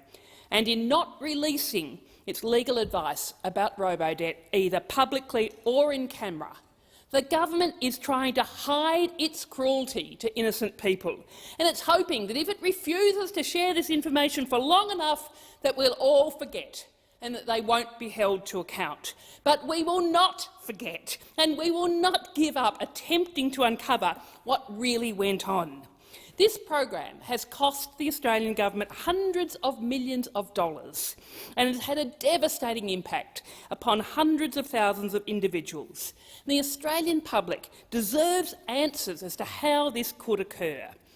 So the committee reiterates its strong rejection of the public interest immunity claims made throughout this inquiry in relation to the executive minute and its legal advice and costs regarding the income compliance program. So, as part of this interim report, the committee recommends that the Senate adopt the following resolution: that we note that the Senate Community Affairs References Committee has rejected the Ministers for Government Services explanation regarding public interest immunity claims on several occasions, and that there be laid on the table by the Minister for Government Services by no later than 1 p.m. tomorrow revised responses relating to legal advice and the income compliance program, which have been subject to rejected claims of public interest immunity during our inquiry into the program. And we also want to see laid on the table a copy of the executive minute to the Minister for Social Services, as referenced in the Commonwealth Ombudsman April 2017 report. Or, if we can't get those documents tomorrow, we need a letter confirming that the above responses relating to legal advice and the executive minute will be provided in camera to the Senate Community Affairs References Committee by no later than 2 o'clock tomorrow. And if the minister again fails to table these documents, this motion is moving that we will require the minister to attend the Senate at the conclusion of question time to provide an explanation of the minister's failure to table the documents. The hiding of information that this government has been doing during this robo-debt debacle is deplorable. Australians deserve better than a government and a minister and a Prime Minister who think that they can just spin their way past accountability and who refuse to be honest with the Australian people. I mean, that's why the Greens have been calling for a royal commission into the robo-debt affair to get to the bottom of this. Australians deserve answers, and we deserve accountability to make sure that this does not happen again. But fundamentally, the best way to make sure that such outrages don't happen again in the coming years is to get rid of the Morrison government. Because Australians are sick and tired of the lack of accountability, sick and tired of the smirks and grins from this Prime Minister, because it's always somebody else's fault. It's not his. It's always hidden away, never out in the open. I mean, he doesn't hold a hose. If you're sick and tired of Scott Morrison, we're going to have to vote for change. If you're sick and tired of a government that basically is on the side of the billionaires and the big corporations rather than ordinary people, we are going to have to vote for change. If we want an end to this lack of accountability, an end to corruption, if we want a federal ICAC with teeth to get to the bottom of corruption that's going to take genuine action on corruption, we're going to have to vote for change. And fundamentally, as has been shown by this debacle over robo-debt, this appalling ruination of people's lives, if you want a government that cares about people rather than attacking them, we're going to have to get rid of the Morrison government and vote for change. Thank you, Senator Rice. Senator O'Neill. Thank you very much, Deputy President. Yeah, I'm assuming it's on the same point. It is on the same matter. You. And can I just indicate, I know that there are other senators in the chamber and there's a number of reports, and this is a time-limited debate for 60 minutes, as I understand it, so I know that people will want to make a contribution. I'm going to make a short contribution on robo-debt because I think Senator Rice has articulated very clearly the findings that are embedded in this interim report. I also want to acknowledge we all miss Senator Siewert and her passion and energy for this. And I note that this is another interim report that makes some really serious recommendations. And I say again, for the fifth time in this place, this government inflicted illegal debts on its own people. On its own people. Over 1 million people have been impacted. The government was found to have illegally raised debts and sent them out and demanded them from Australian people, sent debt collectors to the doors of people who have never, ever, ever had a problem with the government or the law in their lives. They reached into the homes of what they call the quiet Australians. I call them the decent Australians, the ones who get up every day and do their work and look after their families and abide by the law and make a contribution to this great country. No one was safe from Mr Morrison. As the Treasurer, he cooked this up. And he cooked it up with or without legal advice, and either way, that is a diabolical problem for this country. It cannot be allowed to stand. We are calling for the legal advice that gave the government comfort that it could go ahead and construct a system called robo-debt that was found later on by the legal system to be illegal. This is not a little thing when the government acts illegally and attacks its own people.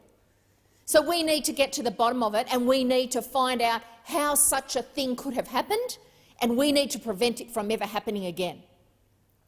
And I gave my word to 2 women whose sons were so overwhelmed by being hounded for this debt by their own government that they simply lost the will to survive.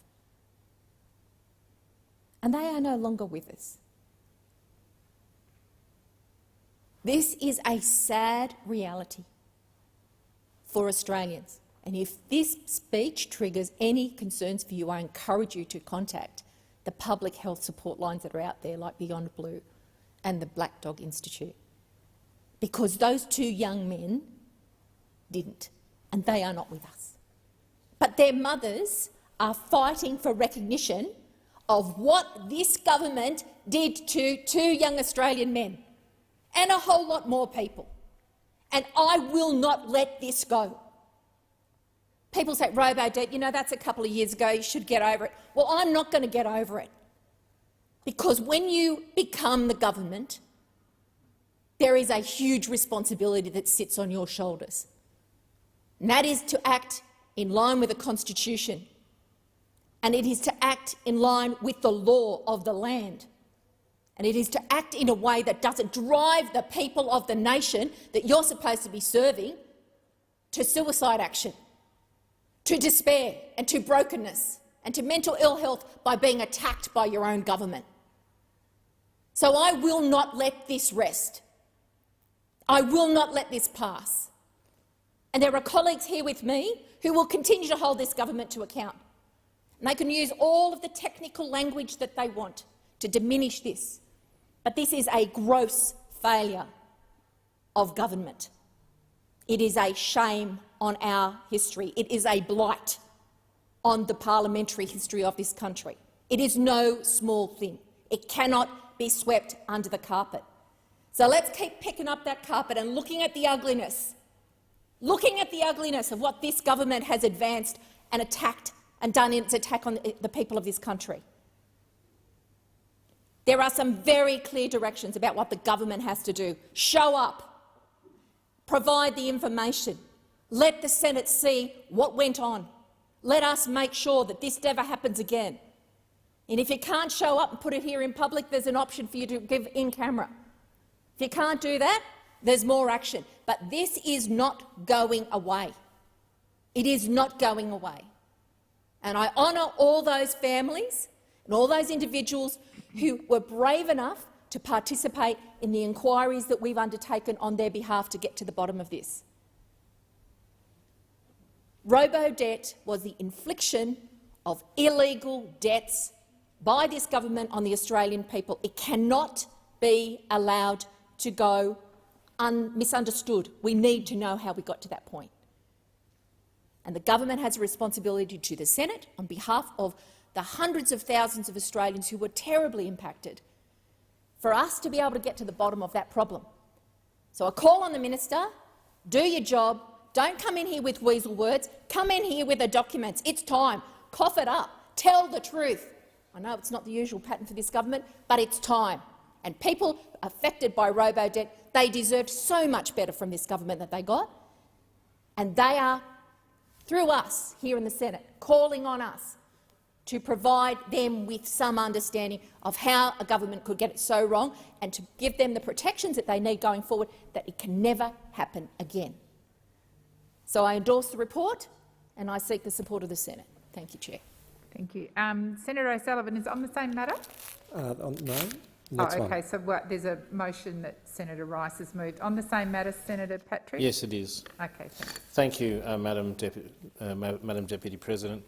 Look, I'll just go and touch on the nature of the motion that's in the report, and that is to get access to legal information, legal advice. Now, over and over again, the government walks into this chamber and says that it's legally privileged, would cause harm to the public if the legal advice was released. But the fact of the matter is the Senate has never accepted legal professional privilege as a public interest immunity. And this goes back through the history here in Australia even to the New South Wales Parliament, where Mr Egan, the Treasurer of New South Wales, was actually discharged. It was taken from the chamber. It was taken from the chamber because he failed to deliver documents under order for production. And the matter then went to the High Court in a case called Egan and Willis, where the High Court affirmed the power of the Senate to produce documents, to order the production of documents. There was one matter that was left untouched by the High Court, and that was whether or not that applied to legal privilege. And that was then dealt with in a matter called Egan and Chadwick in the New South Wales Court of Appeal.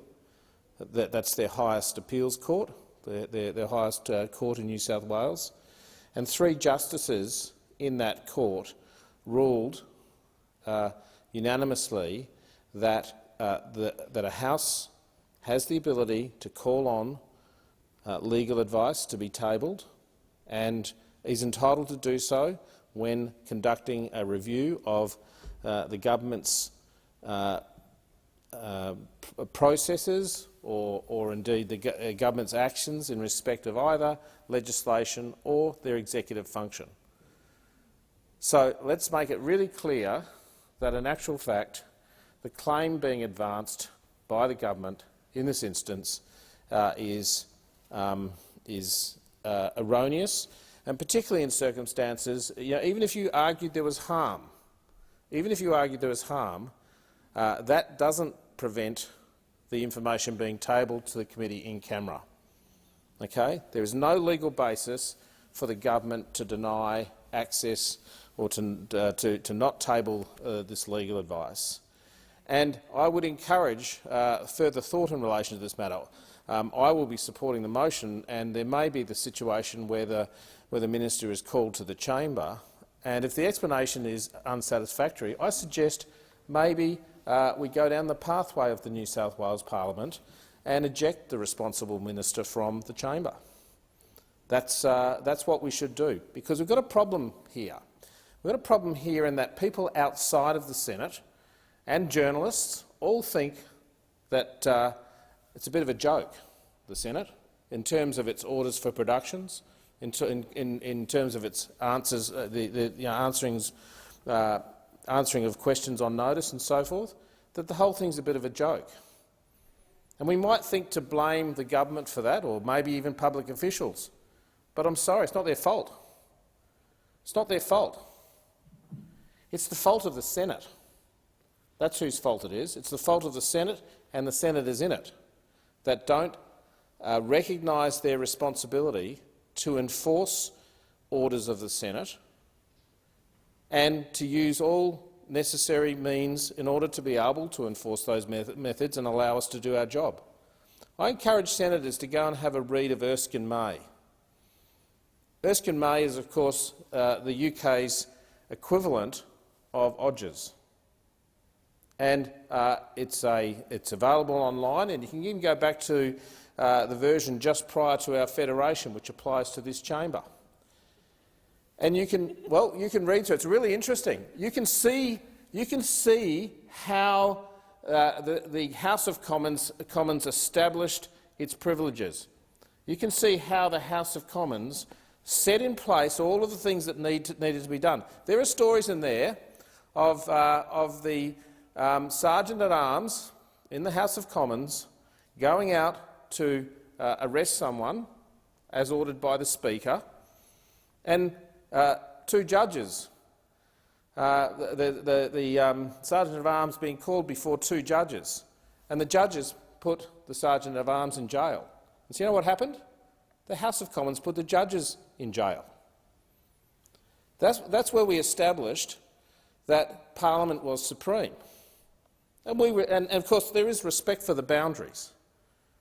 There's also another case in there where an MP was arrested by some sheriffs, and the Sergeant of Arms, under orders from the Speaker, then arrested the sheriffs, such that the member wasn't interfered with in terms of their discharging of their parliamentary functions.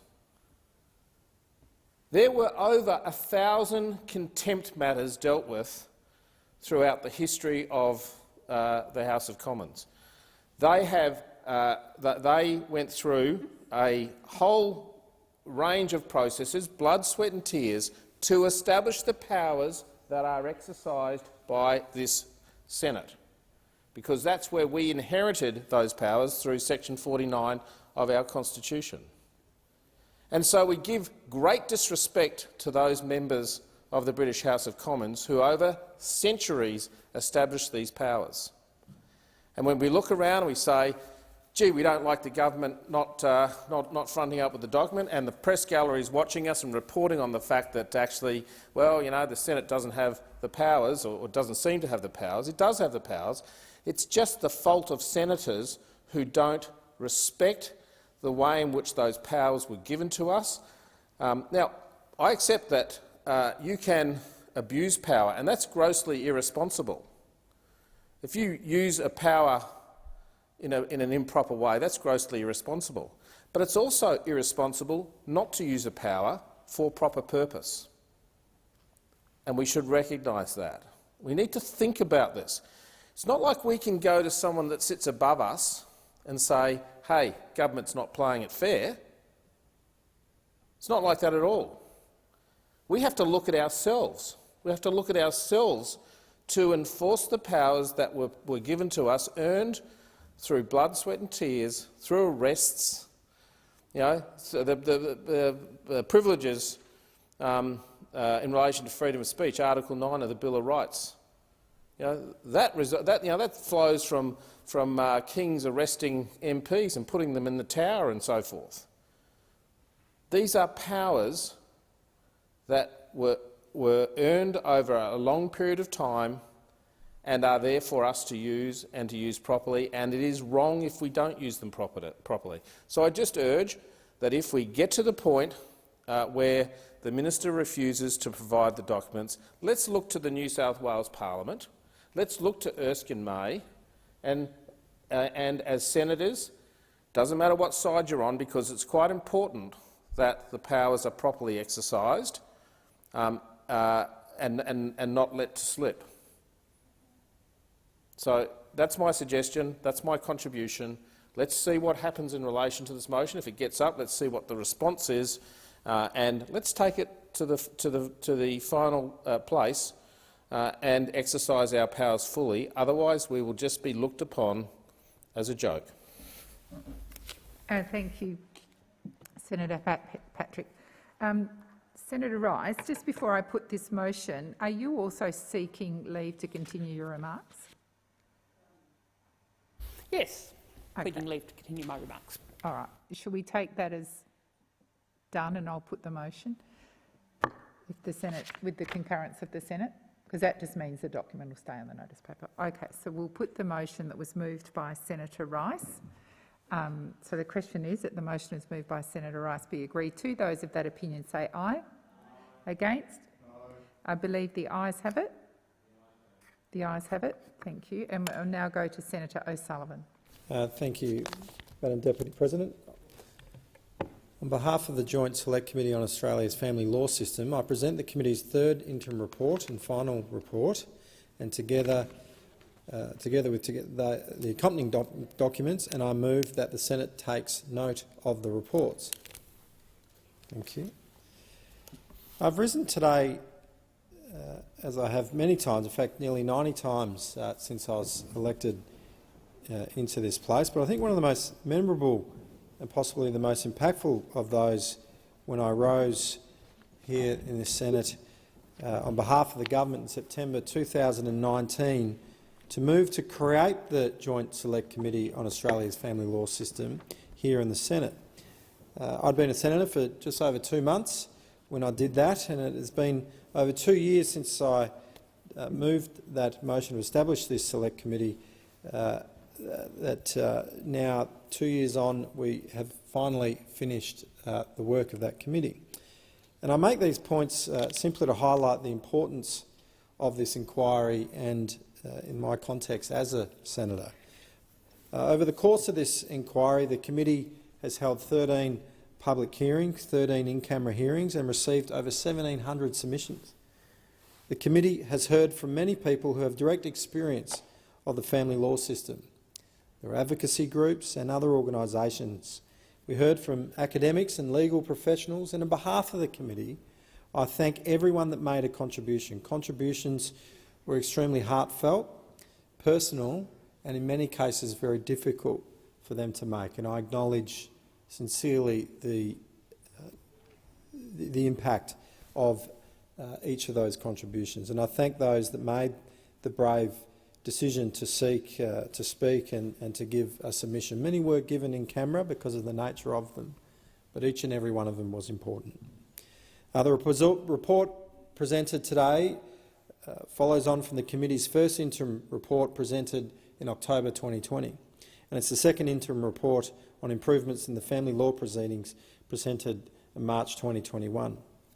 The first interim report previously tabled canvassed the broad range of issues that arose in the evidence provided to the committee, touching on matters such as perceptions of bias within the system, the role of family consultants and expert witnesses, whether the adversarial nature of the family law courts could be improved. That was a big issue that we continue to hear. The misuse of systems and processes, and professional misconduct and the perceived or apparent systemic issues. We also heard about the costs of legal fees and encountered in the legal system and also within the family law system. The delays encountered in the family court was another issue that we heard, and issues in relation to family violence and the family law system.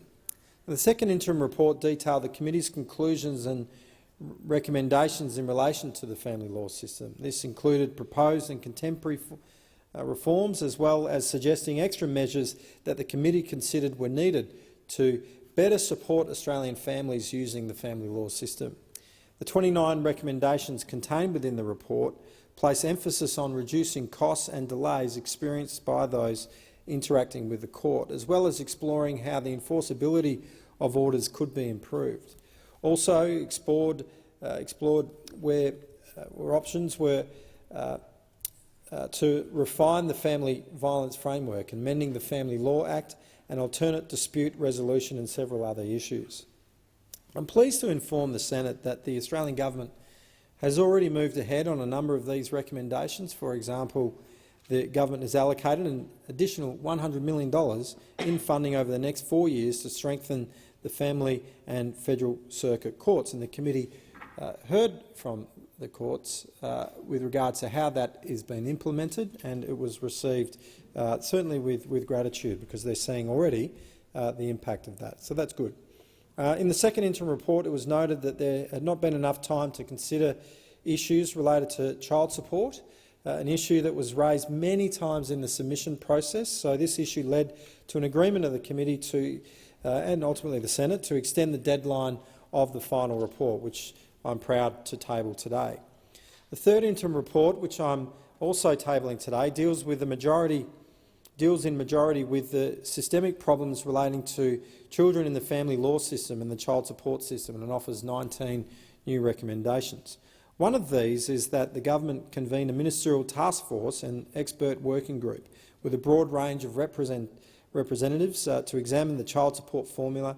Now, unfortunately, the committee was not equipped to review this issue in the appropriate and required detail that would be necessary for a subject as important as this, as a number of submissions were received, but it does need further assessment. That's why this recommendation is within the report. The committee strongly believes that ongoing community engagement is a vital feature of government decision-making and policy development. The committee has recommended that regular meetings of the Child Support National Stakeholder Engagement Group should therefore be reconvened. The final report notes government actions and family court initiatives since March 21 and makes further recommendations supplementary to those made in the second and third interim reports. The committee reiterates its considered opinion that recommendations relating to the proportionality of costs and the use of arbitration are significant reforms that should be adopted. Private meetings between the committee and the Chief Justice of the Federal Court and Federal Circuit and Family Court of Australia and the Chief Judge of the Family Court of Western Australia were held in order to privately discuss the proceedings and decisions of respective courts and committees. These meetings provided a solid foundation for further inquiries and informed the deliberations and recommendations contained within the report. And I'd like to take this opportunity to thank Chief Justice Algiston and Ostrogen. Thank you very much, Senator Rice. Deputy Chief Justice McClellan for their assistance to the committee during this inquiry. The committee and I would like to thank all those who stepped up and gave evidence before the committee. It was not an easy thing to do. It was not an easy thing to do. And Senator Waters will be able to attest to that. We had quite significant moments in that committee where people were quite moved by the evidence that they were giving, and I really do thank them for that. It was a brave thing for many of them to do. Many of them are living in the middle of it, dealing with it, and for some of them it was reliving some of their worst times of their life, and so I do thank them. The courage required touched me and I know, no doubt, every other member of the committee. So I thank those that stepped up very much indeed.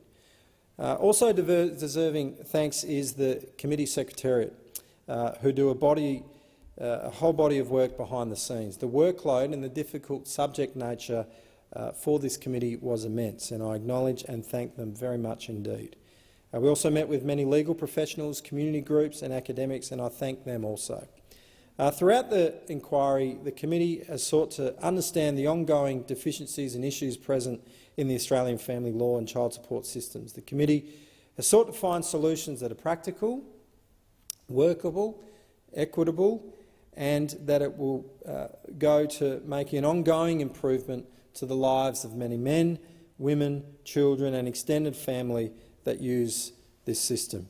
Finally, I want to acknowledge all members of the committee, including the member for Menzies, Mr Andrews, as chair, and the deputy chair, Senator Hanson, and indeed all the other colleagues involved in that committee. We approached it in a very collegiate way. We worked exceptionally well together. Senator Rice, who's in the chamber now, was part of that, and I thank her as well for the commitment that we all had to making sure that we were able to canvass the many and difficult issues that relate to the family law system.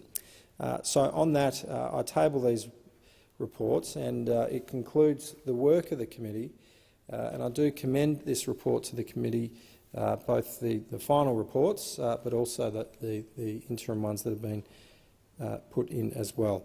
And I seek leave to continue my remarks. Thank you. Thank you. I'll go to Senator Waters. Thanks very much, Deputy President. The Australian Greens opposed this inquiry from the outset, not because we think there are no problems with the family law system, but because those problems have been the subject of numerous comprehensive inquiries. Understanding the problem is not the issue, doing something about it is. This politically motivated inquiry sought to relitigate old issues, delay implementation of previous recommendations, it emboldened domestic violence offenders and it re-traumatised victim survivors and their children. Experts and service providers opposed the inquiry. The government should have prioritised evidence-based strategies to make family law safer for victims and survivors of family violence, rather than allowing this compromised inquiry to proceed. The weight of evidence given to the committee over many months, years in fact, confirms what was already known, that gendered violence is a core problem at the heart of the family law system, that inadequate resourcing has created delays and gaps in the system that continue to put women and children at risk, and that funding, specialisation and wraparound service models are the solution. We are relieved that, having heard all of the evidence, the committee's primary recommendations are not those championed by the men's rights movement. Instead, they largely acknowledge, once again, the need for a better understanding of gendered violence to be embedded throughout the family law system. The inquiry has identified, once again, the need for evidence-based strategies and additional funding to make family law safer for survivors of family violence, and it's reaffirmed the role of the federal government in facilitating that. While the inquiry was unnecessary and damaging, I would like to thank everyone who once again made a submission sharing their story and their expertise, who appeared at both the public and the private hearings, or who briefed the committee. I thank in particular also the Secretariat staff for their tireless efforts to collate the evidence presented. We have supported recommendations calling for more training for judicial officers and report writers, implementation of the successful Lighthouse project and the priority property pool conciliation pilots, and increased staffing. We note that the progress that's being made on harmonising definitions and procedures and information sharing to reduce the number of times survivors have to relive the same trauma. We note that progress and welcome it, but more needs to be done. Importantly, the whole basis on which this inquiry was set up was the idea that women routinely weaponise the family law system against their ex-partners and concoct or exaggerate domestic and family violence. It is a horrifying and dangerous myth that cannot stand. This dangerous myth was clearly contradicted by the vast bulk of expert evidence to the inquiry, noting that women are more likely to underreport violence because they fear they will not be believed, and that disclosures of violence they fear will disadvantage their case and jeopardise the safety of their children. The only way to strengthen the outcomes of family law matters is to ensure that they are heard by an experienced specialist judge with an understanding of the dynamics of family violence. The final report notes that the merger of the Family Court with the Federal Circuit Court took effect on the 1st of September 2021. The Australian Greens, along with the vast majority of those working with and within the family law system and in the legal profession and former family court judges, all opposed the merger. The merger risks the specialist expertise that is essential to ensuring a child safety focus in family law matters. We continue to oppose the merger, and we believe that the strongest protection for children, families and survivors of family and domestic violence is a strong, standalone, specialist family court involving a holistic, specialist system of collaborative, culturally safe, co-located services and resources. At least 60% of family court matters involve domestic and family violence. The merger has delivered loss of specialisation in a court that relies on specialist expertise to navigate complex matters and ensure the safety of children. We support case management measures and the harmonisation of rules and practice directions, but we note that those measures were possible and indeed already underway without the merger. The backlog of cases is overwhelming and does a disservice to families seeking to move on safely with their lives. Skilled, experienced registrars, liaison officers and non-judicial staff play a critical role in implementing risk screening and triaging programs. We support more registrars to help parties navigate the system, to prepare for interim hearings and to maximise the prospects of successful mediations. However, so many family law matters are complex and disputed. These cases simply cannot be resolved in a way that ensures the safety of children without a judicial hearing. This government must fund more family law judges to maintain the specialist expertise needed to resolve complex family matters and to improve the pace of justice. Justice delayed is justice denied. On funding, review after review has confirmed that the entire family law framework is overstretched and under-resourced.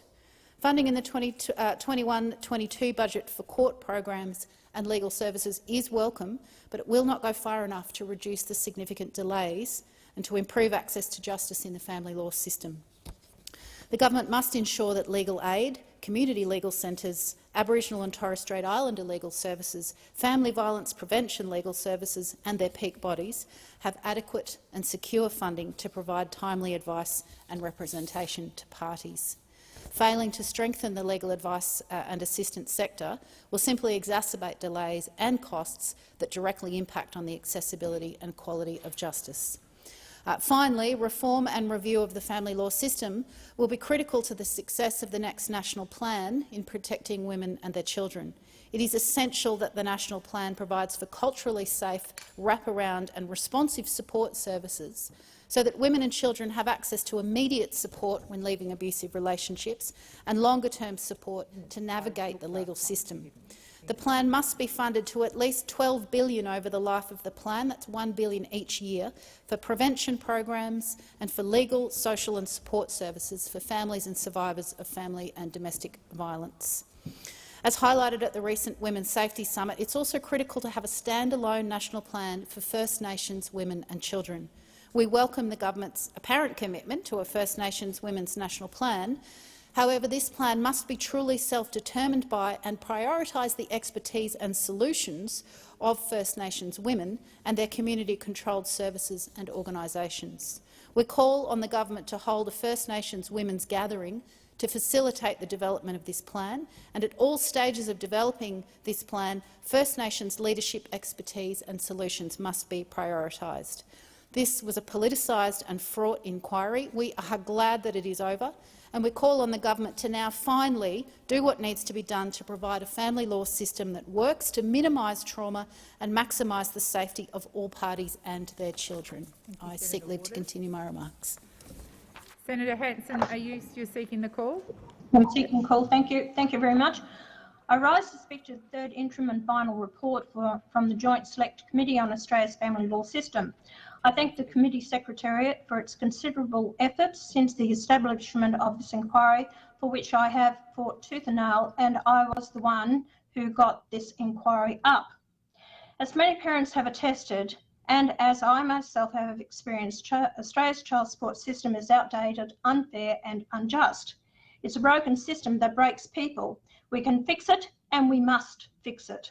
It works to compound the hurt, pain and anxiety felt by parents at the breakdown of a relationship. It's a system which can be effectively weaponised by acrimonious parties seeking to inflict further hurt and financial penalty. It's a system which can effectively allow children to be used as pawns in such conflicts. It's a system which doesn't have to be this way, and since my election to the Senate, I have worked hard to bring these matters to light and debate. Ultimately, what we need is a fairer child support system which works to ensure all parents meet and fairly share their responsibilities to their children, works to ensure child support does not impoverish those impoverish the party paying it or unduly enriches the party receiving it, minimises the cost to taxpayers through efficiency and streamlined processes, and ensures optimum service and speedy resolution to disputes. I'd like to relate a complaint I received about the child support system which illustrates just how outdated, unfair and unjust it is. This parent equally shares access and financial support for 3 children with their ex-partner. However, on receiving a pay rise, this parent was suddenly required to increase child support by $1,500 per year, even though their children's expenses did not change. And upon the ex-partner having another child with someone else, this parent was required to increase child support by another $2,000 per year, paying more to support a child who was not theirs. How is this fair? This is just one of the many examples of the inequity built into Australia's broken child support system.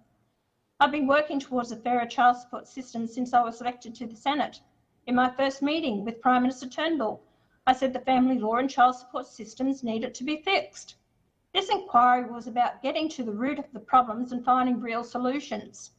But despite the evidence presented by so many people who have experienced its unfairness, some of the other members of the committee have turned a deaf ear. They've preferred to listen to the bureaucrats and lobby groups who inflict this pain on parents, not the parents themselves. Perhaps it's due to the lack of personal experience with the system among committee members. It may be a little confronting for them to consider the input of families destroyed by this system. I've had a lot of personal experience with this system, and I've proposed a number of practical solutions to address the problems. For me, this comes down to the simple fact that both parents have brought their children into the world, so they alone should share the responsibility to raise and support them. The aim for everyone should be equal child access, except where a parent is clearly unfit. While we must always ensure the welfare of children, we in this place are obliged by the Constitution to legislate parental rights. We don't need another stolen generation of children estranged or cut off from their family, including grandparents. Many grandparents feel they haven't been heard in this debate. To this end, I have proposed the following principles. Assessable income should be defined as net salary or wage after tax. It must be recognised that 80% of working Australians are pay-as-you-go employees, and it's unfair that current child support arrangements unfairly discriminate against them in comparison to a self-employed person. Services Australia consider $526.50 per week is a livable retained income based on approximately $27,000 a year being the threshold at which child support payments kick in. But in a briefing, I told them they were leaving parents paying child support with as little as $370 a week, and they had no idea. If $526 a week is the minimum, child support should not leave parents with less in their pay packets. Salary assessment should be based on a 38-hour week and not include overtime or additional employment. People need the incentive to move on with their lives. Child support should be based on the number of children at the time of separation, not based on subsequent children with other parents. Residential costs should be assessed individually, as both parents need to have homes to accommodate their children.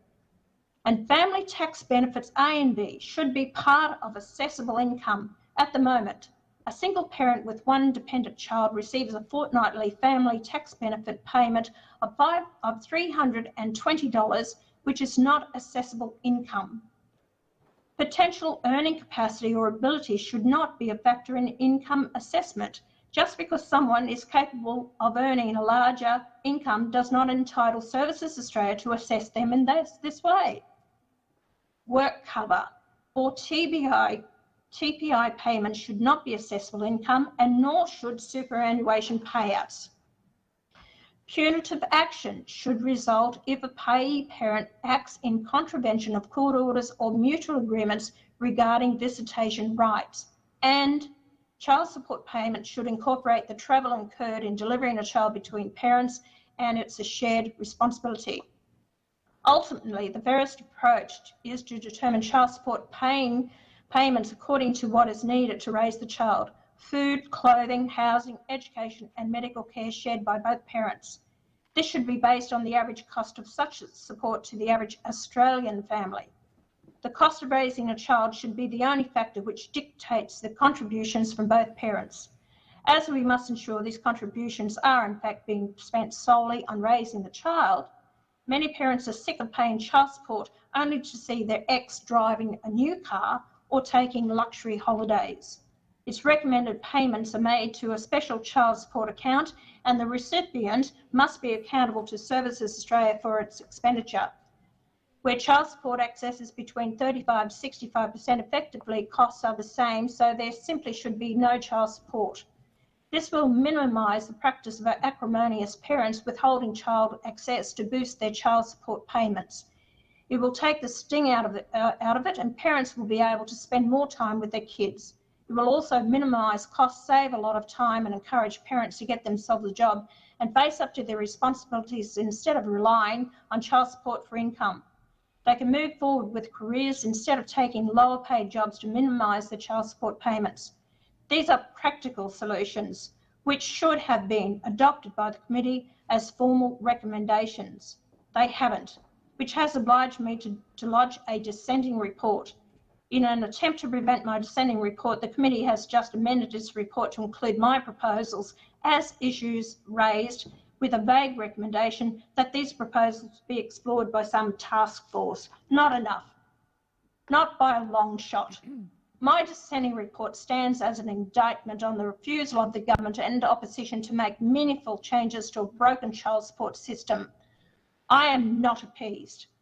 I will not be appeased until there is a real commitment to return fairness to child support. Ultimately, we all want the best for all our families involved, and this incredibly difficult circumstances, children and parents. I will not speak to the remainder of the report except to say I support some recommendations and disagree with others. What is more important is fixing a broken system that is ineffective, costly, slow, inequitable, and which is all too easily abused in the name of acrimony and appeasing self-interest groups. It's time for a fairer system, and I'm not stopping until we get it. Too many Australians are taking their lives due to our family law and child support system. All parents and children deserve better. And with Senator Waters and her comments, I believe she is biased in her comments and reluctant to acknowledge that domestic violence is committed by women also. Evidence given was in camera. There wasn't the traumatised that was there. Everyone had a chance to put their story across. But as I said, at the end of the day, we have to address those people that are suiciding, taking their lives, children not having the time to spend with their parents, grandparents denied the right to see their children. If we can't intervene in the household, why are we doing it and telling them they can't see the children just because they go through the family law system and the courts? And judges need to wake up to the fact that they are denying parents the right to see their children. This is a fight I will continue on behalf of many Australians. Thank you, Senator Hanson. Your time has expired. Senator McGrath, Senator O'Sullivan was seeking to continue his remarks. Do you wish to On behalf of Senator O'Sullivan, I seek leave to continue his remarks. Is leave granted? Being no objection, leave is granted. Two things, if I could, please. On behalf of the Parliamentary Joint Committee on Corporations and Financial Services, I present 3 reports as listed at item 14 of today's order of business, together with accompanying documents, and I move the Senate take note of the reports. Are you speaking to? Yep. I do have something else to table before we adjourn. Okay. Yeah. Okay. All right. Why don't we get you to table that? Okay, cool. Thank you. Cool. Easy. I present the second interim report of the Joint Select Committee on implementation of the National Redress Scheme. I move that the Senate take note of the report, and I seek leave to incorporate the tabling statement in Hansard. Is leave granted? There being no objection, leave is granted. I appreciate it. Thank you. Senator O'Neill. Cool. To speak today to one of those 3 bills that has just been tabled by the government. All of them are worthy of consideration, and I also want to acknowledge that those bills were those reports were produced under the chairmanship of Mr Andrew Wallace, who today has become the Speaker of the House. So I want to acknowledge that rise to a great high office by him. But today I'm here to talk about a particular bill and recommendations around a bill that are very, very concerning. It's the Corporations Amendment Improving Outcomes for Litigation Funding Participants Bill of 2021. This report is the project of a cursory and risible 1 day of hearings and a rushed consultation process. We're left with a government report unmoored completely from the concerns of legal experts who think that this law addresses a non-existent problem and that the bill may even be unconstitutional.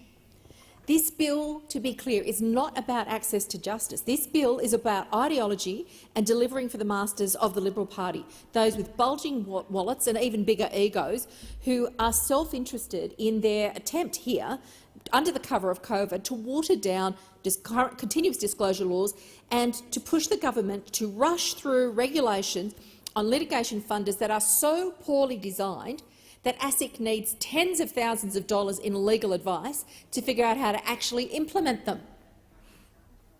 This is a disaster in the making, on the watch of this government. And this is all just so that they can ensure the dodgy corporates were less threatened by the prospect of a class action. Now, the bill will cull the market for litigation funders. It'll make them more risk-averse to funding class actions, and it will cut the amount of class action funders available and thus make it harder for ordinary Australians to access justice. But that's exactly what this government wants. They want to keep everybody in the dark, they want to keep you quiet, and they want to make sure you can't get into a courtroom and fight for your fair share when they've done the wrong thing or when a major corporate's done the wrong thing. Now, supporters for this reckless bill were so few and far between that the committee received a visit from the mysterious Rule of Law Institute at our sole hearing. Despite no submission, they were called to give evidence at the public inquiry by the Liberal members of the committee, and at the hearing Mr Merritt made it very clear that he had no relevant experience or expertise to give, and he made several inaccurate and misleading comments that had to be corrected after the hearings. He also refused to disclose who actually funds the mysterious institute as well, leaving myself and many of the other members of the committee very sceptical about its purported independence. There was another star witness, a lobbyist, Mr Stuart Clark, and if there's sufficient time I'll come back to discuss him. But most seriously, this bill may not be constitutional. Now that's principle number one. A government should be bringing bills forward that are unconstitutional. We've seen what happened with Robodebt when the minister who's now responsible for that department and continues to fail to answer questions and provide legal advice. We know that this government's not good at this stuff, and we have had evidence to say that this bill may be unconstitutional. Not phased. The government's not phased.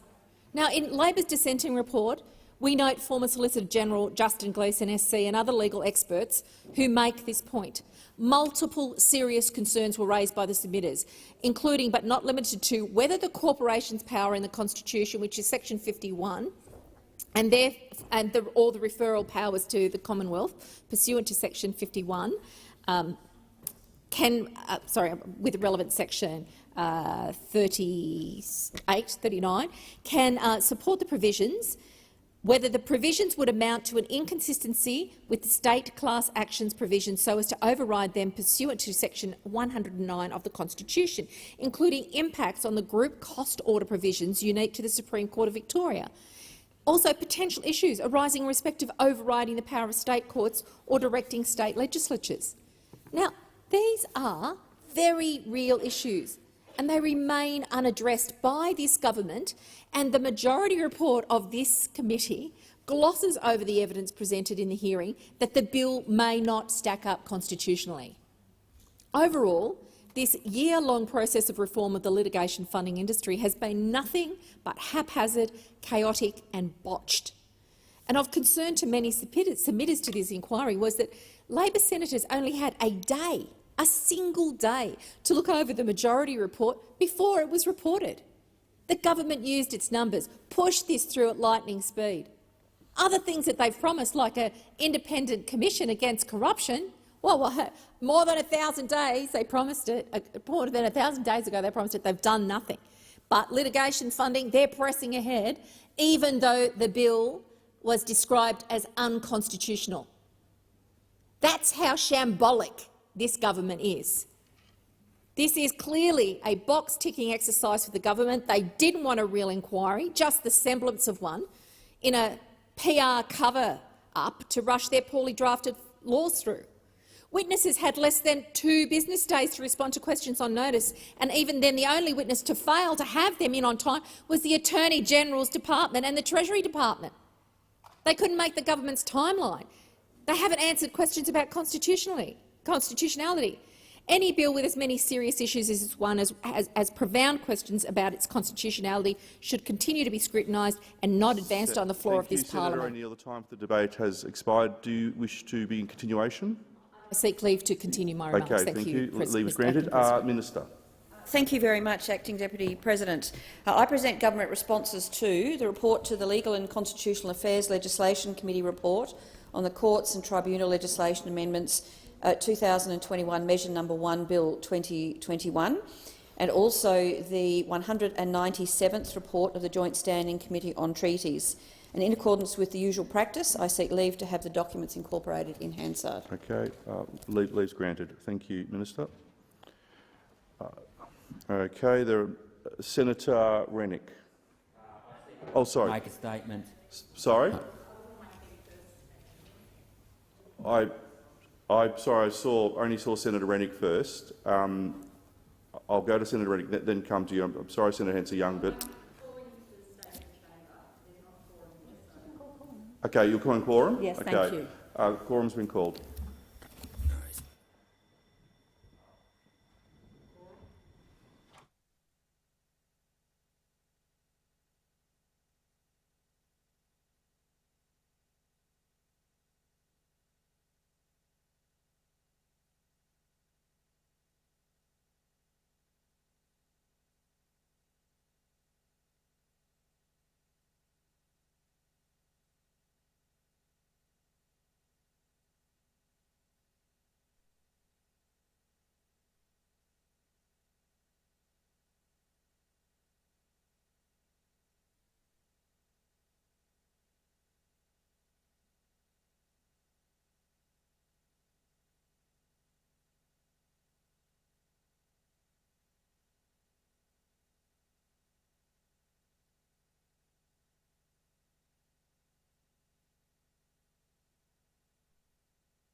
Quorum is present. Senator Rennick. I seek leave to make a statement relating to the vote on general business notice of motion 1270, relating to the Environment and Communications Legislation Committee inquiry into the ABC and SBS complaint handling. Is leave granted?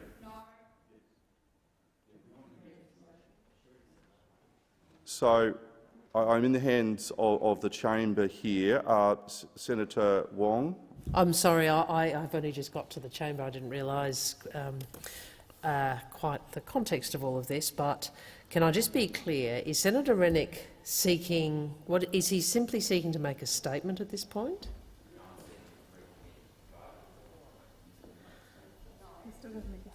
Well, you have to explain why. Well, no, well, sorry. The convention is... Yeah, the convention is that you first need to seek leave to make a statement. Senator Wong, I think that's what he was doing. No, yes. He just said that's not what he just said. That's what, yeah. So I'm in the hands of the chamber. It is Senator Ruston. With the indulgence of the chamber, I would just seek for the person who denied leave to perhaps reflect on that decision on the basis that it is convention, has been afforded to the Greens in this chamber and many other parties in this chamber, that when somebody has made a mistake in their vote that they seek to have that vote recommitted, that it's allowed. So I would just ask that maybe we could ask Senator Rennick to seek leave again, and for those at the end of the chamber to reconsider their position on the basis that this has been a convention that has been afforded to them in the past. So I am in the hands of the chamber. Senator Rennick has sought leave to make a statement. Senator Hanson-Young, you're seeking the call. So Senator Rennick is seeking leave to make a statement, not to have the vote recommitted because you've changed your mind. He hasn't changed his mind.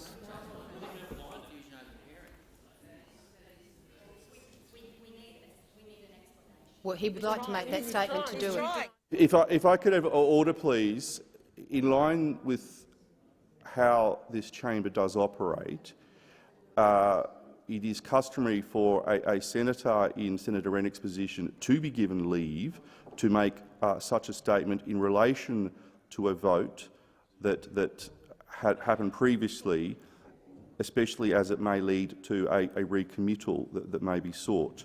So, what I'm in the hands of the chamber.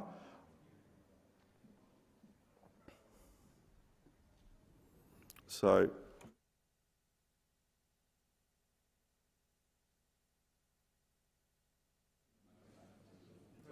just so everybody is aware, Senator McKim, I notice you. I'll just come to you in a moment. Once Senator Rennick has given his explanation, it will then be up to the Senate to decide whether there will be a recommittal. This is in line with the custom of the Senate over many years. So, Senator McKim, you were seeking the call. Senator McKim. Thank you, Acting Deputy President. Just if I could, on indulgence, the issue, if Senator Rennick is seeking leave to make a statement about a particular matter, I think it would be of assistance to the Senate if he could make that clear in just a short number of words what the matter is, rather than just simply rise and say he's seeking leave to make a statement. Because at the moment, I understand that's what he has said. Thank you, Senator McKim. Senator Rennick actually did do that when he rose to speak. So I'm reading the mood of the chamber, and I'm going to give the call to Senator Rennick. Okay, well, Senator, he had sought leave, and Senator Hanson-Young had said no, but Senator Wong has the call. Thank you, Mr. President. Deputy President, I appreciate it. There is a process here, and I suggest we go back to the beginning. I think Senator Rennick should seek leave to make a statement about X. The Senate, including Senator Hanson-Young, who denied leave previously, as is her right, can make a decision about whether the Senate grants leave, and then he makes the content, the substantive statement at that point, and then the Senate determines whether we accept that. Why don't we will start again. Thank you. Then we'll have a reset. Senator Rennick has the call to seek leave. Senator Rennick. I seek leave to make a statement relating to the vote on general business notice of motion 1270 relating to the Environment and Communications Legislation Committee inquiry into the ABC and SBS complaint handling. Is leave granted? Leave is granted. Senator Rennick. I seek leave to have the question put again on general business notice of motion 1270 due to a confusion around pairing arrangements this afternoon. Thank you, Senator Rennick. Senator Hanson-Young.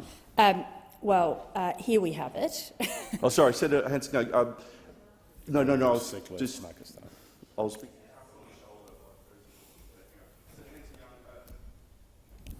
Sorry, Senator Hanson-Young, you're seeking leave to speak. Well, I'll seek leave in relation to this matter. We have to take our jobs very seriously in this place. If Senator Rennick has voted in the wrong way, that's one thing. If he missed the vote, that's another. But simply wanting to change the way votes were paired, and this is really showing what a shamble this chamber is right now, and this is under the watch and management of the government. They've got renegades in their own team, and they have no idea how to control them. I mean, I feel for Senator Birmingham. He's no Senator Cormann when it comes to being able to whip and control the team over there. He's a very decent guy, but the government has lost control of their own team. That's what's happening here. Lost control, and now we see a total mass confusion. The Australian people have every right to know how members in this place vote, and I, for one, have been very concerned over the last number of weeks, and increasingly this week, over the last couple of days, of pairing arrangements that are not disclosed to the public, or the chamber. And it is just not acceptable. This is a democracy. We all have a responsibility to make decisions in this place, and we have to be accountable for them. And what this is showing is what a shamble the pairing arrangement and the lack of disclosure is. It suits the government from time to time to keep this stuff secret. Why? Because, as we know, Mr Morrison changes his mind every day. So why would he want a record of how his own members vote? He doesn't. And so this, here we go again.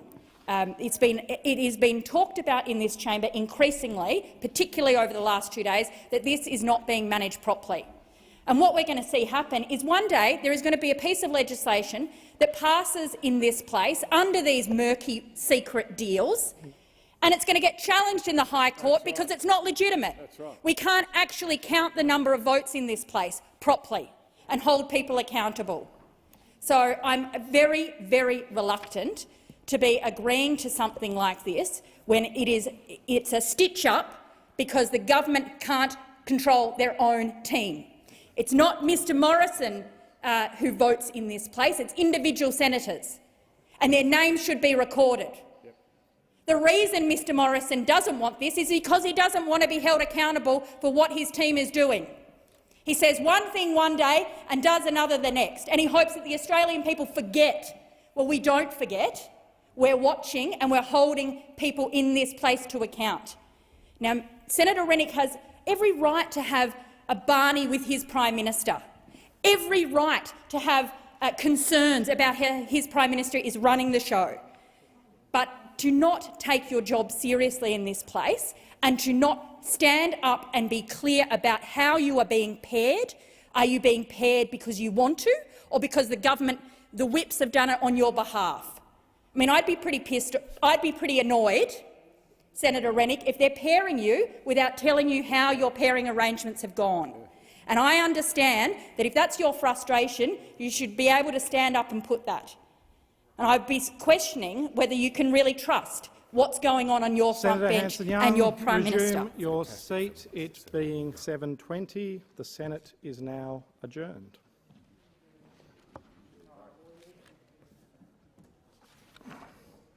Senator Henderson? No. Senator McKim. President. Senator McKim, I think, is ready to go.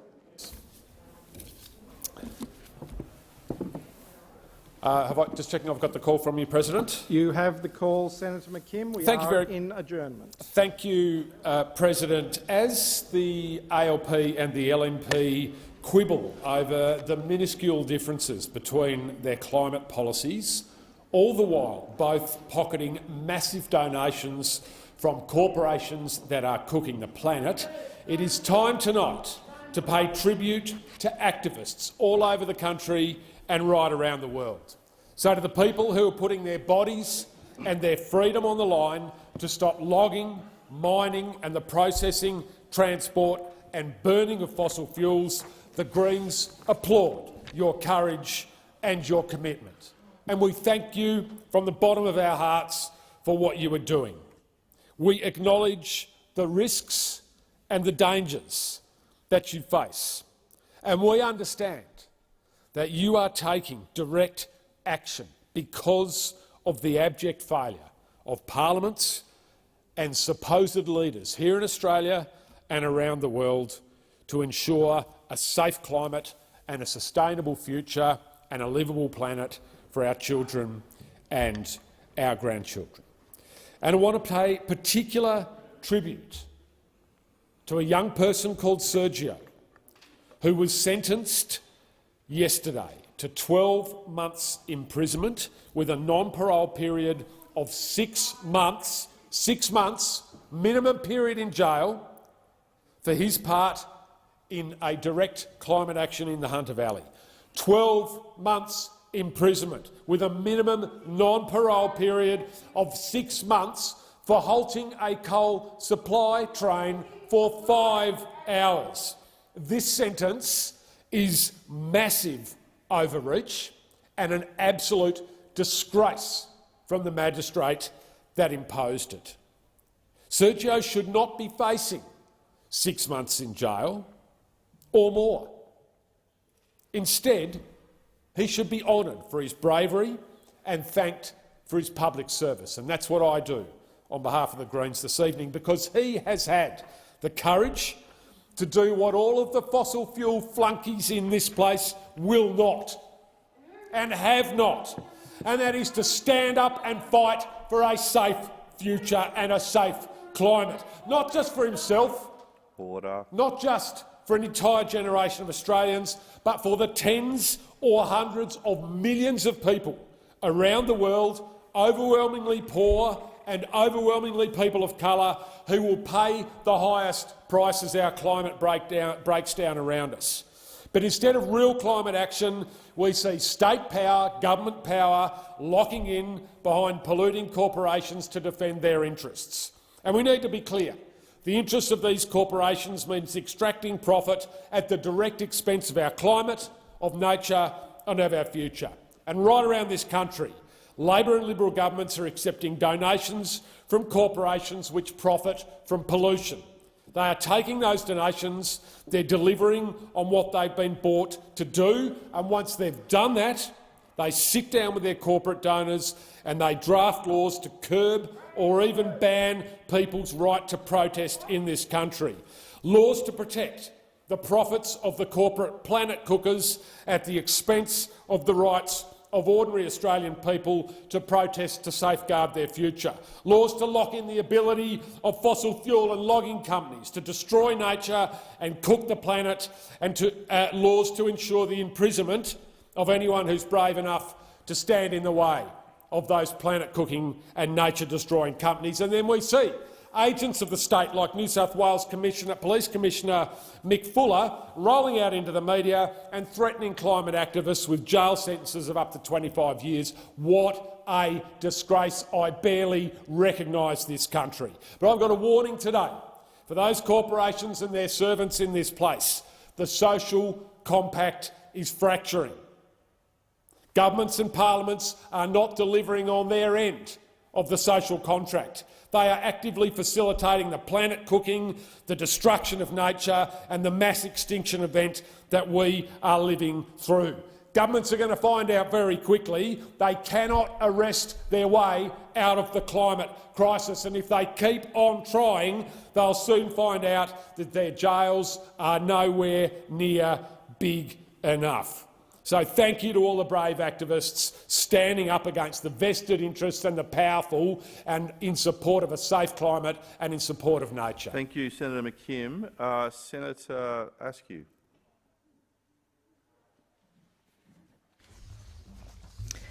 Thank you, Mr Acting Deputy President.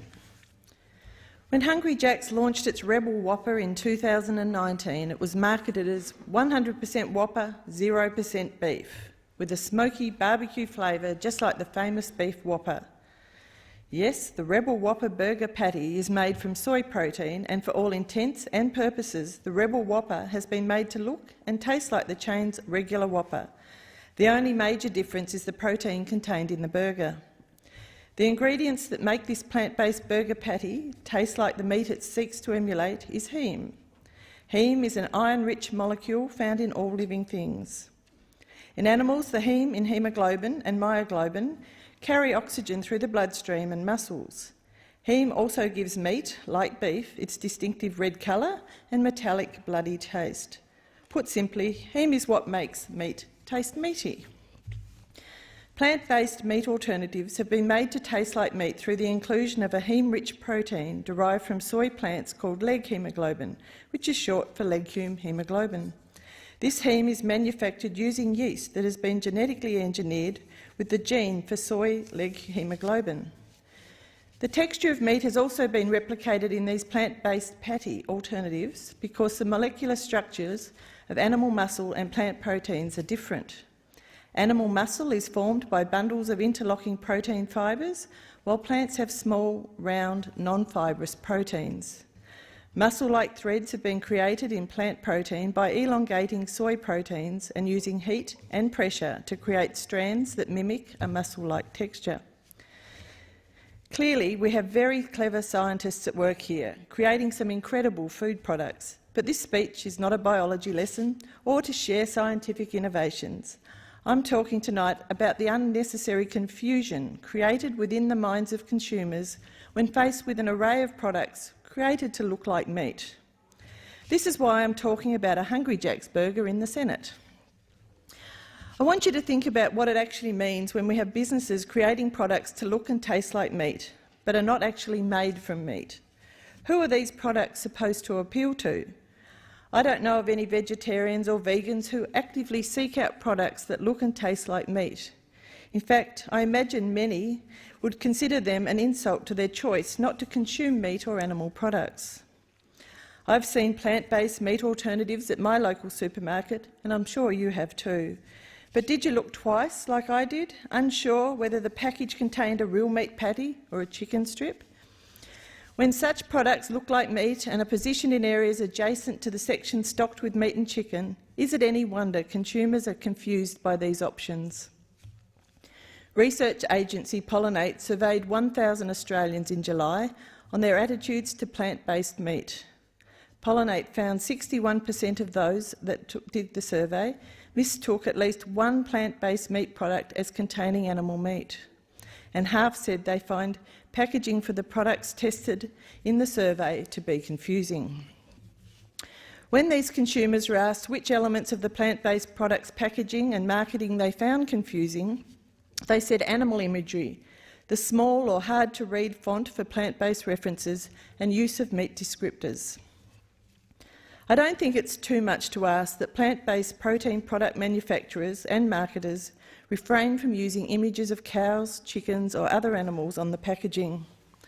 And I don't think they should be allowed to use the words like beef, bacon or chicken to describe these products, because despite being made to look and taste as such, they are not either beef, bacon or chicken. US state Missouri went so far as to enact a law to stop such marketing trickery from happening in 2018. Missouri's law prohibits anyone from misrepresenting a product as meat that is not derived from harvested production livestock or poultry. Plant-based food producers have launched lawsuits since, alleging this labelling law violates First Amendment rights to free speech, but it criminalised the word meat and unfairly restricts how manufacturers can sell meat alternatives, but they have been unsuccessful. As my fellow senators know, the Senate Standing Committee on Rural and Regional Affairs and Transport has been conducting an inquiry into this situation. The committee examined whether meat branding had been impaired by the appropriation of product labelling by manufactured plant-based or synthetic protein brands. I look forward to reading the committee's report because I believe we should know exactly what is included in the food products we buy and what we are consuming when eating out or takeaway. Thank you. Thank you. Senator Antic. Thank you, Mr President. Deputy President. Most Australians take it for granted that denying services for basic rights based on gender, race, sexuality, religious or political views is wrong. This is the very reason that Australia has anti-discrimination laws, laws to protect people from being refused services and employment over these very issues. That is to be expected of a liberal democracy like Australia. So it's tragically ironic that after several decades of building upon anti-discrimination legislation, it's only taken a relatively short time for Australia to be transformed into a two-tiered society on the grounds of medical discrimination. All of the simple act of refusing a COVID vaccine. Australians are being refused entry into businesses, denied basic services, having their movements restricted, losing their jobs and having their careers ruined. First it was nurses, then physios, then dentists, chiropractors. And last week, the health bureaucracy in South Australia mandated teachers. This week, it's cabbies and Uber drivers. Those who refuse COVID vaccines are being marginalised for no reason other than their refusal to comply with the whims of a power-hungry, unelected health bureaucracy around the country, and history doesn't look kindly on these actions. Justifying such medical discrimination in the name of science is incoherent. If the argument is these vaccines protect you, then you have no reason to be worried about unvaccinated people, and vaccine passports are rendered useless by the fact that vaccinated people can still spread the contagion. Why then are unvaccinated people being hunted by our institutions and the bully boys of the corporate world? Australia cannot become a nation in which people are required to present private medical information to fully participate in society. Such processes are a hallmark of totalitarian regimes like Soviet Russia, and they're a tool wielded to pressure people into compliance. Travelling interstate, ordering a cup of coffee, going to the movies, visiting an elderly parent and being allowed to work should never require an unwanted medical procedure, whether it's safe or effective or not. The right to live and work without being subjected to a medical procedure or the whims of a tin-pot bureaucrat must be restored and protected. The borders must be open for all people, regardless of their private medical decisions, and we can't pretend that Australia is a free country until these steps are taken. Our freedoms are nurtured and defended so that they're passed on to the next generation, but they're being trampled on, supposedly in the name of health and safety. The assault on basic human rights and dignity has been astounding. Rallies all across the nation last weekend drew hundreds of thousands of Australians, not anti-vaxxers, not far-right extremists, not white supremacists, as the lazy media and the left has called them. My office has in fact been bombarded with emails and calls from people across the country who've been forced to choose between taking a medical procedure that they don't want and keeping their jobs. It's a great shame that our nation has allowed this to happen. Recent polling commissioned by my office shows that nearly 28%, nearly a third of South Australians have felt pressured into taking one of these treatments. That may be upwards of 400,000 South Australians. Those pushing against this discrimination today will be remembered in a way, those pushing medical discrimination today will be remembered in much the same way that segregationists were remembered in the past.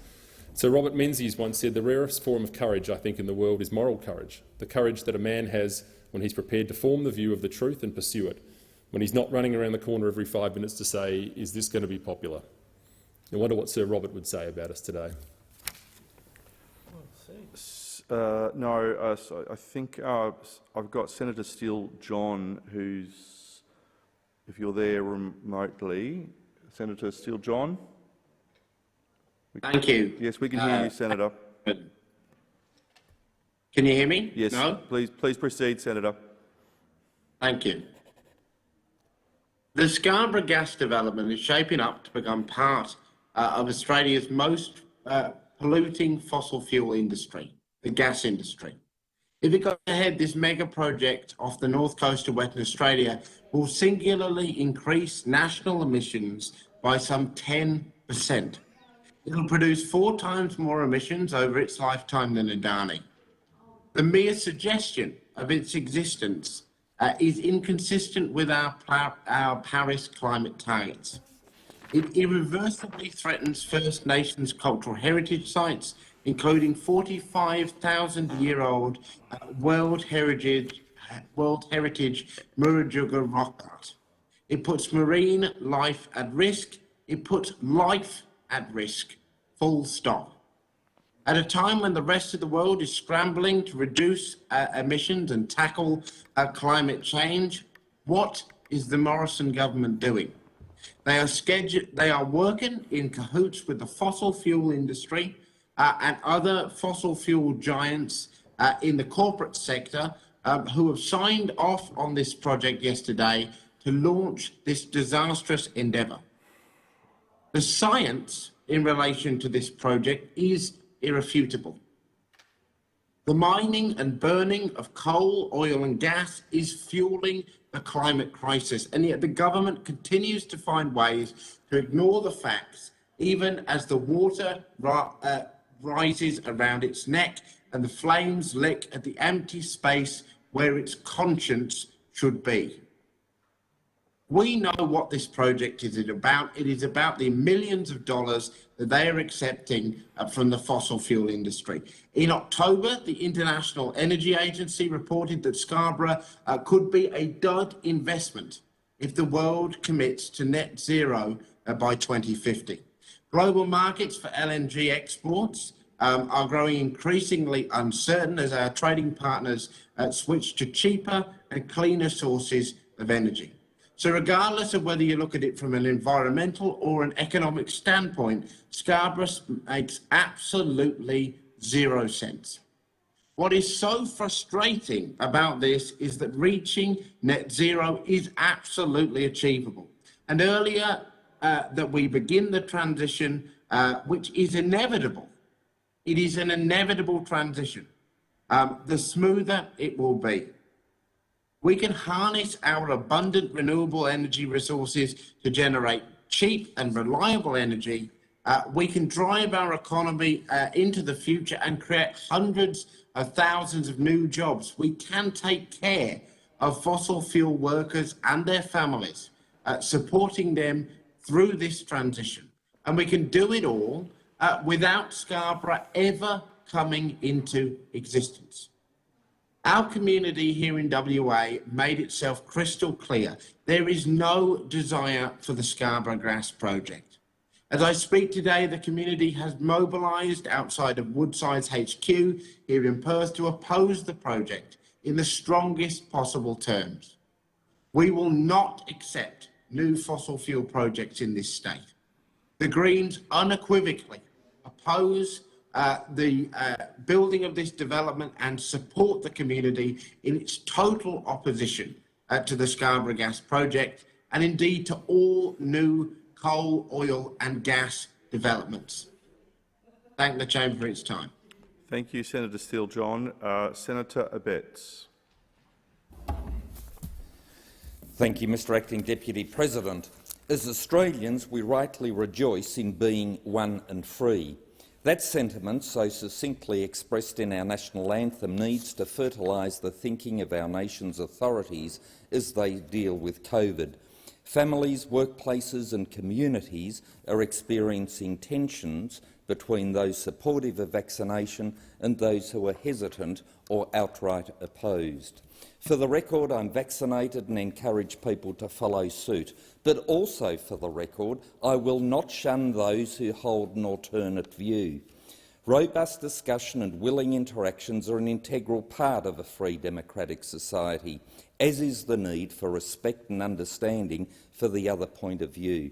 They are the hallmarks of a civilised and orderly liberal democratic society.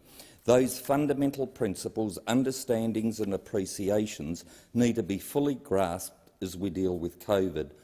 Our immunisation handbook informs us that valid legal consent should be obtained prior to immunisation and that undue pressure, manipulation or coercion are not the foundations of such valid legal consent.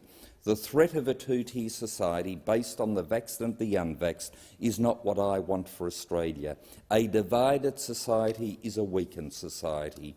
People who want to be vaccinated should be given that opportunity and are availing themselves of the taxpayer-funded rollout. Those who have concerns have a right to not so avail themselves whilst their taxes are helping to pay for the rollout. It's how our society works. But workers being threatened with dismissal unless vaccinated is not something I can support and indeed feel compelled to oppose. If vaccination does what it asserts, there should be no fear of the unvaccinated by the vaccinated. So as soon as everyone who wants to be vaccinated has been given a reasonable opportunity to be so vaccinated, we should be getting back to normal for domestic purposes. To hear of labourers and medical specialists losing their jobs because of their views on vaccination is unacceptable. Medical students are being told they can't sit their exams if not vaccinated, but students in other disciplines can. A GP who doesn't want to be vaccinated will be denied from even practising telehealth. Go figure. Defence personnel at the peak of their physical well-being are threatened with dismissal if they don't submit. It is now beyond question that those who are fully vaccinated can also catch and transmit the virus, which begs the question as to why only one group, the unvaccinated, is being discriminated against. We have a shortage of highly qualified defence personnel, workers, doctors and nurses, yet very soon some of these committed and dedicated workers will not only lose their gainful employment, but their essential service will be denied to the wider community. Livelihoods, careers and aspirations all being trashed whilst dividing us. Proportionality in these things is currently missing. Why do you need to be vaccinated to sit a medical exam or practice telehealth? Why are we denying much-needed services of all types to the community because of people's vaccination status? Unvaccinated Australians, who might I add are overwhelmingly good, decent Australians, point to the risk of an adverse reaction to immunisation in comparison to the dangers of contracting COVID. Respectfully, I disagree, and that's why I'm vaccinated. But it doesn't stop me from acknowledging and respecting their right to their point of view and argue that they should be denied access to entertainment, shopping centres, churches, let alone their jobs and professions. Personal freedoms are the cornerstone of what makes Australia great, which is why I can't stand by and watch long-held rights of personal medical choices being thrown away. Freedom is never more than one generation away from extinction. We didn't pass it to our children in the bloodstream. It must be fought for, protected and handed on for them to do the same. So said Ronald Reagan. He was correct. Our authorities need to respect freedom and not create a two-tier society. The right to a job should not be dependent on a jab. By all means convince, but don't coerce. By all means educate, but don't discriminate. Protecting freedoms, including of those with whom we might disagree, is vital. Our failure to do so will have corrosive long-term consequences. Thank you, Senator Abetz. Senator Walsh. Thank you, Acting Deputy President. Well, distrust and division. These are the two words defining the Morrison government today. Two goals of a government that has nothing else to offer the Australian people. When you step back and look at how our nation is holding it together right now, it is difficult to comprehend exactly how we got here. We should be on the cusp of great things right now. We should be about to rebuild our economy and our society after 2 incredibly difficult years. 2 years when the overwhelming majority of Australians pulled together. They did the right thing for themselves and their families and understood that we are stronger when we work together as a community. We should be united in pride about the sacrifices that Australians made to keep each other safe.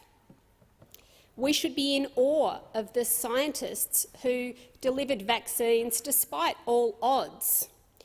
We should be determined right now to lift everyone up who fell behind in the last 2 years.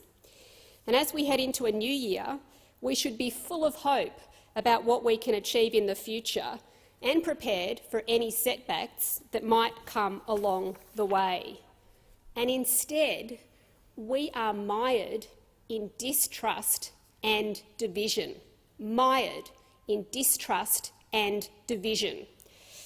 Distrust and division that is overseen by the highest elected officeholder in the land, our own Prime Minister.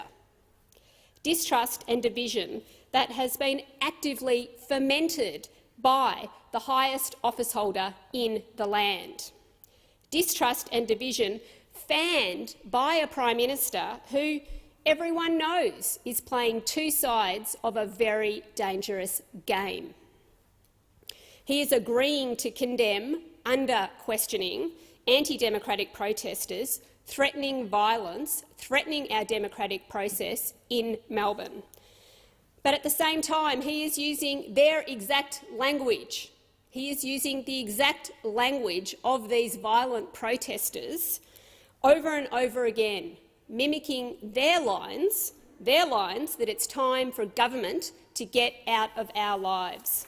This is a desperate and dangerous game. It is unbecoming of our Prime Minister.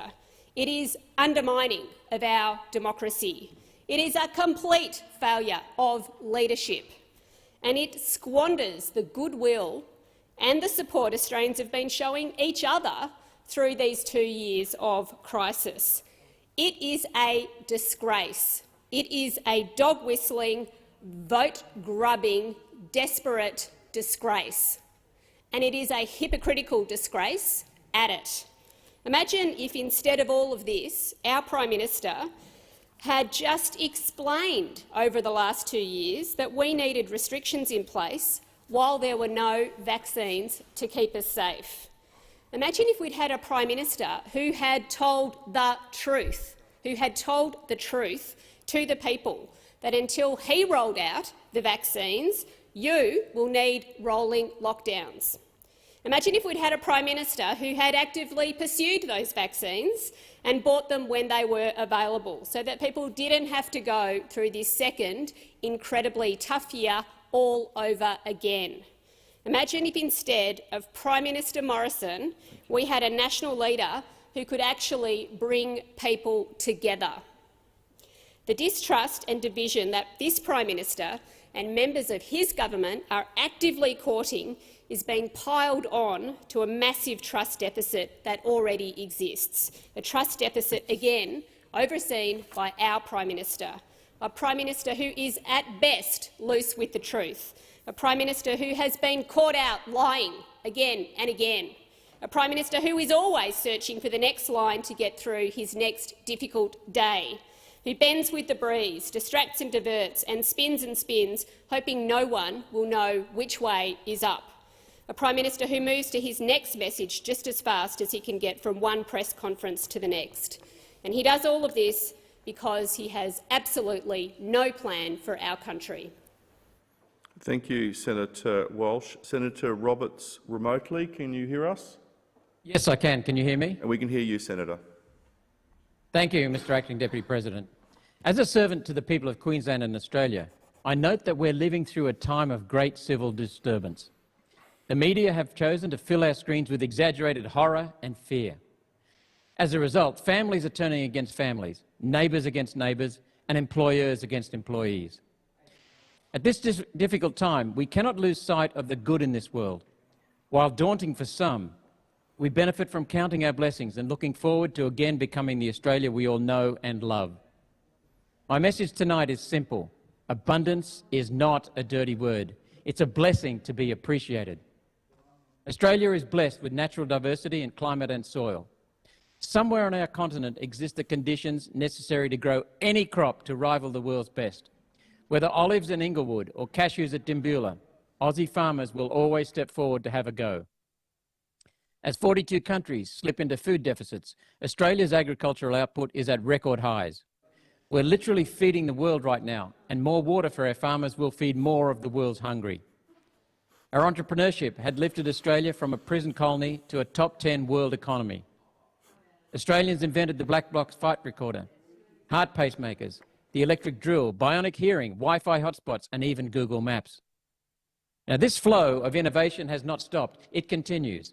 The University of Queensland pioneered a world-first tissue culture system that can produce up to 500 avocado plants from a single cutting. This gives Australian producers the ability to bring new cultivars to market faster, cheaper, and using fewer chemicals than anywhere in the world. The world avocado market is valued at $20 billion, and Australia has only 500 million of that so far. From farming, let's look at mining. An Australian invention called the reflux classifier allows for the recovery of minerals that normally run to waste in the processing of ore. The University of Newcastle pioneered this recent technology, returning $1.5 billion in royalties back to Australia every year. The University of Newcastle recently registered a patent on a new type of low-cost thermal storage material called Miscibility Gaps alloy. Miscibility Gaps alloy raises the promise of storing energy from non-baseload power sources to be fed back into the grid in times of peak energy demand. This has the potential for a multi-billion-dollar export and licensing industry. I certainly hope so, because that may stop some arguments about the proliferation of unreliable renewables, what I call intermittence. Miscibility Gaps alloy could not exist without carbon and without mining. The economic powerhouse that is Australian mining has kept Australia out of recession these last 2 years. At one point, we had the world's largest value of stored natural resources.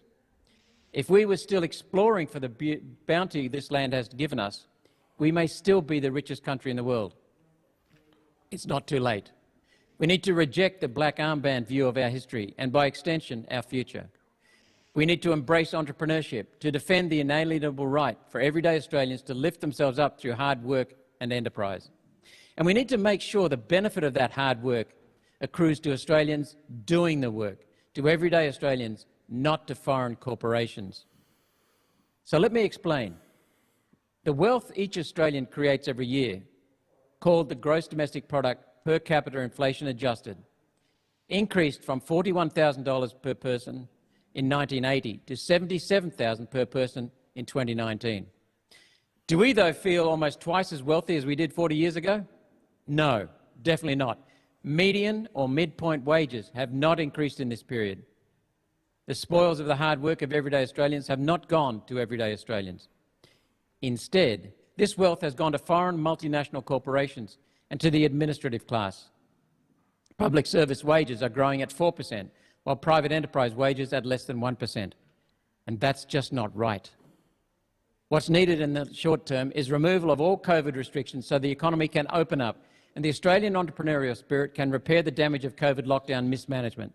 Then we need to remove green tape so farmers can farm and miners can mine. Instead of unelected, unaccountable foreign bureaucrats dictating to us, we must start making decisions for ourselves. Government does have a role to build the roads, build the dams and build the railroads. We need to restore our productive capacity to support this growth. Tax and finance are necessary. Tax and finance reform are necessary to ensure that Australians can access the capital to expand and ensure that the profits from that expansion stay here. We have one flag, we are one community, we are one people, we are one nation. Abundance is not to be ashamed of. Abundance is a blessing to celebrate. Thank you, Senator Roberts. Senator Scarr. Thank you, Mr Acting Deputy President. I was absolutely delighted to attend the opening ceremony for the 2021 Challenge of the Nations netball tournament, which was held at Bill Norris Oval, Beenleigh. And, Mr Acting Deputy President, you would know Bill Norris Oval extremely well, as would my friend Senator Stoker. The netball tournament was put on by a wonderful organisation called the Enua Manu Achu Nui Marua Rua Association of Queensland.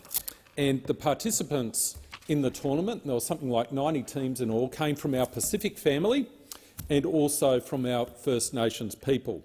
and I'd like to pay tribute to all the teams who participated, all the organisers and everyone involved in what was a wonderful, wonderful event.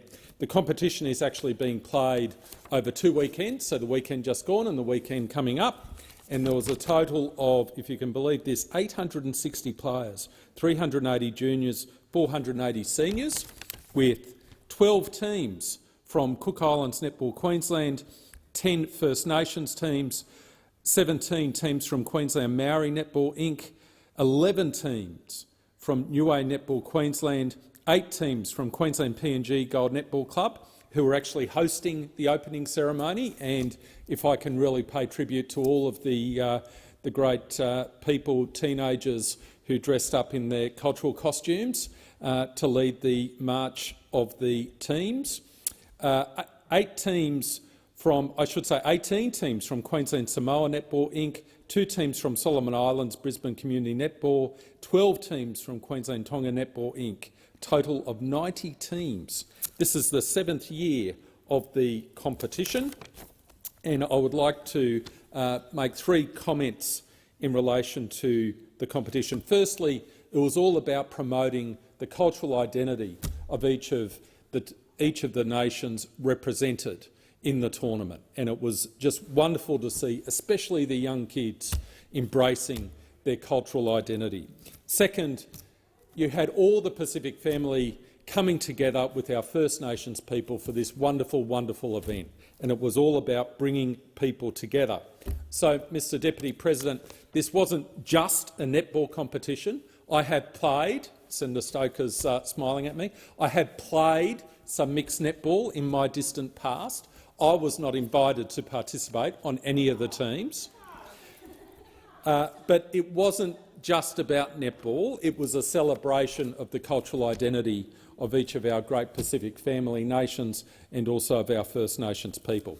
I'd like to thank the following people for their involvement. Mr Kevin Nando, who was the wonderful MC and actually acts as an MC in many events in the southeast corner of Queensland. Deborah Sandy and her daughter for a wonderful welcome to country, including a song in their traditional language which they shared with the audience. The opening prayer was held by Reverend Teramono Yue of the Association. I'd like to specifically acknowledge the great work of the events manager, Jean Timoko Tio. Just wonderful, wonderful work she undertook. Acknowledge the President of the Association, Tio Katao Bruno Tu Ariki, the Communications Officer, Francis Panaya, the Treasurer, Jessica Ine, the Umpire Coordinator, Tahu Wanga, Assistant Riley, Admin Team, Perry Tapsall, Mecca Tapsall, Tiano Tio, Jasmine Toropi, Timekeeper Riley Rui. My time's running out. I'm going to get through all these people. Cook Islands Netball Delegate Association representatives, Narianne Gregg, Nan Glassy, Kevin and Tupi Dando, Indigenous Australia Team Rep, Shane Abram, Queensland Maori Netball Inc Rep, Iris Ruhi, Niue Netball Queensland representatives, Jade Noble and Rose Leo, Queensland PNG Gold Netball Club representatives, Anne-Marie and Christina Carswell, Queensland Samoa Netball Inc Vania Gentle, Solomon Islands Brisbane Community Netball representative, Athika Kraus, Queensland Tonga Netball Inc Joyce Cosgrove, Ponga and Sinner. I think I've covered everyone, and can I just thank everyone who was involved in this tournament. My apologies if I didn't get the pronunciation exactly right, but I'll make sure it's in Hansard, and congratulations one and all for what was a wonderful, wonderful event. Thank you, Senator Scarr. Senator Gallagher. Thank you very much. I received so many wonderful speeches from young people in my electorate as part of Raise Our Voices Youth Voice in Parliament Week that I couldn't choose just one to read. So tonight I'd like to read a speech written by a 15-year-old Canberran named Sarah. My name is Sarah Perrott. I am a high school student in Canberra.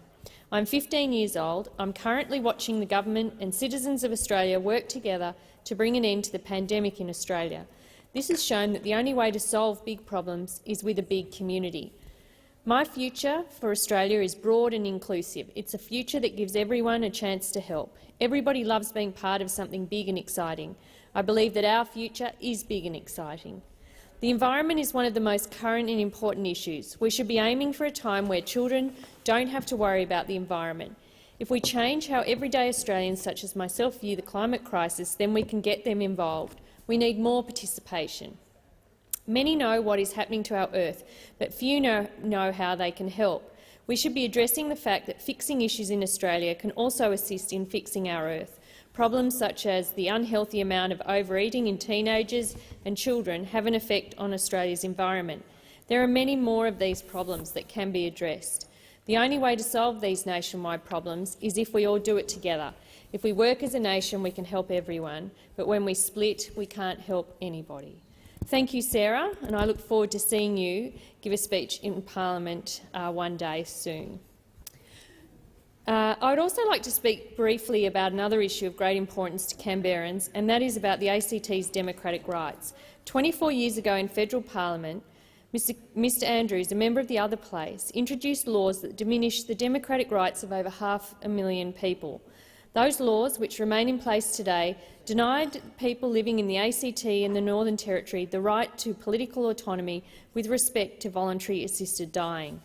Now, some 25 years on, despite every state having debated or passed voluntary assisted dying legislation, another man continues to stand in the way of repealing these fundamentally unfair laws and single-handedly blocking the democratic rights of his constituents, and that man is ACT Senator Zed Seselja. Now, this isn't the first time that Senator Seselja has let his own views be prioritised over the overwhelming majority view of the community he claims to represent. From same-sex marriage to climate action, he actively campaigns against important issues in this place. But this is the first time that Senator Seselja has actively fought to have all Canberrans treated like second-class citizens. Earlier this week, I presented a petition signed by thousands of Canberrans who want to see our democratic rights restored. When I started this petition on this issue, the response was immediate and overwhelming. Every ACT federal representative, other than Senator Seselja, supports the restoration of territory rights. Every member of the ACT Legislative Assembly, including every member of the Canberra Liberals, supports the restoration of our territory rights. Even those representatives who may not support voluntary assisted dying, they still support the right of our elected local parliament to have the debate. I tabled my petition to let the record show that over 2,800 Canberrans want to enjoy the same democratic rights of every other Australian. They want their rights to align with those Australians who just so happen to live in the states. After 24 years of discrimination, with every state now having debated voluntary assisted dying legislation, the time has long passed for this parliament to end the discrimination and restore territory rights. All we need is one more debate on a bill to get this done for the ACT and the Northern Territory. We could have had that debate this week in this place, but as we've seen, this chaotic government refused to allow the debate on one of their own senators' bills to even occur in this chamber. I will keep fighting on this issue. I want to see Canberrans have their democratic rights restored. They deserve the same rights as every other Australian, and to think otherwise, as Senator Seselja does, isn't just outdated, it's simply unconscionable. I think we need to ensure that the debate happens respectfully, and we need to ensure that the local parliament in the Northern Territory and the ACT are given the same rights to debate the subject of voluntary assisted dying, and that allows the rights of citizens in those territories to enjoy the same rights as every other citizen who happens to live in a state around Australia. Senator Faruqi. Thank you, Madam Acting Deputy President.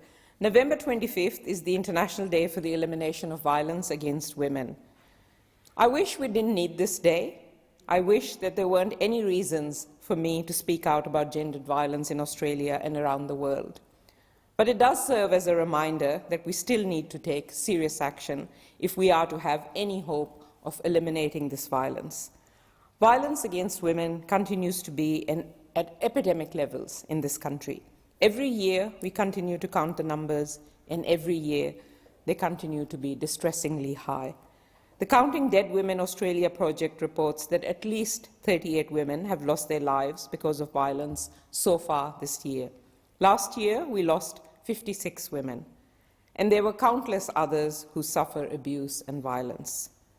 We must do everything to end all forms of violence against women. We must prevent these deaths.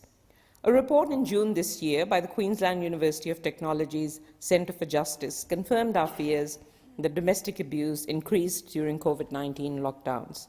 A study by the Harmony Alliance and Monash University, also published in June, found that a third of migrant and refugee women surveyed had experienced some form of domestic and family violence. Women on temporary visas also experienced high levels of domestic violence. Yet, for so many, support services such as crisis or social housing are limited, as are protections against abuse. There is so much that needs to change. The housing crisis we are in particularly impacts people fleeing domestic violence. What happens if someone is fleeing violence and no emergency housing service has the capacity to accommodate them? They will be forced to stay in an abusive relationship. Research by Anne Rose, published in November 2020, found that almost half of the women murdered by an intimate partner in Queensland had previously been labelled by police as the perpetrator of domestic violence. How is this meant to give us faith in the current system? An open letter from the Law Council of Australia warned the Attorney-General that the merging of the Family Court and the Federal Circuit Court would harm families and people experiencing family violence. The government, at the behest of One Nation, still pushed this bill through. I know that if the federal government treated violence against women with the seriousness, with the urgency it deserves, we would not be in this position. But we have a real absence of national leadership. We do not have leaders willing to challenge and reform the systems and structures that allow gendered violence to continue. There is no question that violence and sexual assault services need more funding. We need to build women-only refuges and properly fund specialist services. Women need to know that they will have the support they need when they walk away from violence, abuse, and control. But eliminating violence against women isn't as simple as demanding the government do more. It also demands deep changes in society and in an entrenched patriarchal culture, attitudes and systems that allow violence against women to be normalized. Gendered violence is deeply embedded in society. It affects all of us in both known and unknown ways. It is still painfully obvious that we need to do so much more. Governments need to do more. Society needs to do more. Women across this country have told us in no uncertain terms they will not rest until sexism, misogyny, abuse, violence, rape and assault against us becomes a thing of the past. And be assured that women united will never be defeated. We must listen and we must act to remove the gender inequities that pervade our society, including the gender pay gap, unpaid care work, poverty, sexual violence, harassment and discrimination. The International Day for the Elimination of Violence Against Women serves as a reminder of how much work still needs to be done. But my hope is that in the very near future, we won't have to mark this day, because women and children will be respected and be free from violence.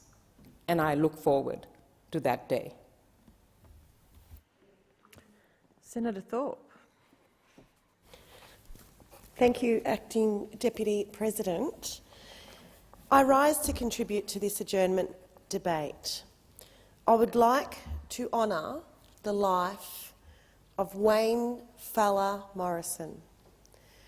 Wayne Falla Morrison was a proud 29-year-old Wiradjuri, Kukatha and Wirangal man.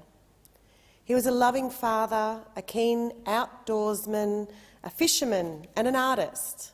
He was a gentle and kind man. He is loved deeply by his family and they miss him terribly every single day. In September 2016, police officers, forced a spit hood on Wayne's head. They cuffed his wrists and ankles at Yatala Labor Prison, and he was thrown face down in a van. A spit hood is a mesh fabric device that covers your mouth. It covers your face and often your head too, making it difficult to breathe. They often forcefully are pulled onto a person's head and secured with an elastic band around the neck. Imagine that. Let's be clear. Spit hoods are torture devices. Tragically, Wayne was pulled unconscious from that van and died 3 days later from causes including asphyxia. We don't really know what happened in that van. There's no CCTV footage, and at this stage, officers are still refusing to give evidence. No one has been held accountable, so the fight continues. No justice. Wayne's family continues to fight for justice every day, and they've achieved something absolutely remarkable this month because they didn't give up the fight. On 18th of November, the South Australian Lower House voted on Fallers' bill to permanently ban the use of spit hoods in South Australia. Wayne's family, who fought for justice, meant that South Australia was the first jurisdiction to ban the use of spit hoods by law. The first jurisdiction. What does that mean? Every other jurisdiction gets away with it. Since Fallers' death, his family have been demanding a ban on spit hoods to prevent any other family having to go through that intense anguish and pain of having a loved one be killed by the criminal legal system. This is a pain that our people know all too well. This ban on spit hoods also shows how preventable deaths in custody, particularly Aboriginal deaths in custody, which you all keep ignoring, we can change this with political will and courage. Don't see much of that in here, obviously. I honour the work of Wayne's family, and I demand that this parliament, and in fact all parliaments, pass legislation to ban the use of spit hoods. Around the world, international human rights organisations have called for an end to police and prison officers using spit hoods. Many people have died or been seriously injured. Spit hoods are a threat to human life, dignity and safety. If spit hoods were banned, Falla might still be here. Spit hoods are state-sanctioned torture devices. And we'll never forget the image out of Dondale Youth Detention when 13-year-old brother Dylan Voller strapped to a chair and spit-hooded by prison officers. This is the 30th anniversary of the Royal Commission into Aboriginal Deaths in Custody. We have to stop torturing black people in this country, right? 240 years of torture has to stop. Thank you, Senator Thorpe. Time's expired. Senator Brown. Thank you, Acting Deputy President. I rise to speak up for fairness and equality, specifically in support of the fundamental notion that those who are doing the same job should be treated in the same way, especially when it comes to wages and conditions. This is a principle that many working people have fought and struggled in support for so many years. One would hope that in modern-day Australia this value of fairness and equity would be well enshrined by now, and you certainly could be forgiven for assuming that this principle of same job, same pay would be upheld within our Australian public service, an institution that should be setting the standard for employment conditions for our entire national workforce. But sadly, many thousands of Australians who work for the Commonwealth Government know only all too well that this is not the case. Because under the Scott Morrison-Barnaby-Joyce government, we have seen an absolute explosion of the use of labour hire across all departments within our National Public Service. That is to say, we are seeing a big increase in the number of staff who do the work of the Commonwealth Government but aren't directly employed by them. And the sad truth is that those workers employed through labour hire firms to work for the Commonwealth are not treated equally to the APS staff that they work alongside. Invariably and inevitably, these labour hire workers earn far less and receive far less in entitlements and training than their permanent counterparts in secure jobs. How insidious and widespread is the use of labour hire by our Australian public service? Well, we don't exactly know, but we should.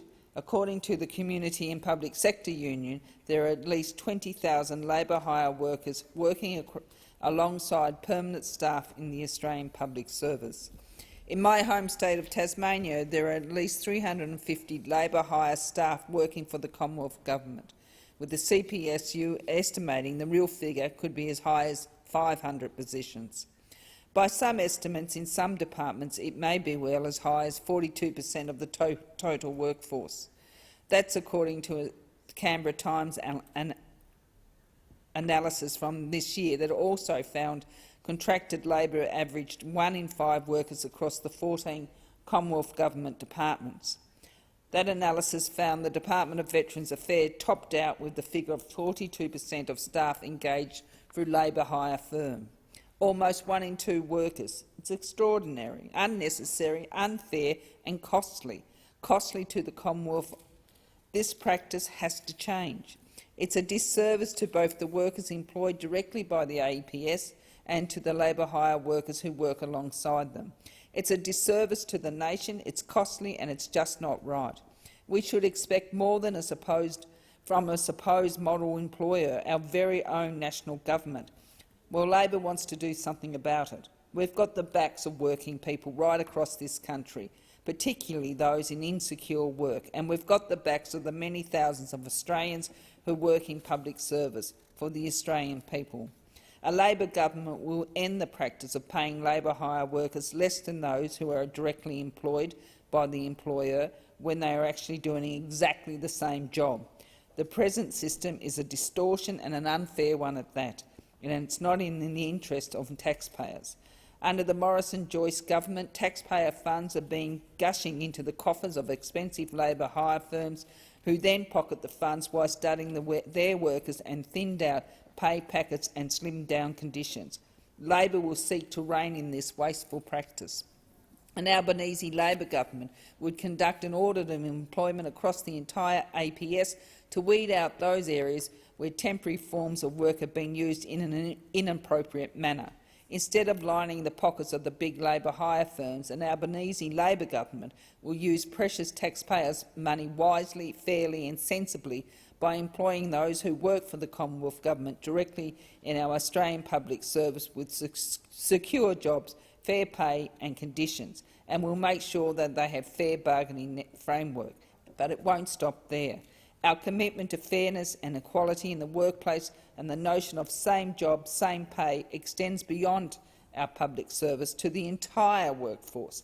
In fact, so committed is Labor to achieving this principle, we're prepared to give the government an opportunity to do it for us. They can support Labor's same job, same pay bill. They only have to have the workers Senator Brown, at heart. time's expired. Senator Cox. Tonight I would like to highlight some of the important work being done by First Nations people to protect country through fire management. First Nations people have been undertaking traditional fire management for tens of thousands of years. Since colonisation and the removal of First Nations people from their land, we have seen the emergence of large, uncontrolled wildfires. These late dry season wildfires damage our ecosystems and habitats. In the last few decades, we have seen the revival of traditional fire management practices in the Kimberley and across northern Australia. This includes the emergence of savanna-burning carbon projects. Unlike carbon capture and storage projects, which are unproven and haven't been shown to work anywhere, these savanna-burning carbon projects use First Nations knowledge and science. Savanna burning involves the lighting of cool fires in targeted areas during the early dry season between March and July. These fires burn slowly, reduce fuel loads and create fire breaks. Indigenous rangers and traditional owners work to undertake early dry season burning to limit the extent of destructive late dry season wildfires. At the moment, there are 32 First Nation-owned and operated savanna fire projects that are abating around 1 million tonnes of emissions a year. A massive 7% of Australia's total carbon credit units are produced by First Nations carbon businesses. Northern Australian fire management is now recognised as world's best practice. This is what happens when you lead with First Nations science and knowledge. Savanna-burning carbon projects come with substantial benefits for both people and planet. This ranges from allowing First Nations people to practice cultural burning techniques right through to the intergenerational exchange of traditional knowledge and practices. First Nations organisations involved in fire management also report an increase in their capacity to care for country, culture and communities as a result of their engagement in the carbon industry. These projects also provide hundreds of jobs for First Nations rangers who are at the heart of traditional fire management practices. At the same time, it's important to note that traditional fire management practices are not culturally appropriate everywhere, and whenever cultural burning is undertaken, it needs to be done properly and scientifically, and it must be undertaken in line with the principles of free, prior, informed consent. In WA, savanna burning is used up north in the Kimberley, but it's less common down south in more populated areas. It's essential that the government and conservation groups work with First Nations people to co-design fire management plans that are culturally appropriate and work to improve the health of our habitats, our forests and our woodlands. I'm proud to say that the Greens are taking a Caring for Country plan to the next election, which was recently launched by my colleague, Senator Thorpe. We have a plan to strengthen laws to protect First Nations' tangible and intangible heritage, expand Indigenous protected areas that are owned, cared for and managed by First Nations people, and triple the funding of First Nations ranger programs. This plan gives the resources to the people who know best. First Nations people have cared for land and waters for tens of thousands of years. We have the wisdom and the knowledge to heal and care for our country. As we enter into summer, I hope that we can all learn to take time to listen to First Nations people when it comes to traditional fire management practices where appropriate, because we cannot have climate justice without justice for First Nations people. Thank you. Senator Fierrafanti-Wells. Thank you, Madam Acting Deputy President. I rise to speak about mandatory vaccination and vaccination passports. I have been consistent in raising my concerns about these matters since they were first mooted. This, coupled with the sheer multitude of emails and communications I have received from the Australian public, prompted me to vote for the COVID-19 Vaccination Status Prevention of Discrimination Bill yesterday. Can I state from the outset that I am not opposed to vaccination? I am fully vaxxed. Indeed, I am the holder of an international certificate of vaccination or prophylaxis issued under the International Health Regulations, referred to commonly as the Yellow Book, Senator Farrell, for obvious reasons. Now, as Minister for International Development in the Pacific, I did about 50 trips overseas, so you can appreciate my Yellow Book is actually quite full. Now, the opposition that we have witnessed regarding mandatory vaccination and vaccination passports is a combination of the slings and arrows Australians have faced since the beginning of last year. Since April last year, I have been saying that when people lose their jobs, lose their livelihoods, lose their businesses and suffer the mental anguish that goes with all of this, they will look for someone to blame, and they will blame the politicians. There is no doubt that problems with the vaccine rollout and the issues with the AstraZeneca vaccine resulted in vaccine hesitancy. Regrettably, the positive benefits of the vaccine in saving lives was lost. Now, as the former Deputy Chief Medical Officer, Dr Coatsworth, stated in an op-ed in the Sydney Morning Herald on 24 July, the dishonesty by risk-averse academics armed with webcams overstated the devastation likely to be wrought by clotting. Furthermore, there was a perception that there was no real choice available to people. It was clear from the beginning of the pandemic that some in the community did not want to be vaccinated or could not be vaccinated. At that time, it was important that all options, including complementary choices, should have at least been made publicly available. Instead, messaging was confused and disjointed. Credible experts like Emeritus Professor Robert Clancy, immunologist at the University of Newcastle, as well as emerging data from other countries, were dismissed, notwithstanding credible trials showing alternative and complementary medicines were reducing the duration and infectiousness of COVID. I come now to National Cabinet. It was supposed to facilitate cooperation. Australians are not interested in the bickering between the Commonwealth and the states and territories. However, there has been a growing perception that the Commonwealth has forfeited control. The states and territories are doing what they can, but the Commonwealth is bearing the brunt of the blame for failures, including quarantine and vaccination. In an article in The Australian on 28 July titled "National Cabinet Not Fit for Purpose," Paul McClintock, who led the COAG Reform Council for Prime Minister Howard, noted, "Ad hoc meetings of federal and state leaders is no way to run an effective federation. It is a questionable use of the word cabinet. The term cabinet sets up an image of collective responsibility. This body has none of that." In that regard, it has seen premiers split on lockdowns, vaccines and border closures and attacking each other multiple times throughout the pandemic. Despite supposedly agreeing to the national plan, it is clear that premiers are not following the script. I now turn to lockdowns. The disquiet and anger at lockdowns has progressively increased. At the beginning, there was greater understanding, but now people are fed up. Australians have seen draconian measures imposed and liberties taken away, which were not scrutinised by parliaments around Australia. As someone who manages her own email account, I have watched the stridency of communications increase markedly since last year. The disquiet has now grown to red-hot anger. Constituents are very critical of lockdowns and its long-term effects. Many businesses will not survive the stop-start conditions they have faced for almost 2 years and the economic consequences, which will take years to recover from. On the social front, we have heard about increased suicides, more domestic violence and child abuse, loneliness, people foregoing medical treatment. What is the long-term cost of this? Will the cure be worse than the disease?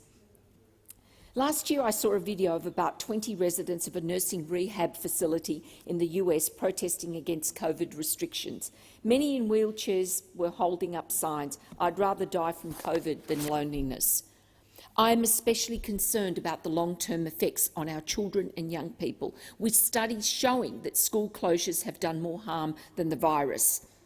The Daily Telegraph of 1 August reported the number of 12 to 17-year-olds presenting to New South Wales emergency departments with self-harm or suicidal ideation was up 47% in July 2021 compared with July 2019.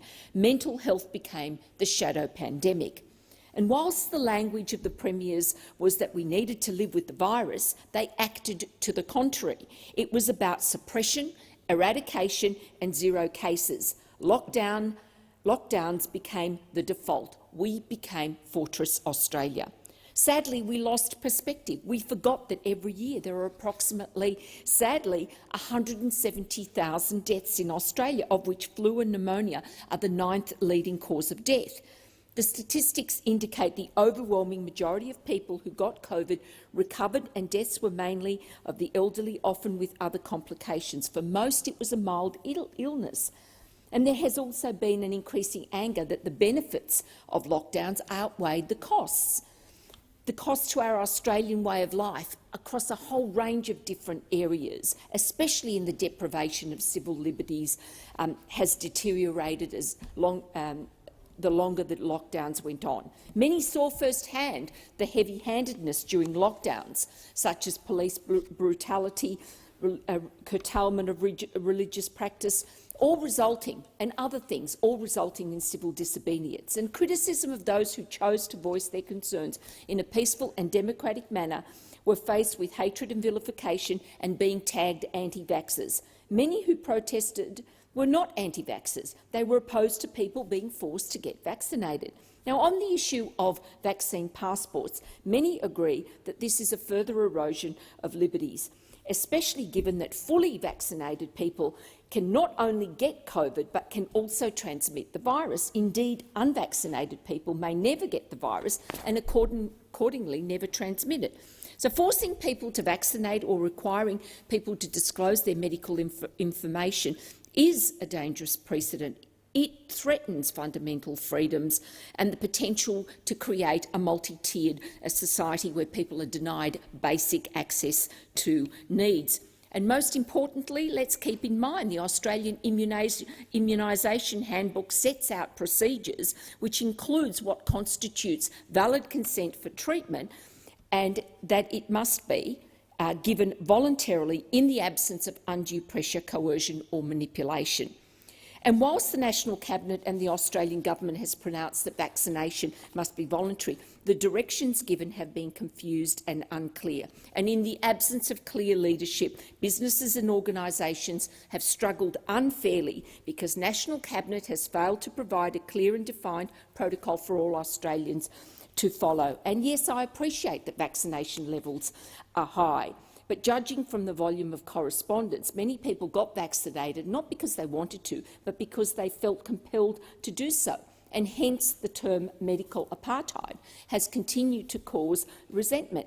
Now, many of the people who are protesting are ordinary Australians, although there have been some people amongst them who are using the events for their own purposes, and we have to understand what's driving people to go into the streets and protest. So we can't just dismiss them, or we will risk their resolve hardening and others joining them. We need to understand the insecurity that results when livelihoods are taken away and people feel compelled to take action. Now, there has been a lack of parliamentary scrutiny afforded to pandemic measures. At the federal level, over 500 COVID instruments have been made, many of which were not scrutinised. The states, using their own powers, have also imposed draconian measures, the latest of which is the pandemic bill in Victoria by Premier Andrews. I note there's been very little criticism of the bill from the federal government, which is obvious given it is mirrored on the provisions of the Federal Biosecurity Act. Now, indeed, we became somewhat of a laughingstock overseas, and report after report outlined how one of the world's freest societies had become the hermit continent. And so I have no doubts, as I stated back in April last year, we as politicians will shoulder the blame because, sadly, we failed to scrutinise the measures we were imposing on Australians. Had we done so, I believe that many of the draconian measures imposed would not have been approved. Senator O'Neill. This season, I always give myself the opportunity to speak as a Christian into this space. I feel very privileged to be a person of faith in the Labor Party who is here and has this opportunity to speak to matters that emerge from my sense of my own faithfulness. And I note in the Gospel we hear many questions asked by Jesus and by followers of him: who is my brother, who is my neighbour? When should I help people? And there are many answers there, and that is about acknowledging the deep humanity of every person. And so, as a person of faith, I speak today to the reality that is the lived experience of the Rohingya minority in Myanmar. This is a matter of international consequence, and the people there are our brothers and sisters. As the recent coup by the Tatmadaw, the Myanmar military, they've taken over the news, and another major crime of Myanmar's military has slowly slipped from the headlines. I want to speak today in this chamber on the continued state persecution of the Rohingya people and of Muslims all over Myanmar, and ask all those here to turn their minds and their attention to the plight of these people, our brothers and sisters in this region. The plight of the Rohingya is now one of the world's most blatant and most overlooked cases of religious and ethnic persecution, and to date, hundreds of thousands of Rohingya are crammed into refugee camps with little to no economic prospect or services. The Rohingya are a mostly Muslim minority population living in Myanmar, principally in the Rakhine state on the border with Bangladesh. The Rohingya have lived in Rakhine and its predecessor state Arakan since the 8th century and are a mixture of diverse ethnic groups including Arabs, Mongols and Bengals. Conflict between the Rohingya and the majority Buddhist population has been ongoing throughout the 20th century since Myanmar received independence from the British in the 1940s. In 1982, the Rohingya were denied citizenship under the new nationality law, which precluded them from basic freedoms such as movement, public education, the right to vote and access to employment. In 1989, the junta changed the name of the state from Arakan to a name used for centuries, to Rakhine, to privilege the Buddhist Rakhine ethnic group, who also form a significant minority population in the region. When the 1990 elections saw the election of 4 Rohingya MPs, the junta dissolved the parliament, arrested and jailed and tortured MPs. And I stand here before you as an MP and think about the way we think about service in our country. And I know that around the world MPs suffer this kind of attack. We should never take freedom for granted. We should never take the privileges of this place for granted. And we should be standing up for people who are oppressed and people who are hunted down. Over the last decade, tensions have risen between the Rohingya and the increasingly powerful ultranationalist Buddhist sect, who were empowered during the decades of military rule. The ruling military spread fears that the tiny Muslim population of Myanmar, which currently stands at just 5% of the population, will rise and, I quote, outbreed the current Buddhist majority. Extremists such as the Buddhist monk Ashin Wiratu have spread hate and vile lies. Lies which make general assertions such as Muslims are all rapists, and assertions that the Muslims are determined to integrate Buddhist women into their religion and culture. The Buddhist monk Wiratu has also spread ludicrous claims that the halal way of killing cattle allows familiarity with blood and could escalate to the level where it threatens world peace. Wiratu frequently posts fake news about supposed crimes committed by Muslims online. These lies are then propagated to tens of thousands of people via Facebook and YouTube, and by the 2,500 monks that he oversees. This vile religious bigotry is straight out of the fascist textbook, but instead of being stamped out, it's infected all aspects of Myanmar society. Anti-Muslim riots broke out in Mandalay, Myanmar's former royal capital, in 2014, leaving 2 people dead. Muslims across Myanmar are now being forced to register as foreigners rather than as citizens of Myanmar. Of course, this leads to further discrimination and alienation. However, the simmering conflict did not come to a head until 2017, when the Arakan Rohingya Salvation Army, also ARSA for short, attacked the government outposts. ARSA was then declared a terrorist group, and the Tatmadaw deployed 70 battalions to Rakhine State, whose soldiers responded with disproportionate and indiscriminate violence, including random murders, widespread sexual assault, torture and mass detention.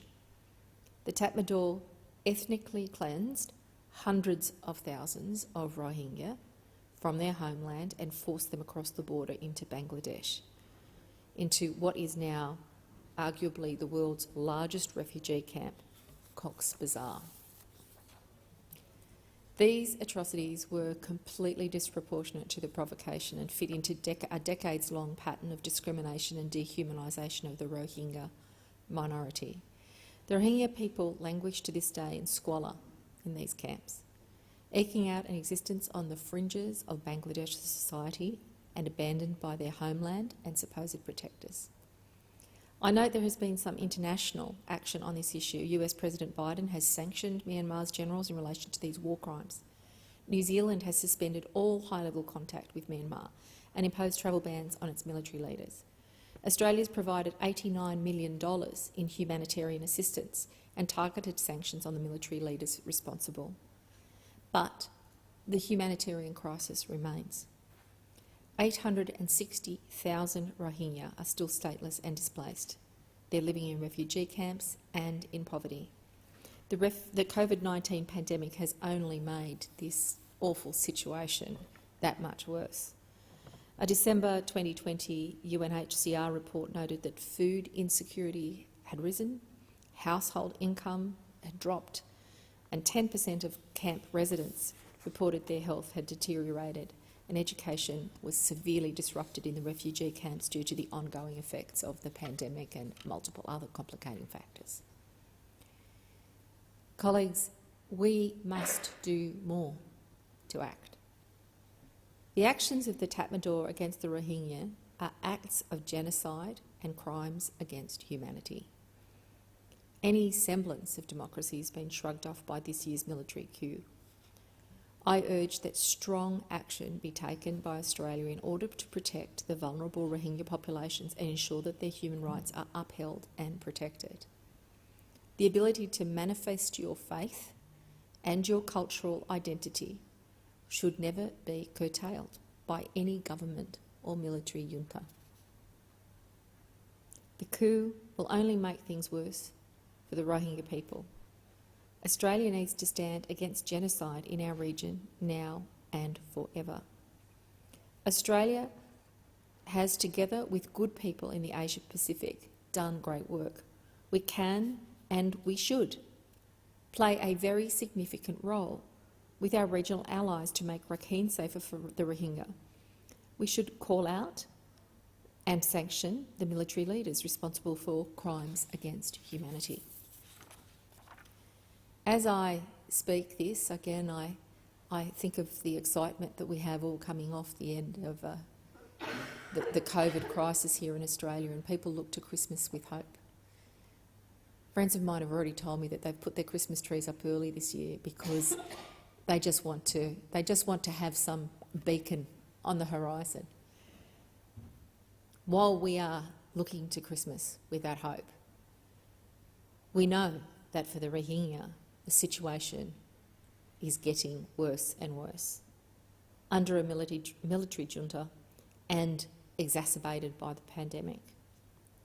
I urge all those here in the chamber, leaders amongst our parties, to really do whatever we can to support the human rights of the Rohingya, and for the government with our regional partners to show leadership now and not later, now as people are suffering, in order to do more to halt the military junta and its genocidal campaign. And my Christmas prayer is that we act in a way that provides some hope to the Rohingya people so that they know they do not suffer alone, that their brothers and sisters of many faiths around the world are not ignoring their plight. Senator Rice. Thanks, Acting Deputy President. The Australian Greens believe that universal human rights are fundamental and must be respected and protected in all countries and for all people. Unfortunately, across the world, the rights to freedom, dignity and equality of so many people are under threat, and it is so vital for us to be advocating for the rights of people in Australia and overseas, and to highlight the incredible resilience and advocacy work of on-the-ground activists, campaigners and journalists, and stand in solidarity with them in their crusade for justice and truth-telling. Tonight, I want to first draw attention to Australia's own need to recognise the rights of all people, including trans, gender diverse and intersex people and all LGBTIQA+ people, to live with dignity, to be seen, affirmed and celebrated for who they are. Celebrating and upholding the rights of all people to live lives free from discrimination stands in stark contrast to the approach of this government with their religious discrimination bill, which we have just seen the text of tonight. We're still analysing the bill, but it's clear that this is legislation that would increase discrimination rather than decrease it. Increase discrimination against LGBTIQA+ people, against women, against people with disabilities and people of minority faiths. It would override hard-fought anti-discrimination legislation in the states and territories, including Section 17 of the Tasmanian Anti-Discrimination Act, which prohibits speech that offends, insults or humiliates people based on other characteristics such as race, age, sex or disability. This bill says that statements of belief will not be considered to be discrimination. And what does this mean? It would mean that it would be legal for single mothers to be berated as sinners, for women to be admonished that they should submit to their husbands, or for women who choose to terminate a pregnancy to be told that they will be going to hell.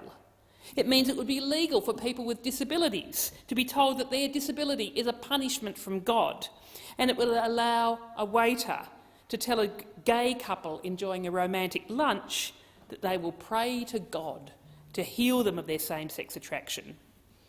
And it will be legal for trans and gender-diverse people to have their very identity undermined and attacked just on the grounds that those views are a statement of belief by some people of faith.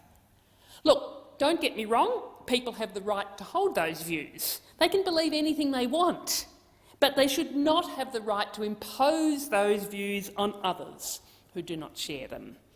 Everyone deserves to be loved and to be protected by the state and should be able to go to school and to work and anywhere else free from discrimination. We are still on a long and arduous journey to equality, and the government's religious discrimination bill would leave us much further from the end of this journey than ever. I would now like to move on to the human rights situation in India. And the health of Australia's bilateral relationship with India is based on the presumption of India's constitutional guarantee of equality and justice to all its citizens. However, the democratic and human rights of India's peoples are very much under threat.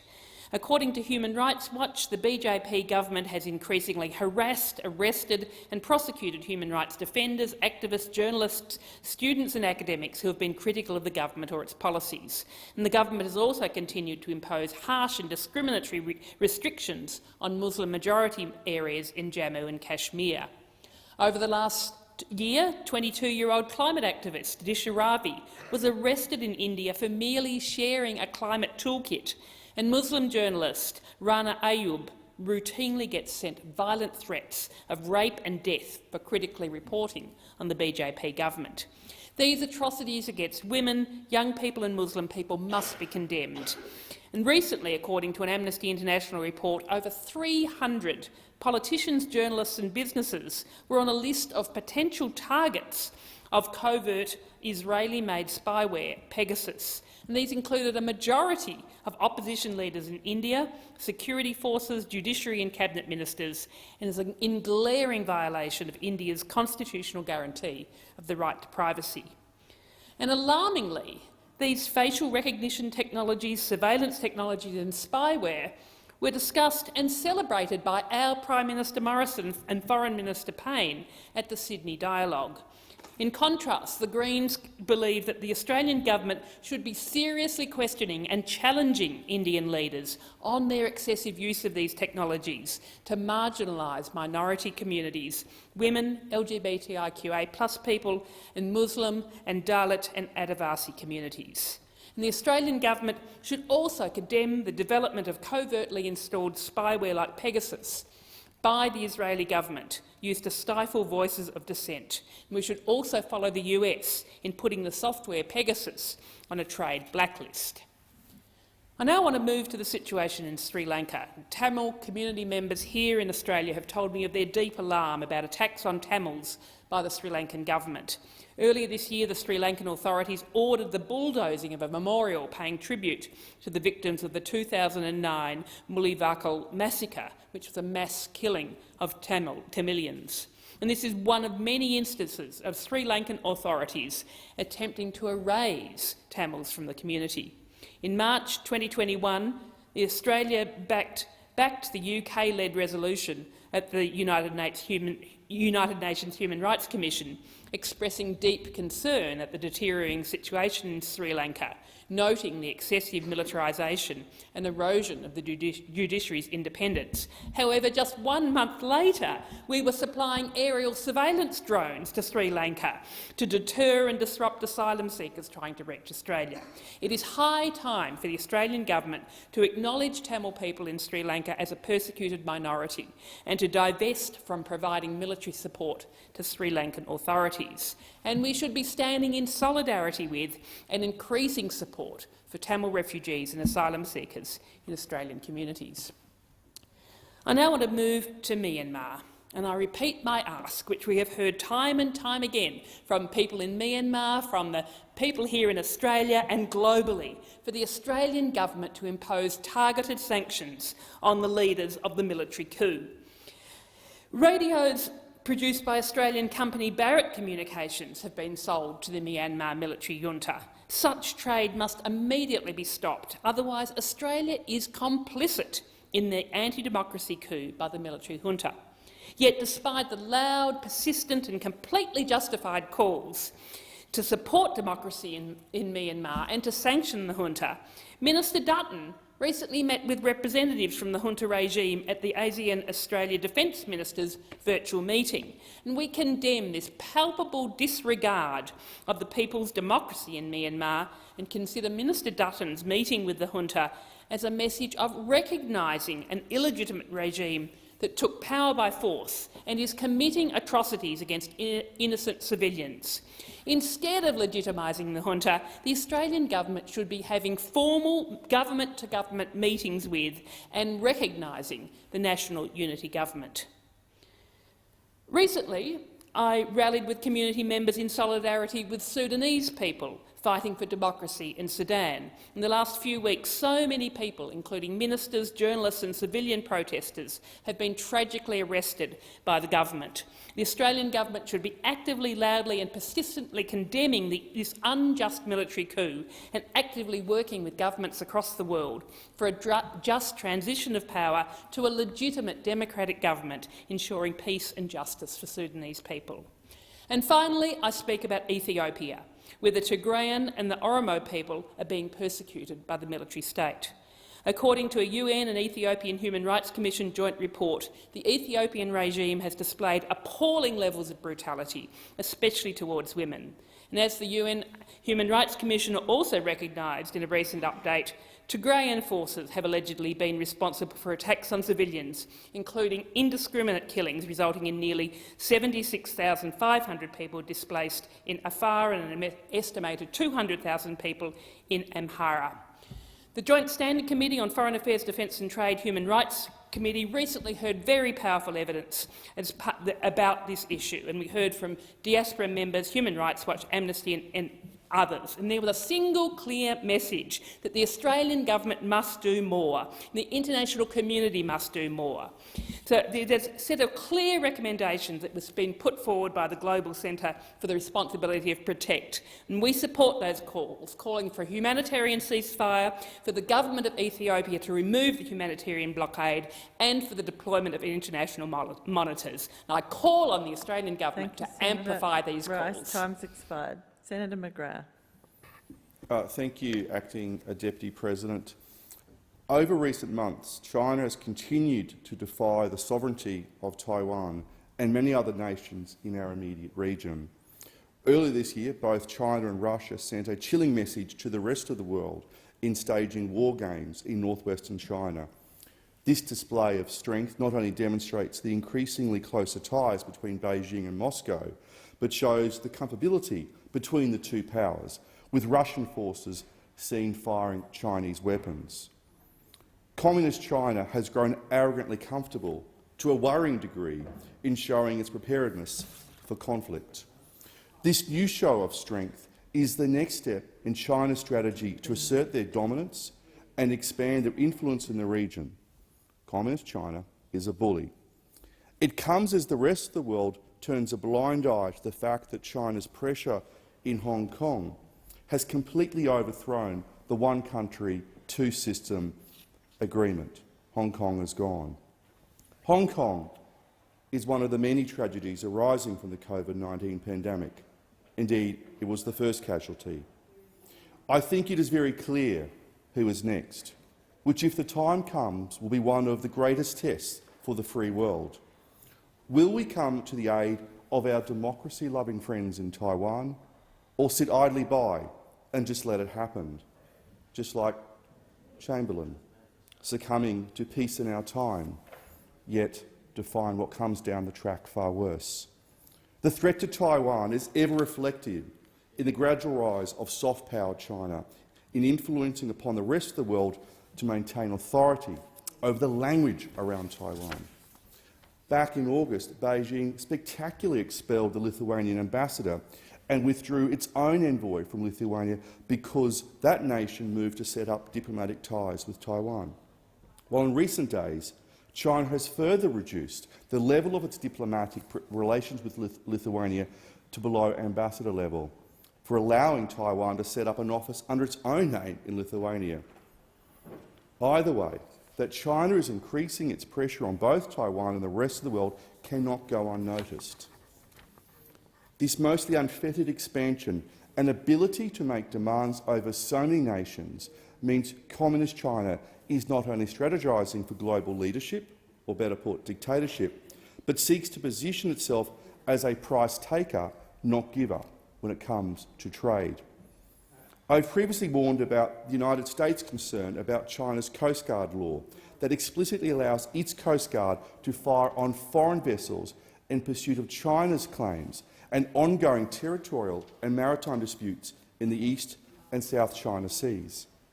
In addition, China flexed their muscle by sending multiple spy ships to observe this year's Talaman Sabre exercise off the coast of Rockhampton, all the while performing their own military drills off the coast of Taiwan in what is widely seen as a dress rehearsal for an invasion of that country, despite Washington's interventions. This assertive and provocative behaviour from the Communist Party in China has fast become their default reaction to any decision that they do not take favour with. It will continue to be used to intimidate China's maritime neighbours, especially in asserting its unlawful maritime claims in the South China Sea. Madam Acting Deputy President, and that is why our government has turned to our strongest and our oldest and our most steadfast allies in the United States and the United Kingdom. I cannot stress enough how significant the new Trilateral Security Pact, AUKUS, is.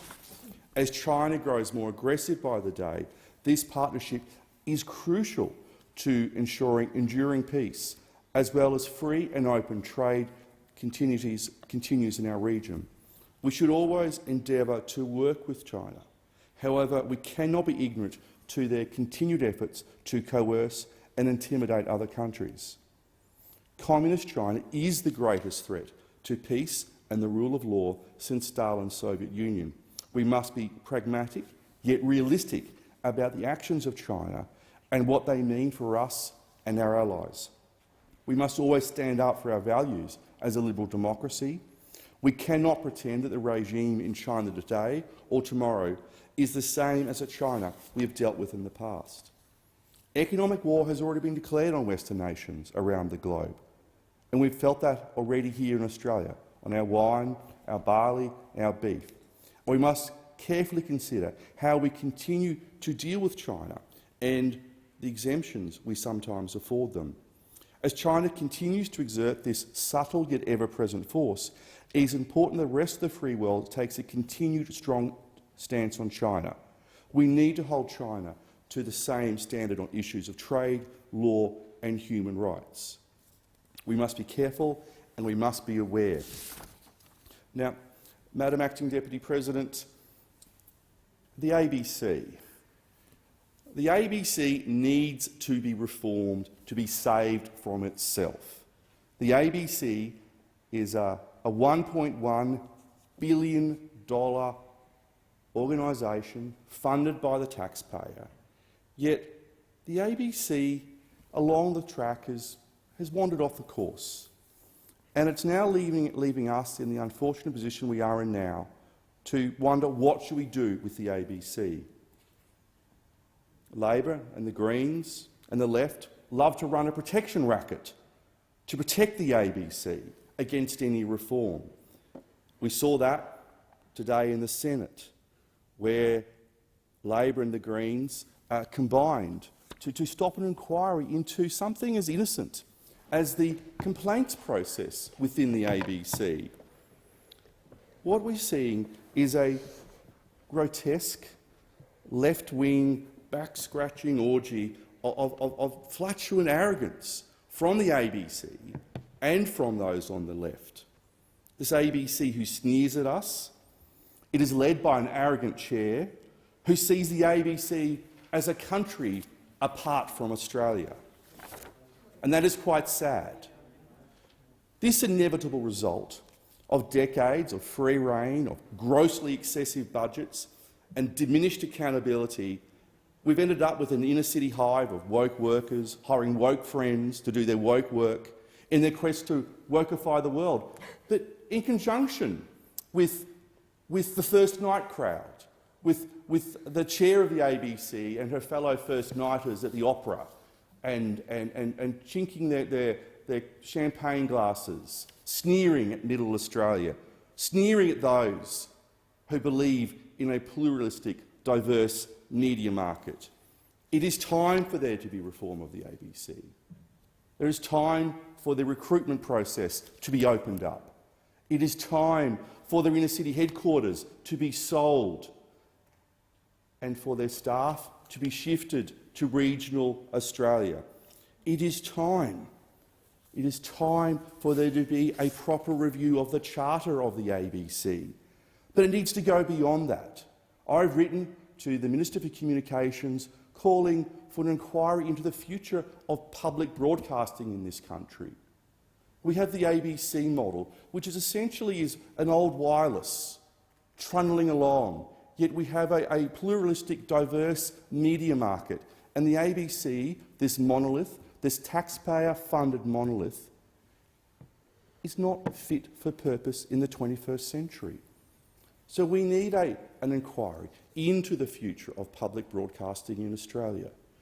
We need to determine whether there is a need to fund Triple J, whether there is a need to fund all these different TV and radio stations. Now, I will strongly say, as someone who lives and spends a lot of their time in regional Queensland, there is a place for a taxpayer-funded broadcaster in regional Queensland and in regional Australia, because there is not a diverse media market there. But in terms of the rest of our country, it is time for a Royal Commission into the future of public broadcasting in this country. It is time that we stood up for the taxpayers of this country who are not getting value for money, and it is time that the board of the ABC, that most arrogant organisation, realise they are losing Middle Australia because we have choice. There is so much diversity in our media market, and it would be sad if the ABC was just to fail and fall over. I want the ABC to be saved. I want it to be reformed so it can be saved from itself. Thank you. Thank you, Senator McGrath. Senator Patrick. Thank you, Madam Acting Deputy President. I'd like to take the opportunity to make a few remarks about the electorate of Grey, South Australia's largest electorate, covering no less than 92% of the state. For those senators not familiar with Grey, the major population centres are Ceduna, Port Lincoln, Whyalla, Port Augusta, Roxby Downs, Port Pirie and Kadina. In my time as a senator, I've spent a lot of time travelling around Grey. Whyalla is my hometown. I grew up there, I had family there. I've had a long affinity for that fine city and for the coast of the Eyre Peninsula and the York Peninsula, for the long drives across plains filled with wheat and the dramatic peaks of the Flinders Ranges and the surreal landscape of Cooper Pedy. I must say, one of the delights of my job as a senator for South Australia has been to tour about and meet the people of Grey. There are some great characters there, whether in the fishing industry in Port Lincoln or among the opal fields of Cooper Pedy. I've also come to know Rowan Ramsey, the local member for Grey, and he's been a member there for a long time now. He's from Kimber, with a property not far from the nuclear waste repository the federal government has imposed on the local community through a sham consultative process. Mr Ramsey was elected in 2007. He's held the seat now for 14 years. Once a Labor stronghold, Grey has been regarded as a safe Liberal seat since Barry Wakeland won it in 1993, 28 years ago. Grey's been a Liberal fiefdom for quite a while now. Anyway, the current incumbent in Grey spoke in the House of Representatives on October the 28th, waxing lyrical about how well the people of Grey are doing. He spoke at length about roads, without question a significant issue in many parts of the electorate. He spoke about the sealing of the Strzelecki track that stretches from Lyndhurst and goes through to Inaminka and on through to the Queensland border. The member went on to enthuse about the money that's been provided by the federal and state governments to support that and other road infrastructure developments across Grey, including the Joy Belush Bridge in Port Augusta. Mr Ramsey was able to refer to hundreds of millions of dollars of road funding that has or will be spent in Grey. He declared, "It's been a great time for the electorate of Grey. It's been a good time to be the member. Obviously, these are good announcements to make in one's electorate, but I think it's also important to see this rebuilding of the roads." I think road work is great. Having driven far and wide across the electorate, I know the value of better roads and the value they are for the graziers, the farmers, the miners, the people of the remote APY lands, indeed everyone across the expanse of the electorate. I was jarred, however, by the self-congratulatory tone of the member for Grey's speech. I did wonder about his essentially one-dimensional view. Roads are important, but I couldn't help but recall the many conversations I've had with the people across Grey who, while thankful for new bitumen, have bemoaned the great disadvantages they face in so many things in terms of limited economic opportunities, drug-related issues, youth unemployment, limited access to key health, mental health and aged care services. I've heard concerns about the future of Whyalla, the lack of strategic planning for the future development of the Eyre Peninsula, concerns about the tendency for decision-makers in Adelaide and Canberra to make ad hoc decisions with little regard for circumstances on the ground, the shambles concerning the Cooper Beatty's power supply and the impending shambles in relation to their water supply, and the botched decisions making of the South Australian government for a desalination plant at Port Lincoln, just being recent examples. No doubt the member for Grey would say that this is all anecdotal, that things are going tremendously well. As he said in his recent speech, it's been a great time for the electorate of Grey. It's been a good time to be the member. However, when one looks at the bigger picture, all is not well, far from it. Throughout the entirety of the Liberals' hold on Grey, the electorate has remained the most socially disadvantaged region of South Australia, and indeed one of the most disadvantaged regions of Australia as a whole. Plenty of money has been spent on bitumen, but in the absence of real strategic vision for Grey and the will of the federal and state governments to make major investments required to remedy the region's entrenched disadvantage, things will not change much for many people. In this regard, I'd recommend that all senators take a look at the latest Dropping Off the Edge report. It's a hugely valuable study of social disadvantage across Australia, produced by leading social researchers at the University of Canberra for Jesuit Social Services.